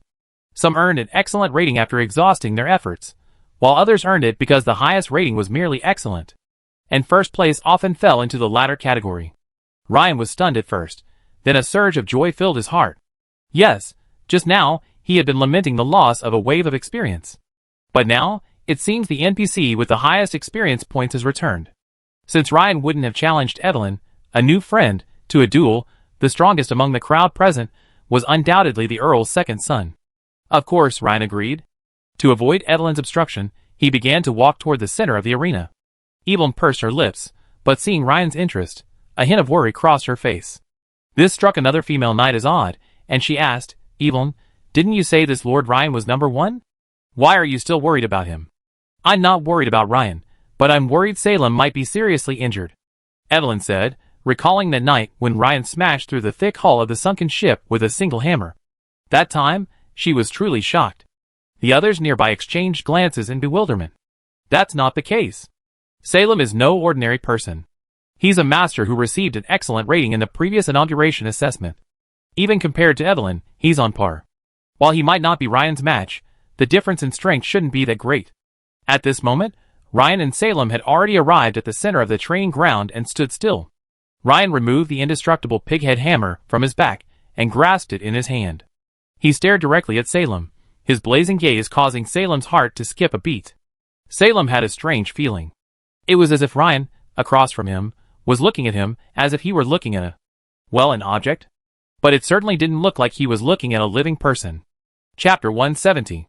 Viscount Norman and his wife were also on the second floor of their luxurious mansion, watching the battle between the two men in the center of the training ground through the window. I've always thought Salem would be a good match for Evelyn, but now it seems Evelyn prefers this new acquaintance, Ryan. My dear, do you think Evelyn's new friend is really so formidable that he can defeat Salem, the second son of Count Zaemon? A well-dressed lady asked with a sidelong glance. If what Evelyn says is true, then her friend should have no problem winning. A middle-aged man, with a neatly combed mustache nodded. This man was Evelyn's father, Viscount Norman. After learning from his daughter about Ryan's performance in the enthronement assessment, he became quite interested in him. For he knew that in this world, as long as one possesses sufficient strength, fame, status, and wealth will follow. These are merely bonuses that add to the success. Ryan seemed to have a thought. He raised the dark pighead hammer in his hand and asked, Sir Salem, do you need to switch to a training weapon? No, a training weapon wouldn't be able to withstand our collision. Sir Ryan, let's use our own weapons. Salem shook his head. All right. Ryan nodded, but said nothing.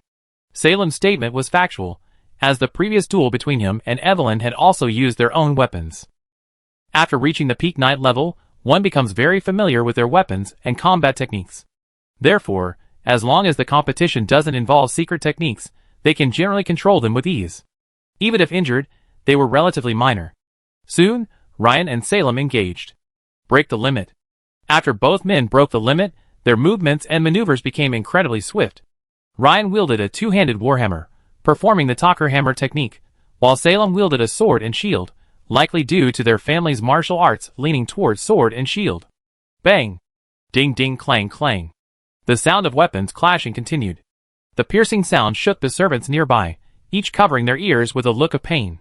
After watching for a moment, Evelyn's brow furrowed slightly. Clearly, Ryan's performance wasn't too strong, but too weak. It could be said that Ryan's current combat performance was completely different from his performance during the inauguration assessment, where he destroyed the ship with one strike. What was Ryan doing? Is he deliberately concealing his abilities? Or was he testing Salem's strength first? Or was he showing mercy because Salem was his friend? At this moment, the female knight next to Evelyn was also quite puzzled. She tilted her head and asked, Evelyn, Didn't you just say that this Lord Ryan was incredibly powerful? But now I feel like he's basically on the same level as you and Salem. As if having heard the female knight's words, the others nearby also expressed their opinions. Yes, Anise is right. Lord Ryan's strength is indeed among the best among his peers, but both you and Salem are at the same level, Evelyn. It's not as exaggerated as you say. Evelyn, so what you just said, that Lord Ryan was the first in this enthronement examination, I'm afraid it's not entirely true. Indeed, while I'm no match for Lord Ryan, I can confidently say that he's still a notch below Bridger Sanchez of Dorne County, Osby echoed, his eyes flashing again. Faced with the doubts of several companions, Evelyn was at a loss for words for a moment, simply watching the two men's clash in the center of the arena. Ryan, meanwhile, was carefully controlling the intensity of his physical limit-breaking burst. Knights who reach a physical limit-breaking level exceeding 60% are considered peak knights. But upon closer examination, it becomes clear that a 70% limit-breaking level is also considered a peak knight, but it's clearly more powerful than a 60% limit-breaking level. An 80% limit-breaking level is even more powerful, but still considered a peak knight. So, while they are all peak knights, the differences between them are enormous. For example, Ryan could sense that his opponent, the Earl's second son, Salem, was at approximately 65% of his limit breakdown. He was indeed a peak knight, but this was about 10% below his 73% limit breakdown. Furthermore, Ryan's exceptional mental acuity enabled him to grasp subtle details during high-speed mobile combat. Thus, Ryan wasn't currently exerting his full power, instead keeping his limit breakdown at around 60%, allowing him to engage Salem in a balanced exchange. As for why he didn't end the battle quickly, of course, it was to gain experience in Talker's hammer technique. Previous battles had taught Ryan that intense battles concluded quickly yielded higher system experience points than those that lasted longer and were relatively intense. Of course, even if the battle is prolonged, the system's experience points reward is very low when fighting an opponent who is clearly inferior. For example, in the previous duel between Ryan and Lager, a veteran knight versus aspiring knight, after many battles, only a few experience points were awarded. Therefore, Ryan couldn't defeat Salem with a few blows. That wouldn't be in line with the principle of maximizing experience points. Unaware that Ryan was deliberately holding back, Salem, on the other hand, grew more and more confident as the fight progressed. If Salem had been cautious, even a little restrained, at the beginning of the battle, he felt he had a rough idea of Ryan's strength after about a minute. Is Ryan strong? Yes, but not as strong as Evelyn claimed. Is he giving in? Impossible. Is he hiding a trump card? Salem observed Ryan carefully for a moment, noticing his calm expression, and nodded inwardly. He felt that Ryan might have a secret technique he hadn't yet used. But wasn't he? So, after their hammers and shields collided with a resounding thud, the two men retreated several meters and stood still. Salem spoke with high spirits. Sir Ryan, it feels so good to meet a worthy opponent. Please allow me to fight with all my might. I will use my extraordinary abilities and secret techniques in the ensuing battle. Please don't hold back either. Surely, Ryan raised an eyebrow, looking at the rather high-spirited Salem before him. This experienced NPC, you're a little too proud. If you hadn't held back, you'd probably have been killed long ago. But Ryan thought again. What could be wrong with someone he considered an experienced NPC working so diligently to gain as much experience as possible? On the contrary, such an attitude was worthy of praise. Well, he would just increase his strength in equal measure until the opponent's stamina was exhausted. Besides, this was also the best way to gain the most experience points. So, after a moment's thought, Ryan smiled and said, of course, Lord Salem, please do as you please. Lord Salem, be careful. Swift. The next second, with a loud shout from Salem, his entire speed suddenly increased by another 20% to 30%. He immediately rushed towards Ryan, leaving a trail of shadows behind him like an arrow from a bow. A speed-based supernatural trait. Yes. Ryan immediately increased his limit-breaking ability to the maximum. Because Ryan's strength, agility, and stamina had increased by another 13% from 60% to 73%, even with Salem's supernatural trait, swiftness, the difference in agility between the two wasn't too significant. On the other hand, Ryan's heightened perception, aided by his high spirit, gave him a superior grasp of combat details. With these two factors offsetting each other, they were able to handle the situation with relative ease. Bang! Clang! The two weapons clashed at an even faster pace than before, sending sparks flying. The servants, unable to bear it any longer, retreated. Salem's near full-strength attack excited the young men watching nearby. Salem is getting serious. It's time to show this outside of the strength of our young men from Rosby. It should be appearing soon. Count Zamon's family's secret technique, Phantom Strike. Osby gazed at the center of the arena with anticipation. However, Evelyn was filled with doubt. Could this be Ryan's true strength? Impossible. Even if Ryan didn't unleash his wizard apprentice abilities, he shouldn't be at his current strength. Viscount Norman, watching from upstairs, also frowned slightly. Huh? This is different from what his daughter said. It now appears that Ryan's strength is comparable to Salem's. At this moment, the battle between the two men in the center of the arena suddenly changed. Suddenly, Ryan's pupils narrowed. He suddenly noticed that the knight's long sword in Salem's right hand first retracted, then, at a speed almost indiscernible to the naked eye, thrust forward with incredible speed. The strike was so fast that even though the opponent's elbow remained in place, the actual attack had already reached him. It seems every young man who receives an excellent rating in the canonization assessment has a killer move or two. At this point, it was too late to wield the heavy pig-headed hammer to block the attack. However, for Ryan, who hadn't yet activated his two extraordinary abilities, this was not a difficult situation to resolve. Ryan suddenly let go of the pig-headed hammer and, instead, grabbed Salem's knight's long sword with his bare hands. This scene stunned everyone. Did he even abandon his hands? At the same time, Ryan's body suddenly grew in size, his muscles bulging like a giant beast. But no matter how strong his muscles were, his physical defenses couldn't withstand the attack of a peak knight with a weapon. Everyone thought. Sizzle! Sparks flew. Salem's knight's long sword was abruptly stopped by Ryan's hands. It really was stopped. The female knight beside him murmured, covering her mouth. The others looked at each other in surprise. This was the first time they had seen Salem's secret technique, Phantom Strike, broken so easily. He had actually used his hands to forcefully seize the knight's long sword while performing Phantom Strike. Oh my god! I don't believe Ryan's hand is unharmed. I'm afraid it's broken, just holding on. Osby blurted out. Snap! Ryan's chrome iron glove broke and fell to the ground. Everyone's eyes were focused on Ryan's hand. Intact. Not a trace of blood. Perhaps there was a white mark. How is this possible? Osby pointed at the scene, his face filled with disbelief. The others were also stunned.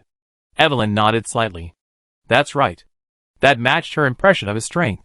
Ryan pushed hard, forcing Salem's knight's sword away and saying, Excellent secret technique, Lord Salem, please continue. Salem, after repeatedly unleashing Limit Break, supernatural swiftness, and finally his ultimate move, Phantom Strike, was now sweating profusely and nearing exhaustion. He had originally intended to secure victory with this attack, but Ryan had broken it in a way he had never expected. Salem's face flushed at Ryan's words, and he summoned his last remaining strength to fight again. But this time, Salem was even worse. Within 10 seconds, his steps were unsteady from exhaustion. This made Ryan shake his head slightly. This experienced NPC before him had done his best. It was time to end.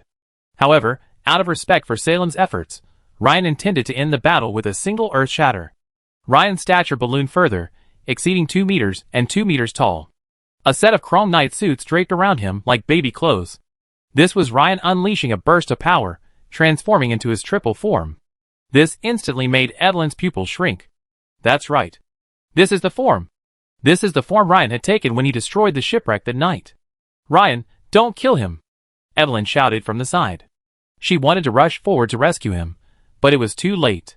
Viscount Norman, on the second floor of the mansion, also had a drastic change of expression. However, he was now too far from the training ground.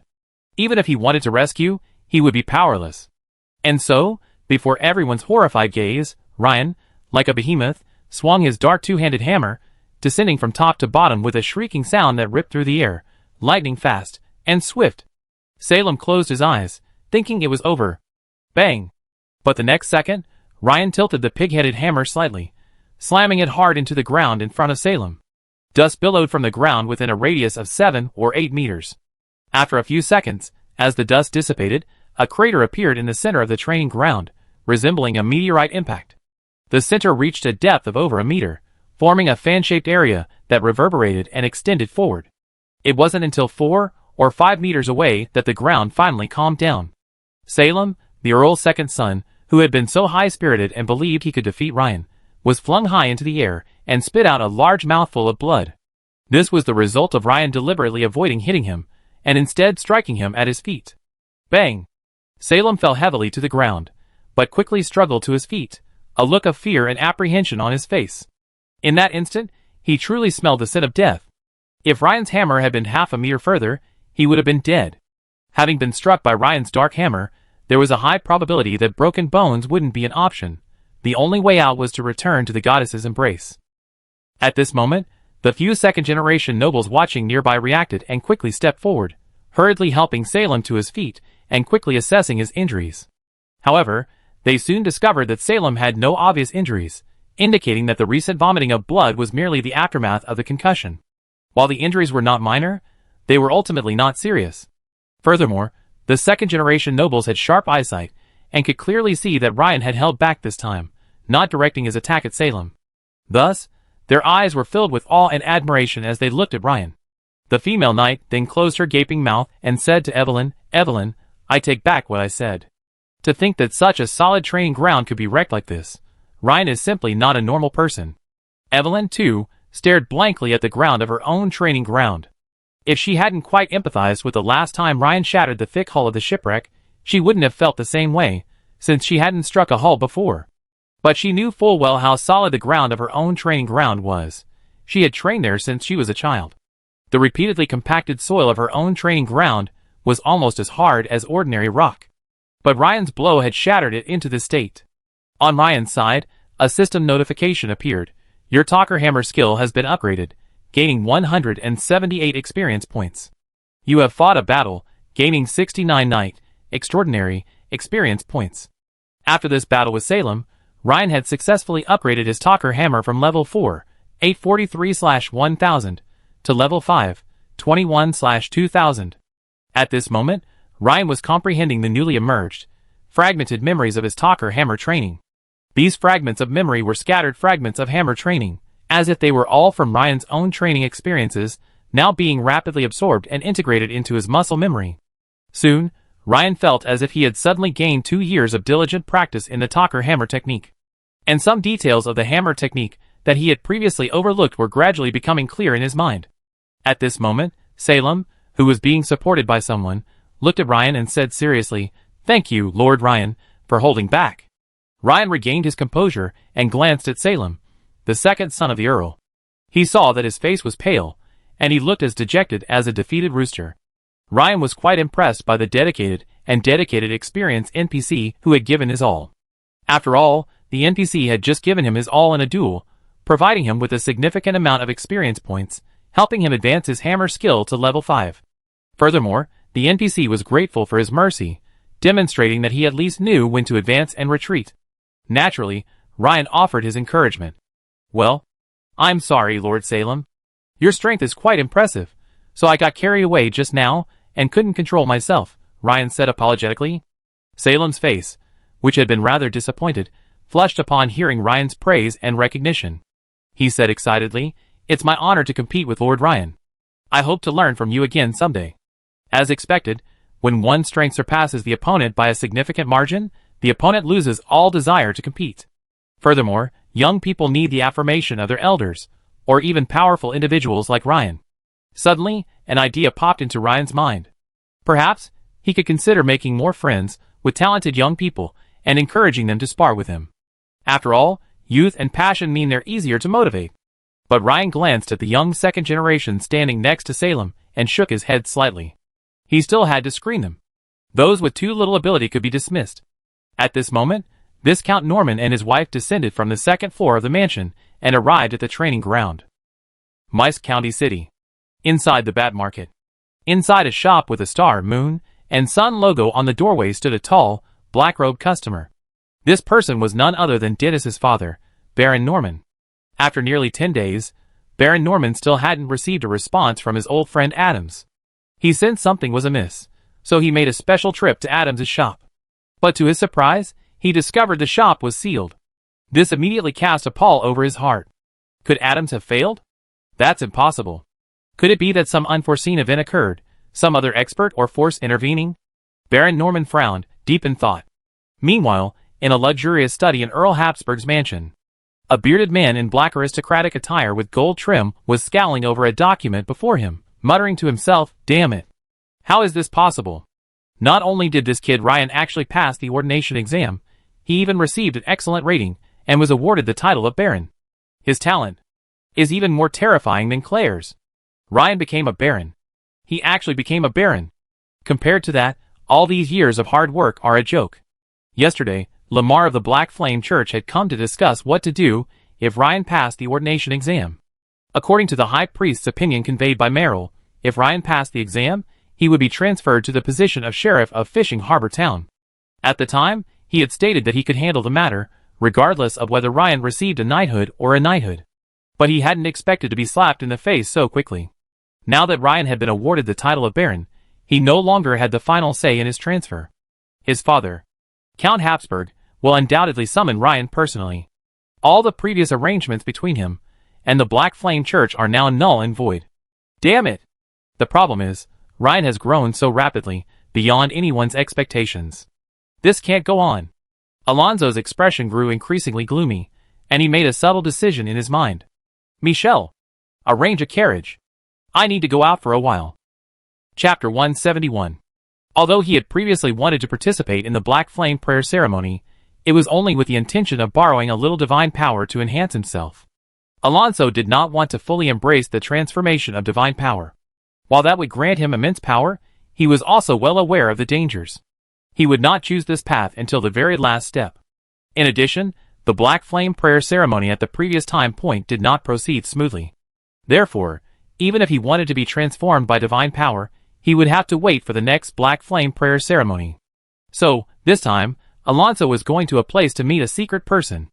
And under normal circumstances, he would not be willing to meet such a person. This person was a spy lurking in Meister County, affiliated with the Zala Resistance. His name was Magus, but it was obviously a fake name. On the other hand, meeting with a rebel spy would also bring Alonso great risks. After winding several turns, the carriage arrived at a low, heavily fortified building. Meister County Jail was inscribed in large letters on the door. Alonso disembarked, and after being guided by the guards, he arrived at an office. A short while later, a middle-aged man dressed in the uniform of a prison captain arrived, followed by a trusted guard. Upon noticing Alonso's arrival, he smiled. He glanced around, confirming that Alonso was alone in the room. Then, he had his trusted guard guard the door, and instructed that no one else be allowed in. Then, he immediately closed the office door. "Look, who's here?" "It's the distinguished Baron Alonso." "Have you made up your mind?" Maggie's asked with a smile. Alonso waved his hand unhappily and said, "Listen, Maggie's. To prove your strength, I need you to kill a man, a newly promoted knight named Ryan. If you can do this, I might be able to help with the deal you mentioned last time." Hearing Alonso's words, Maggie's face brightened. Alonso's attitude showed clear signs of softening. However, Maggie's thought again and found it strange. If the man was just a newly promoted knight, there was no way the Baron in front of him couldn't handle him. So Maggie's asked with a bit more caution, "Baron, is this Ryan just a newly promoted knight?" Alonso pondered for a moment and said, "This Ryan is very powerful despite his youth. I believe he should now be at least a veteran knight." "Oh, a veteran knight? Haha, no big deal. Don't worry, Lord Alonso, we handle this." Upon hearing that the enemy was a skilled and experienced knight, Maggie's hoped the rebels would intervene. "But Lord Baron, please don't forget what you promised us." "Of course." Alonso stood up, preparing to leave. But as he stood, he added a reminder, "By the way, I must remind you. They've previously killed a Black Flame Apostle. So, I suggest you don't let your guard down. If you suffer significant losses, don't blame me for not warning you." Have you killed a Black Flame Apostle?" "Lord Alonso, are you sure it was an apostle, not a monk?" The rebel spy, Maggie's, asked, his face grim. "Yes, it was an apostle." Alonso nodded. "That's a bit tricky indeed, and it takes some maneuvering, but it's not a big deal." As a veteran who had spent nearly 2 years in Meister County, he was of course familiar with the Black Flame Church and the strength of its various ranks. "By the way, I have another piece of news for you. This Ryan just received an excellent evaluation in the Munster Provinces Ennoblement Assessment a few days ago, and was awarded the title of Baron. Haven't you all always wanted to weaken the Empire? This is a good opportunity to eliminate a promising new Baron." Alonso thought for a moment, and to avoid any further complications, he revealed the latest news about Ryan. What? Maggie's face changed, and he blurted out. Lord Alonso, is there any news from your side that you haven't shared with us? Maggie's looked at Alonso suspiciously, almost suspecting Alonso's motive for coming to them. However, Alonso would never release information about his target bit by bit, like he did. It would be unbearable for anyone. That's all. Ryan is probably on his way back to Gold Hire from Rosby County. However, out of concern for our allies, I still hope you can send someone capable to handle this matter. Otherwise, if they have the opportunity to grow again, it will probably become a huge problem for you later. Alonso shrugged. Thank you for your concern, Lord Alonso. Don't worry. If anything goes wrong, we take full responsibility. After hearing that, Maggie's expression finally brightened a bit. He had just felt like he'd fallen into Alonso's trap.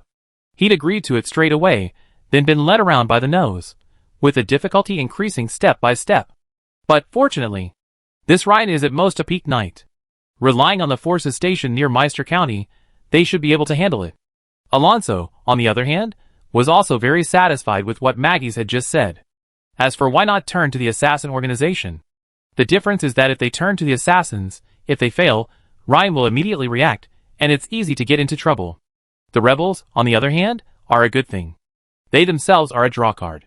Even if they fail, Ryan won't find them. Instead, they can use the rebels to divert Ryan's attention away from him. At the office door, Maggie's watched Alonso's retreating back, lost in thought. Looks like we need to contact someone outside the city. Although the organization and Alonso mutually benefit, his contact with us is inherently taboo. He soon realized there's no turning back except to board our ship. Magus pulled a strange stone emitting a pale green light from his bosom and murmured softly. Not long after, a gray falcon flew swiftly toward the mountains outside Maest. To the east of Maest lay a vast, rolling, hilly landscape, with a slightly muddy forest path leading east. This road is the only way to the fishing port town, but the area is lush with vegetation and dense forests, hiding many bandit gangs. One such group, entrenched in an abandoned mine, is the stronghold of the Zalo rebels in Maest County. Maest County has attempted to eliminate these bandit gangs before, but has failed due to the complex terrain. A gray falcon swiftly flew into the deep mine. If you could focus your attention on the falcon at this moment, you would discover a different world within the mine. After passing through a dark tunnel over 100 meters long, the falcon came into view, revealing a vast underground hall. Bonfires were lit around the area, and groups of strong men dressed as mercenaries were gathering. Some were cleaning their arquebus. If Ryan had seen them, he would have noticed that they were almost identical to the ones he had seen on the shipwreck.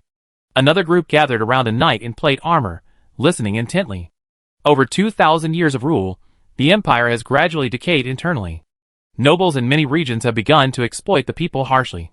The continuous outbreak of mysterious events has become the final straw that breaks the camel's back. This is the purpose of our Zalo Resistance Army, to overthrow the empire's corrupt rule and establish a new, enlightened nation like the Eagle Federation that cares for its people. This kind of speech wasn't the only one being given. In the hall, at least 4 or 5 groups gathered, all discussing or listening. For the sake of our new nation, we must bravely fight the empire, fearless of life and death. Furthermore, many nobles actually support us. Look at those arquebus. They can quickly close the gap in combat power between us and the Imperial Army. Some of these people looked enthusiastic, others dazed, and so on. Off to the side of the underground hall, a single room had been created by partitioning off a former mining depression. Inside, 2 burly men were guzzling red wine, a stream of translucent red liquid oozing from their mouths and flowing down their necks, emitting a mellow aroma. At their feet lay a dozen or so wooden boxes, adorned with kite shields and rose-like floral designs. Inside, neatly arranged bottles of aged Bordeaux were placed. TSK. This operation was well done. Disguised as bandits, we managed to steal a valuable 20-year-old Bordeaux, a bearded man said with a smile. The remaining wine can be sold for weapons and military funds. It's thanks to the city's well-informed resources. Otherwise, we wouldn't have known such a precious vintage wine was found in such a humble caravan. At this moment, a falcon fluttered down beside a cage. Hey! More news. The burly man walked over, removed the small bamboo tube from the falcon's foot, and took out the small note inside to read. After a moment, he turned to another burly man and said, Morgan, it looks like we have work to do. The city wants us to eliminate a man named Ryan. He's said to be a formidable individual, a peak knight, so we need to mobilize all forces. He should be heading south from Rosby County to Gold Hire. That road isn't far from here. Rosby City. Viscount Norman's mansion. Ryan politely declined Viscount Norman and Evelyn's invitation to stay longer, mounted his strong black horse, and began his return journey. When Ryan returned to the spot where he had previously met Haas, a strange feeling welled up in his heart. A week ago, he had braved the cold, damp, drizzling rain to travel to Rosby City for the enthronement examination. Back then, while confident about the road ahead, he remained apprehensive.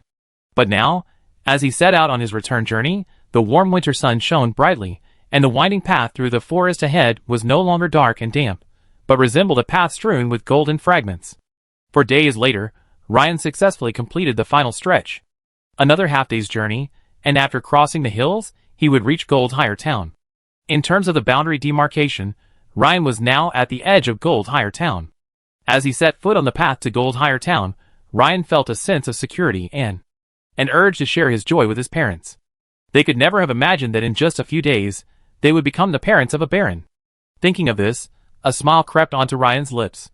Golden Town. A luxurious carriage was parked outside Ryan's house, flanked by 2 cavalry guards in front and behind. Both the carriage and the cavalry's breastplates bore the noble crest, a kite-shaped shield adorned with a rose-like flower. A graceful noblewoman, carrying a long white dress, walked from Ryan's house toward the carriage with a look of disappointment on her face. It was Jenny. Soon after boarding the carriage, Jenny frowned and said to the noblewoman inside, "Mother, Lord Ryan still hasn't returned. The delivery deadline is drawing near. What do you think we should do?" Although Baroness Crawley had weathered many storms, the current situation was still particularly daunting for her. Since the Crawley family had made their fortune in the wine trade, they were naturally delighted when several nobles from Mayes County approached them seeking a shipment of top-quality Bordeaux, feeling it was a major business opportunity. But just a few days ago, while preparing to transport this shipment of Bordeaux from the Eagle Federation from the fishing port town to the county capital, the Crawley family was unexpectedly robbed. The 2 escorting members, the Crawley family's only remaining retainers in their 40s and 50s, who had reached the rank of full knight, were killed, while the other was seriously injured. When this news first arrived, it struck Baroness Crawley like a bolt from the blue. Following the incident, Baroness Crawley and Jenny visited the Ryan residence, but upon learning that Ryan had gone to Rosby City to participate in the enthronement examination, they returned disappointed. Because the nearby Wolf Hills were plagued by bandits, Baroness Crawley had repeatedly contacted the city guards and the county sheriff, but failed to persuade them to send troops to eliminate the bandits and recover the goods. When she turned to searching for mercenaries, she discovered that none in Maester County were capable of undertaking such a difficult task. Time was running out. Once the deadline was up, the Crawley family would have to pay double the value of the goods to compensate these nobles. It's no exaggeration to say that this would severely damage the Crawley family. "Perhaps we have no choice but to go to Baron Alonso," Baroness Crawley said, her brow furrowed. To Jenny, her words sounded more like self-encouragement. "Mother, let's wait a little longer. Who knows, Lord Ryan might be back tomorrow," Jenny soothed. She knew Alonso had always harbored ill intentions towards her. If her mother went to look for him, she would be sending a sheep into a tiger's mouth. "Okay, then, let's wait another day. Otherwise, even if Ryan returns, it won't be in time to recover the goods." Baroness Crawley nodded, still unable to conceal her worry. It was unusual for someone to be away today and back tomorrow. Meanwhile, Ryan, walking along the path, suddenly narrowed his eyes and pulled the reins, halting his black horse. He sensed something was amiss. 20 or 30 meters ahead, dozens of people were hiding in the dense forest on both sides of the road. Clearly, this was an ambush. While Ryan didn't know if they were targeting him, he had no interest in experiencing the experience of being ambushed. "Come out," Ryan said gravely. A few seconds passed, but the other party remained hidden in the dense forest, unresponsive. However, Ryan's keen senses detected the subtle hissing of fire, and his level 3 danger sense began to warn him. He immediately realized what was happening, quickly leaped off his horse, and dodged into the nearby woods. Suddenly, bang, bang, bang, a series of musketry rang out.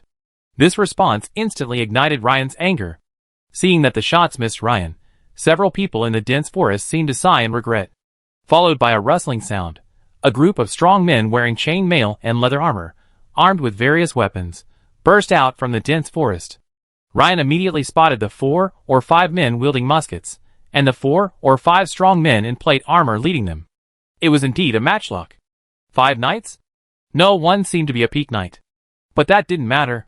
What mattered was that Ryan was in a terrible mood. No one would be in a bad mood if they were ambushed just as they were about to return home. Especially when the enemy used a sneak attack. Ryan took out the pighead hammer from his back, muttering something to himself. Soon, through the refraction of light in the air, a difference could be faintly seen within a few meters of Ryan's body. It was the sorcery, the high-temperature force field. The next second, Ryan burst out of the dense forest, charging straight at the enemy. At this moment, only a hearty slaughter could quench Ryan's rage.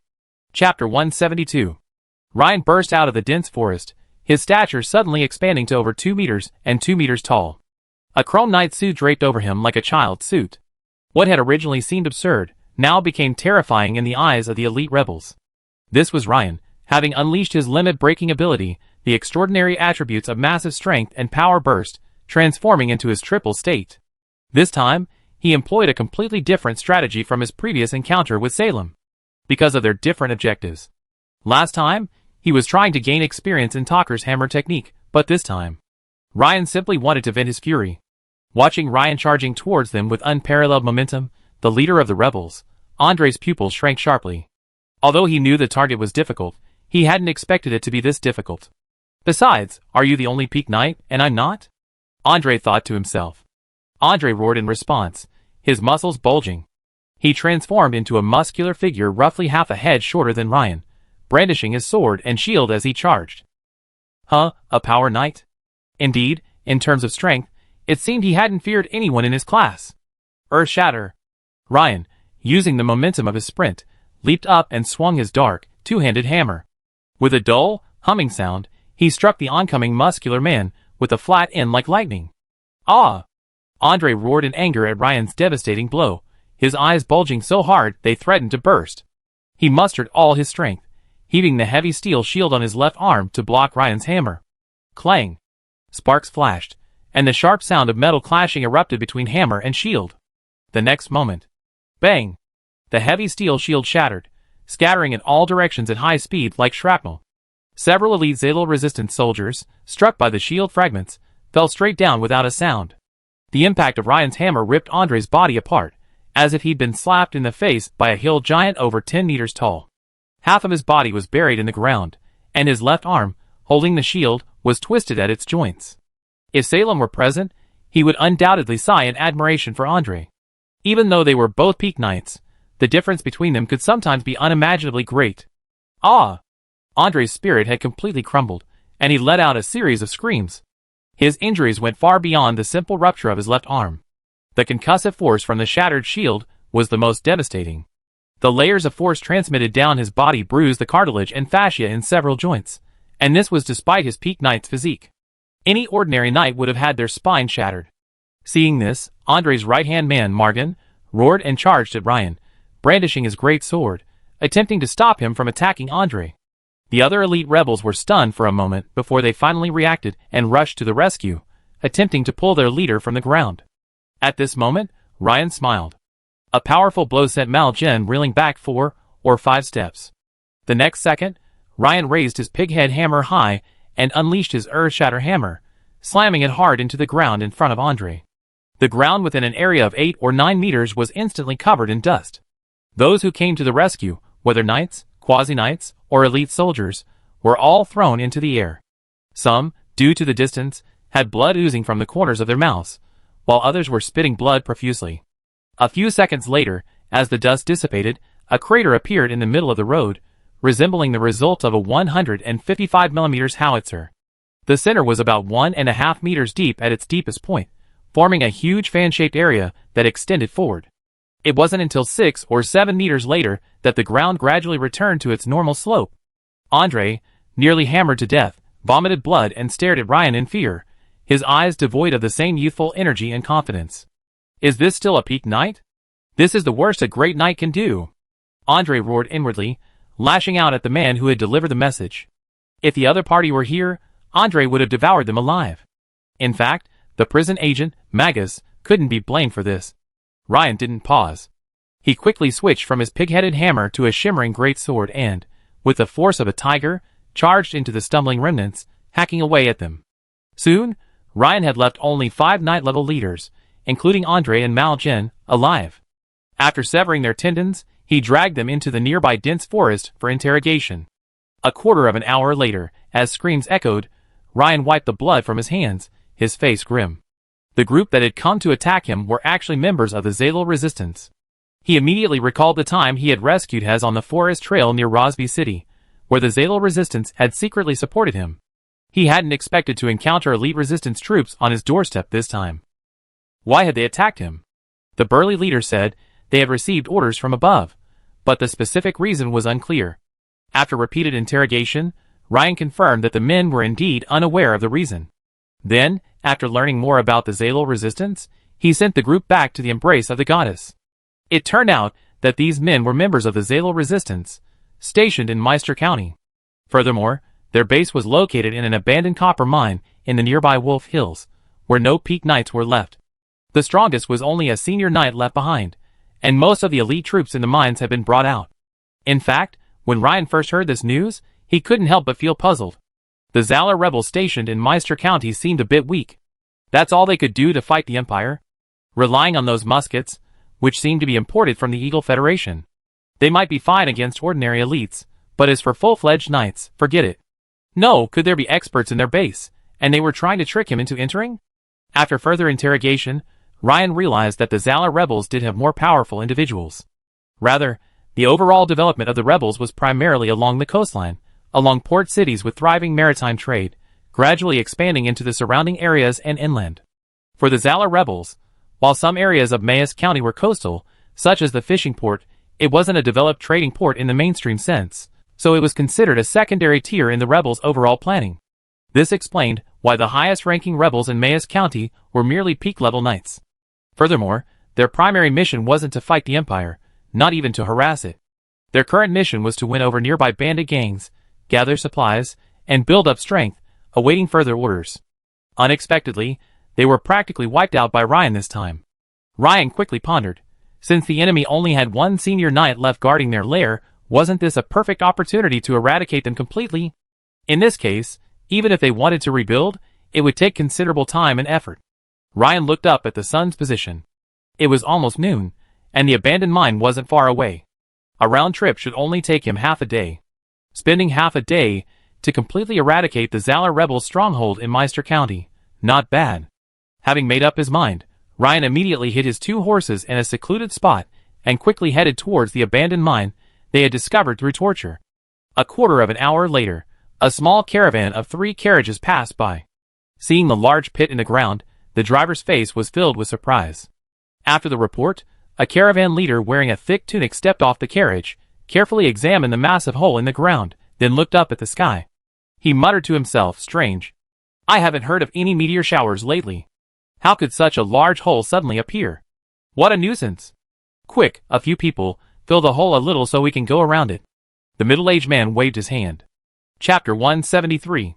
After over an hour of trekking, Ryan soon found the abandoned mine used by the Zalo rebels amidst the rolling hills. Since Ryan had previously engaged in a brief battle, the all-out effort, and the use of his secret earth-shatter hammer twice had drained him considerably. After another hour of rapid marching, his physical condition had dropped to around 60% to 70% of his peak. Although Ryan knew the enemy didn't have any powerful personnel stationed, there was an old saying, pride comes before a fall. Furthermore, there was no guarantee the rebels might make any sudden personnel changes.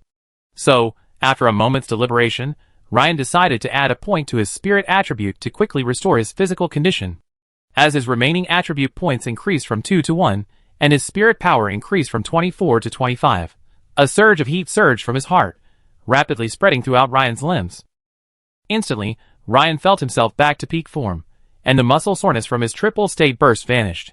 Since this abandoned mine served as the enemy's stronghold throughout Mayes County, Ryan remained cautious, carefully exploring the area near the mine entrance. Soon, Ryan discovered 2 sentries, one visible and one hidden, as well as 3 hidden traps prone to unwary action. As expected, the rebels weren't the kind of lax bandits. While their military prowess might not rival that of the Empire's regular army, they weren't completely without combat effectiveness, roughly above the militia and below the city guards. So, Ryan quietly eliminated both the visible and hidden sentries, bypassed the traps, and began to slowly explore the mines. After dispatching 2 patrols in succession, Ryan passed through a dark and damp mine tunnel, and arrived at a spacious underground hall. Although it was called a hall, it was actually only about 3 meters high and covered an area of approximately 200 to 300 square meters. It was likely once the intersection of several mine tunnels, and after further excavation and repairs, it formed its current form. Bonfires were lit around the hall. About 30 strong men dressed as mercenaries were gathered in groups of 3 or 4. Some were chatting, some were oiling their swords, and some were polishing the barrels of their muskets. Still, a number of them gathered around a knight in plate armor, listening attentively. At the sight of the knight in plate armor, Ryan's eyes narrowed, and his gaze lingered for a moment. It seemed this person was the rebel leader who had ambushed him, the knight who had stayed behind, possessing the strength of a seasoned knight. A few seconds later, Ryan shifted his gaze from the men to the surroundings of the underground hall.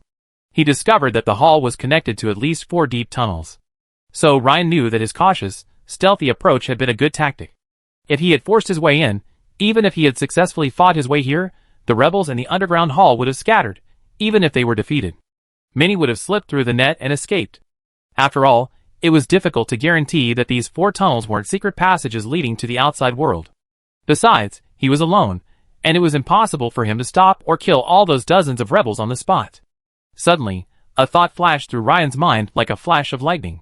Ryan gently raised his left hand. His chromium plate gauntlet had been damaged in the bout with Salem, leaving his palm bare. He focused his attention on his left pinky finger. There lay what appeared to be an emerald ring, but in reality, it was a ring filled with hallucinogenic gas. Ryan hadn't had the chance to use this thing since he purchased and filled it at the bat market. But he hadn't expected to encounter such a perfect opportunity today. Ryan remembered Endry using it in the Alim mine. And the place he was about to use it for the first time was also in the mine. Really? Ryan couldn't help but laugh, then shook his head slightly. It's a pity that Endry wasn't a hero. Otherwise, he'd have to say, heroes think alike. Ryan thought to himself. After sniffing the antidote, Ryan gently pressed the needle-sized trigger on the side of the emerald ring. With a click, a colorless, odorless poison gas instantly released and spread. Estimating the time, Ryan drew his shimmering greatsword, grasped it in his hand, and calmly stepped forward. In the underground hall, the burly men closest to the edge saw Ryan's sudden appearance. Their expressions suddenly changed, and they shouted angrily, "Who are you? How did you get in here?" The shouting startled all the resistance members in the underground hall. They all raised their heads, their gazes fixed on Ryan. Faced with this sudden, uninvited guest, they immediately assumed a fighting stance, but as soon as they stood up, they stumbled and fell to the ground. Everyone's expression suddenly changed drastically. The veteran knight who remained behind took 4 or 5 steps, then staggered twice. With a sullen expression, he stared at Ryan and asked, "Did you poison him?" Ryan nodded and said, "Indeed." "You despicable fellow.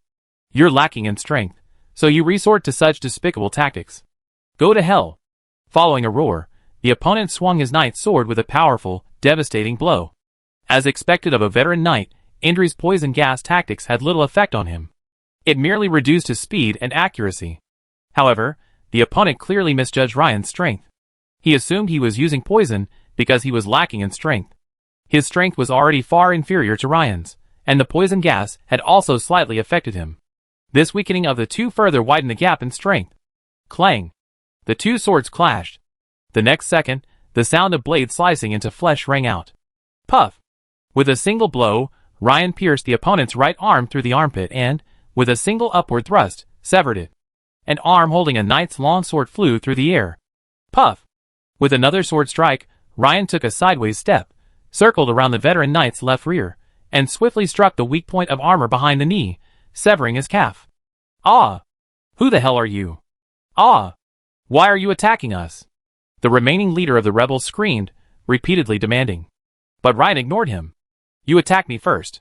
You must bear the pain of my retaliation," Ryan thought.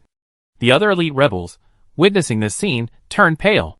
Their leader, a veteran knight, had been brought down with just 2 strikes and now wailed in a pool of blood. They were naturally inferior in strength. To save their lives, many struggled to stand, attempting to flee towards the surrounding tunnels. But after being poisoned, they were like drunkards, falling down as soon as they stood up. Fueled by the desire to survive, they struggled to get up and fall again.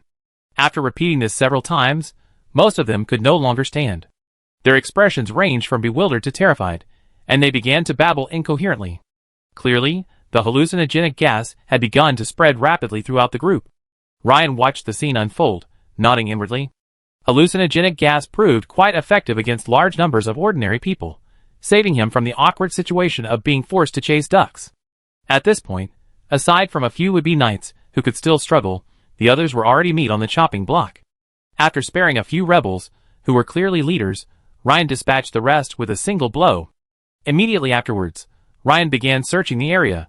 After all, this was an organized stronghold, and supplies were plentiful: piles of bacon, piles of cabbage, potatoes, and other such food. In a small room nearby, serving as an armory, were a number of weapons, including knightly swords, shields, two-handed broadswords, and several brand-new arquebuses. As if a thought struck him, Ryan, who had been about to check the next room, stopped in his tracks, turned back, and picked up an arquebus. While Ryan wasn't very familiar with arquebus, he had seen during the battle on the shipwreck that the pirates needed to light a matchlock before firing, and he knew it was a relatively primitive weapon. Perhaps, according to the developmental history of his previous life, the arquebus was followed by the flintlock. Ryan shook his head slightly, as this wasn't the focus of his attention. What he had just noticed was the arquebus barrel. As he left, his peripheral vision caught the eye of the shiny barrel. The craftsmanship seemed quite extraordinary. It looked like some kind of stainless steel. I'd heard last time that these arquebus all came from the Eagle Federation. Sure enough, after carefully examining the barrel, Ryan confirmed his suspicions. Judging from the manufacturing process of these gun barrels, the Eagle Federation's metallurgy was quite advanced, which gave Ryan a lot of imagination. After a brief thought, Ryan took down the muskets. He planned to study them slowly after returning home. When Ryan arrived at another separate compartment, he saw several bottles of aged Bordeaux on the table, and wooden cups filled with ruby red wine. He couldn't help but shake his head and sigh. Wow, the living conditions of the rebels are truly luxurious. Huh? Isn't that the Crowley family emblem? Ryan glanced at it, and noticed the familiar pattern on the wooden box containing the aged Bordeaux. A kite shield and a rose-like flower. Undoubtedly, this was the Crowley family emblem. This immediately caused Ryan's brow to furrow. Could the Crowley family be connected to this Zalor rebel group? No. Ryan couldn't help but picture Baroness Crowley, her voluptuous and beautiful figure. That woman in power in the Crowley family couldn't be so foolish. If they were supplying alcohol to the rebels, even a fool would know that they would have to remove the family crest. Could it be that someone else was purchasing it from the Crowley family's shop, and then supplying it to the rebels? Forget it, guessing is useless. It's better to just ask directly. Luckily, they didn't kill all of them. After questioning the leaders again, Ryan suddenly realized. It turned out that these precious aged Bordeaux wines were looted along the way by rebels disguised as bandits. If that meant that the Bordeaux wines in these dozen or so wooden boxes must have belonged to the Crowley family. It seems the Crowley family has suffered significant losses this time. After taking a quick inventory of the supplies within the stronghold, Ryan gazed at the vast pile before him and fell into deep thought. He was alone, and no matter how strong he was, it was clearly impossible to carry all this stuff back to Glittering Gold. Besides, it would be best if he could eliminate all traces, meaning simply blow up this abandoned mine. Of course, the nearly 1,000 imperial gold coins he had found would have to be taken away, as with these muskets. As for the aged Bordeaux, let's take that too. After all, he was the Crowley family's guardian knight. Ryan discovered that one day, he would actually be troubled by the sheer volume of spoils. It seemed like this was the only way. Ren used the existing carts in the base to transport the aged Bordeaux and some high-value goods to the vicinity of the mine, sheltering them and marking the area. Then, he returned and moved several barrels of gunpowder to the middle of the narrow mine tunnel, connecting them with fuse and igniting them. As Ryan swiftly fled the mine, a few seconds later, a dull explosion echoed from the entrance, followed by a violent gust of air that swept up fallen leaves and gravel. After completing all this, Ryan began his return journey, returning to where he had hidden his horse. As the sun set, a thin mist drifted over the entire town of Glittering Gold, shrouded in a golden veil by the fading glow. When Ryan returned home, he immediately saw his sister, Mint, playing with his greyhound, Cookie, in the front yard. Since Anna left, Mint had been feeling rather down. Fortunately, as Cookie grew older, he was able to play with Mint. Thinking of this, Ryan couldn't help but think of the wisdom potion. He had already prepared all the ingredients at the Nightingale Market in Rosby City. He would find time to make it, perhaps even boosting Cookie's intelligence. Brother is back. As the sound of horse hooves grew clearer, Mint suddenly looked up, stunned for a moment, then shouted with joy. It was dinner time. The Ryan family sat around the wooden dining table. Ryan, you said you're a baron now? Emma's mother's wooden spoon clanged onto the soup plate, splashing the vegetable broth. Her eyes widened as she looked at her son in surprise. Although she knew her son was taking the nobility and nobleman test, she had only ever hoped that if he passed, he would become a distinguished knight. Emma never could have imagined her son would skip 2 ranks and become a baron. Oh my God! Goddess! Old Ryan's mouth dropped open, his face filled with disbelief as he stared at his son. He had never imagined he would one day become the father of a baron. Only his younger sister, Mint, seemed a little bewildered, but she fluttered her long eyelashes, stared at her brother, then turned her head to look at her parents. Judging from her parents' expressions, Mint was certain of one thing. It seemed her brother, Ryan, had accomplished something truly remarkable. Chapter 174. Despite their shock, dinner at the Ryan family continued, though the atmosphere had become a bit strange. It was like winning $5 million in the lottery in a previous life. The whole family would be delighted.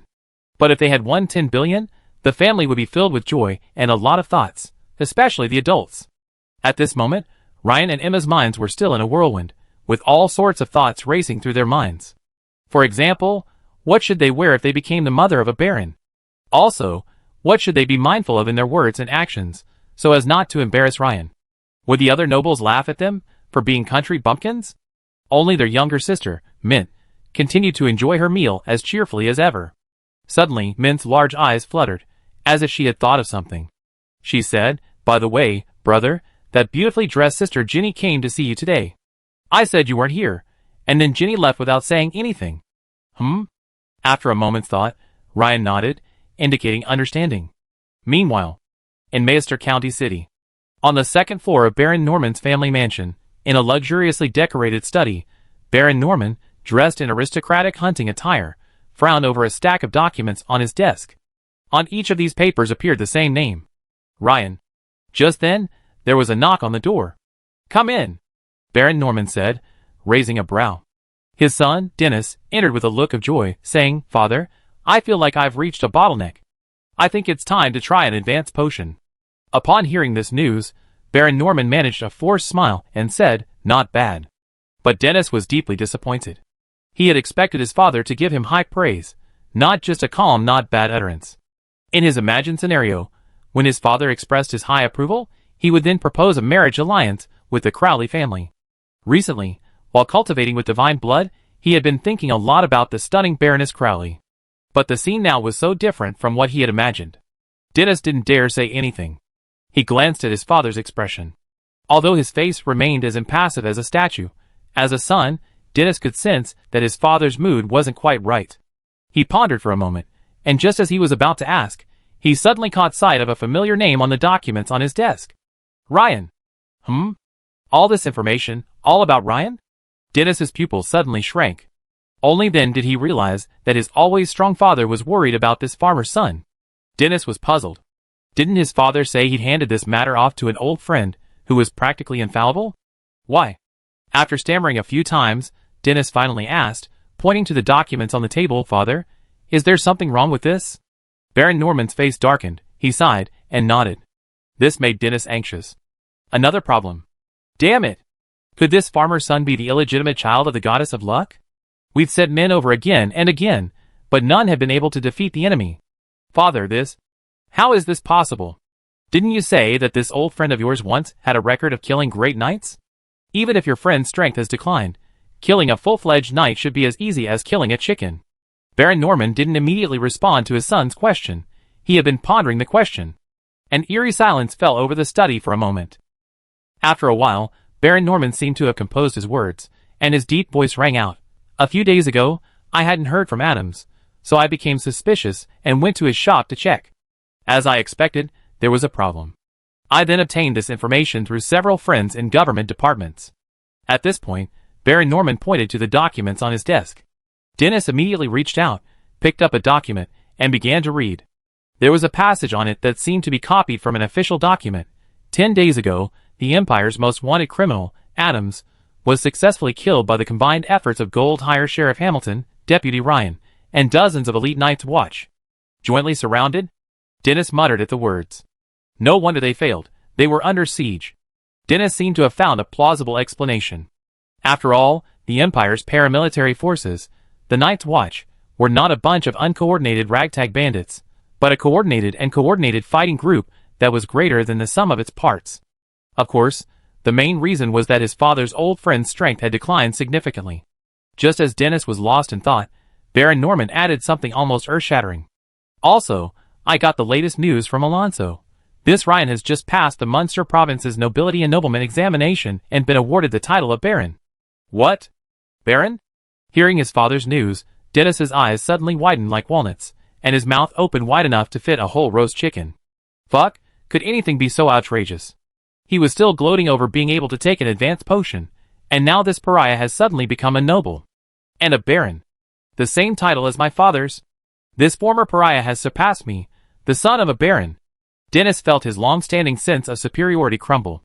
Impossible? This is impossible. This must be a mistake. After a few seconds, Dennis's face flushed, his chest heaving violently, as he vehemently retorted.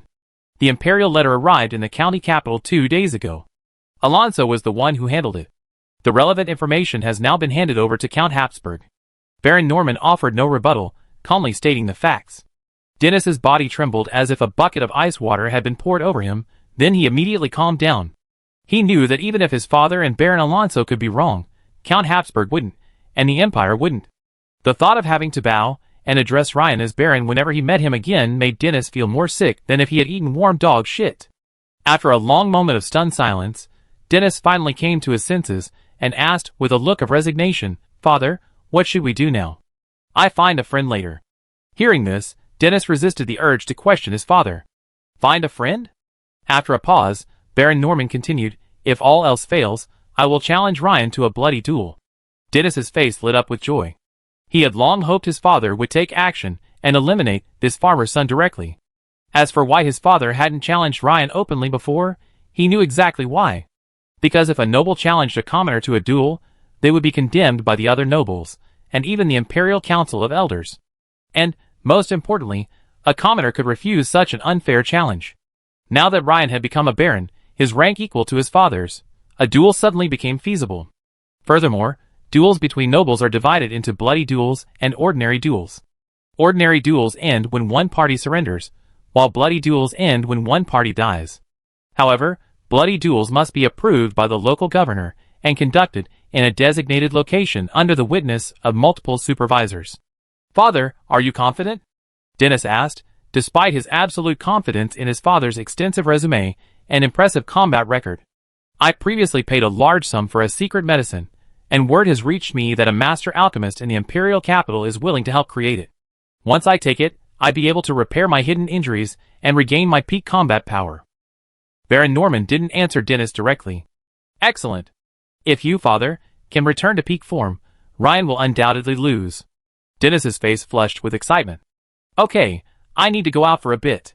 Baron Norman arrived in a carriage at a low, heavily guarded building. The Mayes County Prison. Baron Norman disembarked and, after being informed by the guards, proceeded to an office. A moment later, the middle-aged man Magus, dressed in the uniform of a prison guard captain, appeared. A hint of barely perceptible surprise crossed his eyes upon noticing Baron Norman's arrival. Why have several nobles in Mayes County suddenly shown interest in contacting the Zala rebellion? After some pleasantries, Baron Norman stated his intention. "So, if your organization can kill the newly appointed Baron Ryan, the Norman family will agree to your earlier request," Baron Norman said gravely. Maggie's was so surprised he almost cried out. But his years of spy experience forced him to suppress the urge. Ryan again? What had this Ryan done? Why did Alonso and Baron Norman want to kill him? If it was really as they described, then could this Ryan be recruited into the organization? Maggie suddenly had an idea. After all, faith can be brainwashed. No, it can be transformed. Magus calculated the time. 5 days had already passed, so within a week, there would definitely be a result. Besides, he hadn't expected to do 2 favors for one thing. So, he raised his index finger confidently and said, "Of course, 1 week? Baron Norman, within a week, I can give you a definitive answer." Baron Norman looked at the rebel contact with a scrutinizing gaze. He had a strange feeling that the way he looked at him had just now become strange. Besides, the other party's answer was so certain, it made him a little unconvinced. Never mind, he was just here to give it a try. Years of naval combat experience had taught him that the most reliable thing was his own strength. After returning, he should try to revive the secret medicine. Chapter 175. After dinner, Ryan returned to his room and checked the system notifications from the previous 2 battles. Your Talker Hammer skill has been upgraded, adding 112 experience points. Your Giant Bear Swordsmanship skill has been upgraded, adding 32 experience points. Your High Temperature Field skill has been upgraded, adding 11 experience points. You have participated in a battle, gaining 69 experience points for the Knight, Transcendent, and 12 experience points for the Wizard Apprentice, Transcendent. Both the Knight and the Wizard Apprentice are steadily improving. Ryan pondered this question. Although he was now a level 2 Wizard Apprentice, he had not yet found any wizard school or organization, so his main focus in terms of combat power was the Knight path. He made a preliminary estimate, which was roughly a 60-40 split. Knights accounted for about 60% of the total combat power, while wizards accounted for about 40%. Of course, this didn't mean that wizards, with only 40%, could be underestimated. For example, in a battle against the Flesh Tree Spirit, if one lacked the wizard's combat power, and instead relied entirely on knightly combat power, they would likely be defeated. Next, Ryan planned to study swordsmanship with Master Gunther, a further advancement in his knightly path. Once he passed the sword wielder's assessment, Ryan had a hunch that he would likely be able to touch the formal forces of the Empire's mystical side. The next morning, just as dawn broke, Ryan heard the barking of his greyhound, Cookie, in the front yard. Woof! Ryan stood up and looked out the window of his second-floor bedroom. He saw a familiar carriage parked at the door, and Jenny, a slender aristocratic girl, was exiting. It seems the Crawleys are even more anxious than I expected, Ryan thought. He casually put on a tunic and hurried downstairs. Sir Ryan, you're finally back. Jenny, about to knock on the door, exclaimed in surprise when it opened and a familiar figure appeared before her. Good morning, Miss Jenny, Ryan nodded. Sir Ryan, my mother is also in the carriage. Could you please come in now? Jenny started to say something, but hesitated. Her slender finger gestured anxiously toward the carriageway. Of course. Ryan's brows arched. He hadn't expected Baroness Crawley to be here too. Things seemed even more serious than he'd imagined. As soon as he entered the carriage, Ryan was greeted by a rich scent of rosewater. He looked up and saw the voluptuous Baroness, as beautiful as ever, though a hint of worry had crossed her face, her brows furrowed slightly. Upon seeing Ryan appear, a pair of large, watery eyes gazed at him expectantly. Sir Ryan, I'm glad to see you at last. Good morning, madam. Are you in any trouble? Ryan bowed slightly. Although Ryan suspected the Crowley family's current difficulties might be related to the rebels, he still wanted to hear Baroness Crowley's account first, so he could get a more comprehensive overview of the situation. Alas! The Crowley family has run into a major problem. The loss of the shipment means we have to pay double the compensation. I calculated the amount to be approximately 2,000 Imperial gold coins. This will nearly deplete the Crowley family's existing liquidity. But the biggest problem is the fierce competition in the wine industry. Our competitors will take advantage of our misfortune. Upon hearing this, Ryan nodded slightly. He was almost certain that the Crowley family's difficulties were due to the looting of the aged Bordeaux. What a coincidence! The beautiful woman continued. So, I hope Your Excellency Ryan can organize a team to help the Crowley family recover this cargo. I will double the recruitment costs and your compensation. After finishing her story, the beautiful woman looked at Ryan with tears in her eyes. Jenny's eyes were also red at this moment. She had been accompanying her mother on various contacts for the past few days, but to no avail. This made her deeply realize that if a family lacks sufficient military support, the wealth accumulated through business is like a fat beef cattle, vulnerable to slaughter. She also understood why her mother had been so eager to find new commoner knights, hoping to find commoner sons with sufficient knightly talent and persuade them to marry into the Crowley family. Ma'am, there's no need to worry. Perhaps we can go retrieve the goods right now. Huh? The beautiful woman and Jenny's eyes widened as they stared at Ryan in surprise. But, perhaps you'd better arrange a cart to transport the goods first, Ryan said with a smile, surveying the luxurious carriage. Seeing the beautiful woman and Jenny staring at each other in bewilderment, Ryan didn't keep them in suspense. He briefly recounted how he had been ambushed and counterattacked, then fought his way into their stronghold and happened upon the lost Bordeaux vintage.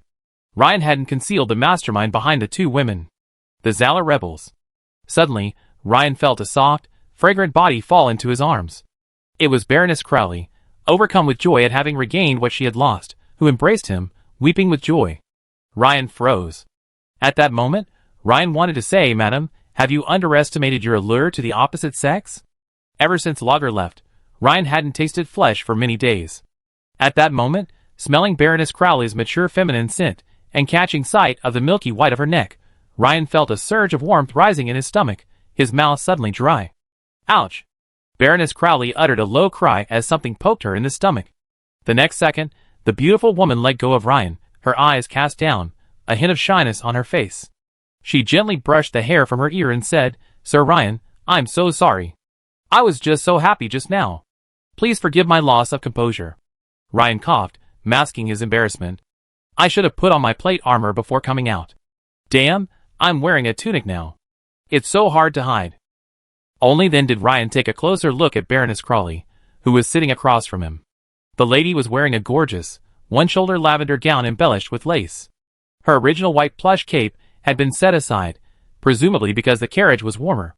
Without the cape, a large expanse of smooth, fair skin was exposed at her neck. A golden brooch barely held the slender figure that threatened to squeeze out of the dress's bosom. A silent temptation. Women's skin is very sensitive. The beautiful woman immediately sensed that Lord Ryan, sitting across from her, was examining certain parts of her body, but she didn't shy away. Instead, she slightly straightened her slender waist. This made Ryan exclaim inwardly, "It's overwhelming." He also confirmed one thing. The concept of thin branches bearing abundant fruit is real. The atmosphere in the carriage suddenly felt strange. If Ginny hadn't been nearby, she might have. At this moment, Ginny glanced at her mother, then down at Ryan's waist. She immediately turned to look out the window, her cheeks flushing. However, Ryan managed to calm his inner heat. After a moment's thought, he said, "Madam, arrange for someone to come with me to retrieve the goods that originally belonged to the Crowley family." "Now?" "Okay, I arrange it right away." Baroness Crowley looked up at Ryan, then lowered her head. After a short while, Ryan, accompanied by several trusted members of the Crowley family, retrieved the aged Bordeaux from their own secluded location, bringing back his own spoils along with him. When Ryan reboarded the carriage, he saw the voluptuous Baroness Crowley. She seemed even more graceful than she had been that morning, her beautiful face radiant, as if her worries had been resolved. "Sir Ryan, thank you so much. If it weren't for you..." Ryan waved his hand, smiling, stopping the other person from continuing. "I am the guardian knight of the Crowley family, ma'am. You are being polite. By the way, ma'am, I have something I might need your advice on." "Sir Ryan, I'm unworthy of your advice. Please speak." Baroness Crowley quickly waved her hand. "Well, I'd like to ask if there are any established rules for the design of noble coats of arms. A few days ago, I was made an imperial baron, so..." "What?" Two exclamations interrupted Ryan's subsequent words. Baroness Crowley and Ginny both stared at Ryan with wide eyes, their faces filled with disbelief. Ryan became a baron? How is this possible? How could it happen so quickly? A flurry of questions suddenly flooded the two women's minds. "Sir Ryan, you said you're a baron now?" Baroness Crowley was the first to recover her composure, and, regardless of whether it was presumptuous or not, asked directly. "Yes, a few days ago, I took the Munster province's nobility and nobleman assessment and received an excellent evaluation, thus being made a baron." Ryan nodded and briefly explained. Baroness Crowley nodded immediately and said, "I see. But Lord Ryan, you are truly remarkable. I heard that the pass rate for this investiture examination is less than half, yet you managed to receive an excellent rating. That's truly remarkable." Hearing the beautiful woman's praise, Ryan was still very pleased. As for the heraldic design, you don't have to worry too much. In my opinion, Baron is definitely not your final destination. With each change in title, you can redesign the family crest. This is permitted by the Empire. So just tell me the design you prefer, and I give you some suggestions. "I see." Ryan nodded. Of course, becoming a baron wasn't his final destination. Since the family crest could be changed as his rank increased, that made things much easier. Ryan immediately put forward the rough idea in his mind, crossed his arms, and said, "A great sword and a two-handed warhammer, crossed, is that okay?" "Of course. Both weapons represent a particular combat skill you excel at. The only concern is whether another noble has already used the crest. If so, I suggest adding a symbol. For example, water, fire, forest, and so on," the beautiful woman explained in detail. "Well, if there's a repetition, then add a circle of flames around the edges of both weapons." Ryan gestured. "That's a great idea. By the way, Ryan, now that you've achieved the baronship, the Empire will arrange a residence for you. However, You still need to handle the decoration and the recruitment of servants yourself. How about I help you with these chores? The beautiful woman seemed to have a thought and offered. Ryan knew the other party was trying to repay him for what he had done today. And the mansion? If Madam could help, that would be great. Ryan's eyes lit up. Yes, by the way, you haven't met Earl Harris yet. Logically, you should be receiving an invitation from Earl Harris, the governor of Mayes County, soon. Madam chuckled. Indeed, I only returned to Gold Hire last night and haven't had time to report back to the town. Ryan shrugged. No wonder. Once Earl Habsburg receives you, your rising baron status will soon be known to the nobles of Mayes County. I'm sure you'll be inundated with visits and invitations. Baroness Crawley seemed to be thinking of some lively scene, and she couldn't help but chuckle. Ryan felt a headache at the thought of those meaningless social activities among the nobles. He was so focused on improving his own abilities that he didn't have time to deal with this. Oh, by the way, you need to recruit a reliable, experienced butler for your new mansion. Otherwise, many things will be more troublesome for the master. Ryan's already slightly furrowed brow deepened. There are so many trivial matters. It's obviously impractical to leave these things to his parents. As for an experienced butler, he had no idea at the moment. Recruiting servants from outside was easy, but an experienced butler was a very important position in any family, and most were trained from a young age, like the boy servants in the Habsburg manor. The beautiful woman, quite perceptive, saw Ryan's brow furrow suddenly and immediately guessed what was going on. She said, "Are you in some difficulty? Perhaps I can help with these trivial matters." Hearing Baroness Crawley's proactive inquiry, Ryan thought, yes, professional matters should be left to professionals. Baroness Crawley was certainly not good at fighting, but she was quite proficient in family management and business. Indeed, madam, I'd love to decline all these social engagements. Besides, I simply can't think of where I can find a trustworthy and capable housekeeper. Ryan couldn't help but smile wryly. Hee, madam, and Ginny laughed softly, seeing Ryan's rare wry smile. How about I take over as your steward until you find a suitable one? Baroness Crawley said with a smile. Of course that's fine, but wouldn't that be too much of a concession for you? Ryan said, looking at the beautiful woman. Although Ryan didn't fully understand some things, he did have a general understanding. Typically, a knight's wife or a lady of the order would serve as a steward in the residence of a higher-ranking noble, such as a viscount or earl. But a baroness of that rank rarely served as a steward, unless they were from a marquisate or even a ducate. The highest rank in the entire county of Mayes was earl. It's just a side job. Compared to your previous assistants to the Crowley family, these are insignificant. By the way, Mr. Ryan, I'm also planning to transfer one of the Crowley family's businesses to you as a token of my gratitude. The family currently operates a tailor shop, a bakery, and a blacksmith shop in the county town. Ryan, who was about to refuse, paused when he heard the familiar words blacksmith shop. He swallowed the refusal that was about to come out of his mouth. After a moment's thought, Ryan said, Madam, I'm more interested in the blacksmith shop, but in forging, not management. Therefore, I think the Crowley family should manage the operation of the blacksmith shop, splitting the profits 50-50. However, I might be forging weapons and other things frequently, which might affect the normal operations of the blacksmith shop, so I'm letting you know in advance. Mr. Ryan, are you interested in forging? The beautiful woman glanced at Ryan in surprise, then exchanged a glance with Ginny beside her. Indeed, very interested. Ryan nodded.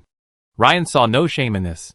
Not to mention a baron's blacksmithing, even if he became a duke someday, as long as the blacksmith's career panel was there, blacksmithing would be a required course for him. Sir Ryan, perhaps you don't know that my late father, Baron Crowley, was a master armorer. He wrote 2 volumes on armor casting techniques. Perhaps you could take a look at them sometime when you have time, Ginny said. A gleam flashed in Ryan's eyes. Master armorer? Books on armor casting? That's great.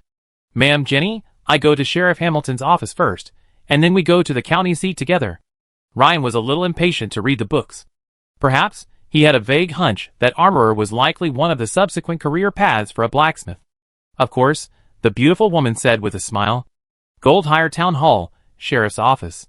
Sir, I'm back. Seeing it was Ryan, Hamilton's face lit up with joy. He immediately stood up from his large desk, walked over, and looked him over for a long moment before asking Ryan, Did you succeed? I did. Excellent review, and I've been awarded the title of Baron, Ryan said with a smile. Great. Ryan, you always surprise me. Huh? You said you were awarded the title of Baron? The results are out? How could it be so fast? Hamilton's face was filled with surprise, and he asked several questions in quick succession. Yes, the results are out in just 3 days. I don't know why it was so fast, but it seems the others' reviews haven't been officially announced yet. Ryan thought about the red-haired girl, Evelyn. She should have received an excellent rating, but she still hadn't received any notification from the Empire. Huh? Could it be a special treatment? Good boy. No, you've been granted the title of Baron now. I have to call you sir. Hamilton suddenly realized. Hamilton looked at Ryan and sighed. It had only been less than 6 months. When he met Ryan, he was still a boy servant.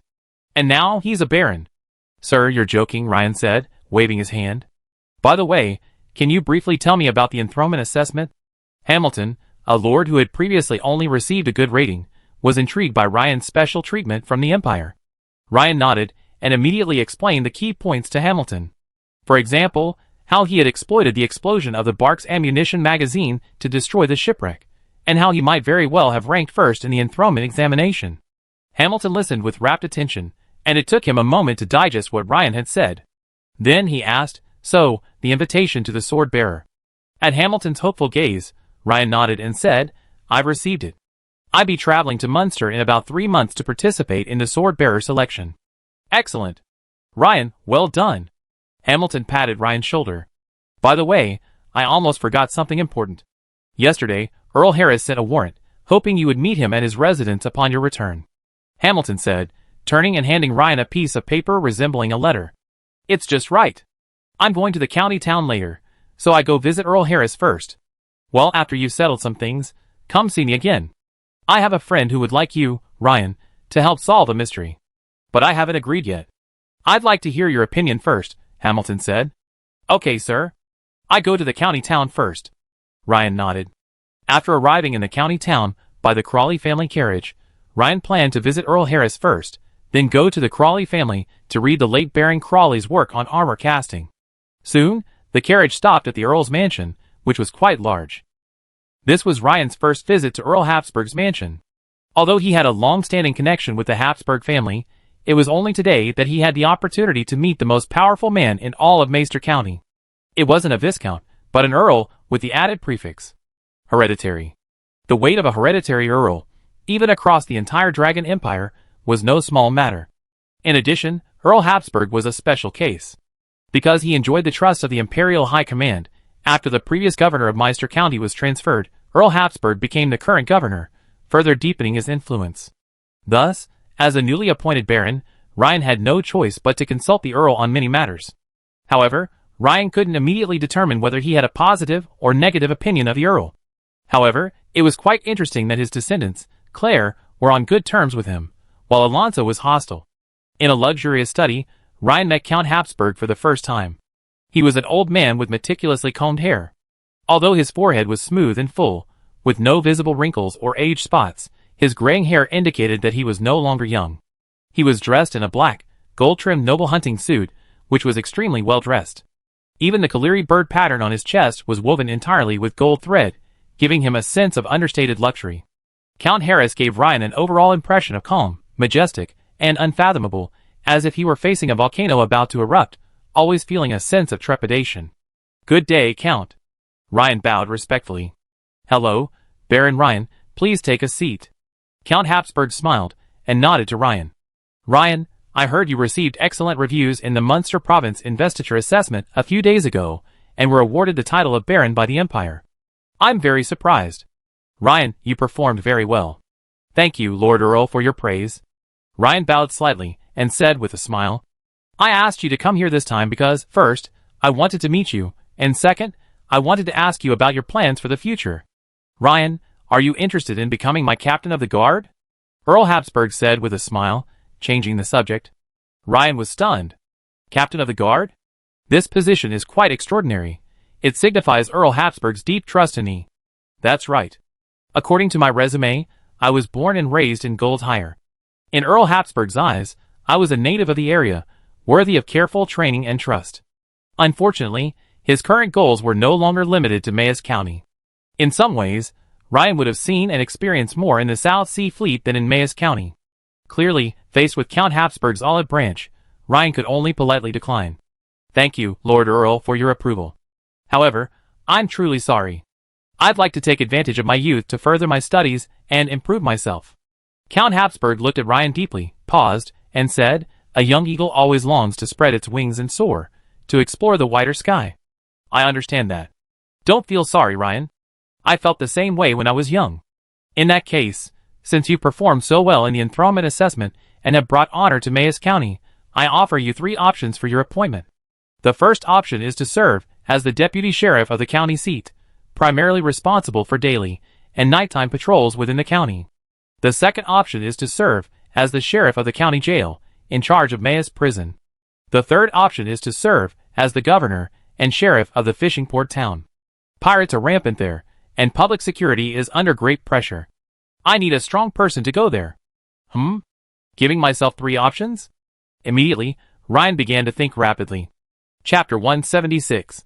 After a brief reflection, Ryan initially leaned towards the third option, serving as both governor and sheriff of the fishing town. The reason was simple. There would be plenty of battles waiting for him there. And through fighting, he could gain significant advancement. However, Ryan hesitated because he didn't yet understand the true strength of the enemies facing the fishing town. As for why the appointment was primarily for governor, with sheriff serving as a secondary role, Hamilton had previously mentioned this when chatting with Ryan. Generally speaking, the sheriff of an imperial town is primarily a knight, though occasionally a knight-in-chief or a knight might serve, as Hamilton did. However, a knight serving as sheriff is quite rare. And if a baron were to serve as sheriff, it would clearly be a demotion. So, given Baron Ryan's status, a normal appointment wouldn't be simply a sheriff of a small town. However, the governor is different. He is responsible for all matters of the town, and is the top leader. It's not uncommon for a baron to serve as a town governor. However, Ryan now had another issue on his mind. While it wasn't difficult for him to choose between the 3 options presented by Earl Habsburg, the problem was that he actually wanted to continue serving as Hamilton's lieutenant in Gold Hire. Ryan's next step was to travel to the Gold Coast to study with Master Gondar for a period of time.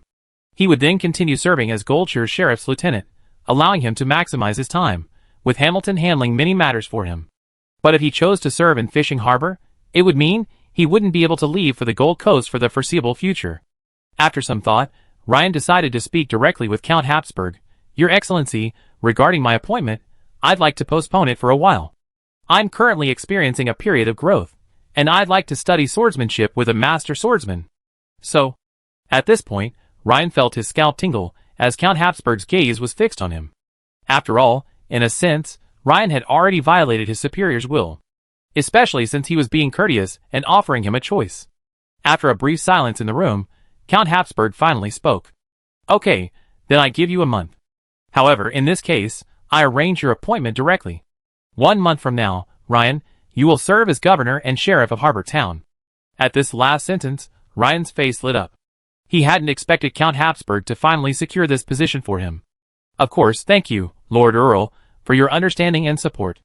After this conversation, Count Habsburg suddenly changed the subject, smiling. Ryan, I heard you and Claire have known each other for a long time?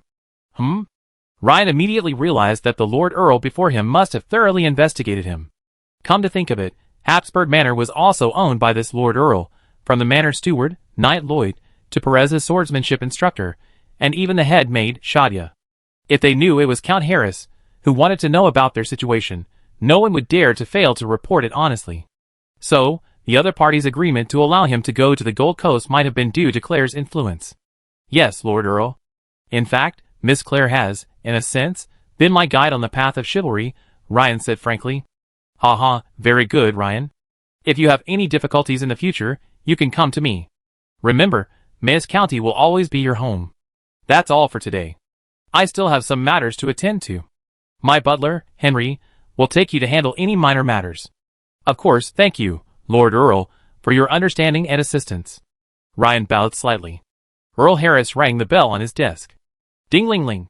Soon, an elderly man in a tuxedo entered and led Ryan to a room on the first floor.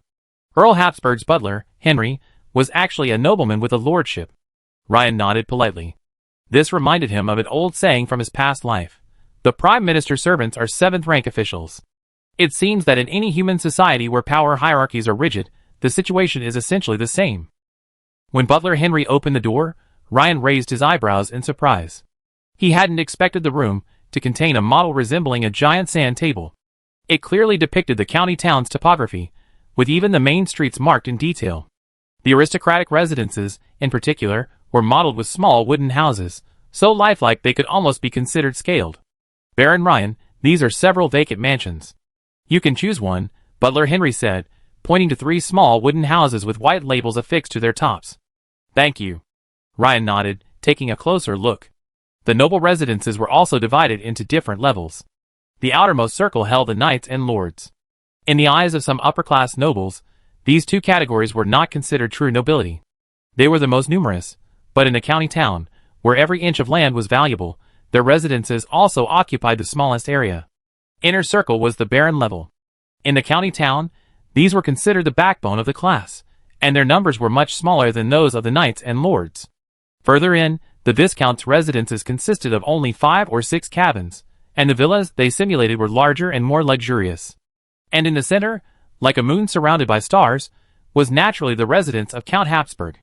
The land Ryan was standing on was the largest, sizable, and most luxurious. Ryan's gaze slowly scanned the barren circle, and soon, he spotted the mansion marked Crowley family. Not far away, about 3 houses down, was a white-labeled, temporarily vacant baronial residence. After a moment's thought, Ryan pointed to it and said, Lord Henry, is this one okay? Of course, as long as you like it, Baron. This one. Okay. By the way, Baron Ryan, since you don't have any fiefdoms at the moment, I register it as the Baron Ryan family residence. Is that okay? Of course. Ryan nodded. In the Empire, male nobles who don't yet hold fiefdoms are generally addressed as Your Excellency or Your Excellency. For example, Ryan could be addressed as Your Excellency or Baron Ryan.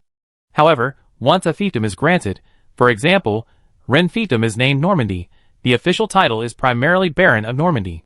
Of course, the 2 titles mentioned above are also acceptable for informal use. Regarding fiefdoms, this is somewhat different from Ren's impressions from his previous life. The titles of nobility in the Kingdom of Dragon are divided into Duke, Marquis, Earl, Viscount, Baron, Lord, and Knight. Nobles, unless they inherit their fiefdoms, do not possess fiefdoms upon their first enthronement. To acquire fiefdoms, one must exchange them for merit points. The Empire's purpose is to encourage the nobility to continue serving the nobility. Also, it strictly restricts the nobility from annexing commoners' land. The Empire has strict limits on the amount of land that can be exchanged for fiefdoms of all levels within the Empire. For example, the maximum land area for an Imperial Earl's fiefdom is 1,000 hectares. Once an Earl's fiefdom reaches this limit, he or she can no longer exchange for further land through merit points. For example, Count Habsburg's fiefdom encompassed a vast area north of Habsburg and Goldhire, supposedly reaching the upper limit for a count. But for a count, this area wasn't actually that large, as it didn't even encompass a small town. However, to motivate these nobles, the Empire enacted regulations for land reclamation. Merit points could be exchanged for different levels of land reclamation orders. This meant that outside the Empire's borders, anyone with a land reclamation order could acquire a large tract of land. In addition, Baron, you will receive 1% of the annual revenue from the Alim mine and be exempt from the Empire's public security regulations, as long as the crime involved is not murder. Butler Henry listed the items one by one. Ryan nodded as he listened. He finally had immunity. It felt like a serf's rise to power. Also, even if it's just the 1% annual revenue from the Alim mine, that's still nearly 1,000 imperial gold coins. Since you're a baron, you automatically receive a seat on the Mice County House of Nobles. Butler Henry continued. Ryan wasn't particularly interested in this. His goal was clear, to advance in rank within the Empire, or in his nobility, to more easily access resources. These resources included those needed to further his career as a wizard and a knight. That's all. If Baron Ryan has any questions, feel free to ask me, Butler Henry said.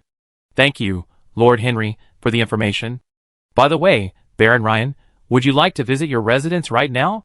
If there's any problem, I can help you find a replacement. That's fine. Ryan nodded.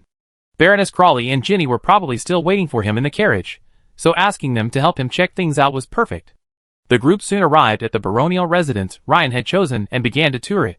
It was a 3-story, single-family villa located roughly in the middle of the aristocratic residence district.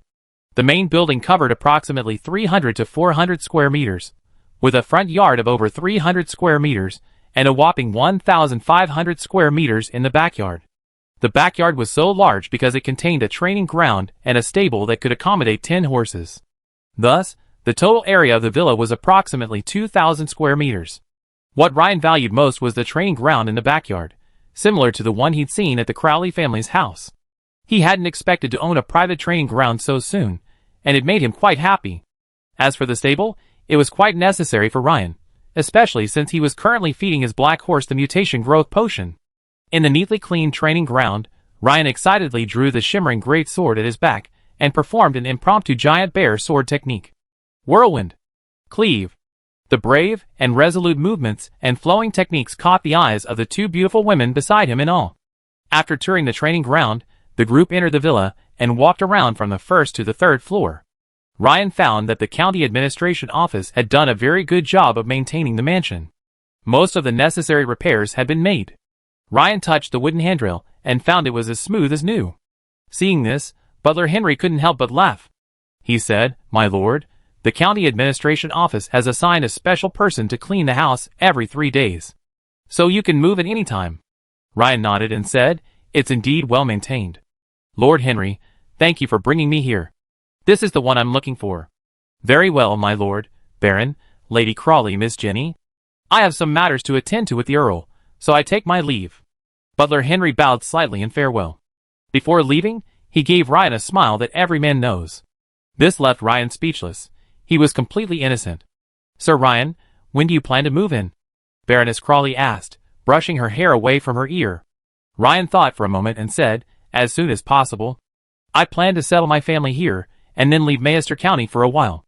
After all, the security in the county town is relatively better, so I feel more at ease." "Huh? Sir Ryan, are you leaving again?"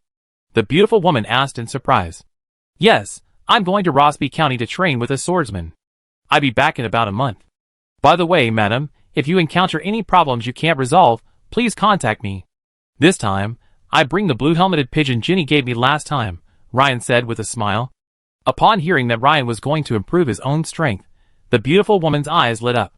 She nodded, seeming to agree, and said with a smile, "I finally understand why Lord Ryan is so powerful at such a young age.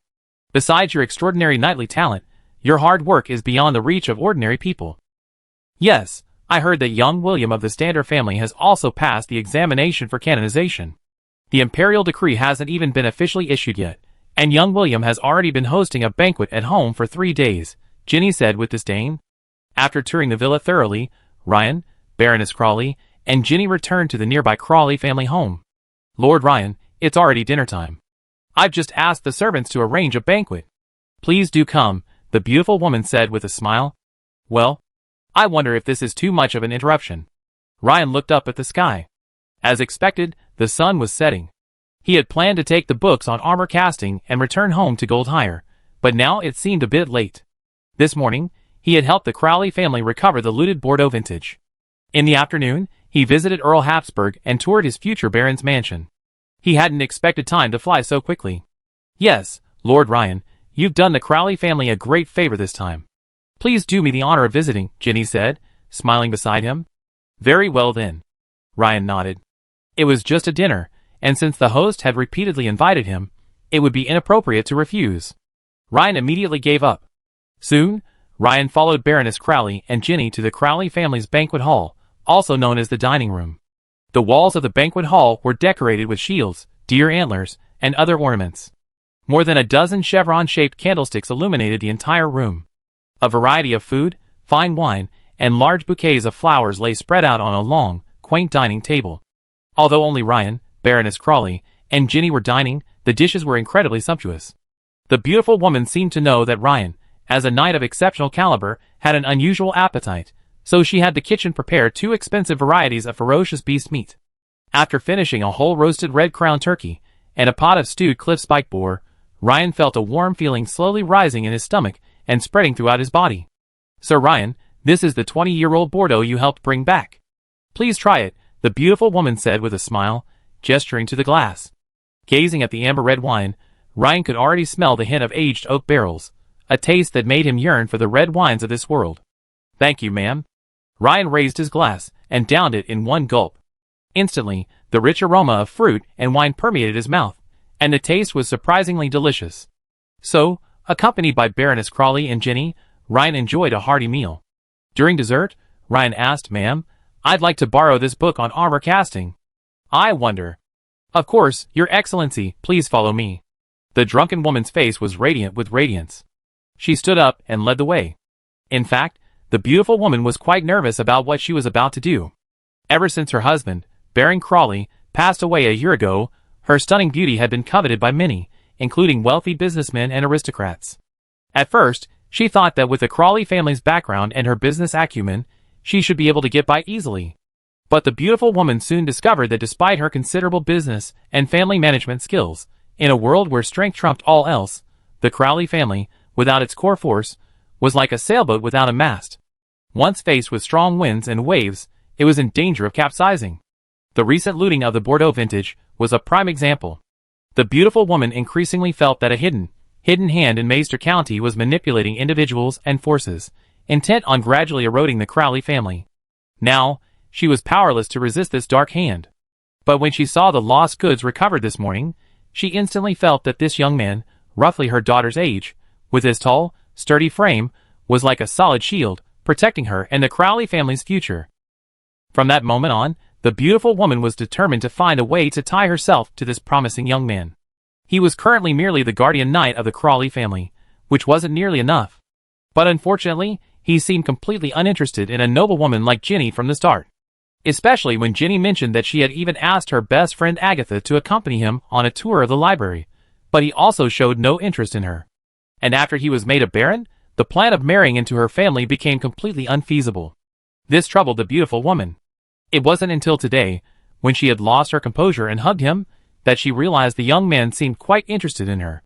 This momentarily left her hesitant. First, Ryan was too young, and second, her daughter Ginny. So, when Ryan visited Earl Harris, she explicitly explained to her daughter Ginny his importance to the Crawley family and the actions she might take. But to her surprise, she received Ginny's strong support. In fact, Ginny had already witnessed how her own mother struggled to keep the Crawley family afloat over the past year. As the saying goes, difficulties make people grow. Ginny had grown rapidly over the past year. She knew that if the Crawley family wanted to remain a prominent figure in Maester County, they needed a strong supporter. That person could be Baron Alonso, or any other noble, and now, Baron Ryan. If given the choice, everyone knew the best candidate would be the young, promising Lord Ryan. So, although Ginny felt a pang of sourness when she heard her mother's plan, she knew what was more important, and her mother was prioritizing the greater good. Of course, the main reason was that the promising Baron Ryan wasn't interested in her, but instead was interested in her mother. This made the young girl glance down at her chest, feeling rather discouraged. Watching the two people ascend the stairs, Ginny slowed her pace. Ryan followed the beautiful woman up to the second floor of the villa. But when he followed the beautiful woman into a room, he noticed something was amiss. It was clearly a bedroom, with a luxurious bed in the center, flanked by nightstands, a dressing table, and so on.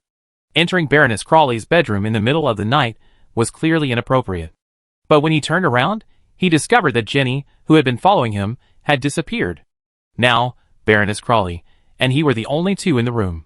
Just as he was contemplating how to begin, the beautiful woman bent down, her back to Ryan, and lifted her loose cashmere tunic. Her ample hips, outlined like a ripe peach, were instantly revealed, while her slender waist, perfectly slender, could be held in one hand, was revealed. The sharp visual contrast instantly made Ryan's mouth dry. The beautiful woman suddenly turned her head, her cheeks flushed.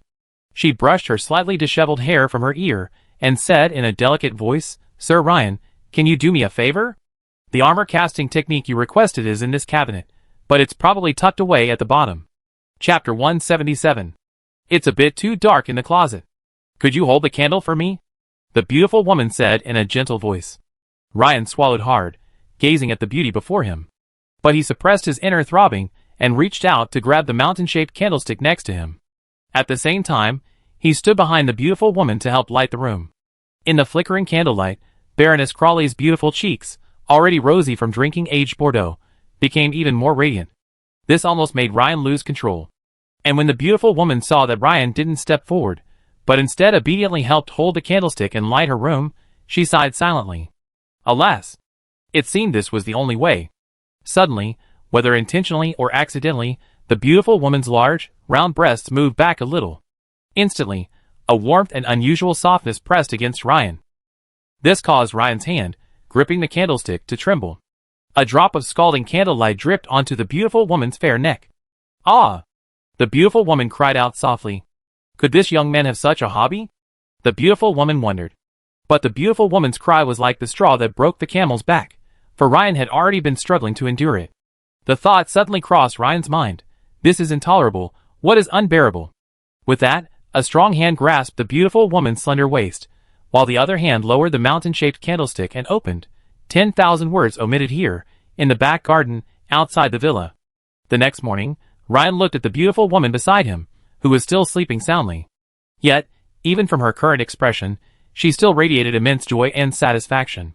Ryan thought back to the reasons why he hadn't resisted last night's temptation.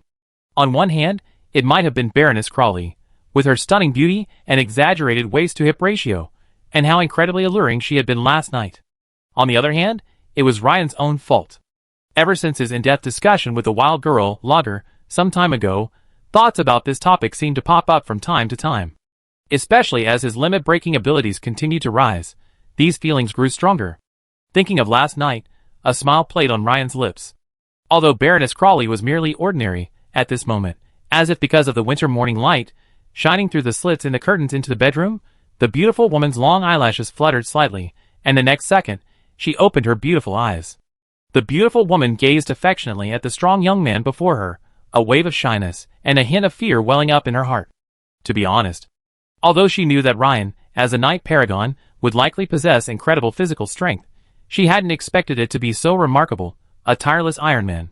Gaze upon the beautiful woman's affectionate yet shy gaze, Ryan immediately reached out and pulled her into his arms, his fingers gently caressing her smooth, porcelain-like skin.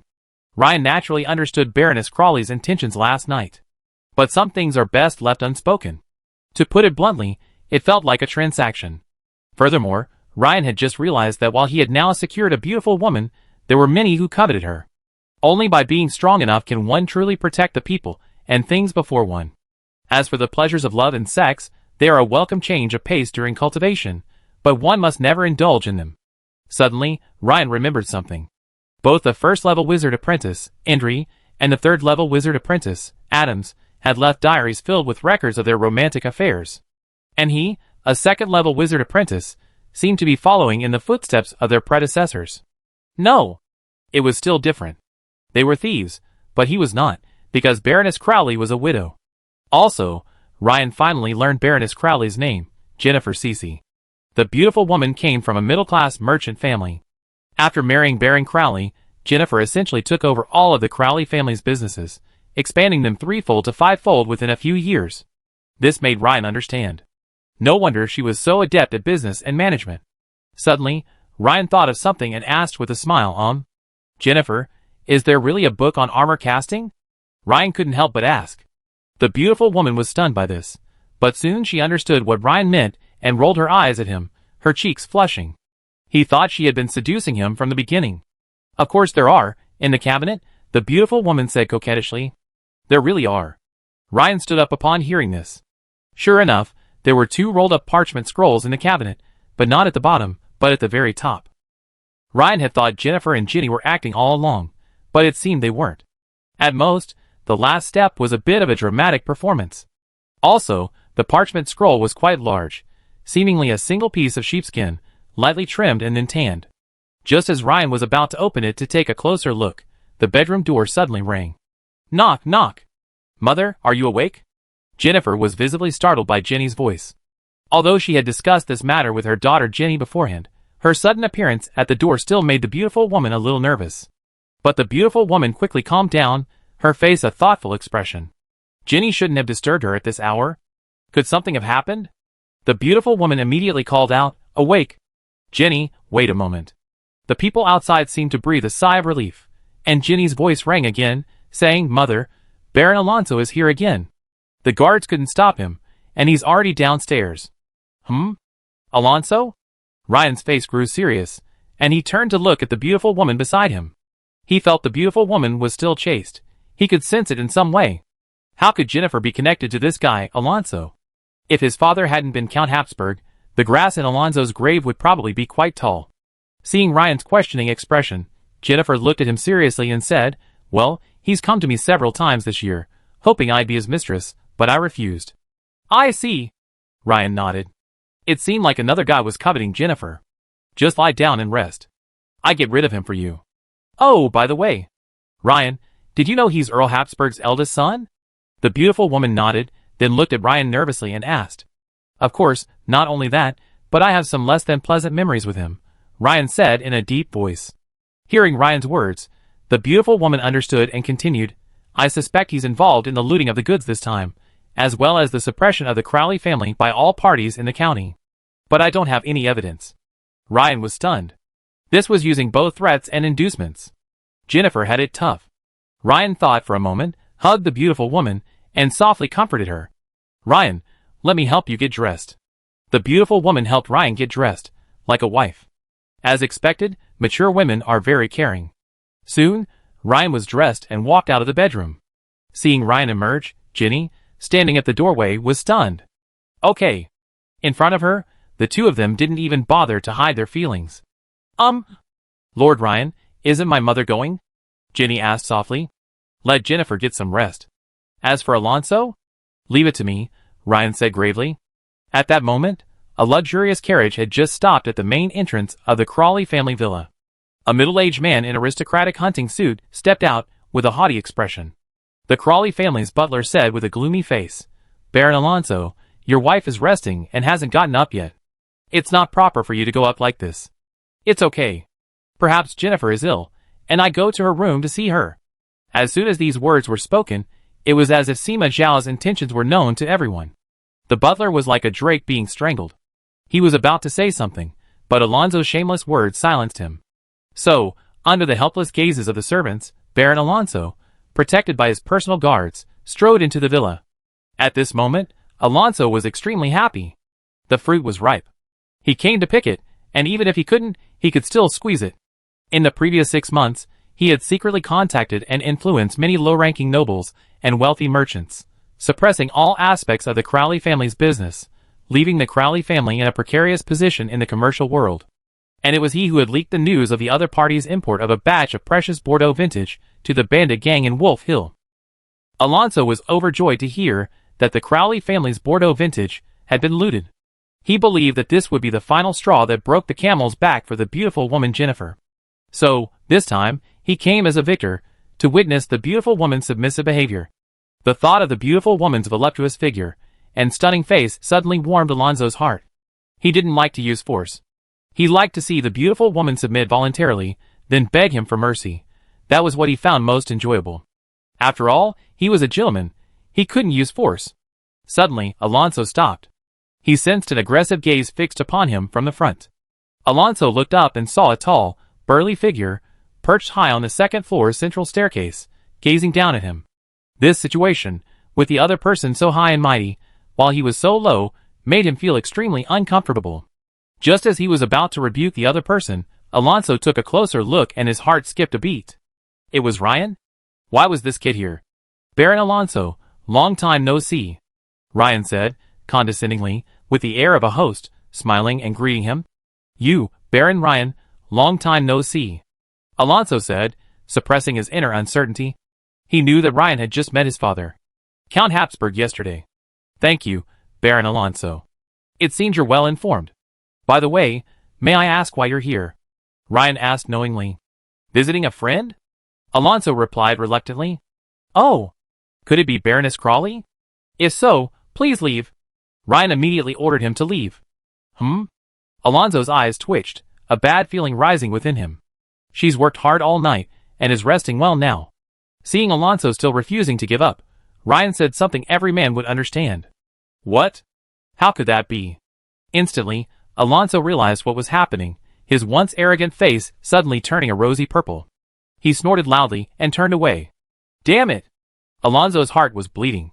He felt like a flower he carefully nurtured for a year, only to have it suddenly been eaten by a pig. Damn it, Ryan! You damned bastard! Forget it, why would I bother with someone who's about to die? Soon, the rebels will finish him off. And then, Jennifer will still be his.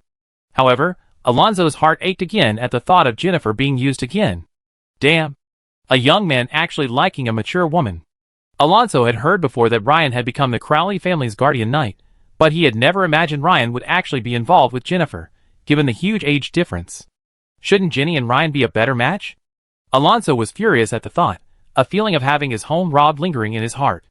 Jenny and the Crowley family servants nearby watched Baron Alonso walk away, with a deflated look on his face without a single harsh word.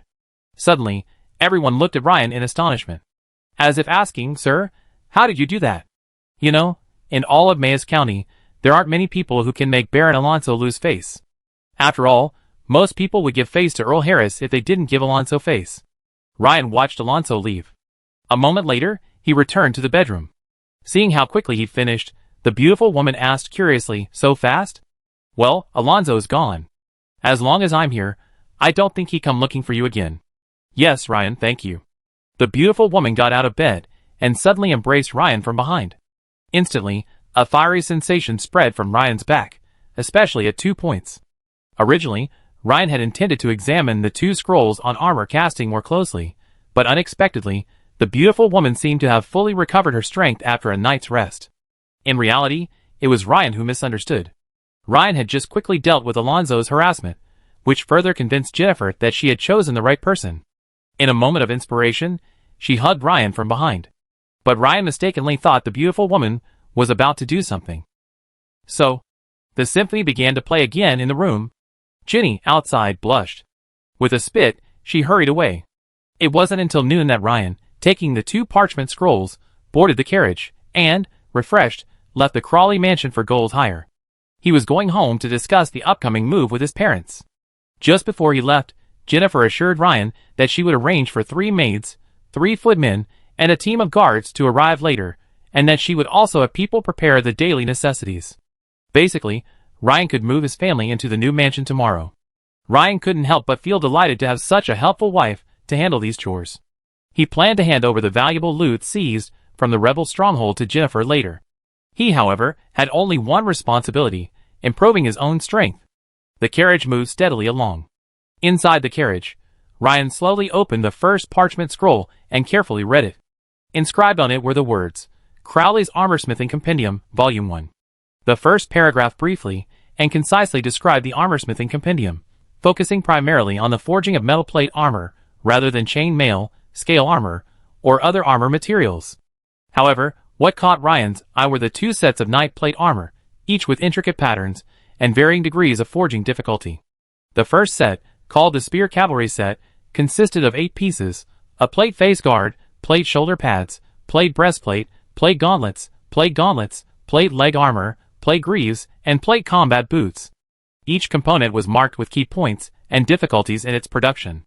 Constructed from ordinary iron ingots, the plate armor was slightly thinner, apparently to reduce weight. This was likely an entry-level plate armor set for 2nd and 3rd level knight squires, or even quasi-knights. The second set was the chrome iron plate armor set, the same one Ryan had purchased twice previously at the county commissary. It was considered a slightly better quality plate armor set for full-fledged knights. Ryan was already quite familiar with this set of plate armor, so after a cursory glance, he decided to turn to the second parchment scroll. At this moment, a system prompt suddenly sounded. Ding! Detected that the host is reading the transfer item. Crowley's Armorsmithing Compendium, Volume 1, triggering a transfer. Armorsmith. The prerequisites for a blacksmith to become an armorsmith are 1. Blacksmith level 5 or higher. 2. Strength 12 or higher, Constitution 12 or higher. 3. Independently forged 10 qualified plate armor pieces. 4. Armorsmithing knowledge requirements are currently unavailable. Failed to advance to armorsmith. Looking at the sudden system prompt, Ryan was delighted. As he had expected, this armorsmithing book scroll was crucial to the blacksmith's subsequent transfer. Baroness Crowley, truly his lucky star. However, Ryan carefully reviewed the prerequisites and found that he already met conditions 2, 3, and 4. The only missing condition was condition 1. Ryan flipped the system panel to the front page.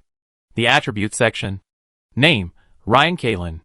Occupation, Wizard Apprentice, Extraordinary, Level 4, 345/1000, /Knight, Extraordinary, Level 4, 277/1000, Tamer, Extraordinary, Level 5, 64/2000, Blacksmith Level 4, 329/1000, Constitution, 19. Strength, 17. Agility, 17. Spirit, 25. Remaining attribute points, 1. Remaining skill points, 5. Having been away from blacksmithing lately, Ryan realized that his blacksmith class level remained at level 4, 329/1000, still quite a distance from the level 5 required for a job change. However, Ryan suddenly considered another issue. That is, since there are armor smiths, there must also be subsequent classes related to weapon crafting, such as swordsmiths and hammersmiths, though they don't necessarily have to be called that. So here comes the question. After blacksmith reached level 5, should he immediately switch to armorsmith? Or should he wait and try to acquire other skills, such as swordsmith or hammersmith, so he could pursue a weaponsmithing profession like swordsmith? Ryan quickly figured out what he needed. He often experienced intense combat, and his armor often broke. In the previous month, Ryan had already damaged 2 sets of chrome armor. This meant that if he were an armorsmith, he could handle some of the more complex repairs himself. Secondly, once he switched to armorsmith, perhaps he could craft several more sets of plate armor, suitable for different combat scenarios.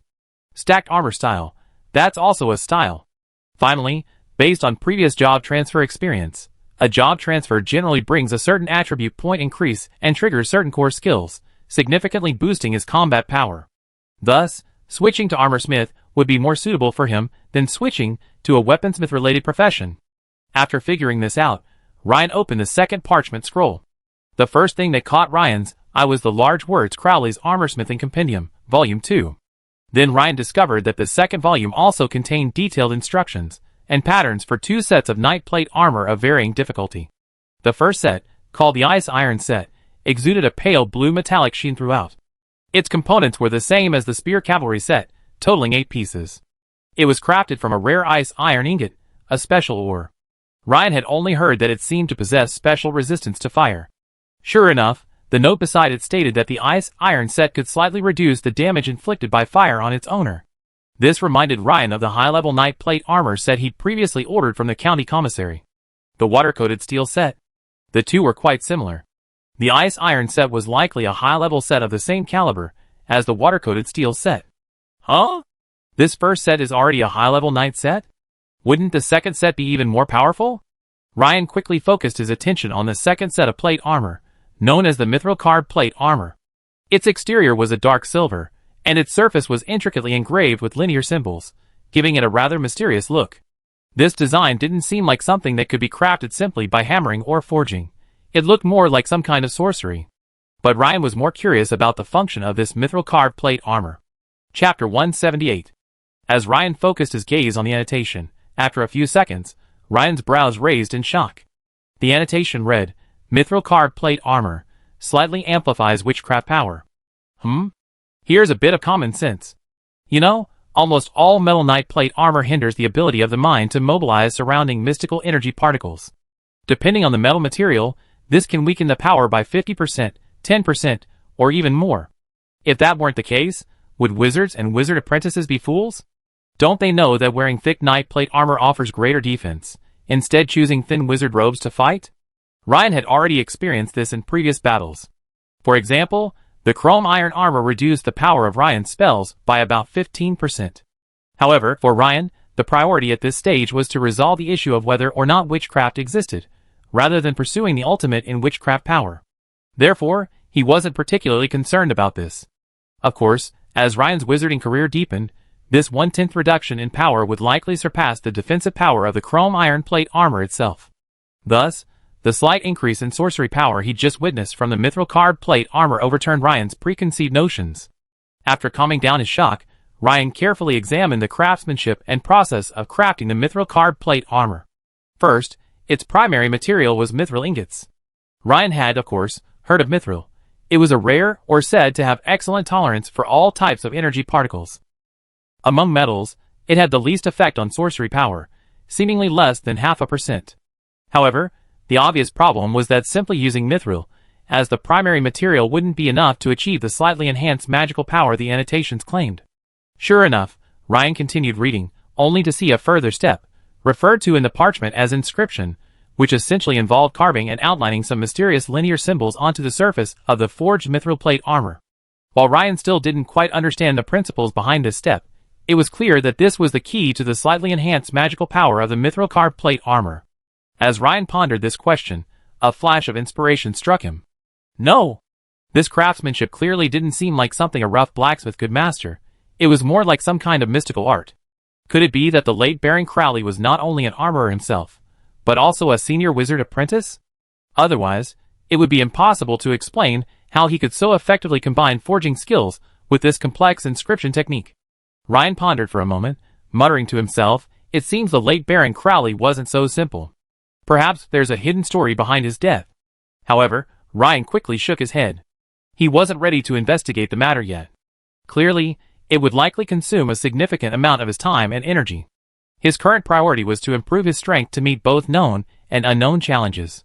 As for the carved mithril plate armor, it would have to be put aside for the time being. Because one must eat one bite at a time and walk one step at a time.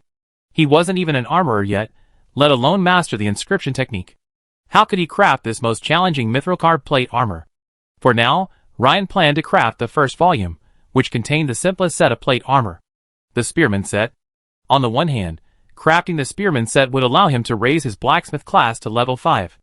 On the other hand, the third requirement for becoming an armorer required him to independently forge 10 qualified plate armor pieces. So, putting the second volume away, Ryan opened the first volume again and carefully read the crafting process for the Spearman set.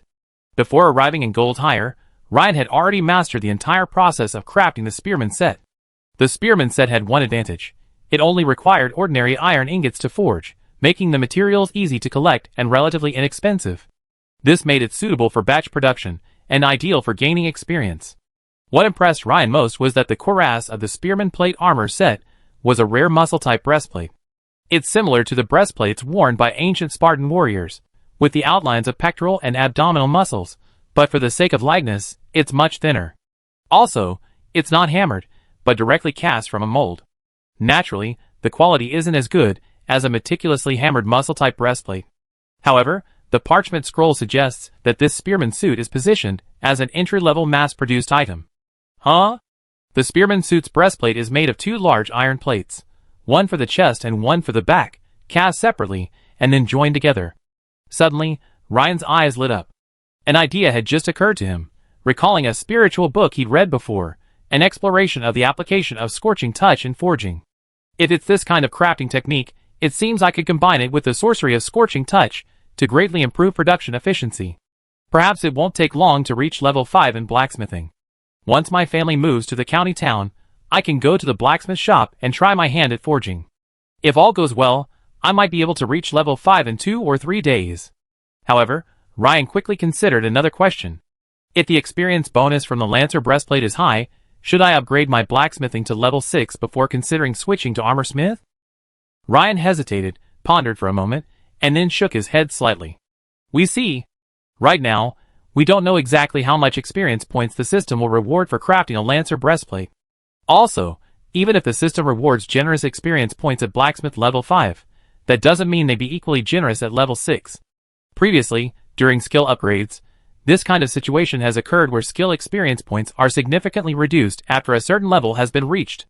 Of course, the most important thing is the leave granted to him by Count Habsburg, which lasts only a month.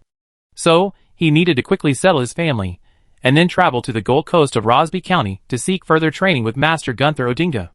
If the transition to armorsmith was only delayed by 2 or 3 days, it shouldn't be a problem. After all, settling his family and attending to other chores would take time. But if we delay too long, the consequences will be more than we gain. After returning home, Ryan's first words startled his mother, Emma. Mom, we might have to move again. You can start packing now. At that moment, Ryan Sr. was reclining on a backyard lounge chair, his eyes half closed, basking in the warm winter sun, while he watched Mint playing with Cookie in the yard, seemingly enjoying a leisurely family moment. But when he overheard Ryan's words, Ryan Sr. nearly fell off his chair. Ryan, is something wrong? His mother, Emma, asked in panic. Ryan Sr. and his sister, Mint, also came running over from the backyard. Ryan realized that he hadn't explained the details well enough, and had actually startled his family. He quickly explained, "It's good news.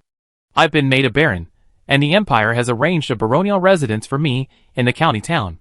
Hearing this, his mother, Emma, patted her chest, breathed a sigh of relief, and grumbled, "Really? You didn't explain things clearly." After a moment's thought, his mother, Emma, reluctantly asked, "Well, Ryan, can we not move? We live nicely here, and we're quite content. And we know the neighbors well. If we move to the county town."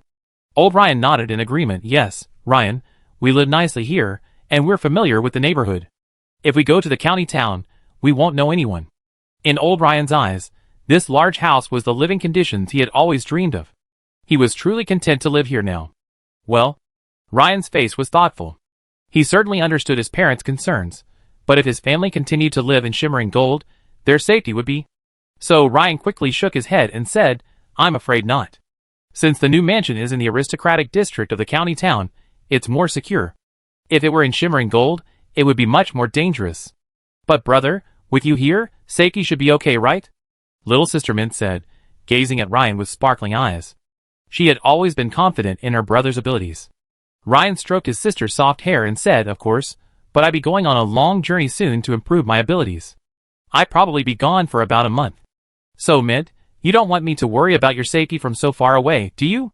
Hearing the words "improve your abilities," Mother Emma and old Ryan exchanged a glance.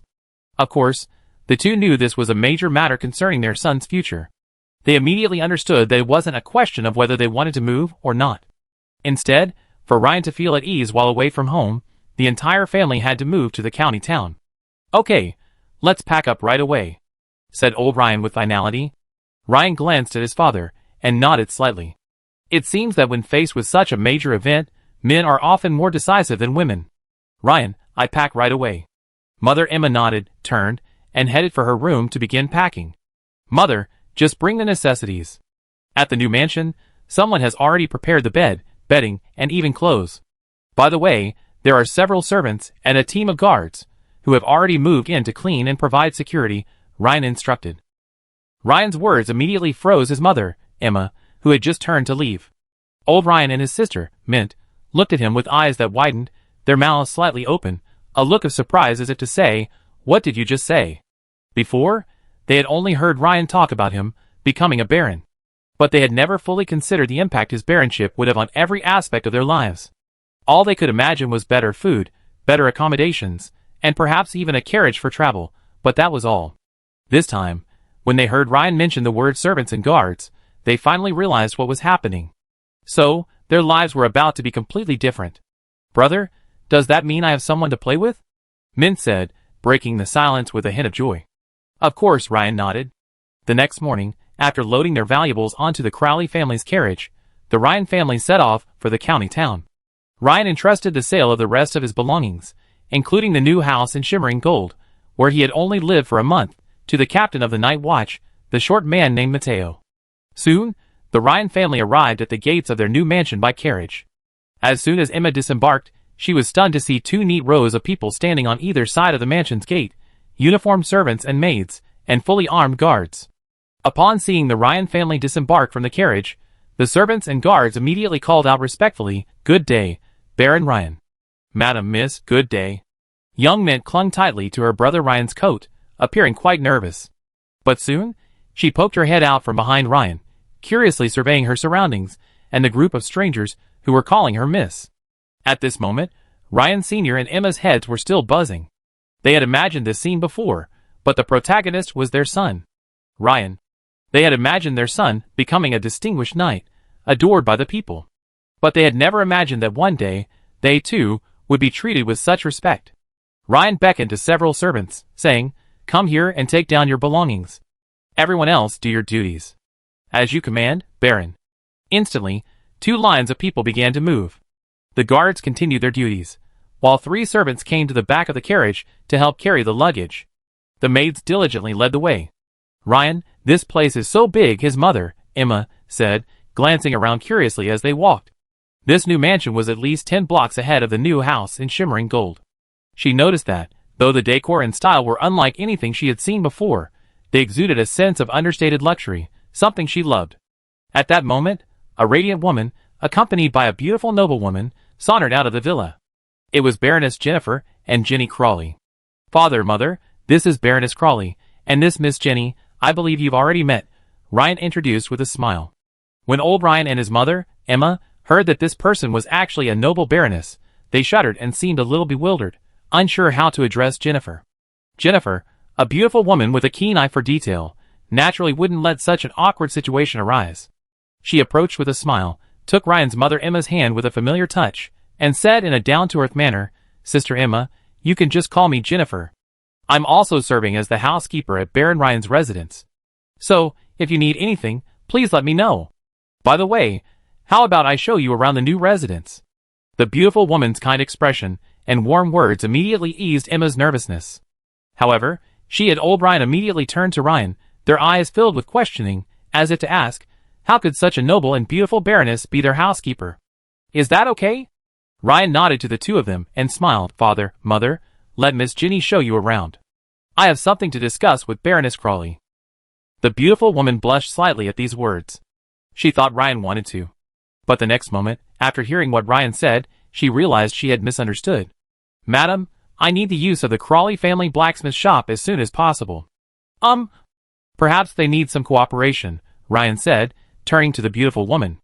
"Of course, Baron Ryan, how about I take you there now?" Since there were others present, the beautiful woman spoke respectfully and formally. Ryan, of course, noticed the beautiful woman's seductive look and couldn't help but smile wryly. He thought, "Madam, I'm going to do some serious blacksmithing, not that kind of ironwork." Of course, he couldn't say it so directly. A blacksmith shop isn't the place for a lady of high rank. "However, madam, could you take me there and introduce me to the forge's managers? Perhaps I could use their help or a small favor. You can return afterward. There's a lot going on at the new mansion, and my parents might need your company." An hour later, in a separate smelting room in the Crawley family blacksmith shop. After a brief introduction, Jennifer had already left, and Ryan had the forge prepare a spare room, clay molds, and a large number of iron ingots. Ryan planned to begin crafting a lancer's breastplate. The reason for choosing a large, heavy breastplate over smaller pieces of knight plate armor, such as wrist guards, was that the breastplate alone didn't require extensive hammering. In other words, if Ryan's sorcery, Scorching Touch, could successfully complement the breastplate forging, he could craft a lancer's breastplate in a short period of time, earning a significant amount of professional experience points. The smithy now held 7 or 8 red-hot iron ingots. Ryan raised his hands, holding them about 30 to 40 centimeters from the smithy. He then began to softly chant an incantation. Just over 2 seconds later, a crimson light suddenly appeared in front of Ryan's palms. Since Ryan's mental power had already reached 25 points, the power of the Burning Touch spell was further enhanced. Ryan could clearly feel the surrounding flame energy particles rapidly gathering toward the front of his palm. Furthermore, he was certain that he no longer needed the auxiliary heating of the blacksmith's furnace. Relying solely on the Burning Touch spell, he could melt ordinary iron ingots with a melting point of around 1,500 degrees. As Ryan continued to output his mental power, the flames in the already blazing blacksmith's furnace suddenly shot up, and the furnace temperature rose rapidly. The 7 or 8 iron ingots began to brighten and soften at a visible speed, then slowly melted like candles. A few minutes later, Ryan opened a small valve and poured the boiling hot iron from the blacksmith's furnace into the clay mold. After it cooled, Ryan picked up his blacksmith's hammer and began hammering away, smoothing out any rough edges. Finally, he joined the front and back pieces together, forming a complete, muscle-shaped breastplate. At this moment, a system notification appeared. "You've forged the spearman's breastplate, and your comprehension has improved. You've mastered a new skill. Breastplate forging. Your breastplate forging skill has improved, adding 33 experience points. You've focused on spearman's breastplate forging, adding 32 blacksmithing experience points. Shoo! What experience points! Such efficiency! The application of witchcraft to forging is truly terrifying. Crucially, this can even speed things up." Ryan had already come up with a plan. After estimating the mental energy consumed by the witchcraft's Burning Touch, he quickly had everyone in the smithy help create 7 or 8 identical clay molds. Ryan repeatedly cast the spell Scorching Touch, smelting and pouring 8 pairs of clay molds. After cooling, he hammered and joined them together. At this moment, the system notifications flooded the screen. "Your breastplate forging skill has been upgraded, adding 33 experience points. Your focus on Lancer breastplate forging has increased your blacksmithing professional experience points by 32. Your breastplate forging skill has been upgraded, adding 30 experience points. Your focus on Lancer breastplate forging has increased your blacksmithing professional experience points by 31. After returning home at noon and having lunch with Jennifer, Jenny, and their family, Ryan plunged into the blacksmith shop. Finally, as bright moonlight illuminated the room, a beautiful system notification appeared. Congratulations, your blacksmithing professional level has been upgraded. With the blacksmithing professional level reaching level 5, Ryan gained another attribute point and 1 skill point. At this point, the remaining attribute points on the system panel reached 2, and the remaining skill points reached 6, the highest level ever. After a moment's thought, Ryan forged the Lancer breastplate again. This time, he only gained 5 blacksmithing experience points. Apparently, after reaching blacksmith level 5, the experience gained from crafting the Lancer breastplate decreased significantly.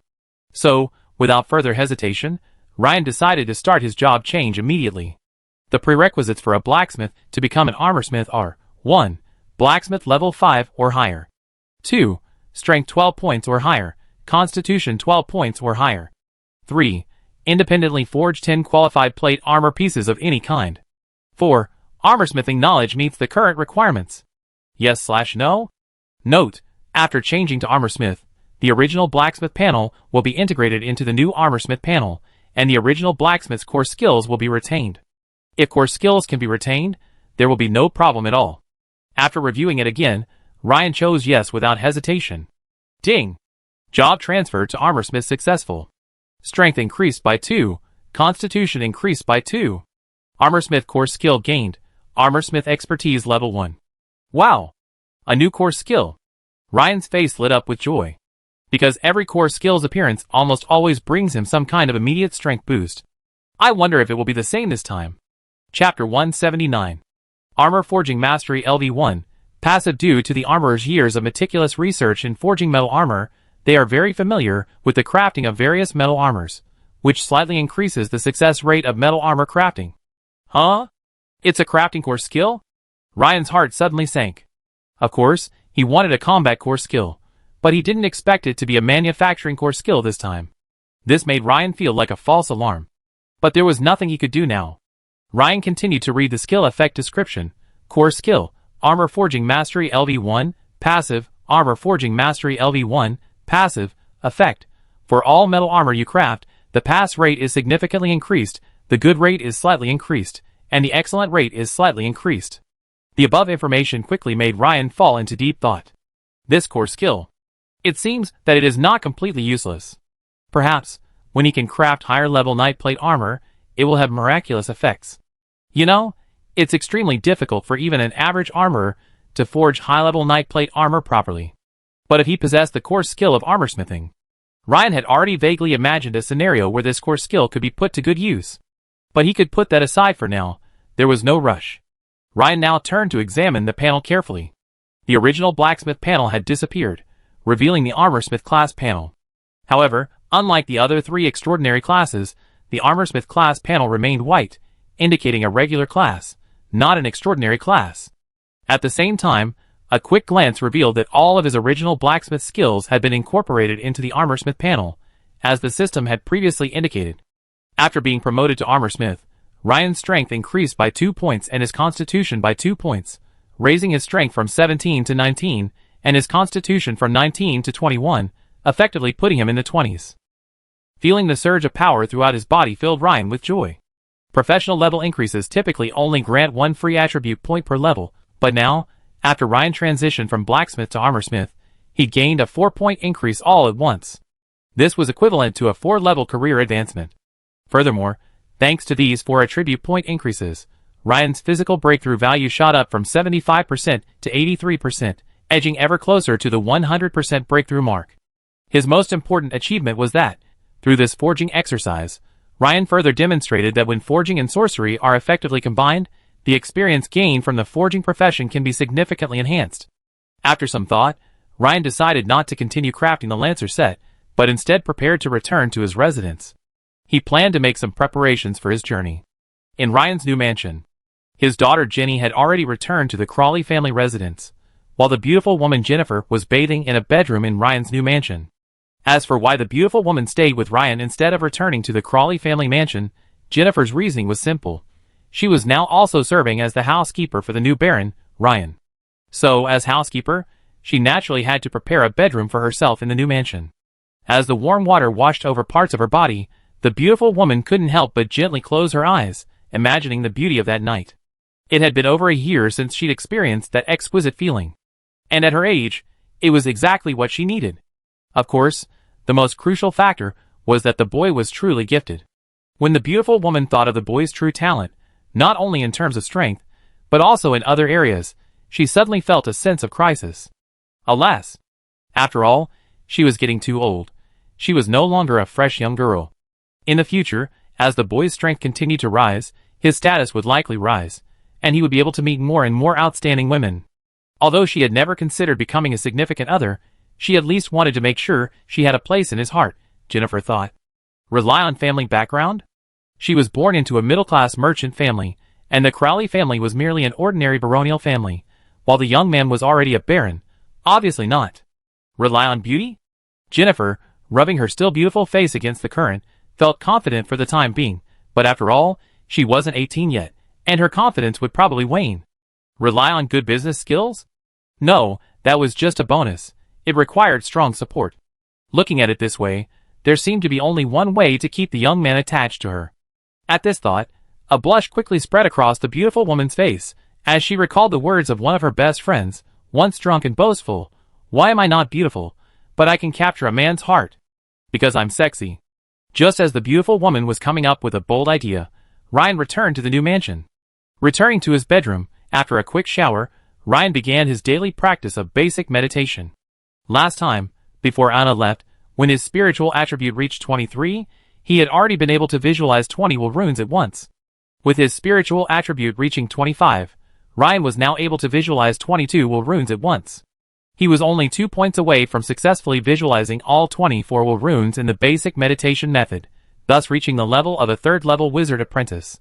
When a person sees themselves getting closer and closer to their goal, they feel increasingly motivated.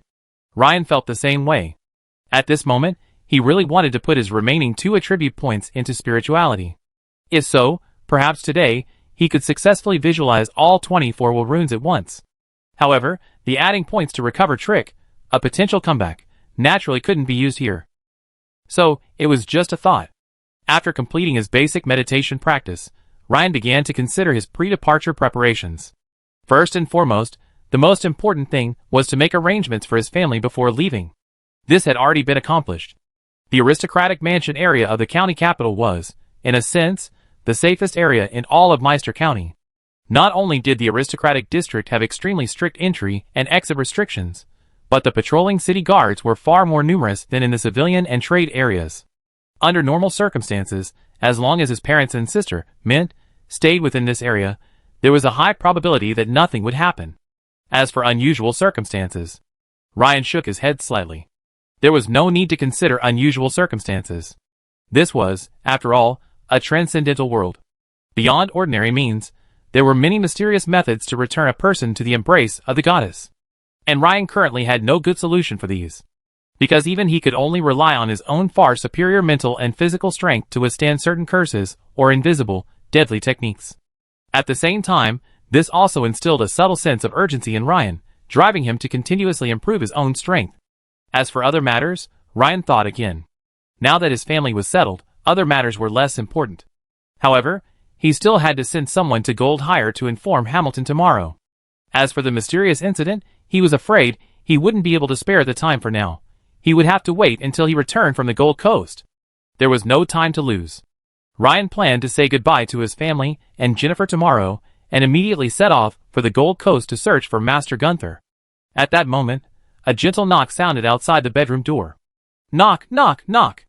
The sound was gentle, as if to avoid disturbing the people in the next room. Ryan had a vague idea of who it was. He raised his brows slightly, a smile spreading across his face. Come in.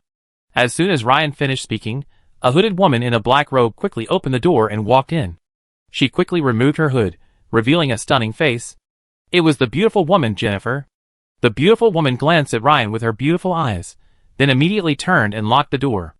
Ryan looked at the beautiful woman in a black robe, a bit confused as to why she was dressed that way today. It was completely different from her daytime attire as a noblewoman. So, curiously, he asked, "Hey, Jennifer, what are you wearing today?" The beautiful woman didn't respond to Ryan's question, but instead loosened a tie on her black robe. As the robe fluttered to the ground, Ryan's eyes widened, his mouth slightly open in astonishment. "Fuck, Jennifer, you really know how to play." Jennifer, a noble baroness, was wearing an extremely form-fitting maid outfit, which perfectly outlined her beautiful figure. The beautiful woman's upper body was full and dazzlingly white, the clothes almost unable to cover it. Then, there was a slender waist. There was a little bit of fat on her belly, but it didn't make her look bloated, but rather more feminine. The hem of her skirt didn't reach her knees or thighs, but almost to the end. Walking casually risks exposing oneself. The exaggerated proportions of bust, waist, and hips immediately captured Ryan's attention. No wonder the beautiful woman had been so furtive, looking guilty, and even covered herself with a black robe. If word got out that a noble baroness had come to her young lover's room late at night in a maid's outfit, it would likely be the talk of the town the next day, from the nobility to the common people. After all, this is just too much fun. The key is, this isn't over yet. The beautiful woman hesitantly pulled out a small, cylindrical candlestick from behind her. She lowered her head shyly and said to Ryan, "The 3 candles in the chevron-shaped candlestick are too many. I can't handle it. Can I use this?" Immediately, something like a flame ignited in Ryan's eyes. "If you're still hesitating, are you still a man?" Ryan darted forward, scooping Jennifer up amid her exclamations, and walked over to the bed. 10,000 words omitted here. The next morning, Ryan embraced the voluptuous beauty, and suddenly a few words from his past life dawned on him. A land of gentleness is a hero's grave, and lust is a knife to scrape bones. For such a playful beauty, it's no wonder that so many people, including Alonso, are eyeing her. As dawn broke, Ryan thought for a moment and whispered to the beauty, "Jennifer, I plan to leave today. But for now, you'd better keep the news of my departure a secret. By the time some people realize I'd be back. That way, you'd be relatively safer. After all, some people might be wary of me." The beauty nodded obediently as Ryan spoke business. Ryan had mentioned this to her before, and she naturally sympathized with his refusal to indulge in pleasure and his constant pursuit of self-improvement. After witnessing the Crowley family's rise and fall, she understood even more deeply that a family's core strength must never fall. No matter how talented she was in business and how much wealth she created, it couldn't compensate for this. Since Ryan's new mansion still lacked many amenities, such as a carriage, the beautiful woman thoughtfully asked, "Ryan, would you like a carriage to take you there?" "No, I can ride faster myself." Ryan shook his head. "Oh no!" the beautiful woman said, her face horrified. She hurriedly stood up, revealing a large expanse of creamy white skin, and began to dress. "Huh?" Ryan couldn't help but look at the beautiful woman in surprise. "It's dawn, and I have to go back to my room immediately. If your parents..." the beautiful woman explained as she dressed. Ryan suddenly understood. After breakfast, after saying goodbye to his family and Jennifer, Ryan, donning a hooded black robe, rode his 2 horses, still alone, all the way to the Gold Coast of Rosby County. Due to time constraints, Ryan didn't stop by Larchmont Fishing Port to meet Haas for a reunion. He planned to stop by on his return trip. 6 days later, Ryan arrived at a small town on the Gold Coast called Randonia. Under the azure sea and blue sky, braving the slightly cool winter breeze, Ryan, guided by local residents, quickly found Master Gunther's retreat opposite a white lighthouse on the coast. Ryan hadn't expected Master Gunther's retreat to be so unique. Their residence was on an isolated island, approximately 20 meters from the coast. The island and the coast were connected only by a narrow path. Perhaps the word path isn't quite accurate, as a stone arch bridge stretched across the middle. Ryan stood on the shore, gazing out across the sea. He could clearly see the jagged rocks of the island. Near the center, 7 or 8 simple stone houses stood, and 7 or 8 figures, facing the sea, practicing some form of swordplay. Around the lighthouse, there were also numerous simple houses, but unlike the stone structures on the island, most of them were made of wood. Furthermore, the number of young people was far greater than on the island. Some were alone, others in groups of 3 or 5, practicing various sword techniques. Ryan took a quick look, his brows raised, and thought to himself, "Wow, most of them are full knights, with a few being associate knights, though the associate knights are clearly quite young." But the group of young people at the lighthouse didn't come to the island. Could it be that there's some kind of division here? Only those with a certain level of swordsmanship can come to the island, while those below that level can only train here? Ryan was slightly puzzled. As if sensing their unfamiliar presence, many of the young people focused their attention on him. However, after a quick glance, they didn't approach, continuing their individual swordsmanship practices. Although they were dozens of meters away, Ryan's keen perception allowed him to clearly hear the young people whispering among themselves. Another one. I wonder if he was recommended by a great noble, or if he has to pass an exam like us. TSK. So what if he was recommended by a great noble? Master Gunther won't pamper these guys. No. Ryan frowned slightly. It sounded as if Master Gunther was very strict. But soon, his frown relaxed. He was here to learn real skills. A good teacher produces good students. A little strictness isn't a bad thing, as long as you learn something. Someone on the island seemed to have noticed Ryan on his tall black horse. One of them was galloping towards him through the narrow path. Seeing the other person approaching, Ryan, out of courtesy, thought for a moment and jumped off his black horse first. The approaching person was also a young man, wielding a two-handed greatsword. He was a little over a head taller than Ryan, standing nearly 2 meters tall. Are you here to see Master Gunther? Yes. Do you have a letter of introduction? Yes. Ryan nodded, about to pull one out from his pocket. At this moment, the young man waved his hand and said, "That's enough. No need to show it to me. You can give it to the master yourself later." The young man looked at Ryan again, seemingly finding him somewhat ordinary. Then, glancing sideways at the black horse beside him, which was noticeably taller and stronger than an ordinary horse, he said, "Not bad." The other person's subtext was clear. Not bad horse meant that the person was unworthy of the horse, because it was merely a good horse. But Ryan didn't mind. After all, changing someone's opinion of you depends not on words, but on strength. Come with me. The young man, slightly surprised by Ryan's calm demeanor, nodded slightly, turned, and walked ahead. He asked casually, "Where are you from?" "Mice County." "That's pretty close, in the next county." The young man nodded. "How did you get to know Master Gunther?" The young man continued. Ryan glanced at him, but didn't answer. The young man didn't mind and continued, "Are you aware that Master Gunther's training is notoriously unkind? If you don't meet his training requirements, even if you were introduced by a noble, your training is over. Here, do you see that guy?" The other person pursed his lips. Ryan looked in the direction the other person was pointing, and saw a young man in aristocratic hunting garb, a look of frustration on his face, as he placed his bag on a brown horse, seemingly about to leave. "Well, how long has he been here?" Ryan asked for the first time. Based on what the young man said, it was clear that this noble scion hadn't met Master Gunther's training requirements, and therefore had to leave in dismay. 7 days, the young man replied. "But it's not bad. There are still 3 days left, so 7 days is not bad at all." The young man glanced at Ryan, as if trying to discern his true thoughts from his expression. This newcomer gave him a different feeling, too calm, like facing a massive reef standing on the shore. However, he was quickly disappointed. Ryan's expression remained as calm as a still pond, completely devoid of any emotion. Soon, the two of them reached the other side of the island through a narrow path. A tall, burly old man stood behind several muscular young men, directing something. Noticing Ryan's arrival, the tall man turned and approached. His blonde hair, streaked with white, was casually draped over his head. His features were as sharp as a knife, as if sculpted by the fierce sea winds. His short, slender beard, broad shoulders, and sturdy chest resembled a majestic mountain, imbued with a terrifying power. The old man's piercing, tiger-like eyes shone brightly as he surveyed Ryan. "Master Gunther, hello. My name is Ryan, from Mice County. Here's my letter of introduction." Ryan bowed slightly, and respectfully handed Claire the letter. "Huh?" "Claire introduced you." The old man glanced at Ryan, with a hint of surprise in his fierce eyes, as he took the letter. After quickly reading it, he looked at Ryan again, with a look of surprise on his face. "Claire told me in the letter that your knightly talent is even greater than hers." Gunther paused. The 7 or 8 young men around him twitched their ears.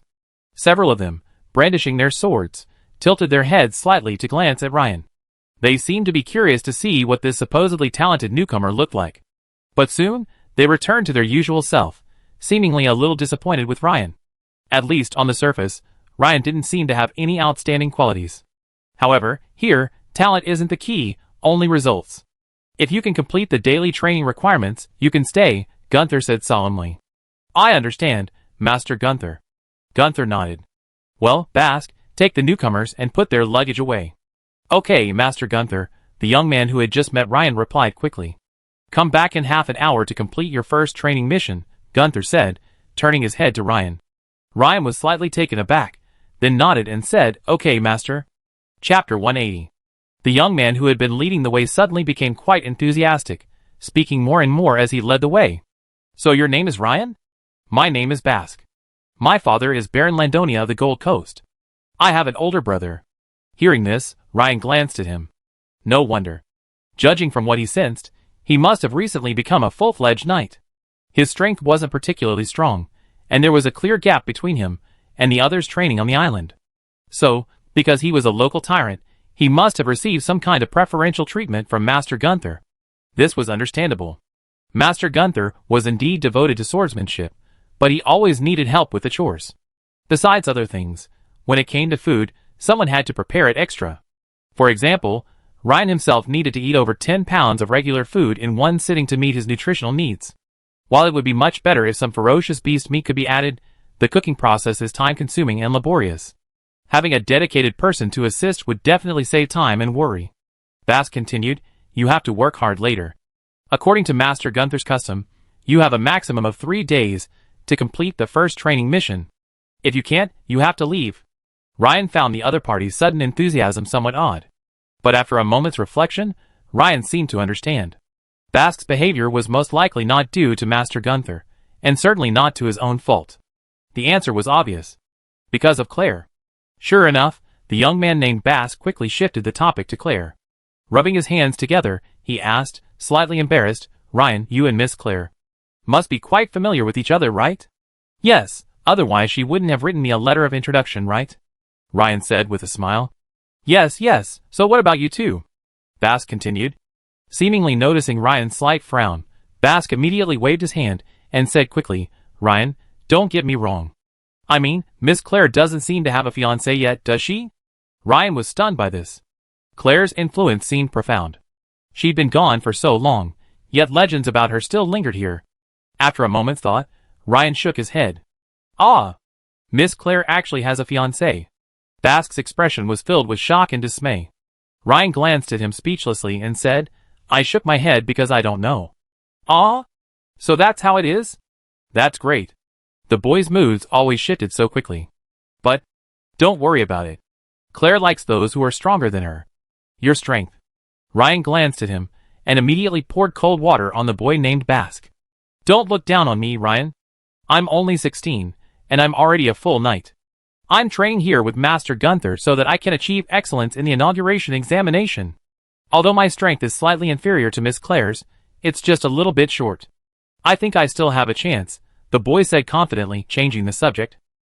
Ryan glanced at the other man and stopped talking. However, he silently added, "You have no chance, because your opponent." The two of them quickly reached the center of the island, toward the simple stone huts. At this moment, Ryan realized that, due to his angle, he had only seen 7 or 8 stone huts on the shore. But in reality, some of the stone huts were obscured by the ones in front, so there were more than 10 in total. A door with a circle means it's occupied. Those without a circle are empty. "Ryan, just pick one and stay." The young man beside him waved his hand, letting Ryan choose. Ryan walked around and found that the stone huts seemed to be cleaned by a designated person. They were all quite clean, so he picked one and took his bag inside. At this time, Bask patted his head and said, "Ryan, there's one more thing. If you have someone responsible for the meals here, you have to pay a fee, and also for your horse." "How much?"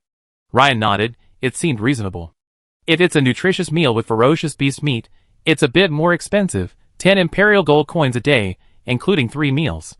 However, most people choose to have a snack at night, which is much cheaper. For horses, care is 1 imperial silver coin a day. "Sure. Pay 1 month's worth up front." Ryan directly handed Bask 303 imperial gold coins. TSK, what a rich man. "Let me be clear, it's not that I don't want to take your change, but this money is for the family, not for me." Bask sighed after accepting it. Although he was also a noble heir, he was the second son after all. Any share of the family's wealth would go to his older brother, and that was only after he demonstrated his investment value. Ryan certainly didn't mind. He'd recently made a killing in the Zala rebel stronghold, so spending this little money wasn't a big deal. Plus, the beautiful woman Jennifer, known for her wealth, had also provided him with an extra sum before his departure. So money wasn't a problem for Ryan right now. Well, who should I leave the horse with? Ryan nodded, then looked around and saw no stables nearby. That's easy. Just leave it to my servants. Glando. Take care of this lord's horse. Suddenly, a young manservant scurried out from a stone house at the far end. He bowed to Ryan and Basque and said, "As you command, Master Basque." After a brief moment of comfort and reflection, Ryan placed his chrome iron hood and pighead hammer back in the room, donned the black tunic embroidered with gold and silver thread that the beautiful woman Jennifer had prepared for him, and left the stone house. Seeing Ryan's handsome, understated, luxurious attire, Basque was stunned for a moment, muttering under his breath, "He looks good, but we're here for training, not show." Ryan paid no heed to the accusations of jealousy about his good looks. The two of them immediately headed towards where Gunther had been. Ryan couldn't help but ask, "Basque, what exactly is this first task?" Basque smiled mysteriously and said, "Guess." Ryan's face darkened. "You're not a beauty. Why would I guess with you?" "Guess what?" Seeing Ryan's displeasure, Basque's smile faded, his expression becoming slightly more serious. He said, "Cut seaweed." Ryan was stunned. There was a slight pause in his steps. "This isn't too difficult, it seems too easy." "Cut seaweed?" Ryan asked in surprise. He had assumed the first task would involve a fight with some marine creature, likely quite challenging. Otherwise, why were so many young men sweating profusely practicing swordsmanship near the lighthouse? Clearly they were stopped at the first hurdle, barred from entering. But could it be that there's something strange about the seaweed in this area that makes it so difficult? Ryan wondered. Yes, it's cutting seaweed. But this seaweed is very tough. I can't explain the specific reason, but it's hard to cut. You see when you try it yourself. The young man nodded confidently. He was sort of the logistics guy here, practicing with Master Gunther, while also doing odd jobs. He was quite familiar with the master's habits. The first step, the first task, always started with cutting seaweed. The locals call the seaweed in this area tough seaweed.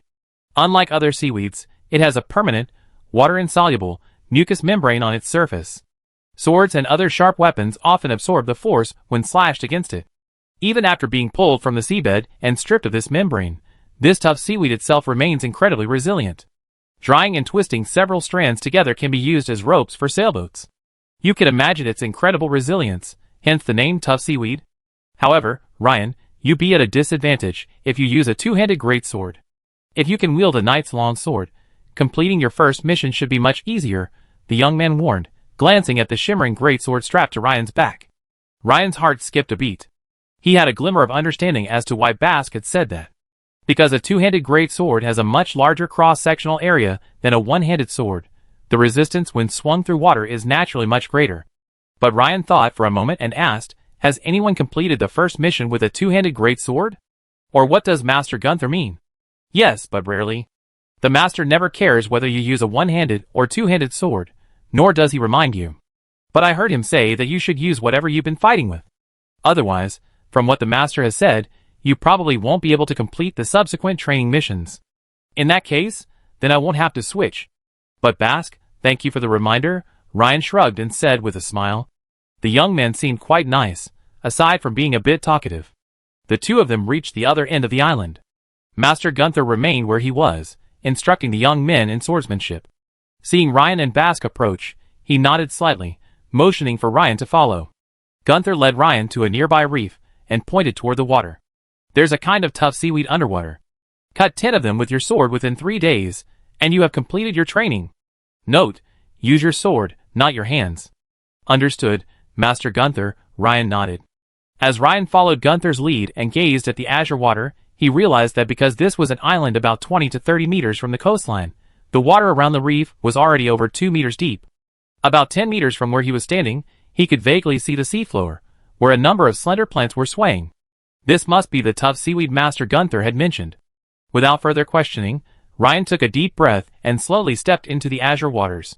Suddenly, a chill, coupled with the pressure of the seawater from all directions, hit him.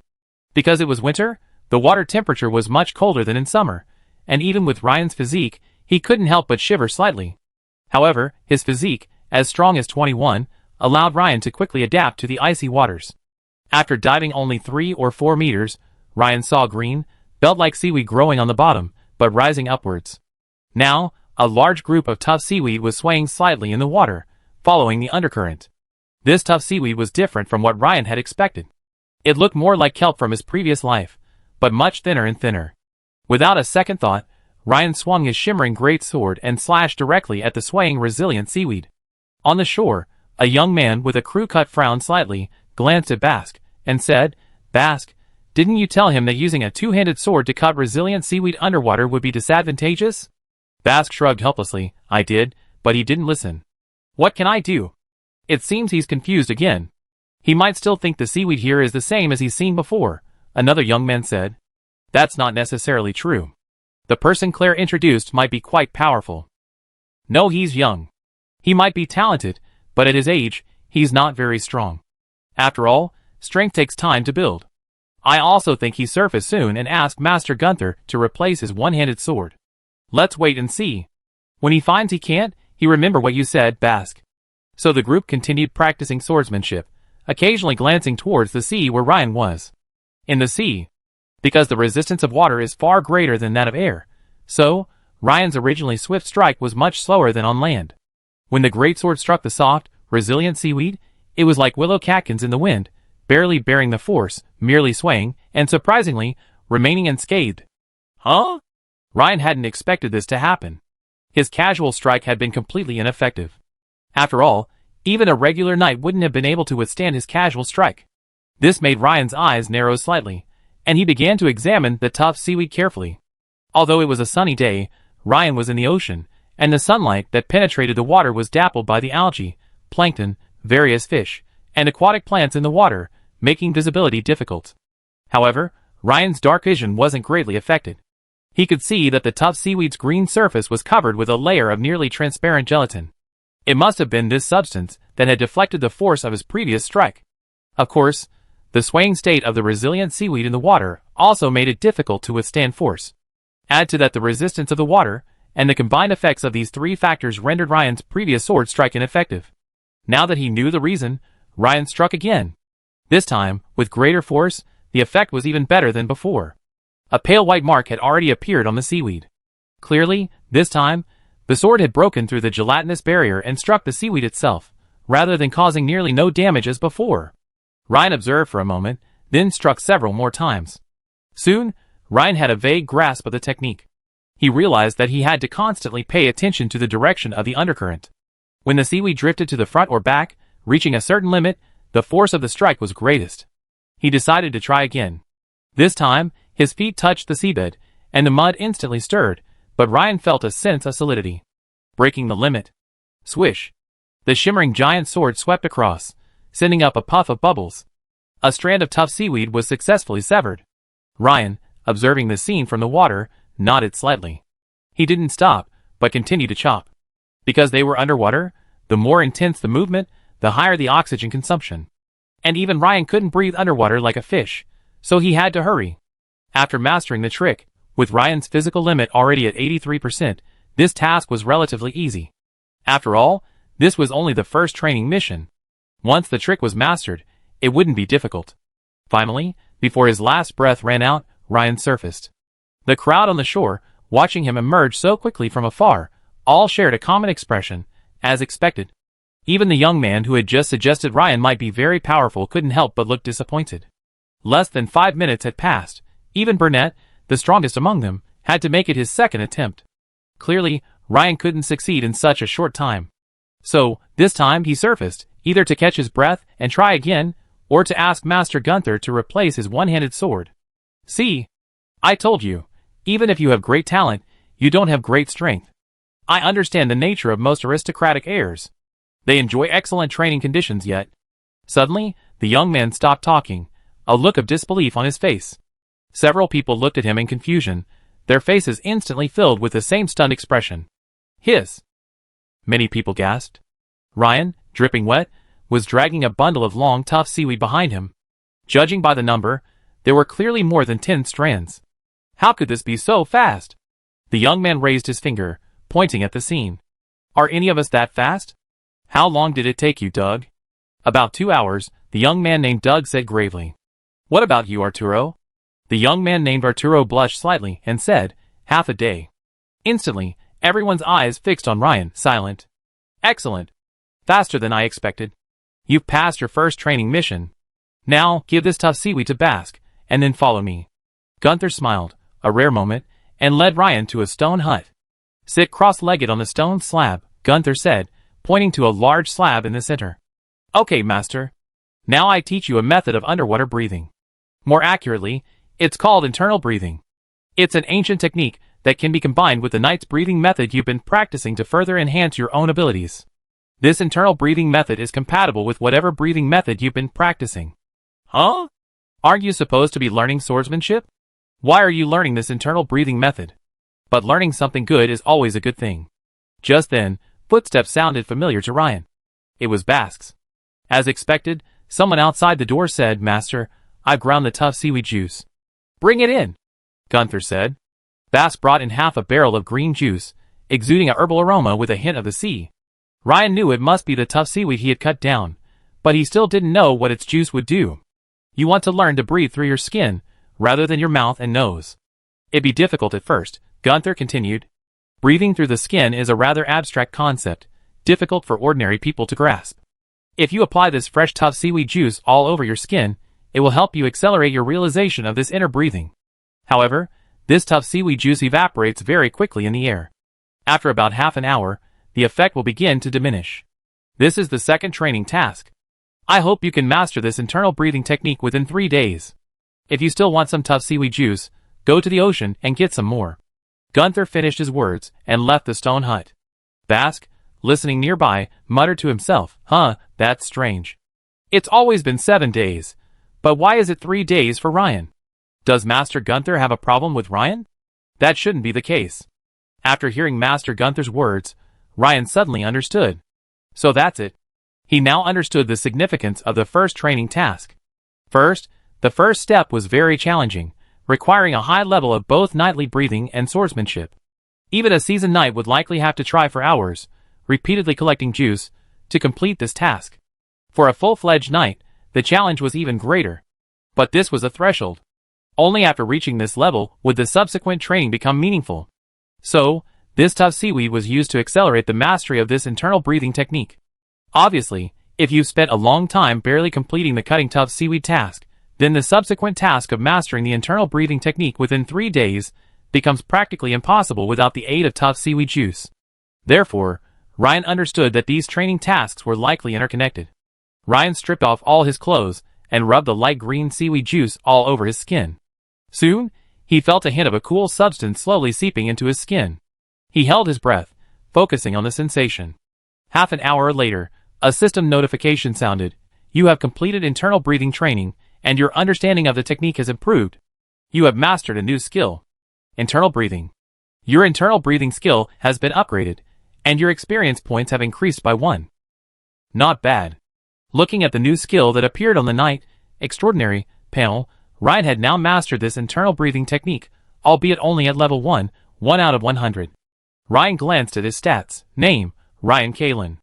Occupation, Wizard Apprentice, Extraordinary, Level 4, 345/1000, Knight, Extraordinary, Level 4, 277/1000, Beast Tamer, Extraordinary, Level 5, 64/2000, Armorsmith Level 1, 17/100, Constitution, 21. Strength, 19. Agility, 17. Spirit, 25. Remaining attribute points, 2. Remaining skill points, 6. Although he had 6 remaining skill points, after a moment's thought, Ryan decided not to rush into adding them, but to follow Master Gunther's instructions and improve them step by step.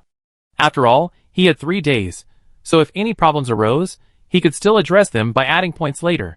Because Ryan had a vague sense that every step Master Gunther took had a purpose, and the ultimate goal was probably to help the apprentices gain a certain understanding. After Ryan finished his bucket of tough seaweed juice, he returned to the beach. This time, when Ryan reached the reef, the 7 or 8 young men nearby all stared at him. They knew Ryan wasn't just some typical aristocratic heir, but a formidable, powerful dragon. However, Ryan had no desire to engage in conversation at the moment. The continuous use of tough seaweed juice had given him a vague understanding of the internal breathing method. Therefore, he had to hurry and harvest some more tough seaweed, strike while the iron was hot, and accelerate his mastery of the internal breathing method. Ryan's burly figure slowly sank into the sea. Instantly, Ryan felt the icy coldness of the water and the pressure from all directions. The biggest difference between this time and the last time was that Ryan seemed to be able to faintly feel his skin breathing. The amplitude was very slight, but with his keen perception, he could faintly detect it.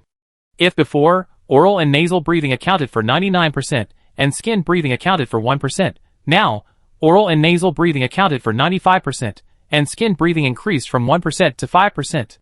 Ryan closed his eyes, carefully sensing and experiencing this change. After a while, Ryan began wielding his shimmering great sword, harvesting the tough seagrass. His mastery of internal breathing techniques also allowed Ryan to slightly increase his time in the sea. As Ryan slowly walked onto the rocks, dragging a bucket-sized bundle of tough seagrass, the setting winter sun cast a radiant golden glow over the sea and upon him.